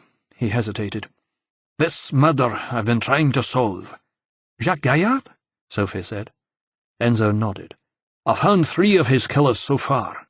2 of them are dead, and the 3rd one has tried to kill me at least once." The youngsters were shocked to silence. Then Sophie said in a very small voice, "Why are we going to Metz?" "To find another body part, and the clues that'll lead us to the 4th killer." By midnight, Enzo could not keep his eyes open. His head was rolling about on his chest. At Vierzon, Bertrand left the autoroute and took a D road cross-country towards Troyes. Metz was an industrial town in northwest France, not far from the German border. It would be several more hours before they got there. Bertrand said, "Why don't you lie down and sleep, Monsieur MacLeod? There's a mattress rolled up in the back there. Nicole was using it earlier." He flicked his head towards the back of the van. "It's very comfortable," Nicole said, "and I could do with some company back here." Sophie stifled a smile. "On you go, Papa. We'll wake you up when we get there." Bertrand pulled in at the side of the road, and Enzo got out into the warm night air. There was nothing else on the road. He went around the back and climbed into the dark interior. The courtesy light below the rear-view mirror barely reached beyond the driver's seat, but what little light it cast illuminated Nicole's beam of pleasure. "Over there behind the seats," she said, pointing. "I tied it up again." Enzo fumbled about until he found the mattress, rolled up and tied with string. As he untied it, the mattress flopped open across the floor of the van, and something struck him a glancing blow on the side of the head. "Ow!" he yelled. "What the hell?" Bertrand retrieved a flashlight from the glove compartment and shot it into the back. Caught in its beam, Enzo saw the familiar shape of Bertrand's metal detector. "Bloody thing!" It was as if it were following him, and he heard a muffled snigger coming from the front. He kicked it to one side and lay down on the mattress as Bertrand extinguished the flashlight and forced his gearbox through shot synchromesh into first gear. They moved off with a jerk. "Night, Papa," he heard Sophie saying. Then after a moment he felt the warmth of Nicole's body as she plumped herself down next to him. "You don't mind, do you?" she said in the dark. "There's plenty of room for both of us." He had no recollection of whether or not he responded. The rhythm of the engine, the thrum of tires on tarmac, very quickly dragged him down into a dark, dreamy sleep, where he was chased by salamanders and confronted by creatures with blooded faces. He had no idea how much later it was that he awoke with a sudden, startling thought in his head. It was still dark, and the ever-present roar of the diesel seemed never ceasing. Like jet engines on a transcontinental flight, it had become part of the very fabric of his existence. Nicole was fast asleep. He scrambled onto his knees and pulled at Bertrand's shoulder from behind. Bertrand half turned his head, and Sophie looked back in surprise and alarm. "Are you all right, Papa?" "Why have you got a mattress in the back of your van?" Bertrand turned away and fixed his eyes on the road. He said nothing. Enzo was sure he could see colour rising on his neck. Sophie laughed. "Don't be silly, Papa. What do you think it's for?" This was not a thought that Enzo wanted to entertain. "For heaven's sake, Bertrand, she's my daughter," was all he could think to say.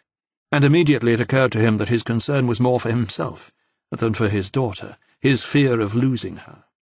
Bertrand kept his eyes front. "I'm sure Sophie's mum was someone's daughter too, and I'm sure you loved her just as much as I love Sophie."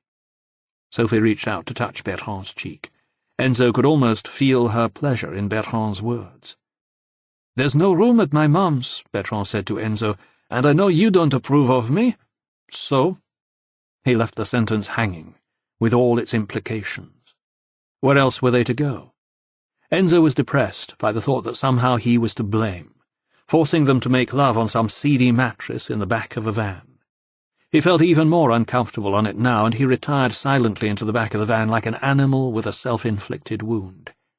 He lay on his back, then, leaving a discreet distance between Nicole and himself, and thought of Pascal. How she had turned his life upside down, touched him with a forbidden happiness, and then left him with only the memory of it. He remembered Bertrand angrily saying to him of Sophie, "She's not your little girl anymore, so maybe it's time you started letting her grow up." Sophie was just 3 years younger now than her mother had been when Enzo first met her. But all Enzo could think of was the little girl he had raised, all her moments of tears and triumph, her tearful first day at school, the first wobbling moments on a bicycle. "Don't let go, Papa, don't let go!" The hours spent in the open-air pool on the Ile de Cabassou, teaching her to swim, the joy of passing her baccalaureate. Moments replayed, some of them too close to those he had lived through once before with Kirsty as a child.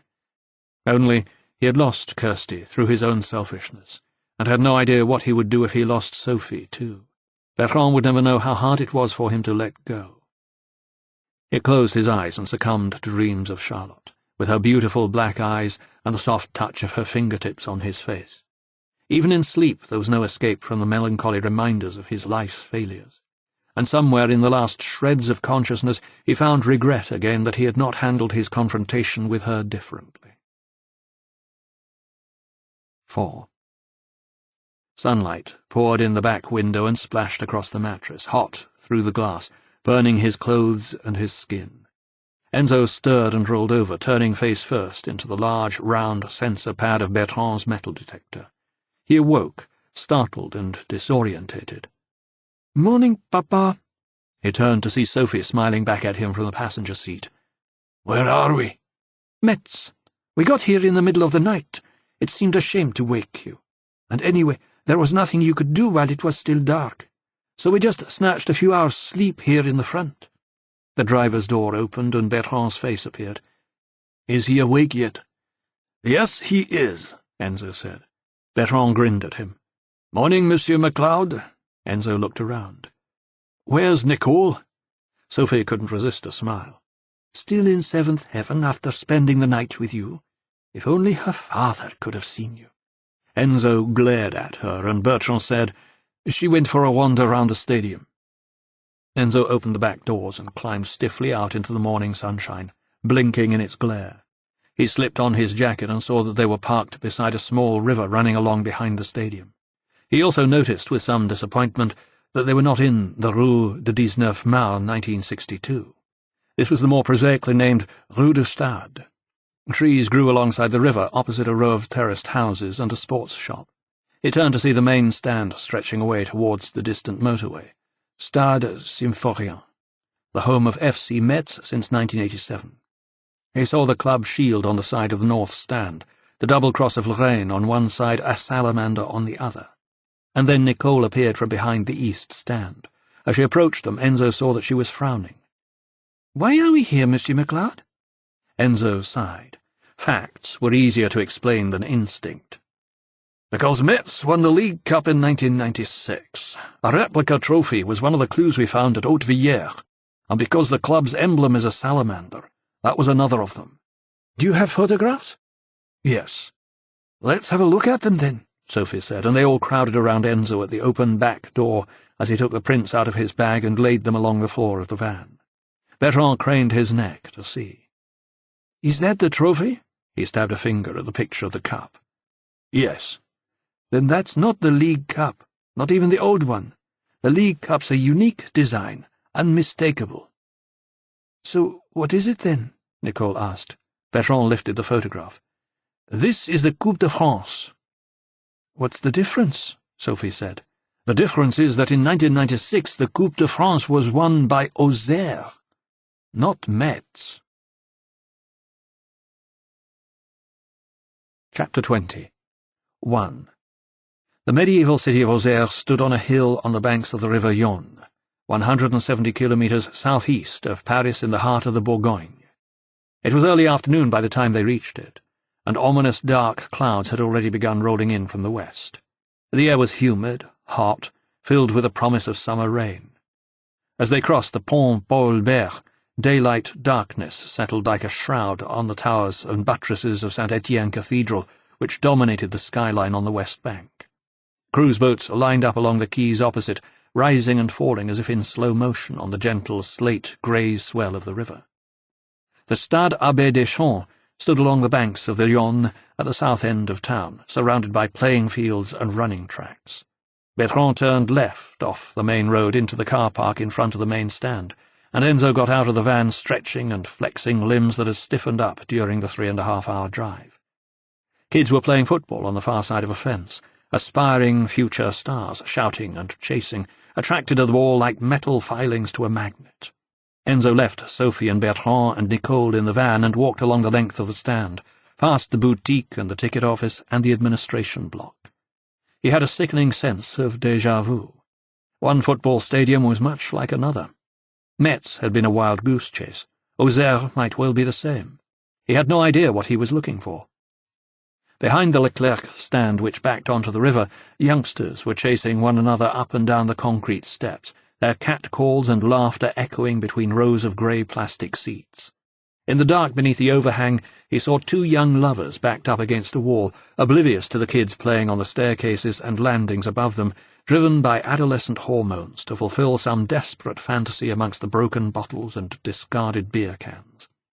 Beyond the trees, two teams of rowers cut through choppy waters, the blades of their oars rising and falling in perfect unison, throwing cool spray into warm air. Even as he found his way between the stands to the very edge of the pitch, secure behind its moat and fences, he knew that there would be nothing for him here. Cut grass and advertising hoardings, rows of empty seats rising into the stands. When he got back to the van, Nicole looked at him expectantly. "Well?" He shook his head.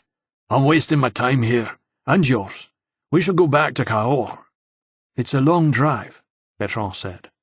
Enzo looked at him. The young man was exhausted. He had driven through the night to Metz and then again all morning to Auxerre. It would be 6 or 7 hours back to Cahors. "Why don't we stay overnight?" Enzo said. "I'll pay for a hotel. We can head back in the morning." After all, what was there to hurry back for? The Hôtel L'Aquarius was at the end of the Avenue Gambetta, east of the river in the new part of town. The rooms were small, windows looking out over a shambles of red-tiled rooftops and seedy backyards. Nicole went off with Sophie and Bertrand to explore the old city, and Enzo lay down on his bed, staring at the cracks in the ceiling. He thought again about all the clues which had brought him here. There were too many anomalies. The referee's whistle with the numbers 19/3 scratched into the plating. They didn't seem to fit with anything else. The salamander which had sent him on a fool's errand to Metz. How certain he had been that he would find the answers he was looking for at Metz Football Club. A certainty so easily punctured by Bertrand's revelation about the Coupe de France and Auxerre. Perhaps Enzo had misread the clues completely. Perhaps there was no football connection at all. When conviction is fractured, doubt creeps in through all the cracks. The silence in Enzo's room pressed in around him. He wondered what awaited him in Cahors. Was he still in danger?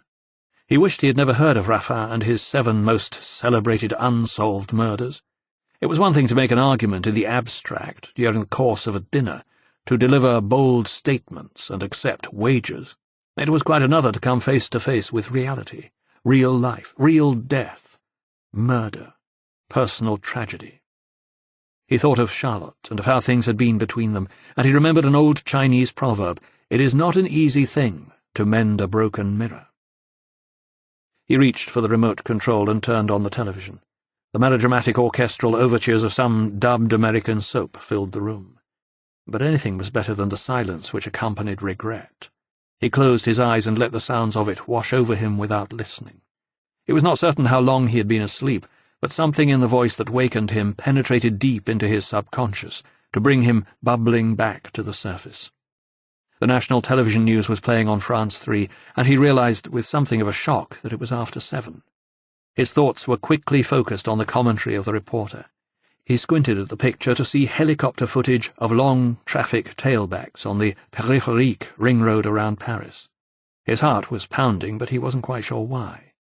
"It took firemen more than half an hour to cut through the wreckage to recover the body," the voiceover told him. "An investigation has already begun into what caused the vehicle to swerve across 3 lanes of traffic and into the containing wall before bursting into flames." A still photograph filled the screen, and Enzo sat abruptly upright.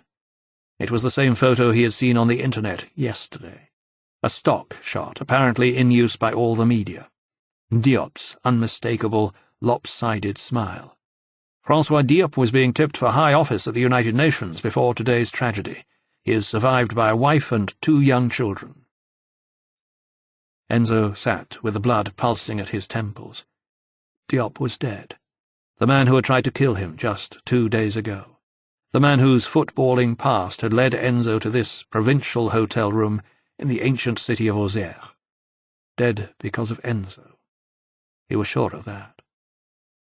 An urgent knocking at the door startled him, Sophie's voice calling from the hall. "Papa! Papa, are you there?"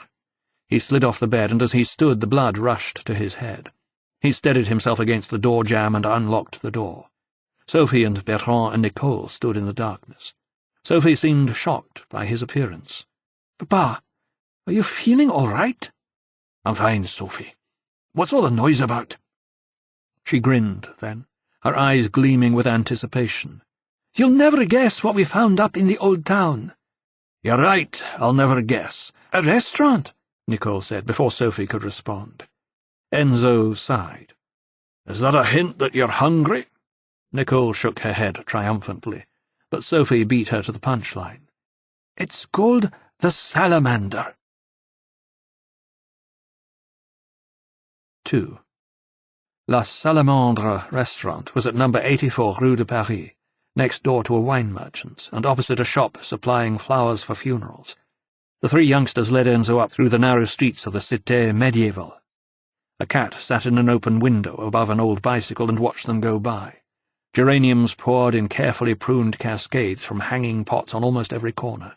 Tourists filled the cafes in Place Charles-sur-Rouge, soaking up the Burgundy wines and the centuries-old ambiance of the ancient beamed buildings that leaned and tilted at odd angles all around them.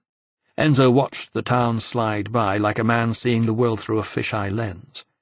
There was nothing here out of the ordinary, and yet none of it seemed quite real. He felt oddly detached, as if fate had taken away his powers of decision-making and given over his life to the vagaries of chance and serendipity. The same clues which had led Enzo to Dieppe were leading him now to a restaurant in a quiet back street in this departemental capital of the Yonne. A chance find by these young people he had unwittingly involved in this foolish venture.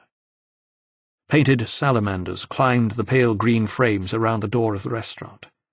Poisson, fruits de mer, it said in both windows. They stood outside on the pavement, looking at a menu offering oysters, large roasted king prawns, half lobster roasted in its shell with pan-fried chanterelle mushrooms. "What do you want to do?" Nicole asked. Enzo could almost hear her salivating. "I suppose we'd better go in and eat." It was still early, and they were seated at a table near the window. The waiter was a young man in his early 20s. Bertrand, at Enzo's bidding, ordered a 1999 Pouille Fouissée to wash down their seafood. Sophie asked for a bottle of Badois, Nicole a Diet Coke, and Enzo asked the waiter if he knew of any connection between the restaurant and Auxerre Football Club.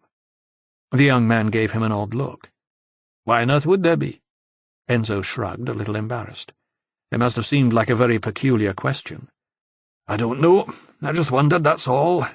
The waiter looked puzzled. "Not that I know of. I could ask the owner if you like, Monsieur Colas. He is also the chef. He opened this place more than 20 years ago." "No, that's all right." Enzo knew now that this was a waste of time, no more than a bizarre coincidence. And then a thought occurred to him. "Are you a supporter?" "Of Auxerre? Sure. My father started taking me when I was just 5 years old." "You know that the salamander was the emblem of François Premier?" The waiter looked at him as if he were a sandwich short of a picnic. This was all getting a little surreal. "Was it?" It was clear that he didn't. Enzo was disappointed. "So you wouldn't know of any connection between Auxerre Football Club and François Premier?" "I could tell you more about the English Premiership than François Premier, and apart from where they finished in the league last season, the only unusual thing I know about Auxerre Football Club is their patron saint, St. Joseph, and I only know that because it's the name of the school I went to." Enzo was beginning to feel like one of the 3 princes of Serendip. "There's a school in Auxerre called St. Joseph's?" "Sure, St. Joe's. It's a lycée and college and commercial school all rolled into one, just up the hill there in the Quartier Saint-Simeon." He paused. "Is there anything else I can get you?" Enzo shook his head. "No, thank you." Nicole looked at him. "Is that significant?" "One of the items we found along with the clues that led us here was a referee's whistle, with numbers scratched into the plating, a 19 and a 3 separated by an oblique." 19-3, Bertrand said. "March 19th. Enzo was taken aback. It had taken Charlotte to point that out to him. "It's St. Joseph's Day," he said. Bertrand thought for a moment. "So you think the clues only led to Auxerre Football Club in order to take you on to the school via the club's patron saint?" Enzo shrugged his eyebrows. "It's possible." "But what could there be at the school?" Sophie asked. "Playing fields, perhaps." Enzo shook his head. "There has to be some reason for the inclusion of a referee's whistle." The waiter brought an ice bucket to their table. Pouille Fouissée, chilling in iced water. "We'd better go and see." He caught Nicole's look of alarm and added, "After we've eaten." 3. St. Joe's Collège and Lycée was at the top of the Boulevard de la Marne, on the northern edge of town. It was flanked on its west side by suburban villas and bungalows. At the foot of the hill there was a development of residential apartments and a franchise for Mitsubishi Motors. The school itself stood in the gathering gloom behind white walls and blue fencing in several acres of forested parkland. The sky was a pewtery blue-black, low clouds scraping the surrounding hills. Street lamps fought to make any impression in the growing twilight. Bertrand drew his van up to electronic gates that were closed and padlocked. There were no lights beyond them and no sign of life. Immediately opposite, the offices of the Crédit Agricole Bank were shuttered and dark. The only light was a moth-infested pool of yellow at a roadside cash dispenser. There was little or no traffic on the boulevard as Enzo stepped out of the van to feel the first spots of rain, warm and heavy on his face. Somewhere beyond the far hills the sky flashed and crackled, and several seconds later they heard the distant rumble of thunder. The air was filled with the smell of ozone. A sudden courant d'air moved among the trees beyond the fence like a sigh, the first turbulent breath of the coming storm. Enzo scaled the gate with a minimum of effort and dropped down on the other side. "Papa, you can't just go breaking into the place," Sophie hissed at him from the van. "I'm not breaking anything. I'm just having a look." "I'm coming with you," Bertrand said suddenly, and before any of the others could object, he was out of the van and vaulting easily over the gate. He grinned at the scowling Enzo. "Safety in numbers." He snapped on his flashlight, "and it helps to be able to see." Nicole climbed out of the back. "Be careful, Monsieur MacLeod." "And for goodness' sake, be quick," Sophie called after them, as they moved off into the grounds and were consumed by the dark. They followed the beam of Bertrand's flashlight along a metalled drive, an empty car park brooding silently away to the right. To their left, a roadway ran off through trees to a cluster of single- and two-story flat-roofed buildings. Up ahead, floodlights mounted on the roof of the school gymnasium were trained on an area of playing fields behind a high wire fence. In the distance, Enzo could just make out a patchwork of baseball and volleyball courts. Immediately to their right was the football pitch, a dusty, chalky, burned-up stretch of what might once have been grass. Bertrand swung his beam across the pitch to pick out the white of the goalposts. The nets had been removed. Big, fat raindrops were leaving craters in the dust. "We're going to get wet," Bertrand said. Enzo nodded absently. He was staring off thoughtfully across the football pitch in the final glimmer of the day's light. "You know a bit about football, don't you?" "I used to play for an amateur side." "Where does the referee usually stand when he blows for a kick-off?" He heard the young man expel air through his teeth. "Well, I don't think there's any set place." Bertrand thought for a moment. "I guess he usually stands somewhere around the center circle." "That's a big area to dig up."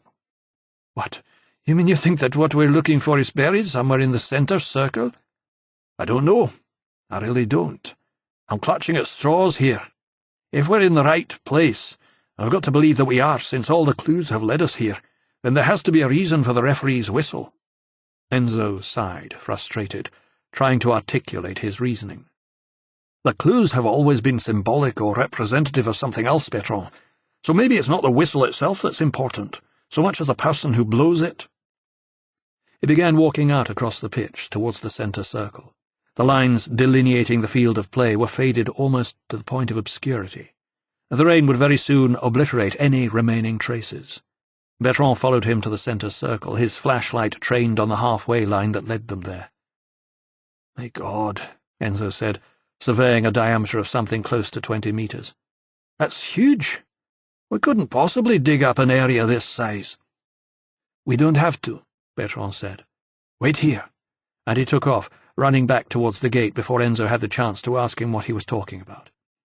He stood, then, a solitary figure in the center of the football pitch, where generations of breathless kids had chased elusive aspirations in the shape of a leather ball, and when genius had eluded them, gone on to become doctors, lawyers, waiters.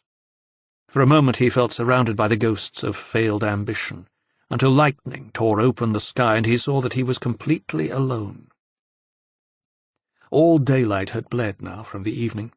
The darkness was absolute.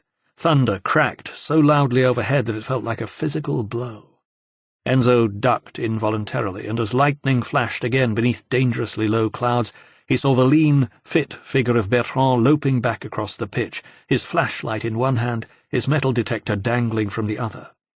Bertrand was grinning when he reached him. "I knew this would come in useful for something." Enzo looked at him for a long moment. Words escaped him. Then finally he said, "Well, I hope the damned thing works." Bertrand began a first circuit of the center circle, the metal detector hovering just centimeters above the parched ground as he swept it methodically from side to side. And then the rain began in earnest, almost tropical in its intensity. Within seconds both men were soaked to the skin.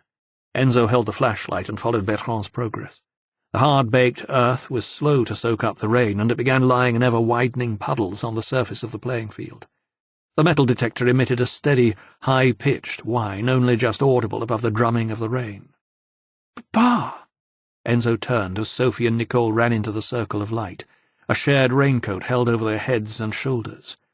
"You can't stay out in this," Nicole said. "It's crazy, Papa." "You should have stayed in the van," was all he said. And suddenly the wail of the metal detector rose half an octave. In that moment, lightning filled the sky, infusing every single drop of rain with its light so that the world was lost in a brief, blinding mist.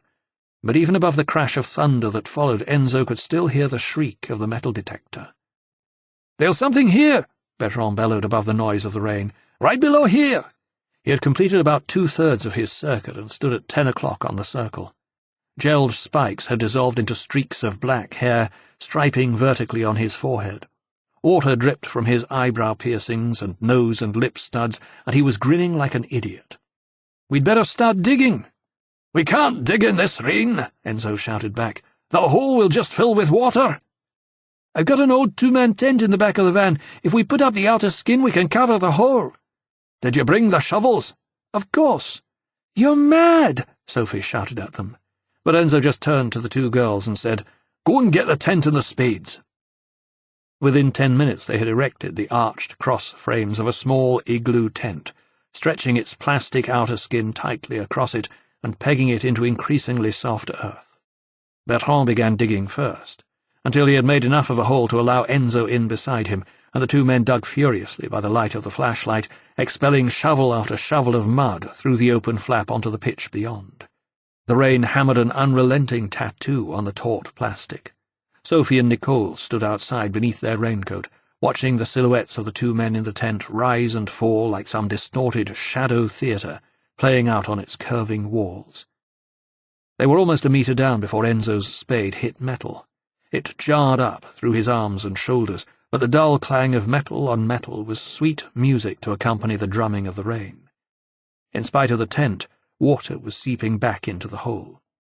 Enzo knew they would have to get the chest out completely, to be sure of keeping its contents dry and free from contamination. It took another 15 minutes to prise it from the mud suction of its 10-year resting place and lift it carefully up onto the rim of the crater they had made. The flashlight's batteries were failing fast, and they both stood panting and staring at the trunk in the fading yellow light. It was the same military green as all the others. Enzo glanced at Bertrand and saw that his face was sweat-streaked and covered in mud. They were like clay men, standing ankle-deep in liquid earth, breathing hard and filled with anticipation and trepidation. The girls crouched down at the opening and peered in. "Is that it?" Sophie said. Enzo nodded. "Take a pair of latex gloves from my bag and give me something to dry my hands with." Nicole held out a handkerchief for him to wipe the mud from his hands and face, and Sophie handed him a pair of surgeon's gloves from his bag. He tore them out of their plastic wrapping and snapped them on. Very carefully he unclasped the lid of the trunk and lifted it open. It was stiff, complaining loudly as he forced it back against the will of rusted hinges. Bertrand shone his flashlight inside. "Jesus," Enzo heard him whisper. The skeletal remains of Jacques Gaillard's torso almost filled the interior. Bleached white bones, shoulders, ribs, pelvis, spine. Enzo had to reach carefully through a rib cage chipped and scarred by the blades which had killed Gaillard to remove one by one what he knew now to be the final set of clues. A short meat cleaver, a baking tray with 12 cookie moulds in the shape of seashells, a bunch of chopsticks tied together with a piece of string. Even before he counted them, Enzo had guessed how many there might be. 13.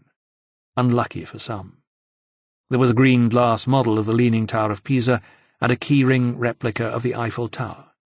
Enzo looked at it closely and saw that it was made in China. Just one more confirmation. The final item was a small rock hammer with a rubberized handle grip. He laid them out side by side on the inside of the lid. The only thing he had not yet worked out was the name of the last surviving killer. "Give me my camera," he said to Sophie, just as Bertrand's flashlight delivered its final flicker and plunged them into blackness. Almost at the same moment, they were dazzled by a blinding white light, and the sound of revving motors soared above the storm.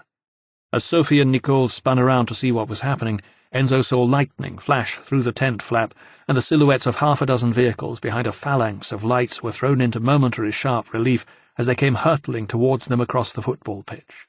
Then blackness swallowed the sky, and their eyes were filled again only with the light. The vehicles pulled up abruptly, engines still revving, and a dozen or more figures streamed out into the rain-filled glare, automatic rifles clutched across their chests. A voice crackled through a megaphone. "Step out into the light!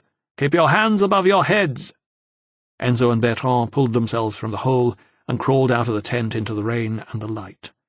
The girls had abandoned their shared raincoat and stood with their hands high above their heads. The rain streamed down Sophie's frightened face.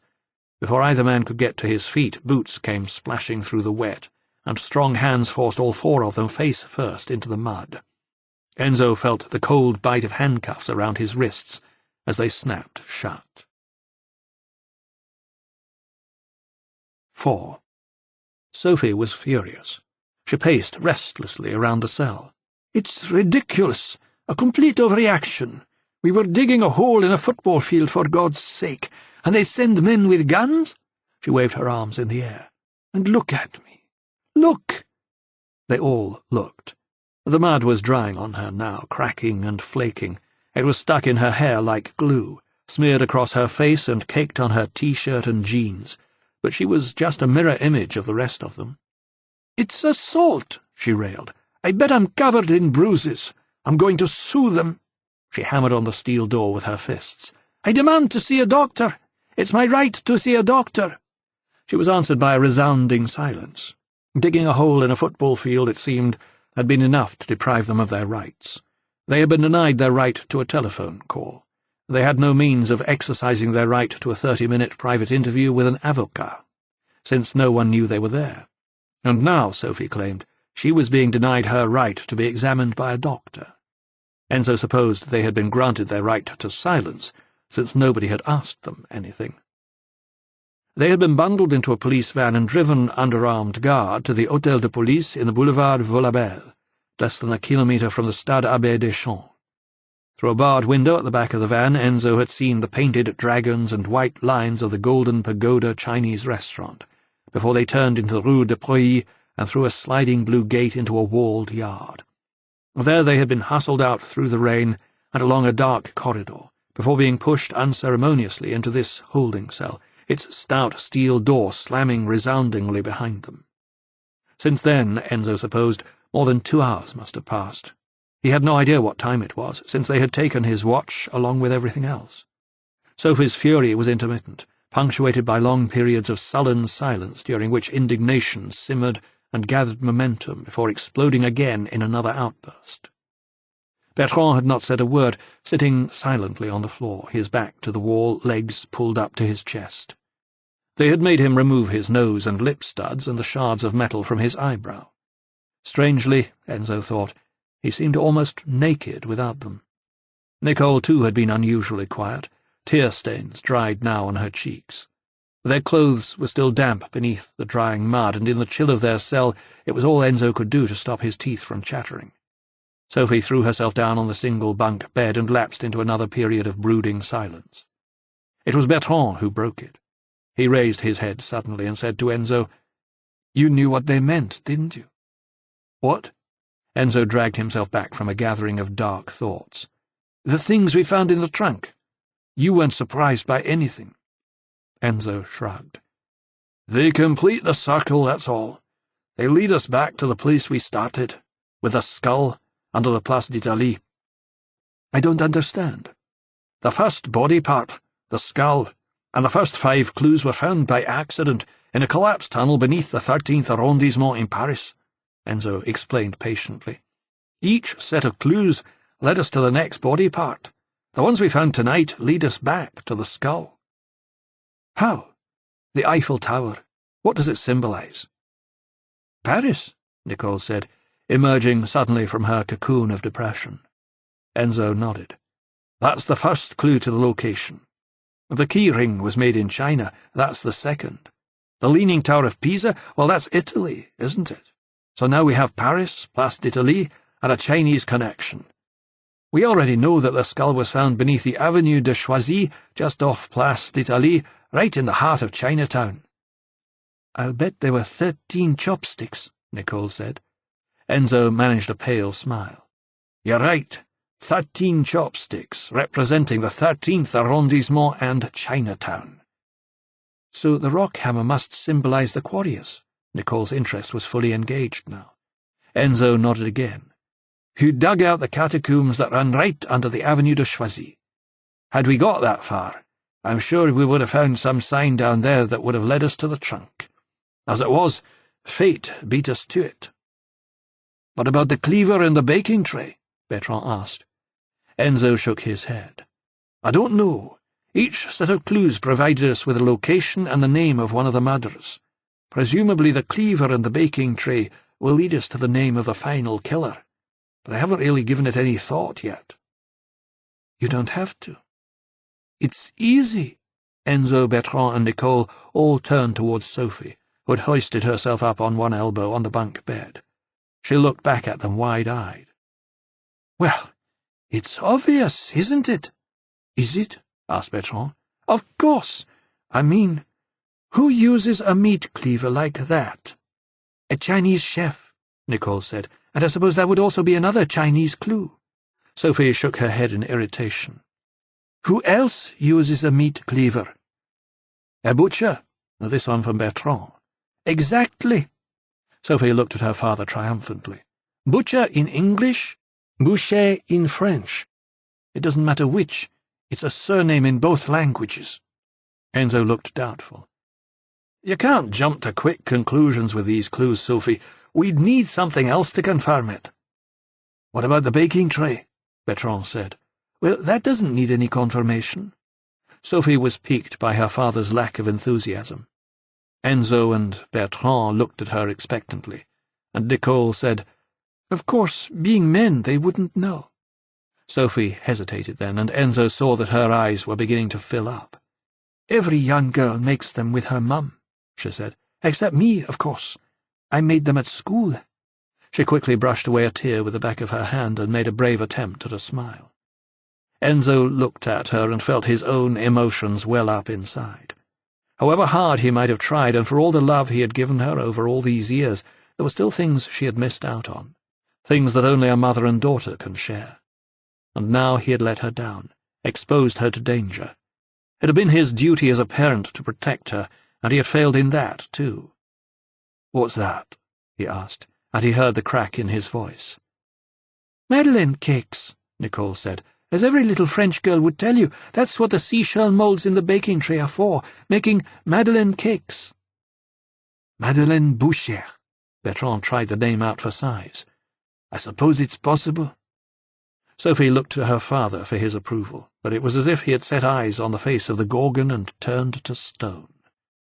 If Enzo had believed it possible for his heart to stop, then he would have said it had done so, and for the first time in his life he understood how it might feel if his blood were to turn to ice. He remembered the handwritten inscription in the book so very clearly. For Madeleine, aged 7. Happy birthday, darling. And he remembered how evasive she had been. Why won't you tell me? He had asked her. And finally she had sighed and told him, she's me, all right, I'm Madeleine. He remembered, too, how strongly she had reacted against his suggestion that he call her that. No, I don't want to be Madeleine. Papa? Sophie had risen from the bed and crossed to touch his face with her fingertips, leaving a little trail of mud flakes in her wake. Papa, what's wrong? Mad à minuit, Enzo said. Madeleine at midnight. That's who he was meeting in Saint-Étienne-du-Mont. Bertrand was watching him closely. Do you know her? Enzo pulled himself back from the brink of an abyss he dared not peer over. Maybe. Sophie frowned. Do we? You met her last night. Charlotte's her middle name. Her given name is Madeleine. Chapter 21. Papa, I don't believe it. Enzo did not want to. It was almost impossible for him to think of those dark, smiling eyes as the eyes of a killer. He remembered the tenderness of her touch, the softness of her lips, the sweet taste of her on his. He closed his eyes and drew a deep breath. I mean, how many Madeleines must there be in France? Sophie persisted. Thousands, tens of thousands. And anyway, Boucher isn't her second name, is it? Enzo shook his head. It's Roux. There you are, then. We don't know that Boucher is the right name. But in any case, she was adopted, Sophie. She told me herself that she tracked down her birth parents when she went to university. It's quite possible that her mother or her father was called Boucher, or something else that we haven't figured out yet. Sophie threw a defiant hand in his direction. Well, there's another thing. When she went to university, you said. That was the Sorbonne, right? She told me that last night. Enzo tipped his head in reluctant acknowledgement. And you told us that all the other killers were students of Jacques Gaillard's at ENA. Well, Charlotte wasn't at ENA, was she? We don't know that, Enzo insisted. We only know what she's told us. He was playing devil's advocate to his own feelings. But we do know that she was Gaillard's niece, and most murders are committed by people known to the victim, usually a member of their own family. God knows what kind of motive she might have had for hating him, for wanting him dead. Maybe he abused her as a child. Oh, for heaven's sake, Papa. Sophie, she tried to conceal from me that he was her uncle, that her real name was Madeleine. Why? And then he answered his own question. She must have known that in the end I was going to get to these clues in Auxerre. The voice of his rational self was fighting to be heard above the emotional one in his head, a voice that screamed down everything he was saying. It wasn't true. It couldn't be true. She was the gentlest, loveliest creature he had met in the 20 years since Pascal's death.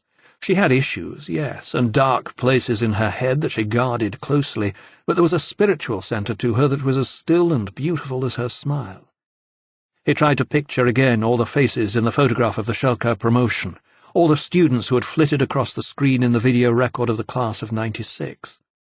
Had she really been somewhere there amongst them? 10 years younger, hair a different cut, perhaps, a different colour. If Charlotte really was Madeleine, then she must have been supremely confident that he would not recognise her. It had been her idea to watch the video. Maybe she had just been playing with him. For wasn't this, after all, really just a game? An extreme IQ test, where the cracking of clues was rewarded with the pieces of a murdered man. But why? It's what he kept coming back to. What was the point of it all? He knew now that there had been 4 killers, but 3 of them were dead, and so there was only one person left alive who could answer that question, and her name was Madeleine. The 4 of them spent the next hour in reflective silence until Bertrand said, "Don't we have the right to make a phone call?" Yes, Sophie said immediately. "And they can only hold us for 24 hours without charging us. But there's some stupid clause that says if they think it would be against the interests of the investigation, they can withhold the right to the call, which means we don't have the right to one at all. It's ridiculous." Enzo never ceased to be amazed by how much kids knew about their rights, things that had never crossed his mind as a young man.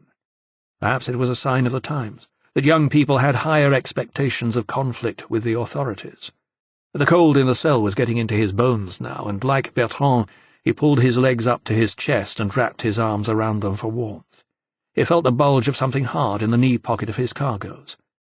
"Jesus Christ," he said suddenly, startling the others.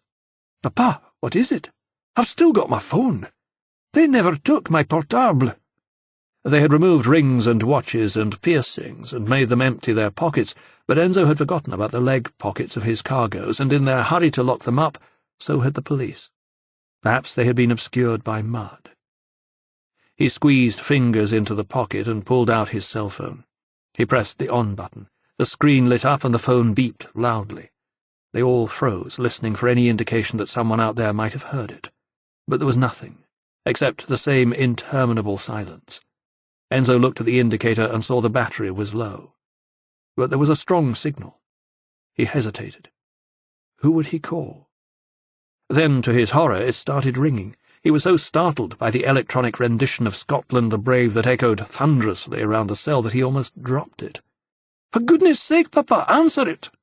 He fumbled for the answer button and pressed the phone to his ear. "Jesus Christ, Magpie! Where the bloody hell are you?" It was Simon. In spite of years in London, his Scottish brogue was always particularly strong when he was stressed. Enzo started telling him that he was in a police cell in Auxerre when the voice cut over him, and he realized it was a recording on his messaging service. "Call me when you pick this up. It's important," and the line went dead. There was something in Simon's voice that sent a strange chill of premonition through Enzo. He hung up on the soporific voice telling him that he had no more messages. "Who was it?" Sophie asked. "A message from Uncle Simon." "Well, call him back quick. He's a lawyer, isn't he?" "In England, not France." "Well, he must know someone in France who can help." Enzo pulled up the recall option and listened as the phone began ringing at the other end. It was answered almost immediately. "Magpie! Where in God's name have you been? I've been trying to get you all bloody day." "Simon, just shut up and listen." Enzo knew he had to make this quick and concise. "I'm in a police cell in Auxerre. Nicole, Sophie, Bertrand, and I have been arrested. We need help, legal representation, someone to get us out of this mess." Jesus, Magpie, what have you been up to? It's a long story. I'm going to give you a name and a number in Paris. He flicked through the repertoire in his phone's memory and rhymed off the number. His name's Roger Raffin. He's a journalist. His paper's lawyers got us out of trouble before. Tell him I know the names of all of Gaillard's killers. There was a long silence at the other end of the line. Simon, are you still there? Give me his address, Simon said. I'll go and drag him out of bed personally. Irritation creased Enzo's face. Simon, there's no time for you to fly to Paris. I'm in Paris. And something in his voice brought earlier forebodings flooding back. What are you doing there? Enzo, that's why I was trying to get you. Enzo heard him draw a deep breath. Just don't panic, okay? Why would I panic? But he was starting to already. Magpie, Kirsty phones her mum once a day every day. She has done ever since she arrived in Paris. Just the mention of Kirsty's name made Enzo tense. What's happened to her? Just listen. Simon's voice was insistent. She hasn't phoned home in 3 days. Her mum's tried to get her several times on her cell phone, but it's always switched off, and she hasn't responded to any messages. Linda phoned me in a panic yesterday, and I got the first flight over. According to the concierge, Kirsty hasn't been home in 3 days. She hasn't been at work either. Magpie, she's just vanished, into thin air, and no one seems to know where the hell she is. The single fluorescent strip in the ceiling burned out everything around it. The world turned a blinding white. Enzo closed his eyes tight to shut it out. A line had been crossed, and there was no going back. His life, he knew, was about to change again. Forever. Magpie! Just get me out of here, Simon. As fast as you can. His voice was barely a whisper. He hung up, and the phone slipped from his grasp and clattered to the floor. He stared at it blindly. Papa? Sophie was kneeling beside him. She picked up the phone and looked at him. He could hear the fear in her voice. Papa, what's happened? He looked at her and saw her mother in her, as he always did. They've got her. His voice was strained and quiet. There was no doubt in his mind, no question of innocent coincidence. Who's got who? Gaillard's killers. Then he corrected himself. Killer. He looked into Sophie's eyes. Madeleine. Whoever she is, she's got your sister. Chapter 22. 1. They had no idea what time it was, or how long they had been sitting in the interminable fluorescent glare of this square, featureless police cell. Without windows, they did not know whether dawn had broken or if it was still dark outside. But they had not slept. Tired eyes scratched and burned with every blink, heads aching, necks stiff, faces shadowed and drawn. The first indication that things were about to change came with the sound of raised voices from the corridor. Then the door flew open, and Simon stood there grinning, his beard bristling, and he looked greyer than Enzo remembered. In spite of the smile, he too had dark penumbra beneath his eyes. Sophie hurled herself across the cell and threw her arms around him. "Don't do that," he said, mock-embarrassed. "Your dad'll think I'm only after your body." "Thank God you're here," she said, and she gave him a big hug. Simon put his arm around her and shook hands with Enzo and Bertrand and Nicole. "You guys okay?" Enzo nodded. "No, we're not," Sophie protested. "We weren't allowed a phone call, and we weren't allowed to talk to a lawyer." "You called me, didn't you?" Sophie's laugh of contempt sounded more like a bark. "Only because they forgot to take my papa's portable off him. I was refused access to a doctor after all their manhandling." Simon raised an eyebrow. "Were you? One more to add to the list, then. These guys are in deep shit. Roger figures they were trying to keep you under wraps and out of the way for 48 hours, so they could make some kind of announcement to the press." Enzo nodded, realizing now why they had been locked up like this. "To claim the credit for finding Gaillard's remains and revealing his killers. Before we could run the story in Libé," Raffin appeared next to Simon. He looked flushed and weary, and he shook all their hands gravely. "Your detention order was signed by Juge Lelong. Again." He nodded back along the corridor. "He is here, you know. He might try to argue that you damaged public property. or that you are interfering with a police investigation, but it's not going to wash. Not now." Simon grinned. "He's fucked," he said, "and you guys are free to go." Enzo put a hand on his arm. "Any word of Kirsty?" Simon's grin faded, and he shook his head. "Nothing," Raffin said. "We've got a car waiting for you outside. We can be in Paris in a couple of hours." At the charge bar they had all their possessions restored. Bertrand was told that his van was in the yard behind the police station. "Take Sophie and Nicole straight back to Cahors," Enzo told him, "and don't let either of them out of your sight." "No," Sophie stood her ground defiantly. "We're going to Paris too. All of us," Nicole said. For almost the first time, Sophie and Nicole were in accord. "We'll follow you." Sophie thrust her chin out and dared her father to challenge her. But he knew better than that. She was, after all, her father's daughter, and in many ways he was happier to keep her close. The thought of anything happening to Sophie, too, was almost more than he could bear. He sighed and nodded, and they were led through to the foyer. It was daylight outside, but the rain from the night before had not stopped, and it streaked the windows all along the front of the Hôtel de Police. Through them, Enzo could see the blurred shape of a rain-stained church tower across the street. Traffic sat in long, patient queues, windscreen wipers beating countless paths back and forth through the endless summer downpour. The Accueil was filled with uniformed officers and men in dark suits. There was some heated debate in progress. As they followed Raffin out through the front door, Enzo caught sight of the pale face of Juge Lelong among the men in suits. Their eyes met for just a moment, and Enzo saw defeat in the set of the other man's face. Long gone the arrogance which had so characterized their first meeting. He had made a mess of this, and the Garde des Sceaux would be furious. Only scandal and humiliation awaited them both now. But Enzo had other things on his mind. "What time is it?" he asked Simon. "Just gone 10. They had lost nearly 12 hours, and it would be after midday before they got to Paris. God only knew what might have become of Kirsty in that time. 2. The 17th-century wooden staircase was protected by the Beaux-Arts, the concierge told them. It had taken 10 minutes and a studious examination of Enzo's carte de séjour to convince her that he was Kirsty's father. Finally, reluctantly, she had given him the key. She would not come up with them, she said. She was no longer able for the climb. The staircase ended abruptly on the 3rd floor, and a narrow corridor led to a spiral stairway which took them up another 3 flights. By the time they reached the top landing, Enzo was breathless. Sophie, too, was breathing hard. But she was impressed. "She must be fit, my half-sister. You wouldn't go out casually for a coffee, though, would you?" Enzo waited with Sophie and Bertrand until Raffin and finally Simon and Nicole completed the climb. Simon was panting and red-faced. "Jesus," he said, "she certainly knows how to discourage visitors." Rain battered against a narrow window in the stairwell.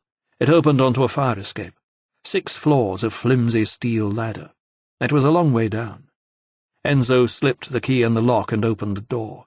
Immediately he smelled her perfume, the same scent she had been wearing the day he left her shopping bags at the foot of the stairs. Its almost tangible presence seemed only to underline her absence, and it caused a sickening lurch in his stomach. He feared the worst. The studio apartment was tiny, built into the slope of the roof, and there were 2 windows on the east side and one facing west, over a wet Paris roofscape of tall chimneys and television aerials, towards the twin towers of Notre Dame. It was a stunning view, almost unreal, like a set from a 50s Hollywood movie. The sun, Enzo realized, would go down behind the cathedral. His daughter must have had one of the most privileged sunset views in Paris. Kirsty's personality filled the room, even though she had not been there for days. Her clothes were draped over a chair. A bed settee, pushed up beneath one of the east-facing windows, was folded down, unmade since the last time she had slept in it. The shape of her head was still pressed into the pillow. With a jolt he recognized the soft toys lined up along the top of the settee. A threadbare panda with one of its eyes missing, a large cartoon pussy cat with its head tipped to one side, an old-fashioned dolly in a faded blue ruffled dress. One of its red shoes had been lost.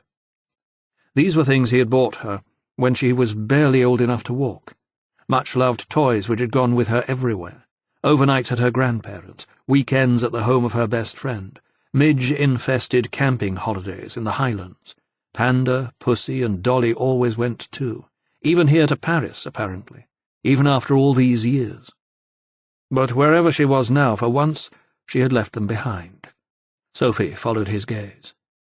"Pretty crappy toys," Enzo heard the jealousy in her voice. "No one touch anything," he said, and with difficulty added, "We might be looking at a crime scene."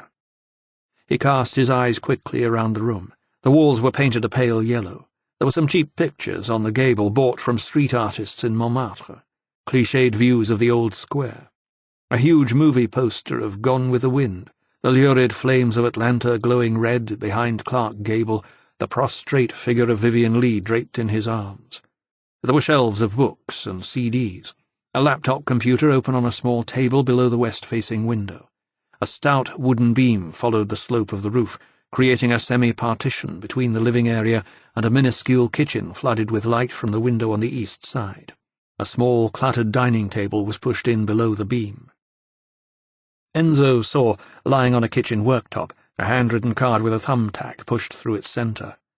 Kirsty, elle est chez elle.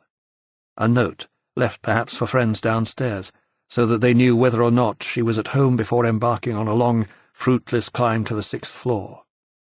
Today her father had made the climb because he knew that she was not at home, and he wondered why the note was here. Surely she would keep it with her when she was out, so that she could pin it up at the foot of the stairs when she returned. "Monsieur MacLeod." He turned, and Nicole nodded towards the dining table. "Look." He looked and at first saw nothing unusual. An untidy pile of books, an open box of sponge cakes, a medal of some kind. "What?" "The cakes," she said insistently, and he realized with a shock that drew the skin tight all across his scalp that it was a box of Madeleine cakes. A message. He knew it instantly. This casual arrangement on the kitchen table was a carefully constructed note just for him, the box of Madeleine cakes a signature. Raffin stepped forward to look at the table. "What is it?" He saw only what anyone else would have seen, innocent clutter in a young woman's apartment. Had the police made a search of the place, they would certainly have missed it, probably disturbed it, destroying it in the process. Enzo was having trouble controlling his breathing. "I'd say it was probably a ransom note." Simon frowned. "What are you talking about?"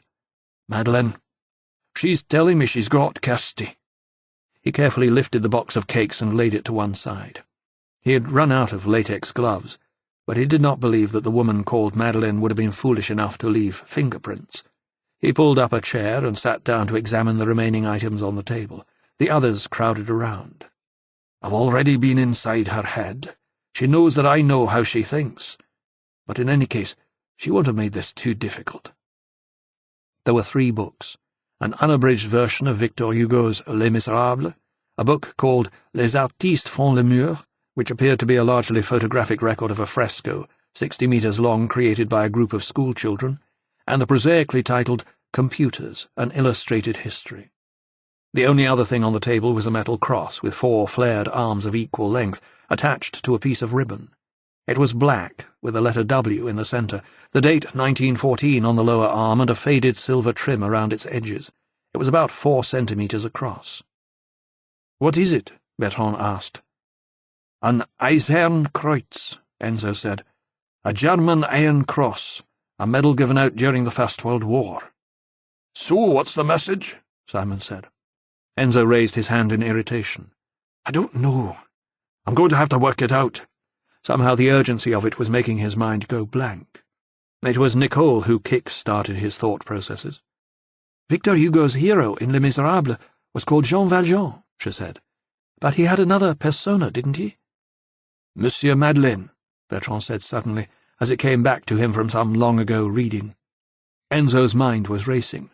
Yes, but there was something else significant, something just beyond his reach. Then all at once he grasped it. "There's a long sequence in the book where Valjean rescues a man by taking him through the sewers of Paris." Simon pulled a face. "You mean you think she's taken Kirsty down into the sewers?" "No, not the sewers. Below that, the catacombs. After all, that's where the first body part was found. It would kind of be like coming full circle." He picked up the book about the children's fresco and flipped through its colourful pages of naively painted tropical fish and underwater seascapes. He could not, for the life of him, see the relevance of it. A mural painted on a wall 60 metres long, and a book about the history of the computer. He picked up the iron cross and held it between thumb and forefinger. If she was making this easy for him, why was he finding it so hard? And in his mind he answered his own question. Because he was looking for difficult answers. He dropped the cross and picked up the computer book. Computers, an illustrated history. Why couldn't he see it? And then suddenly he did. "God damn," he said, angry with himself for trying to make it so complicated. He stood up, pushing past the others, and crossed the studio to Kirsty's laptop on the desk below the west-facing window. He checked the cables. It was connected to the mains and to the telephone line via an ADSL modem, which meant she had a high-speed connection to the internet. "What is it, Papa?" Sophie asked. "It's in here," he said, and he switched on the computer. It would take a minute or so to boot up. "What is?" Raffin stood behind him as Enzo pulled a chair up to Kirsty's desk and sat down in front of her laptop. "When you're online," Enzo said, "you leave a trail of the sites you've visited. They get stored under history in the browser." "Of course," Nicole said. "Computers and illustrated history." They watched and waited in silence while the computer took what seemed like a lifetime to load its desktop screen. And when finally it did, Enzo stared in shocked disbelief at the picture Kirsty had chosen for its background. It was an old photograph, taken more than 20 years ago, in the back garden of their red sandstone terraced home on the south side of Glasgow. Kirsty was maybe 5 years old. She had been almost blonde at that age, a head full of big, soft curls. She was wearing a pale lemon sleeveless dress and a wide-brimmed straw hat with a blue ribbon which she had pushed back on her head. Her eyes were sparkling, and an impossibly wide grin revealed one missing front tooth. Crouched beside her, an arm around her waist pulling her towards him, a young Enzo smiled self-consciously at the camera. His hair was shorter then, darker, his white streak more pronounced. Kirsty had one arm dangled around his neck. Father and daughter, as Kirsty remembered them. As she wanted to remember them. The father she had loved. The father who had loved her. A moment shared. And not all the years which had passed since could take that away from her. Enzo bit his lip and fought to hold back his tears. How could he have been so careless with his daughter's love? "I thought she hated you." It was Sophie's voice that broke the spell, and again he heard an edge of jealousy in it. "I thought she did," he heard himself say, almost in a whisper. "You don't put a picture of someone you hate up on your computer screen," Sophie said, "not when you have to look at it every day." "She never hated you," Simon said. Just never forgave you." Enzo took a deep breath and dragged his eyes away from the photograph. There was no time to be distracted. "Here, let me in." Nicole nudged Enzo aside and her fingers rattled across the keyboard. He blinked away his tears and watched as she opened up the browser, then clicked on the History tab on the left-hand side of the screen. The History drawer slid open. It was empty, except for a single link. http://14e.kta.free.fr/visite/assasobservatoire/index.html. Nicole clicked on it. Immediately they were connected to a page under the heading The Quartier Assas, Observatoire. Down the left side of the screen were 20 or 30 links to streets and boulevards and other quartiers in the 14th arrondissement. In the top right corner was a tiny map labelled Ville de Paris. An area of it was patched in blue. Most of the rest of the screen was filled with an enlarged plan of the blue area. It was a shaky, confusing, hand-drawn map, with streets represented by single, often broken lines, and names squeezed into spaces that were sometimes too small for them. It was, Enzo thought, how you might represent a rabbit warren. It certainly looked like one. "What is it?" Bertrand asked. It was Raffin who replied. "It's a map of the Grand Réseau Souterrain, the catacombs, or at least a part of them." He leaned forward to peer at the screen, and then he traced a line with his finger. "There's the Rue d'Assas." And Enzo realized he was looking at a map of the tunnels immediately below INA's International Building in the Avenue de l'Observatoire, where only 2 days ago he had been given the photograph and videotape of the Schelke promotion. He remembered the helpful Madame Henry telling him how monks had established the Order of Chartreux there in 1257, digging the stone to build it out of the ground below, creating a network of tunnels and chambers in the process. "Somewhere right below where we're standing now," she'd said. And there it was, immediately south of the Luxembourg Gardens. Above a mess of squiggles and loops and dead ends, the author of the map had written Fontaine de Chartreux and drawn an arrow pointing down into the muddle. "What's that?" Enzo guided Nicole's mouse hand slightly to the left, so that the arrow was pointing at 2 words. They all squinted at them. They were far from clear. "It looks like Abri Allemand," Nicole said. Enzo frowned. "German shelters? What does that mean?" "Aren't we looking for something with a German connection?" Bertrand said. "The Iron Cross?" "Yes." Still, Enzo could make no sense of it. Nicole moved the mouse fractionally to her left, and the arrow turned into a tiny hand, which meant there was an invisible link there on the map. She clicked on it, and a new page wiped across the screen. It was headlined Le Bunker, and beneath it was a detailed map of something called the Bunker Allemand du Lycée Montaigne. "It's the plan of an old German bunker," Raffin said, "right below the Lycée Montaigne. They must have built it during the occupation. It looks like some kind of communications and command center." It was huge, a labyrinth of rooms and corridors, each carefully delineated and notated. Arrows indicated old entrances which had long since been bricked up. There were warnings about obstacles and pitfalls. "There!" Bertrand stabbed a triumphant finger at the map. Enzo peered at where he was pointing. 3 tiny, blurred words. Salle avec fresque. Suddenly they had made sense both of the Iron Cross and the book about the children's fresco. Deep in the bowels of the city, in the triangle between the Avenue de l'Observatoire and the Rue d'Assas, there was an old German wartime bunker with a room full of frescoes. Nicole scrolled down the page then to discover a series of photographic images of the tunnels and rooms in the bunker, walls covered with graffiti, and beneath them was a link directly to the Salle des Fresques. She clicked on it to download 13 different images of graffiti art plastered over the walls of a single room in the bunker. An Aztec warrior facing down a dragon, an astronaut on the moon with an American flag, a skeleton in dinner jacket and bow tie holding up a notice about AIDS. "That's where I've to meet her," Enzo said. Simon scratched his beard. "How do you know that?" "Because that's where the clues have led us. That's her message. Go to the Salle des Fresques."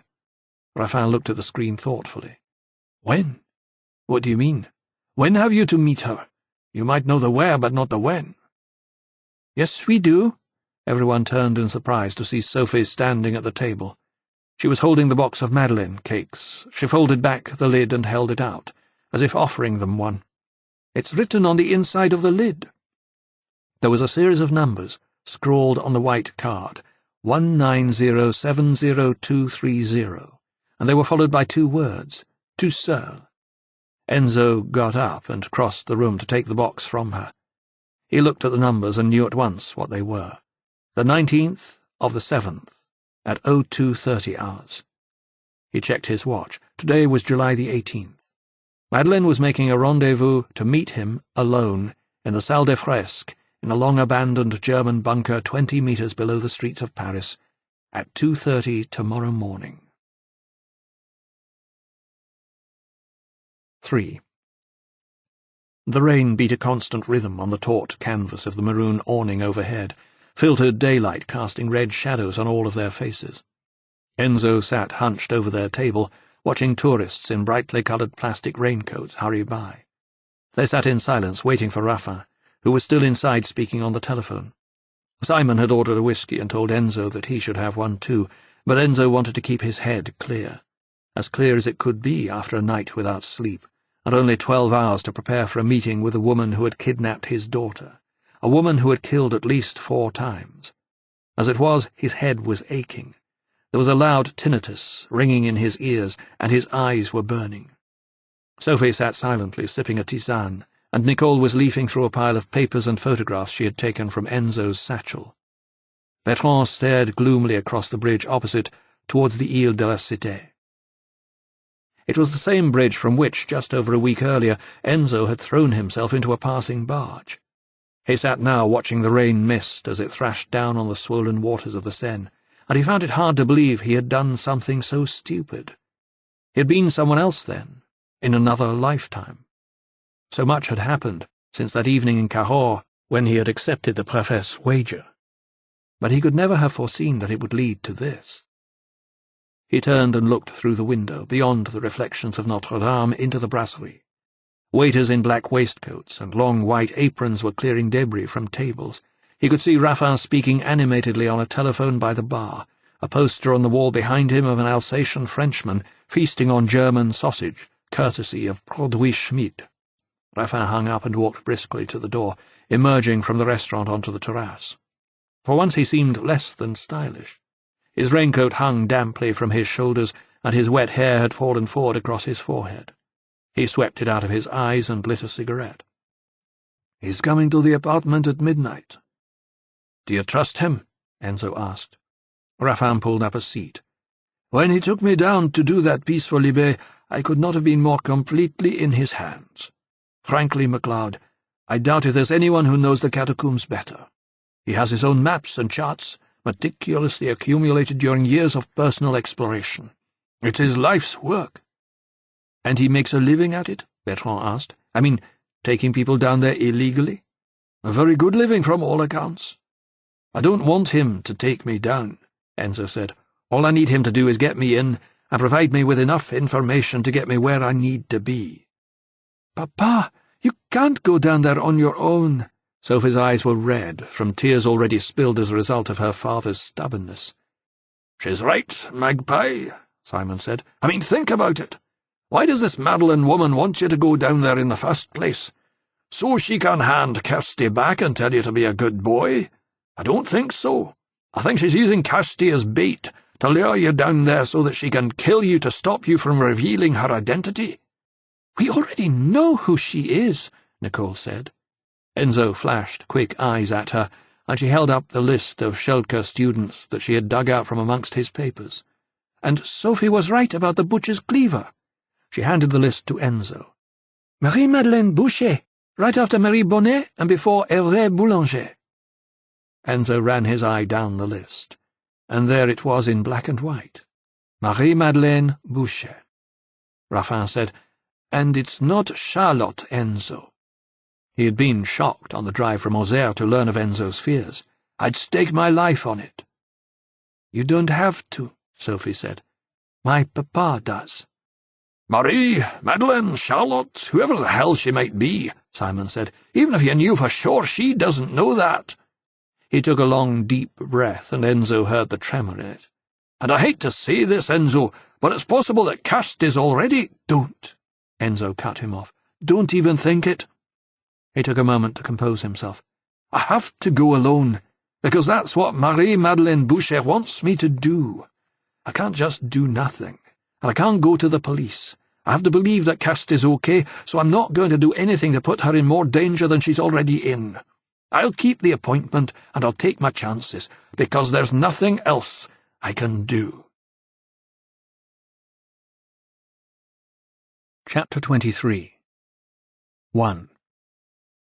Nicole had spent several hours during the afternoon trying to track down Marie-Madeleine Boucher on the internet. But there were nearly 1,000 references to the name in both France and Canada, and not one of them linked directly to ENA. It could take days to find out who she really was. Enzo had passed the remains of the day in something close to a trance. Now, in the glare of a desk lamp, the maps spread across Raffin's desk burned themselves onto his retinas. It was pitch outside, and still the rain fell. Dense, slow-moving storm cloud had been dumping its precipitation on the city for nearly 24 hours. The television news was reporting that the Seine had burst its banks in several places. There had been flash floods all across Paris, but it was a warm summer rain, the air sticky and breathless, and several times Enzo had found himself wiping a fine film of cold sweat from his forehead. A black cloud of swallows was swooping and diving around inside his stomach. He glanced at his watch. It was nearly 1:15 midnight. The smoke from Samu's constant roll-ups hung still and blue in the lamplight. Raffin said that the tunnel rat was reputed to have got his nickname because in another life he had been a medic with the SAMU, the Service d'Aide Médicale Urgente. But he did not know if that was true. Samu's real identity was a secret he guarded closely. He was a tall, thin, nervous man in his middle 40s. He grew greying hair to collar length and gelled it back from his face. He had the pallor of a man who spent his life below ground, his complexion grey and pasty and scarred by adolescent acne. The thumb, index, and middle fingers of his right hand were nicotine orange. His jeans and T-shirt hung loosely from a skeletal frame, and he seemed incapable of staying still for 2 minutes. His presence was very unsettling. He circled the desk slowly, like an animal stalking prey. "You really don't want to go down there on your own," he said to Enzo. It was the obligatory health warning, like the caution on a cigarette pack that smoking will kill you. "If you get lost, you're fucked. You could be wandering those tunnels forever. And then again, you might encounter some of the undesirables. Most of the folks who do the catacombs are all right. It's a bit of fun, a bit of excitement, something different. You find a room down there, you light some candles, you smoke some dope, you play some music. The graffiti artists are okay, too. Dedicated boys and girls, like pigs in shit with all those virgin walls. But there's some bad dudes, too. Drug dealers, junkies. Guys who'd slit your throat for 10 centimes and not think twice about it. And that's not to mention the tunnel cops. They'll lock you up and fine you a fucking fortune." He pulled on the last of his current roll-up and drew his lips back in a grin. Smoke seeped through brown-stained teeth. "So you really don't want to go down there on your own?" Enzo really didn't. "All the same, I am going." Madeleine had already made the decision for him. Samu had no idea why he wanted to go down into the catacombs, and Enzo wasn't about to enlighten him. Samu glanced at Raffin. He knew there was more to this than he was being told, but he just shrugged. "Your funeral?" He turned and leaned over the desk, sifting through the various maps. "I'm only going to give you 3 plans. No point in confusing you." He smoothed the first of them out on top of the others. It was headed Grande Avenue de Luxembourg, Nord. He clamped his roll-up between wet lips and screwed his eyes up against the smoke as he searched in his pockets for a red marker pen. When he found it, he leaned over the map again, spilling ash and brushing it aside with the back of his hand. "This is your master map. I'm going to mark out your route on it. You don't deviate from this, my friend, or you're fucked, okay? It's a labyrinth down there, a maze. Once you're lost, you're lost. Lots of the tunnels are murés. They've been bricked up by the authorities. We've knocked cat holes in some of them." He looked appraisingly at Enzo. "But you're a big guy. You could have trouble squeezing through. Most of them were made for skinny guys like me." He took his marker pen and traced a thick red line along a route running north to south. "This is the Grande Avenue de Luxembourg. Most people get access to it through a couple of hidden entrances in the Luxembourg Gardens. The authorities deny they're there, but they exist, all right. Trouble is," he glanced at Enzo again, "I doubt if you're up to climbing the railings. But I know another way in. We'll come to that." He returned to the Grande Avenue de Luxembourg. "You keep following this straight down. It's pretty easy going. You don't take any of these turn-offs until you get to here." He stopped his pen tip at a junction which branched off to the west. "If you miss this one, you'll know soon enough, because the tunnel comes to a dead end where they've built a multi-level underground car park." Enzo wondered fleetingly if it was the one where Diop had tried to murder him. "You're around 10 meters down at this level. The deepest you'll go is 15. His pen followed the turn-off. "Keep going west, you can't go wrong. Ignore any branches, just stick to my line until you get to here," at which point he pulled over a second map. This one was headed Réseau des Chartreux. "This shows the area in more detail. You can see the German bunker marked out here at the top left, and down below it are the tunnels quarried by the Chartreux monks. Right down at the bottom here is the Fontaine de Chartreux. It's a big, hollowed-out chamber with a stone sink to collect water that runs down the walls. They call it the Fontaine de Chartreux because the water is green, just like the liqueur made by the monks. If you find yourself there, you'll know you're in the wrong place. It's a dead end. You used to be able to get in from the tunnels under the Rue d'Assas, but it's all been bricked up. If you do get lost, You can always try and get into the Rue d'Assas through some of the chatières at the southwest corner of the German bunker. It'll be a tight squeeze, but you might make it. If you get into the Rue d'Assas, you'll see there are 2 tunnels, one either side of the street. They're linked by these transversals, kind of shallow tunnels that cross onto the road at right angles. You might need to use one or more of them to find an exit up to the street above. It's a general principle. Most of the main overground avenues and boulevards have 2 tunnels running beneath them, linked by transversals. Samu stood up to roll another cigarette, and Enzo could only see his hands in the light of the desk lamp as they manipulated the paper and tobacco shreds. His voice came disembodied from the darkness outside the circle of light. Anyway, the main thing is not to get lost, and you won't if you follow the red line. From his brief visit to the catacombs beneath the Place d'Italie, Enzo had a good sense of what to expect. Low, arching tunnels, cold, damp, fetid air, darkness, claustrophobia. He would be completely and utterly alone, venturing voluntarily into a trap set for him by the woman who had stolen his daughter. It was madness. Madeleine had every possible advantage, and he had absolutely no idea what he was going to do when he got there. He felt a creeping cloak of hopelessness start to wrap itself around him, but there was nothing else for it. He had to follow this through. Okay, this is where you'll come in off the Luxembourg map. Samu had lit his roll-up and was tracing his red line into the Chartreux map from the top right-hand corner. Down to what looks like a roundabout here. You're more or less below the Rue Auguste Comte at this point. It was walled up in 88, and we knocked a chatière in it in 92. A lot of people have squeezed through that hole, so you might just make it. He switched maps again to a detailed plan of the bunker and circled the roundabout at the top right. Okay, you see where we are? Enzo nodded. Right, now you're in the bunker. It's a mess, a real bugger's muddle. He drew a careful red line that zigzagged south and then west through what seemed like an impossible maze. Then he made a small circle and stood up triumphantly. And that's it. The salle des fresques. Enzo could barely see his grin through the smoke. It's quite something. A bit like a bad trip. Enzo thought that this whole undertaking was one big, bad trip. How long will it take me? Samu shrugged. 30 to 40 minutes. Depends how fast or how slow you are. Could be quicker, could be longer. He unfolded 3 clear plastic Ziploc bags. I'm going to put the maps in these to protect them from the wet. After all this rain, you might find there's a bit of water down there. He began slipping the maps into their bags. Guard them with your life, my friend, because it may well depend upon them. 2. The marble woman, reclining on the left slope of the triangular-headed doorway opposite, held her sword upright in the rain, impervious to the wet, unblinking in the glare of the floodlights that washed the building. There was something stoic about her. She wore a Mona Lisa smile of quiet confidence. Enzo sat in the dark by the window of Raffin's study and regarded her jealously. He wished he could find an inner calm to mirror her stony self-confidence, but in truth he was afraid. More afraid than he had ever been in his life. Afraid for Kirsty, for what might already have become of her. Afraid that he lacked both the courage and the resources to be able to change her destiny, or his. The rain made tracks down the glass, like tears, and in the light from the street their shadows streaked his face.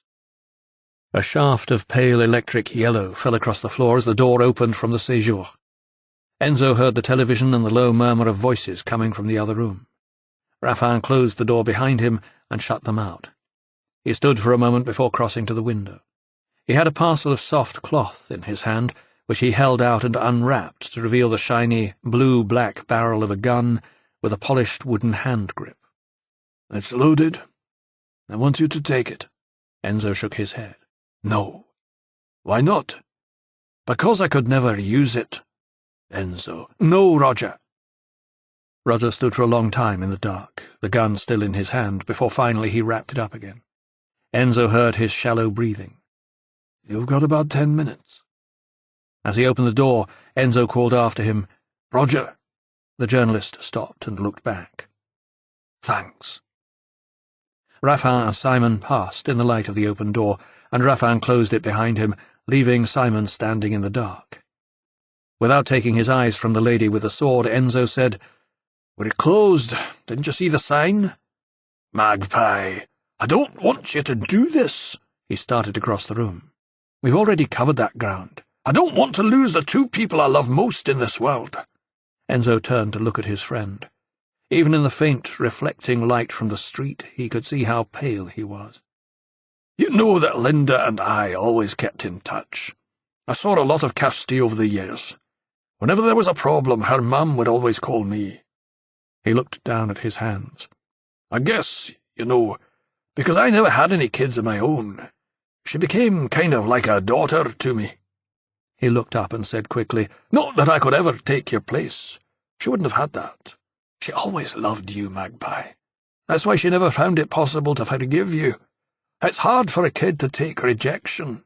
I didn't, I know. Simon held up quick hands to preempt his protest. I've told her 1,000 times, but you can't rewrite the history she has in her head. However wrong she's got it, it's so ingrained it's written in stone. That was her mother. Simon nodded. Linda didn't help. You hurt her, Magpie. Kirsty was the only way she could get back at you. He sighed deeply. It's an old story. He looked past Enzo towards the statue across the street. I want to call the police. No. Enzo, no!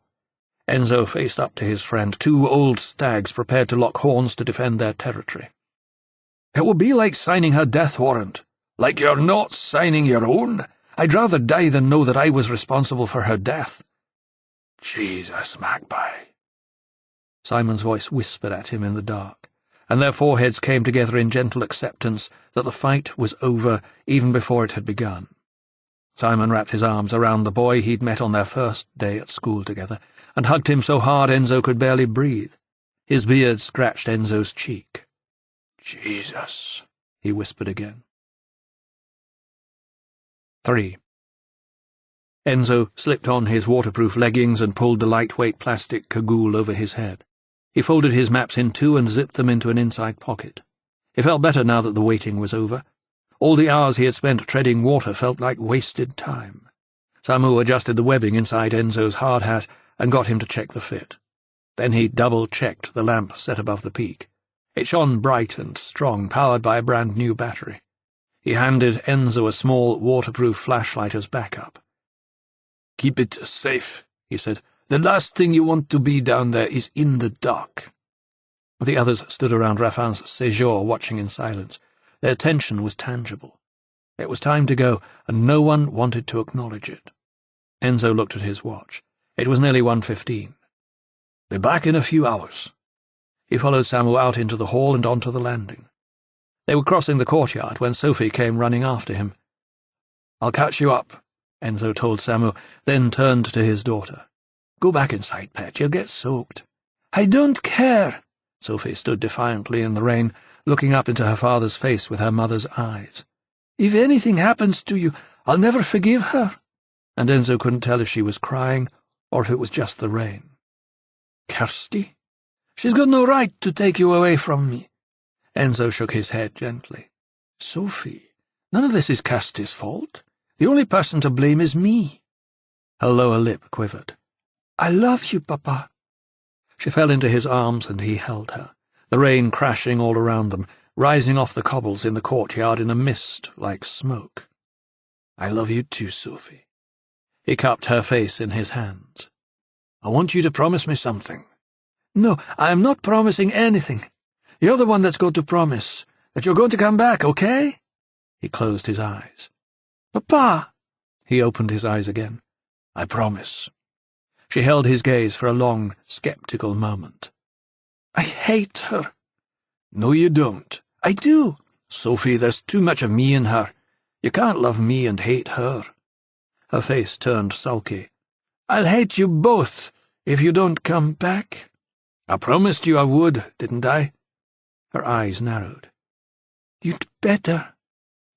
Samu was revving the motor of his car in the street outside. Blowers working overtime to stop the windscreen from misting. His wipers were thrashing back and forth at double speed. Enzo slipped in beside him, dripping wet. "Okay, let's go." And as the car pulled away, heading through the rain towards the floodlit edifice of the Sénat at the top of the street, neither of them noticed the dark figure of a woman flitting through the downpour beneath the sheltering cover of a black umbrella to punch in the entry code to Raffin's apartment building. 4. The sound of Raffin's bell ringing shattered the tense silence in the apartment. Had Enzo and Samu forgotten something? Sophie was toweling her hair dry. She cast a quick glance towards Raffin. "I'll get it," she said quickly, and she padded through to the hall and opened the door. Charlotte stood on the landing, her raincoat and umbrella dripping on the floorboards. Her hair was lank and damp, her curls had lost their lustre. She was ghostly pale. She seemed surprised to find Sophie there. Sophie looked at her suspiciously. She had found it hard to believe that Charlotte could be Madeleine, but she knew that her father had been tortured by doubts. Raffin appeared behind her. "Charlotte." "Is Enzo here?" Sophie said, "Someone's kidnapped his daughter." She paused. "His other daughter. He's gone down into the catacombs to try to get her back." Charlotte closed her eyes and shook her head. "I should have phoned." "You'd better come in," Raffin said. She left her umbrella leaning against the outside wall and followed him through to the séjour. Sophie came in behind them. "I know who the last killer is," Charlotte said. "So do we," Sophie told her. "Madeleine Boucher." And she watched for Charlotte's reaction. "You found the last set of clues, then?" "In Auxerre," Sophie said. "How do you know who she is?" "Because I went back 5 months through my uncle's diaries. They never meant anything before. But now that I knew I was looking for references to students at ENA, there they were, right under our noses the whole time. His little coterie of favourites, his little geniuses, he called them, Roch and d'Hautevillers and Diop and Madeleine Boucher." She looked around the blank faces. "You don't know who she is, do you? Who she really is?" She turned to Raffin. "Roger, if she has his daughter, and Enzo's gone to meet her, then she'll kill them both." Chapter 24. The Rue Rotrou was just 2 streets away from Raffin's apartment. Samu parked on a carpet of light, laid down in the road by the large, overlit window of an art gallery on the east side of the street. The 2 men abandoned the car and splashed across the pavement to the shelter of an adjoining doorway. Samu rapped sharply on the glazed door with the back of his hand, and his signet ring almost cracked the glass. Through the condensation they saw a silhouette loom against the light, and the door opened to reveal a much smaller man than his shadow would have had them believe. He wore a suit, his tie loosened at the neck and the top button of his shirt undone. He was bald, with a sallow complexion and darting, frightened eyes. "Come in, quick!" He glanced into the street and closed the door behind them. "It's one thing when we're open for business, Samu, but it looks pretty damn strange to have all my lights on at this time of the morning." "Turn the fucking things off, then." Samu took a white envelope from an inside pocket and handed it to him. "You'll get the rest when Monsieur MacLeod gets back." The gallery owner glanced nervously at Enzo. "How long will you be?" "As long as it takes," Samu said. "Come on, take us down, and turn out the lights when you come back up." The cream-painted walls of the gallery were hung with movie poster originals by Alain Lynch. There was an exhibition of Ellen Shire abstracts, and several of Gilbert Raffin's stylized Paris-scapes. Enzo wondered briefly if the artist was related in some way to Roger. "This way." The little man led them down a steep, narrow staircase to the basement of his shop. It was dry and cool down here. Dozens of paintings were stacked against the walls and draped with cloth. He took out a bunch of keys and unlocked a door beneath the staircase. It opened into blackness. He reached into it to find a light switch, and a single yellow bulb brought sudden hard light to a narrow passage with brick walls and an earthen floor. There was a smell of damp and the sound of small creatures scuttling into the shadows. Old cobwebs hung in folds, draped from the ceiling like fine-spun gossamer curtains. "You know your way from here?" "I do," Samu said, and he stepped into the passageway, stooping to avoid a rusting steel beam. Enzo followed, and shivered. It felt cold here in the dark and damp. The basement door slammed shut behind them, and he heard the key turning in the lock. Samu said, "Mostly these cellars are used to access the sewer system, but if you know where to look, you can get right down into the catacombs. Come on." And he set off briskly along the passage. They hurried past locked doors leading to the basements of shops and apartment blocks, and as the light faded behind them they switched on their helmet lamps, sharp beams cutting through damp air, swinging left and right with the turn of their heads. Samu seemed to know his way by heart, taking right turns or left without hesitation. To Enzo, one turn looked like any other. Brick walls and steps and narrow openings, rusting steel doors. Samu delivered a breathless commentary as they moved through the dark. "We just crossed under the Rue de Medici. If we turned right, we'd come up against the wall of the car park beneath the Sena."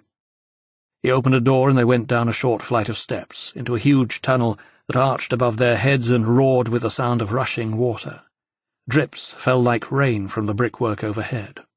The beam of Enzo's lamp flashed across the black streaked surface of what looked like an underground river in spate. A narrow walkway with a rusted iron rail ran along the side of it. It was slippery, like ice underfoot. "Jesus!" He heard Samu's voice rise above the roar of the water. "I've never seen it like this before." "Where the hell are we?" Enzo shouted back. "We're in the sewers, but don't worry, the shit's all in the pipes. This is just rainwater draining down from the streets." They slithered along the walkway for 20 or 30 meters. "We're under the Jardin de Luxembourg now." "Maybe it would have been easier climbing the fence," Enzo shouted. Samu grinned and turned off into a feeder tunnel. The water was calf-deep, and the power of it was almost strong enough to take Enzo's feet from under him. They waded against the flow of it to a flight of steps leading up to a metal door set into the wall. Samu heaved it open, and they climbed into a dry, circular, concrete chamber. Metal rungs set into the wall ascended into blackness. Even with his head tipped back, and the beam of his lamp pointed straight up, Enzo could not see where they went. The darkness above them seemed to snuff out the light. When Samu slammed the door shut, the roar of water in the sewers became a distant rumble. He produced from somewhere beneath his waterproofs an iron crossbar with metal lugs at one end and knelt on the floor. Enzo tilted his head to direct the beam of his lamp downwards and saw that there was a circular IDC metal plaque set into the concrete. Samu slipped the lugged end of his crossbar into a slot beneath the letters and turned it like a key to lock it in place, and then he braced himself to pull the lid aside. He strained and grunted as the cast iron slipped out of its circular groove and dragged across the concrete. The darkness it uncovered was profound. Samu stood up, breathing hard and grinning triumphantly. "Et voilà! You're in." Enzo could see the first rungs gleaming dully in the light of their helmets. "It'll take you straight down into a little antechamber right off the main drag. There's a short stretch of tunnel. It'll take you west about 15 meters. When you get to the end, you turn left. That's south. You'll be right below the Grande Avenue de Luxembourg, and then you're following the map." He fumbled in his pocket and pulled out what looked like a wristwatch with a Velcro strap fastening. He held it out. "Put that on your right wrist." Enzo took it and realized that it was a compass. "You'll find that you get pretty disorientated down there. That should keep you straight." He went into an inside pocket and brought out a tarnished silver cigarette case. He opened it to retrieve a pre-rolled cigarette and lit it, his lighter bringing fleeting colour to a bloodless face. "What are you going down there for, man?" But Enzo just shook his head. "You don't want to know." Samu shrugged. He looked at his watch. "It's just after 1:30. How long are you going to be?" "I don't know. 2, maybe 3 hours. "I'll be back here at 3:30. I'll wait till 5. If you haven't shown by then, you're on your own." Enzo nodded. "Bon courage." Samu extended a hand. It was cold and limp when Enzo shook it. Enzo crouched on all fours and dropped a leg into the hole to find the first rung. He tested his weight on it before lowering himself carefully to reach the next. It was a tight squeeze. By the time he was a dozen rungs down, the hole had swallowed him entirely. The sound of metal dragging across concrete forced him to crane his head back and look up. He saw the light of Samu's helmet extinguished as the iron plaque slid back into place above him. For a moment he panicked, crushed by darkness and claustrophobia. He wanted to shout, like a child at bedtime whose parents have turned out the light. He was breathing too rapidly and knew that he was in danger of hyperventilating. He fought to control it, holding down the acid in his stomach until the first flush of panic passed. He had to get to the bottom as fast as possible. With arms and legs trembling, he climbed down as quickly as he could and found himself standing in a small space, crudely hacked out of the rock and shored up with brick. A narrow tunnel stretched ahead of him. It looked as if it had been bored out of the rock by a giant drill. Bent almost double, and bracing himself with hands and feet against its curving walls, he made slow forward progress until he reached a barrier, crudely constructed from rough-cut blocks of masonry. Some of them had been knocked out. He peered through the hole to see that he would have to climb backwards through it to get down into the wide, square tunnel which crossed at right angles beyond. He heard his cagoule tear as he eased himself through the gap, its hood catching on a jagged edge of rock. He cursed and yanked himself free, jumping, almost falling backwards into the tunnel. He steadied himself against the brick, legs quivering from the effort, and found himself looking at a street sign painted on a smooth stone slab set into the opposite wall. G. de Avenue du Luxembourg, Côté du Couchon. It was covered in graffiti, red and blue and silver arrows, the letter A inside a circle. Already he seemed to have lost his bearings. "Turn left," Samu had said. "South." Enzo double-checked with his compass. Of course, now he was facing the other way and had to turn right. He steadied himself for a moment, then began south along the tunnel. The roof and floor seemed smooth, hacked out of solid bedrock. The walls were made from roughly cut stone bricks. It was narrow, little more than his own width again, and he had to stoop to avoid scraping his helmet on the roof. His breath condensed in white clouds in the lamplight as he pushed on as quickly as he dared.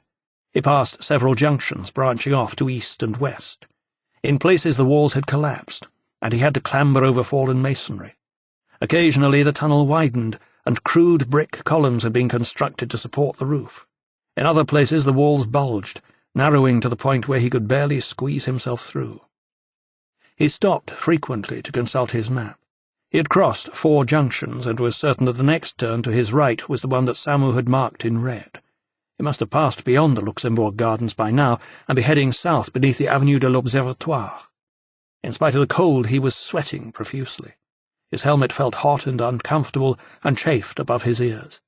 His back ached from the constant stoop. He arrived at the 5th junction. The wall on the east side was partially collapsed, and he had to scramble across the rubble to get into the tunnel heading west. He was certain that this was his turn-off, almost. But that single, tiny, nagging grain of doubt was enough to completely undermine his confidence. What if it wasn't? If he got lost, then Kirsty would be lost too. He forced himself to try to think calmly. He had to trust his judgment and Samu's map. And in any case, Samu had said that if he missed his turn he would come up against the new multi-story car park and know that he had made a mistake. He wondered if, perhaps, he should carry on to that dead end just to be sure, and then make his way back to the turn-off, but there wasn't time. He looked at his watch. He had no idea how long any of this was going to take. So he headed off west, checking constantly with his compass. The tunnel should start curving to the southwest. But if the compass was to be believed, he seemed to be heading northwest. It was impossible to tell if the tunnel was curving or not. He could not see far enough ahead to make that judgment, and he had to keep his eyes down to avoid tripping over debris or falling into holes. After several minutes, to his great relief, the tunnel seemed to arc south, just as it did on the map. He passed another opening, veering off to his right, turning north this time. He looked at the map. There it was, leading off into a parallel network. He did not want to go that way. According to the plan, there should not be any turn-offs on his left. If he hugged the left wall all the way, it should lead him to what Samu had called the roundabout beneath the Rue Auguste Comte. He had gone perhaps 20 or 30 metres when he heard the first blood-curdling howl. It was almost feral, and it stopped him in his tracks. He could hear the faint thump, thump, thump of distant music. Another shriek, and then laughter, several voices whooping and hollering. The music was getting louder, finding form in the dark. He could distinguish now the monotonous rhythm of a repetitive rap track, the thumping of a bass drum, the vibration of a bass guitar. More shrieking. It was getting closer, coming towards him from the direction of the bunker. Enzo stood rooted to the spot. He had no idea what to do. There was nowhere to go. Maybe they were just kids out for a good time. Maybe they would say, "Hey, man," and shake his hand, and go on their way. Now he could see the light of their flashlights beyond a curve in the tunnel, and if he could see theirs, then they could see his. Suddenly the music went dead, and the lights went out. The silence was absolute and terrifying, much worse than the music and the shrieking. He heard the faintest rustling, and then dark shapes moved into the farthest reaches of the beam from his helmet. He saw its light reflected in their eyes as they inched around the curve of the tunnel towards him. 5, 6 sets of them. They stopped, and there was a short, tense period of assessment, and then they all switched on flashlights, and Enzo was momentarily dazzled. Another standoff before a repetition of the howl which had first alerted Enzo to their presence, like a bugler trumpeting the command to attack. It sparked off a chorus of shrieks, and the lights came flying towards him like frenzied fireflies. There was clearly going to be no "Hey, man," and shaking of hands. Enzo turned and ran as fast as he could, back the way he had come. But they were younger, faster. It would only be a matter of time before they caught him. He saw the rubble gathered around the north turn he had passed moments earlier, and he slithered over it into the turnoff. He fumbled for the switch on his helmet and turned off the light.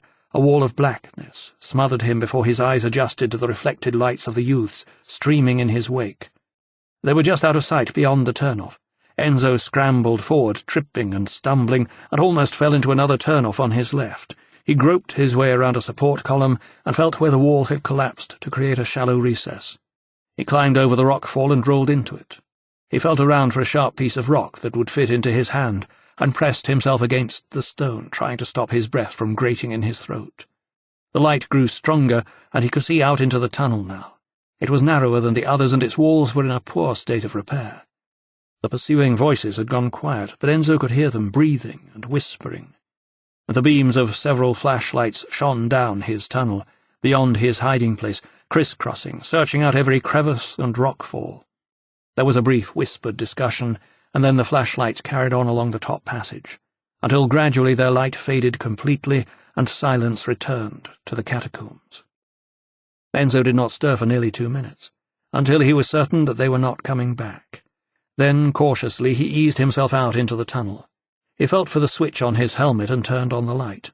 The face caught full in its beam was that of a young man with a completely shaven head. He had a deep scar through his left eyebrow, and black smeared like war paint across either cheek. He opened his mouth to yell as he raised a baseball bat above his head. Enzo smashed him full in the face with the rock he still held in his hand. He both heard and felt the breaking of bone and saw blood spurting in the lamplight. His attacker folded at the knees and pitched forward face first. Enzo had no idea how much damage he had done, but he was not going to wait to find out. He picked up the baseball bat where it had tumbled among the fallen stones and scrambled out into the main tunnel, turning right and right again, hoping that he was accurately retracing the steps he had taken just minutes before. He ran as fast as he could, semi-crouched, shoulders glancing off the tunnel walls as he propelled himself forward into the darkness.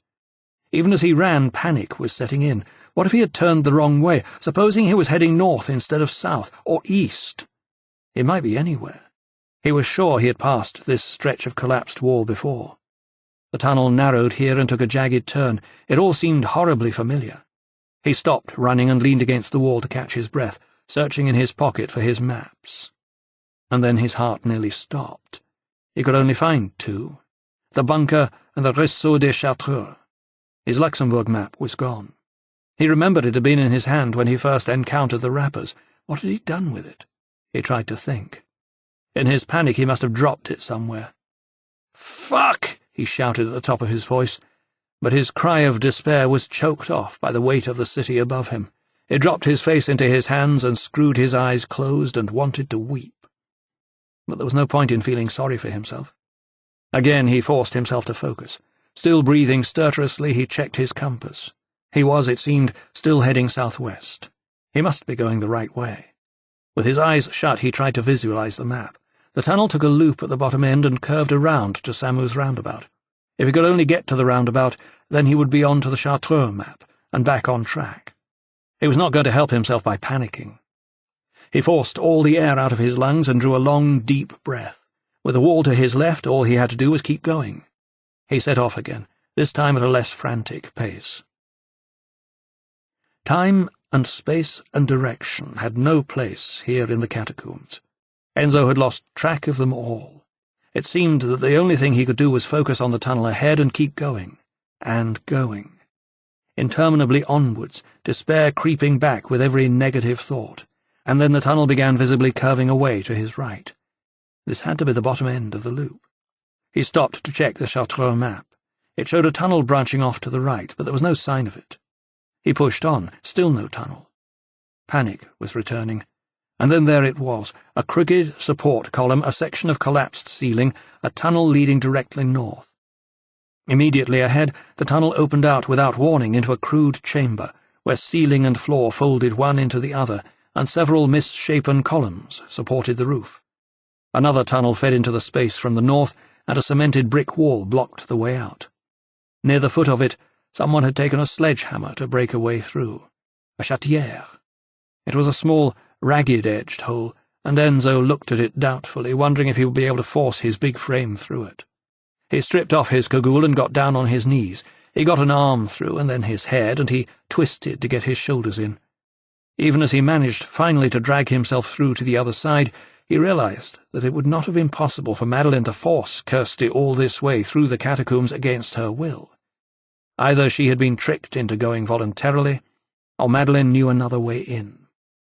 He reached back to retrieve his cagoule and the baseball bat, and he sat on the floor with his back to the wall examining his two remaining maps. At the bottom left of the bunker map, on the Rue d'Assas, almost immediately adjacent to the Salle des Fresques, there was a notched circle with an arrow drawn to it. "Plaque d'essai en face de la librairie d'Assas," it said. Someone had told him all the exits into the Rue d'Assas had been walled up. But maybe Madeleine had made her own chatière. Enzo looked around and realized for the first time where he was. This was the north end of the German bunker. Concrete floors, pointed walls, corridors rather than tunnels, doorways, some with old metal doors buckled and torn, still hanging from rusted hinges. The walls were covered in graffiti. Arrows pointed to Hinterhof S, Michel, N, Dame Bonaparte. Black letters painted on a white background warned Rauchen verboten. A more recently constructed red brick wall barred that way forward. Enzo got to his feet and checked his map and his compass, and then turned due south. Even after all these years, the German passion for order was still apparent in the ruins of this wartime bunker. Out of the haphazard chaos of the catacombs, they had created a grid system of corridors and passageways, rows of doorways leading off to rooms and offices. It made Samuel's map easy to follow. The graffiti artists had been everywhere. Enzo saw several ghost-like white figures painted on brick, a skull and crossbones beneath which someone had scrawled, "Rambo, 21st December 1991. A mock street sign read, "Passage of the Invisible." An explosion was painted in red and white on another wall, a skull at its centre. NPNB was stenciled into it, and below it the legend, "Contamination." Side by side in one corridor he passed a row of what had once been chemical toilets. The remains of a wooden seat still straddled the pit in one of them. A primitive tribal figure with red facial war markings leered at him from a freshly bricked-up wall. Everywhere he turned, strange images were caught in the light. He saw old junction boxes fixed high on the walls, cables still spewing from the busted interiors from which they had been ripped more than half a century before. More recently, someone had tried to make navigation easier by painting colour-coded arrows on the walls where corridors divided and led off in different directions. But Enzo had no way of making sense of them. He passed through a doorway and into one of the original tunnels hacked out of the rock by the ancient carrière. It ran east to west, effectively dividing the bunker in two. At the end of it, the map showed a corridor leading further west, and through another corridor into the Salle des Fresques. Another 30 metres and he would be there. He turned off his light and stood in the pitch black, listening to the silence. It was as dense as the darkness, and just as impenetrable. His own breathing was deafening. He waited for his eyes to adjust to any other light source, and somewhere very faintly in the far distance he picked up the merest glimmer. Very carefully, fingertips picking their way along the wall, he drifted as quietly as he could through the darkness of the tunnel towards it. Slowly the light grew stronger, until he reached the end of the passage and moved back into the regimented world of German planning. He passed 3 rooms on his right before turning into a short corridor. A doorway on the left opened into the salle des fresques. The light was strongest here, although still feeble. A soft, flickering light that danced gently around the opening. Enzo advanced one cautious step at a time. There was still no sound, except for the ringing in his ears and the rapid beat of his heart pulsing in his throat. He moved into the doorway, and the salle des fresques opened out in front of him, beyond a heavy, rusted iron door which stood ajar. It was a long space, brick walls giving form to a chamber hewn roughly from solid bedrock. He recognized some of the paintings from the Internet: the Aztec Indian, Armstrong on the Moon, the skeleton with its warning on AIDS. There were others: Marlene Dietrich, Spider-Man, a penis with wings, a green man from outer space, a couple of big-booted thugs with Mohican haircuts and an axe. But otherwise the salle was empty. The light came from a single candle, which stood burning in the middle of the floor, set solid in a pool of its own melted wax. Next to it, the glass of what looked like a wine bottle glowed green in the flickering flame. The shadow of the bottle fell across the floor to flit around the walls with the frescoes. Enzo did not know whether to be alarmed or relieved. He stepped into the room and switched on his helmet lamp. He was quite alone. He crossed to the candle and crouched beside it to examine the bottle. It was a bottle of Chartreuse, and he saw then that the glass was clear. It was the liquid that was green. Green Chartreuse, the liqueur made by the Chartreux monks. He swore and spat his frustration at the floor. Right to the end, Madeleine was playing with him, leaving him clues to decipher, and this one was, perhaps, the easiest of them all. He took out his maps. The Réseau des Chartreux was immediately south and east of the bunker. At its southernmost tip was the Fontaine des Chartreux. Samu had told him that it got its name from the green water that ran down the walls to collect in a stone sink made centuries before by the monks. There was an exit marked from the German bunker into the Réseau at its southeast corner, and from there it looked a fairly straightforward route to the Fontaine. He checked the time. It was 2:20. As he stood up, he heard the same blood-curdling howl which had greeted him on the turn-off from the Grande Avenue du Luxembourg. It was followed by a series of whoops and hollers.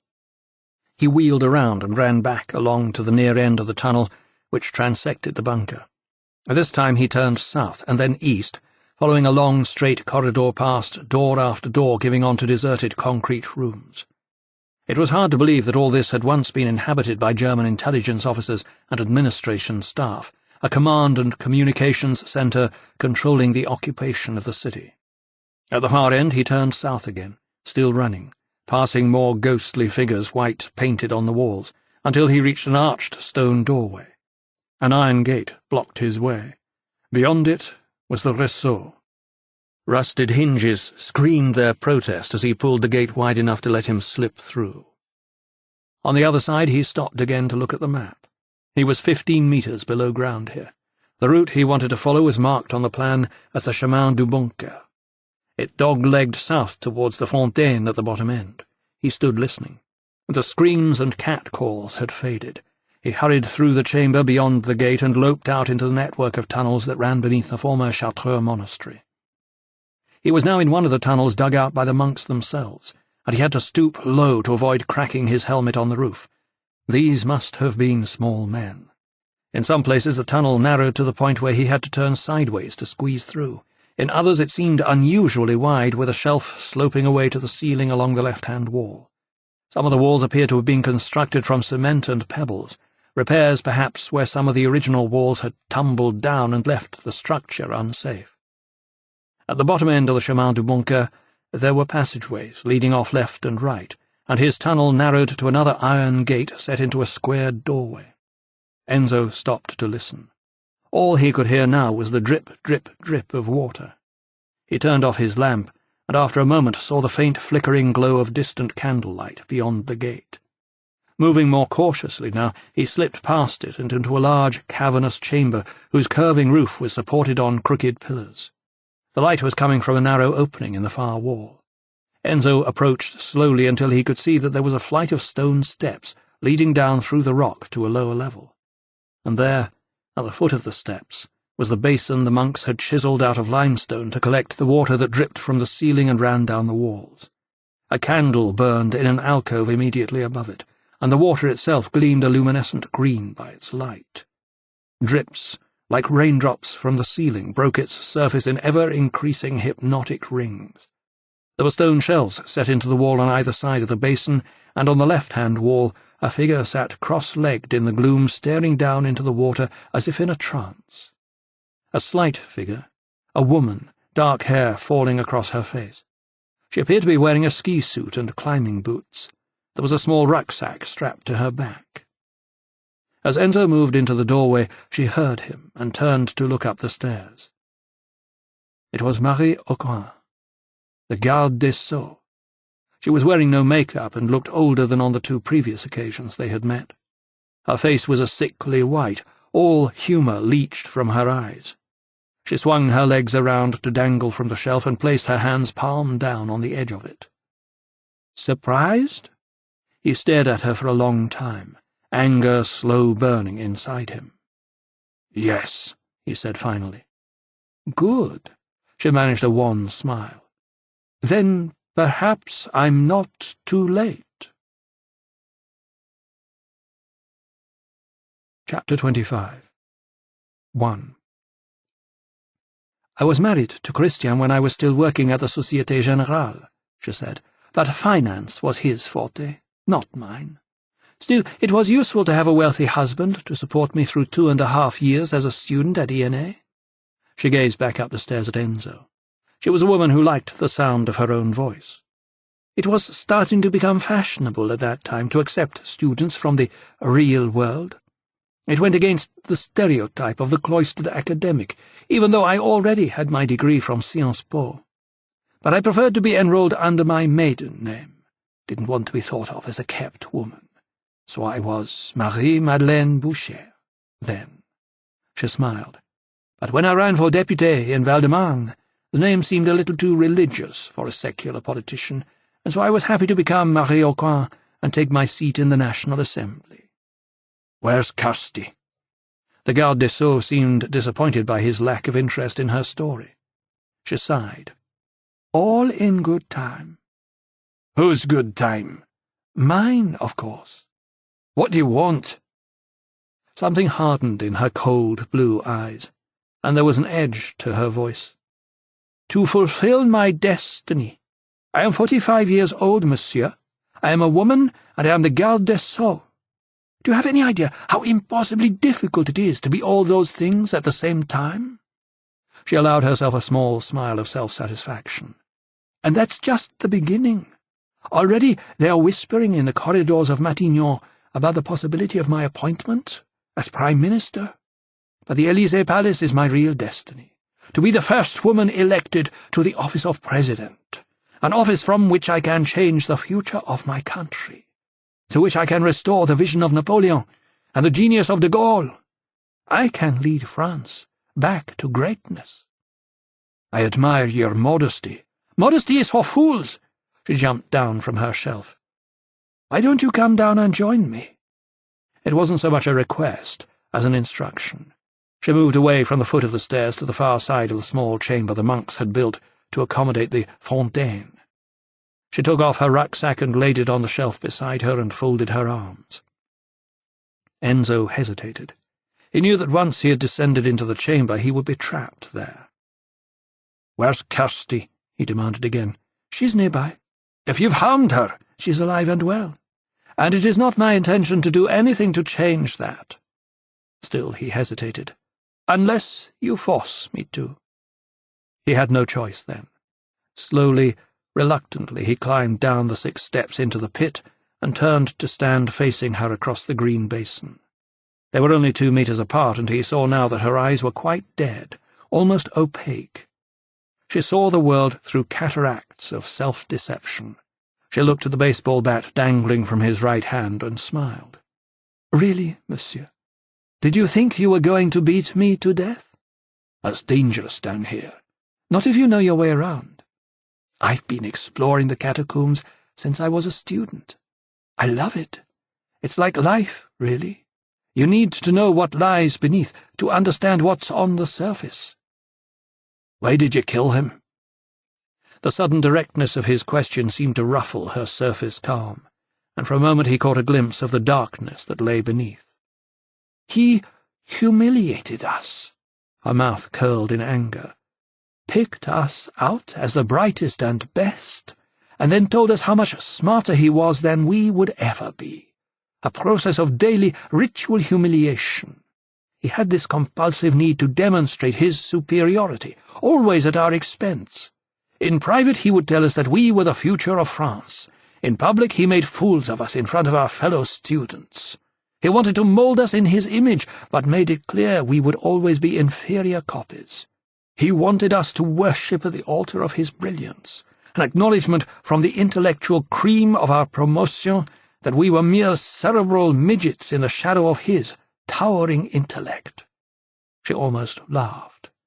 And what had he become, this great brain? A reviewer of films. "So you killed him?" "Have you any idea what it is like to be mocked and ridiculed, Monsieur MacLeod? To be feted and flattered in one breath, and then denigrated in the next?" She paused. "Yes, we killed him. He needed to know in the end that we were smarter than he was, that the future was ours, not his. It was a demonstration of our superior intelligence." Enzo began to see how twisted minds worked.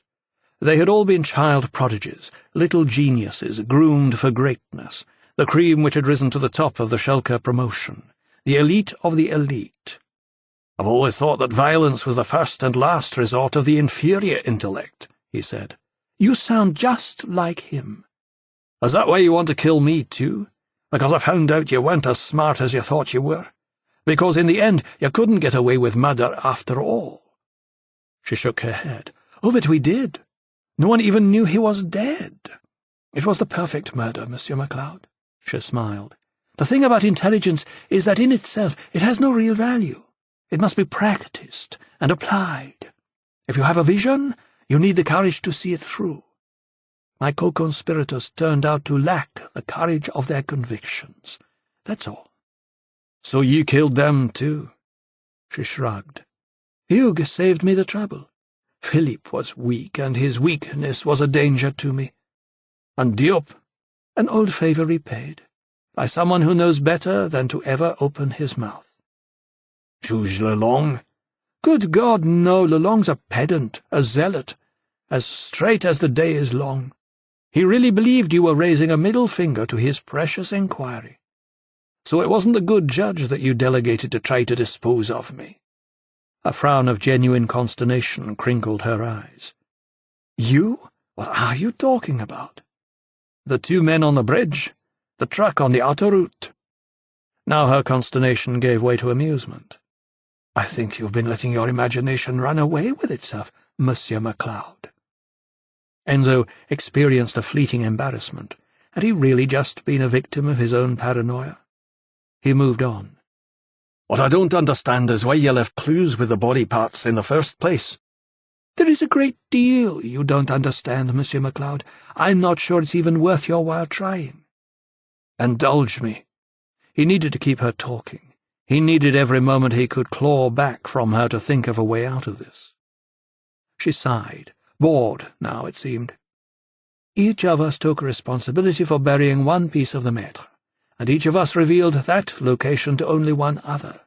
The clues were then designed to lead from one trunk to the next, revealing the identity of one of us each time.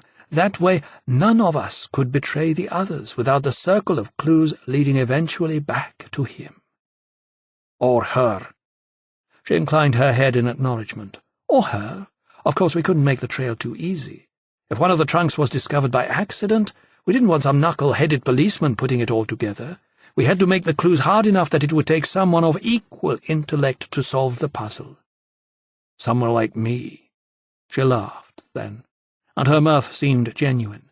"No, monsieur, you were never in our league. You had the Internet at your disposal. In 1996 we had no idea what the Internet might become, or how it might unravel all our carefully considered clues. It took us 5 months to assemble them and put our plan together." "And one bloody night to carry it out." "You should have seen his face, monsieur. That moment of realization, when he knew, for all his arrogance, that those he had humiliated were capable of far more than he ever suspected. So, really, you just killed him to show how clever you were. An intellectual game of murder which no one would ever know you had won. Until now. She held his gaze for a moment, enjoying the opportunity to echo his words. So what are you going to do? She turned and removed a small gun from her rucksack and levelled it at him. I'm going to kill you, and then it'll just be our little secret. A fitting reward for your obstinate persistence, don't you think? Fear flooded his being like a poison gas. What about Kirsty? Oh, I won't have to kill her. Nature will do that for me. A very trusting girl. Where is she? Enzo looked around for some way out. Chained to a wall in one of the transversals below the Rue d'Assas. Water's pouring in from the sewers. A fortuitous summer storm. It was more than half full when I left her. I doubt if her misery will last for too much longer. The full horror of the circumstance she had so calmly described created a still centre to Enzo's fear. "Kirsty!" he bellowed at the top of his voice, and when its echo faded, silence was the only response. Too late already, perhaps? And then, very faintly, they heard a voice calling out of the darkness. It seemed a long way off, a tiny voice full of terror and despair and disbelief. "Daddy?" He felt as though someone had plunged a knife into his heart. He could not remember when she had last called him that. "Daddy! Help!" It was a scream filled with both fear and hope. But he was powerless to help her. Marie Aucoin had let her gun drop for a moment, but now she raised it again. Enzo's breathing became rapid and shallow, and he turned his eyes to heaven as if appealing for help from a higher power. And like the answer to a prayer, he heard a voice from above. "There's no point in killing anyone, Madeleine." Both he and the garde des Sceaux turned to see Charlotte standing on the top step. She had a gun pointing at the other woman, trembling slightly in an unsteady hand. Enzo recognized the polished wooden hand grip. It was Raffin's revolver. Just behind her he saw the gleam of Bertrand's nose stud and the shadow of someone else. Marie Aucoin's self-confidence seemed shaken. She turned blazing eyes on Enzo. "I told you to come alone." "It doesn't matter now," Charlotte said. "The whole world knows who you are, Marie-Madeleine Boucher. The police are on their way." "And who the hell are you?" "You murdered my father." Marie Aucoin frowned in confusion. "Gaillard had no children." Charlotte glanced at Enzo.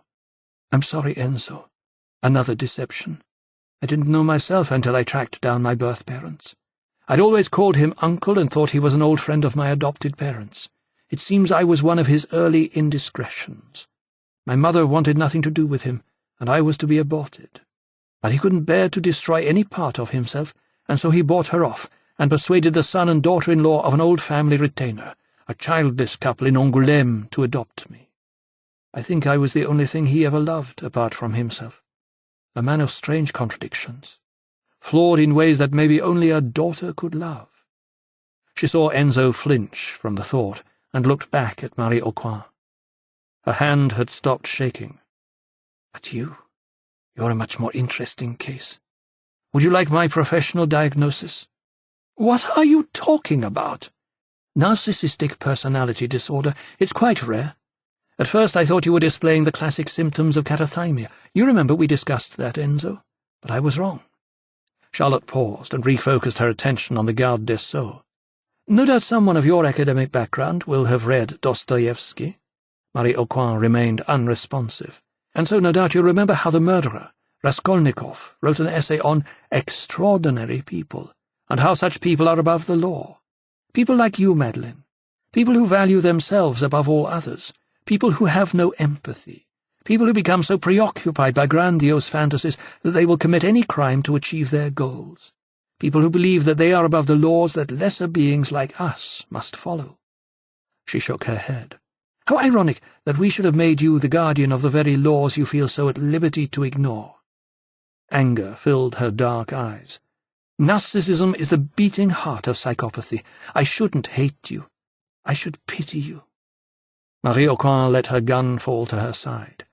She seemed smaller now, diminished by her defeat, but no more so than in her own eyes. "You came to kill me, didn't you?" Charlotte nodded. "Yes." Marie-Aucoin took a deep breath and pulled herself up to her full height. Enzo watched with horror as Charlotte's finger tightened on the trigger. "Don't!" he said. She was trembling once more. The gun shook increasingly as she tried to hold her aim, and then suddenly her eyes cleared. She lowered Raffin's gun. She had found her pity. And that, Enzo realized, was probably the hardest pill of all for Marie-Aucoin to swallow. She would probably never know, as they did, that she was not the extraordinary person she believed herself to be. She would never see herself through their eyes as the pathetic, deluded individual she really was. "That's the trouble with you people." Her defiance was brittle. "You have no courage. To realize your vision, you need the courage to carry it through." She raised her gun, bit down hard on the barrel, and pulled the trigger. Green turned to red. "Daddy!" Kirsty's scream echoed through the dark chambers of the catacombs. "Jesus!" Enzo stepped over the prone figure of the garde des Sceaux, where she had fallen at the foot of the steps, and leapt up the stairs. "Kirsty's going to drown." "Where is she?" Enzo saw now that Samu was the shadow beyond Bertrand. His face was blanched, shocked. "Somewhere beneath the Rue d'Assas, in one of the transversals. It's flooding." "We'll have to go back to the bunker, then," Charlotte said. She put a hand on his arm and squeezed it. "That's how Samu brought us in. Bertrand made a chatière with a sledgehammer." "No time," Enzo said. "Marie-Aucoin must have had her own way of getting in, so there must be a way out to the Rue d'Assas from here." "It used to be bricked up at the far side there," Samu said, and they followed him through the dark cavern, Bertrand hefting his sledgehammer on his shoulder. A tunnel led off from the northwest corner. 2 meters along it they reached a dead end. It was sealed off. Red brick covered in graffiti. A cartoon image of a white pig with a curling tail. The names of countless visitors sprayed in red and black and green. There was a pile of loose rubble gathered against the foot of the wall. Enzo dropped to his knees and started pulling the stone away with desperate fingers. "There's a hole behind this." They all joined in and very quickly uncovered a hole hacked in the brick. It was wide enough for only a very slight person to crawl through. "Get out of the way," Bertrand said quietly, and when they had moved aside he swung his sledgehammer at the brick, sending sparks and splinters flying through the air. He let the heavy head of it fall to the floor before heaving it back above his shoulder and swinging it down again through an arc at the wall. Enzo saw the impact of it shudder through the young man's body. There was sweat trickling down from his scalp. It took 5 swings before, finally, brick and mortar cracked, and the wall collapsed around the initial hole. Cold, damp air rushed through the opening. They could hear Kirsty screaming now, desperate pleas for help. Enzo clambered over the shattered brickwork and into the east tunnel of the Rue d'Assas. "Which way?" he shouted. "Turn right." Samu's voice was right behind him. Water fell like rain from the cold stone above their heads, making it slippery underfoot. The light of their flashlights barely penetrated the fog of humidity that filled the tunnel, and they very nearly ran into a second wall blocking their progress. It, too, had been holed, but this time the gap was big enough even for Enzo to get through. Kirsty's voice was closer now, but it had lost its fire, shredded and chopped by sobs and tears. "Kirsty, hold on!" Enzo shouted. "Daddy!" she screamed back, and he felt tears of shock and fear fill his eyes, burning them like acid. "There, on your left," Samu called, and Enzo saw a narrow opening on the west side of the tunnel just ahead of them. The ground sloped away steeply into the turn and down into the transversal. Somewhere along the way, Enzo had lost his helmet. He shone the flashlight Samu had given him down into the tunnel and saw that it was full of water. "Oh, my God!" He started wading into it, almost surprised at how warm it seemed, and very quickly he was up to his chest. He raised the flashlight above his head and kept going. The water was almost up to his neck before finally the ceiling levelled off, and he found himself looking along the gap between the water and the roof. It was maybe 15 centimetres. He shone his flashlight along the surface and saw Kirsty's head tipped back so that her mouth and nose were above the water level, only just still able to draw breath. She turned her head towards the light, and he saw the terror in her eyes. "Daddy!" "Hold on, baby, I'm coming!" Enzo plunged under the water, kicking hard to propel himself forward. It was cloudy. The light of his flashlight barely penetrated it, and he could hardly see his hand in front of his face. He bumped into Kirsty before he saw her, and immediately surfaced to gasp for air. The water level was rising fast. There was hardly any gap left at all now. He ducked under again and grabbed his daughter's arms, following them to find metal cuffs at the wrists attached to a chain. The chain was 1/2 meter in length and looped through an iron ring set into the stone.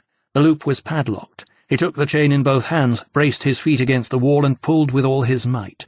There was not even the hint of movement.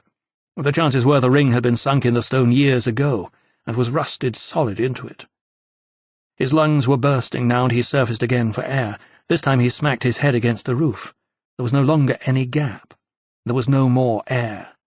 He saw his own blood colour the water red, and he turned to see Kirsty looking at him through cloudy water, eyes wide, filled with resignation, bubbles streaming up from her nose and mouth. He knew he couldn't hold his breath much longer, and so he grabbed her and hugged her to him, wondering if it were possible to make up for all those years of lost love in their last seconds together. A hand grabbed him and pulled him roughly aside. He saw Bertrand's piercings and his nose stud and the grim set of his mouth. He had strapped on Samu's hard hat, and its lamp cut a sharp beam through the murk. The boy took the chain and, like Enzo, braced himself against the wall. Well-toned muscles, built during hours of patient exercise, bulged and strained. Enzo saw the veins stand out on his forehead. Still the ring did not move. Bertrand let go then and wound the chain around both elbows, bending his arms and placing his feet flat against the wall again. Enzo held on to Kirsty, air escaping now in great billowing bubbles from his lungs, and saw Bertrand strain every living fibre, jets of air exploding from his mouth and nostrils. He heard himself saying, "I don't want Sophie throwing her life away on a waster like you," and felt a dreadful surge of guilt, and then suddenly the ring gave, in a cloud of brown rust, and they were free. Bertrand grabbed Enzo by the collar and pulled him back along the transversal, the limp form of Kirsty trailing along behind them. As soon as they hit the ramp, Bertrand hauled them both clear of the water, and Enzo felt air tearing at his lungs, choking and retching and gasping for breath. Charlotte and Samu helped drag them up into the tunnel. Enzo got himself onto his knees, tears streaming from his eyes. Kirsty lay on the floor, eyes shut, mouth gaping. She was no longer breathing. He was too late. He had always been too late. Samu pulled him away as Bertrand bent over the prostrate form of his daughter, pinching her nose and putting his mouth to hers. He blew air into her lungs and then placed his hands on her chest to pump it out again. Water spluttered and spurted from her mouth. He repeated the action, more water. A third attempt, and this time a cough. And then an involuntary gasp, followed by a fit of coughing and water bubbling from her lips and nostrils. Her eyes opened, full of fear and incomprehension. 2. Warm summer rain poured down on them out of the night as Bertrand slid aside the heavy IDC plaque. He pulled himself up onto the pavement, and then knelt to help Enzo out after him. Kirsty was still only semi-conscious. Enzo had insisted on carrying her, and now he laid her out on the hard, wet paving stones, easing her down from an aching shoulder before collapsing beside her, utterly exhausted. He saw neon lights in the window of the Brasserie Les Facultés. Traffic lights on the corner of the Rue Joseph Barra were at green, but there was no traffic. He rolled his head the other way and saw, at the far end of the street, the Faculté des Droits des Sciences Économiques d'Assas, from which the young Jacques Gaillard had graduated all those years before. Hans helped him to sit up, and he turned to find himself looking into dark eyes full of concern, and something more, something he couldn't quite define. Charlotte smiled and kissed him on the forehead. "No more secrets," she whispered. Samu and Bertrand pulled him across the pavement so that he was propped up against the wall below a line of billboards, and then they leaned Kirsty against his chest, and she drew up her legs like a child in the womb. He put his arm around her shoulder and let his head fall back against the wall, and he found himself looking up at Bertrand. He held his gaze for several seconds and then reached up a hand. When the young man gave him his, he held it tight. "Thank you," he whispered. He was only vaguely aware, then, of Bertrand talking on a cell phone, and no idea how much time had passed before he heard a car draw up at the curbside, and the sound of sirens in the distance. There seemed to be people and voices all around them. He saw Nicole's pale-faced concern drift in and out of his field of vision. He heard Raffin say something about the police. He looked up and saw a tearful Sophie looking down at them. "I promised you I'd come back," he said. She nodded. "I still hate her, though." Kirsty turned her head, something in the voice that dragged her back from the deep, that strange, whisky-sweet Scottish accent. Who does she hate?" "You," Sophie said. Kirsty looked at her father with eyes that she could barely keep open. "Who is she?" Enzo smiled. "She's your sister, Kirsty. But she's only kidding. Aren't you, Sophie?" Kirsty looked up at her again. Sophie smiled. "Sure I am." And she got down on her knees to put her arms around them both, and buried her face in her father's neck. Chapter 26. Enzo stood in front of the Président's desk. Sunlight streamed in through the windows and lay in geometric patterns across the blue carpet. The Lycée Bellevue shimmered distantly in the August heat. Summer courses were drawing to a close. A fresh intake would soon be arriving, young minds exercised in the arts of science and technology. The Président's desk was as untidy as it always was. He came through from the outer office with his nose buried in an open folder. He wore a pair of frameless designer glasses perched lightly on the bridge of his nose.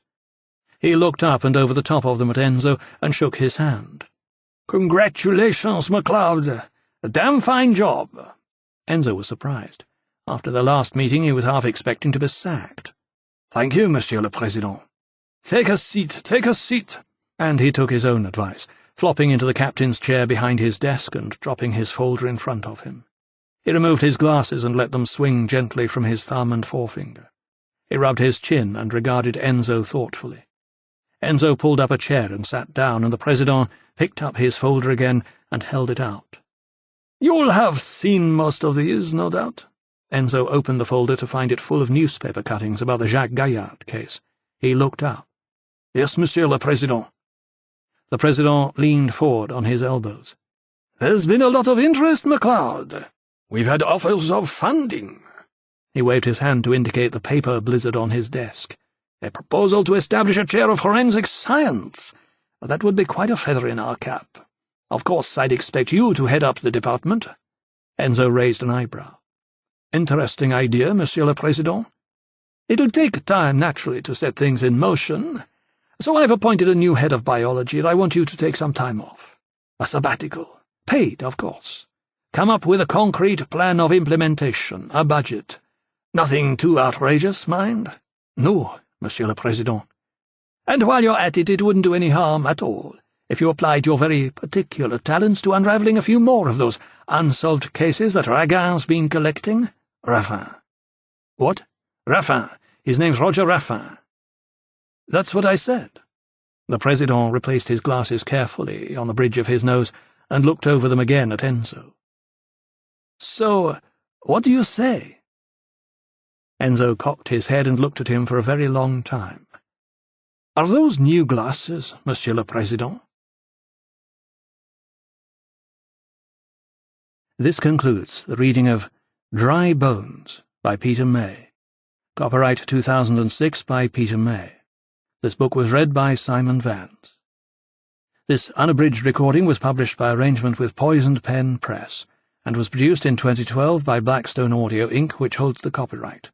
Neither this recording nor any portion of it may be reproduced or used for any purpose without prior written authorization from Blackstone Audio Inc. If you would like to obtain a monthly update telling you about new releases, call 1-800-SAY-BOOK. That's 1-800-729-2665.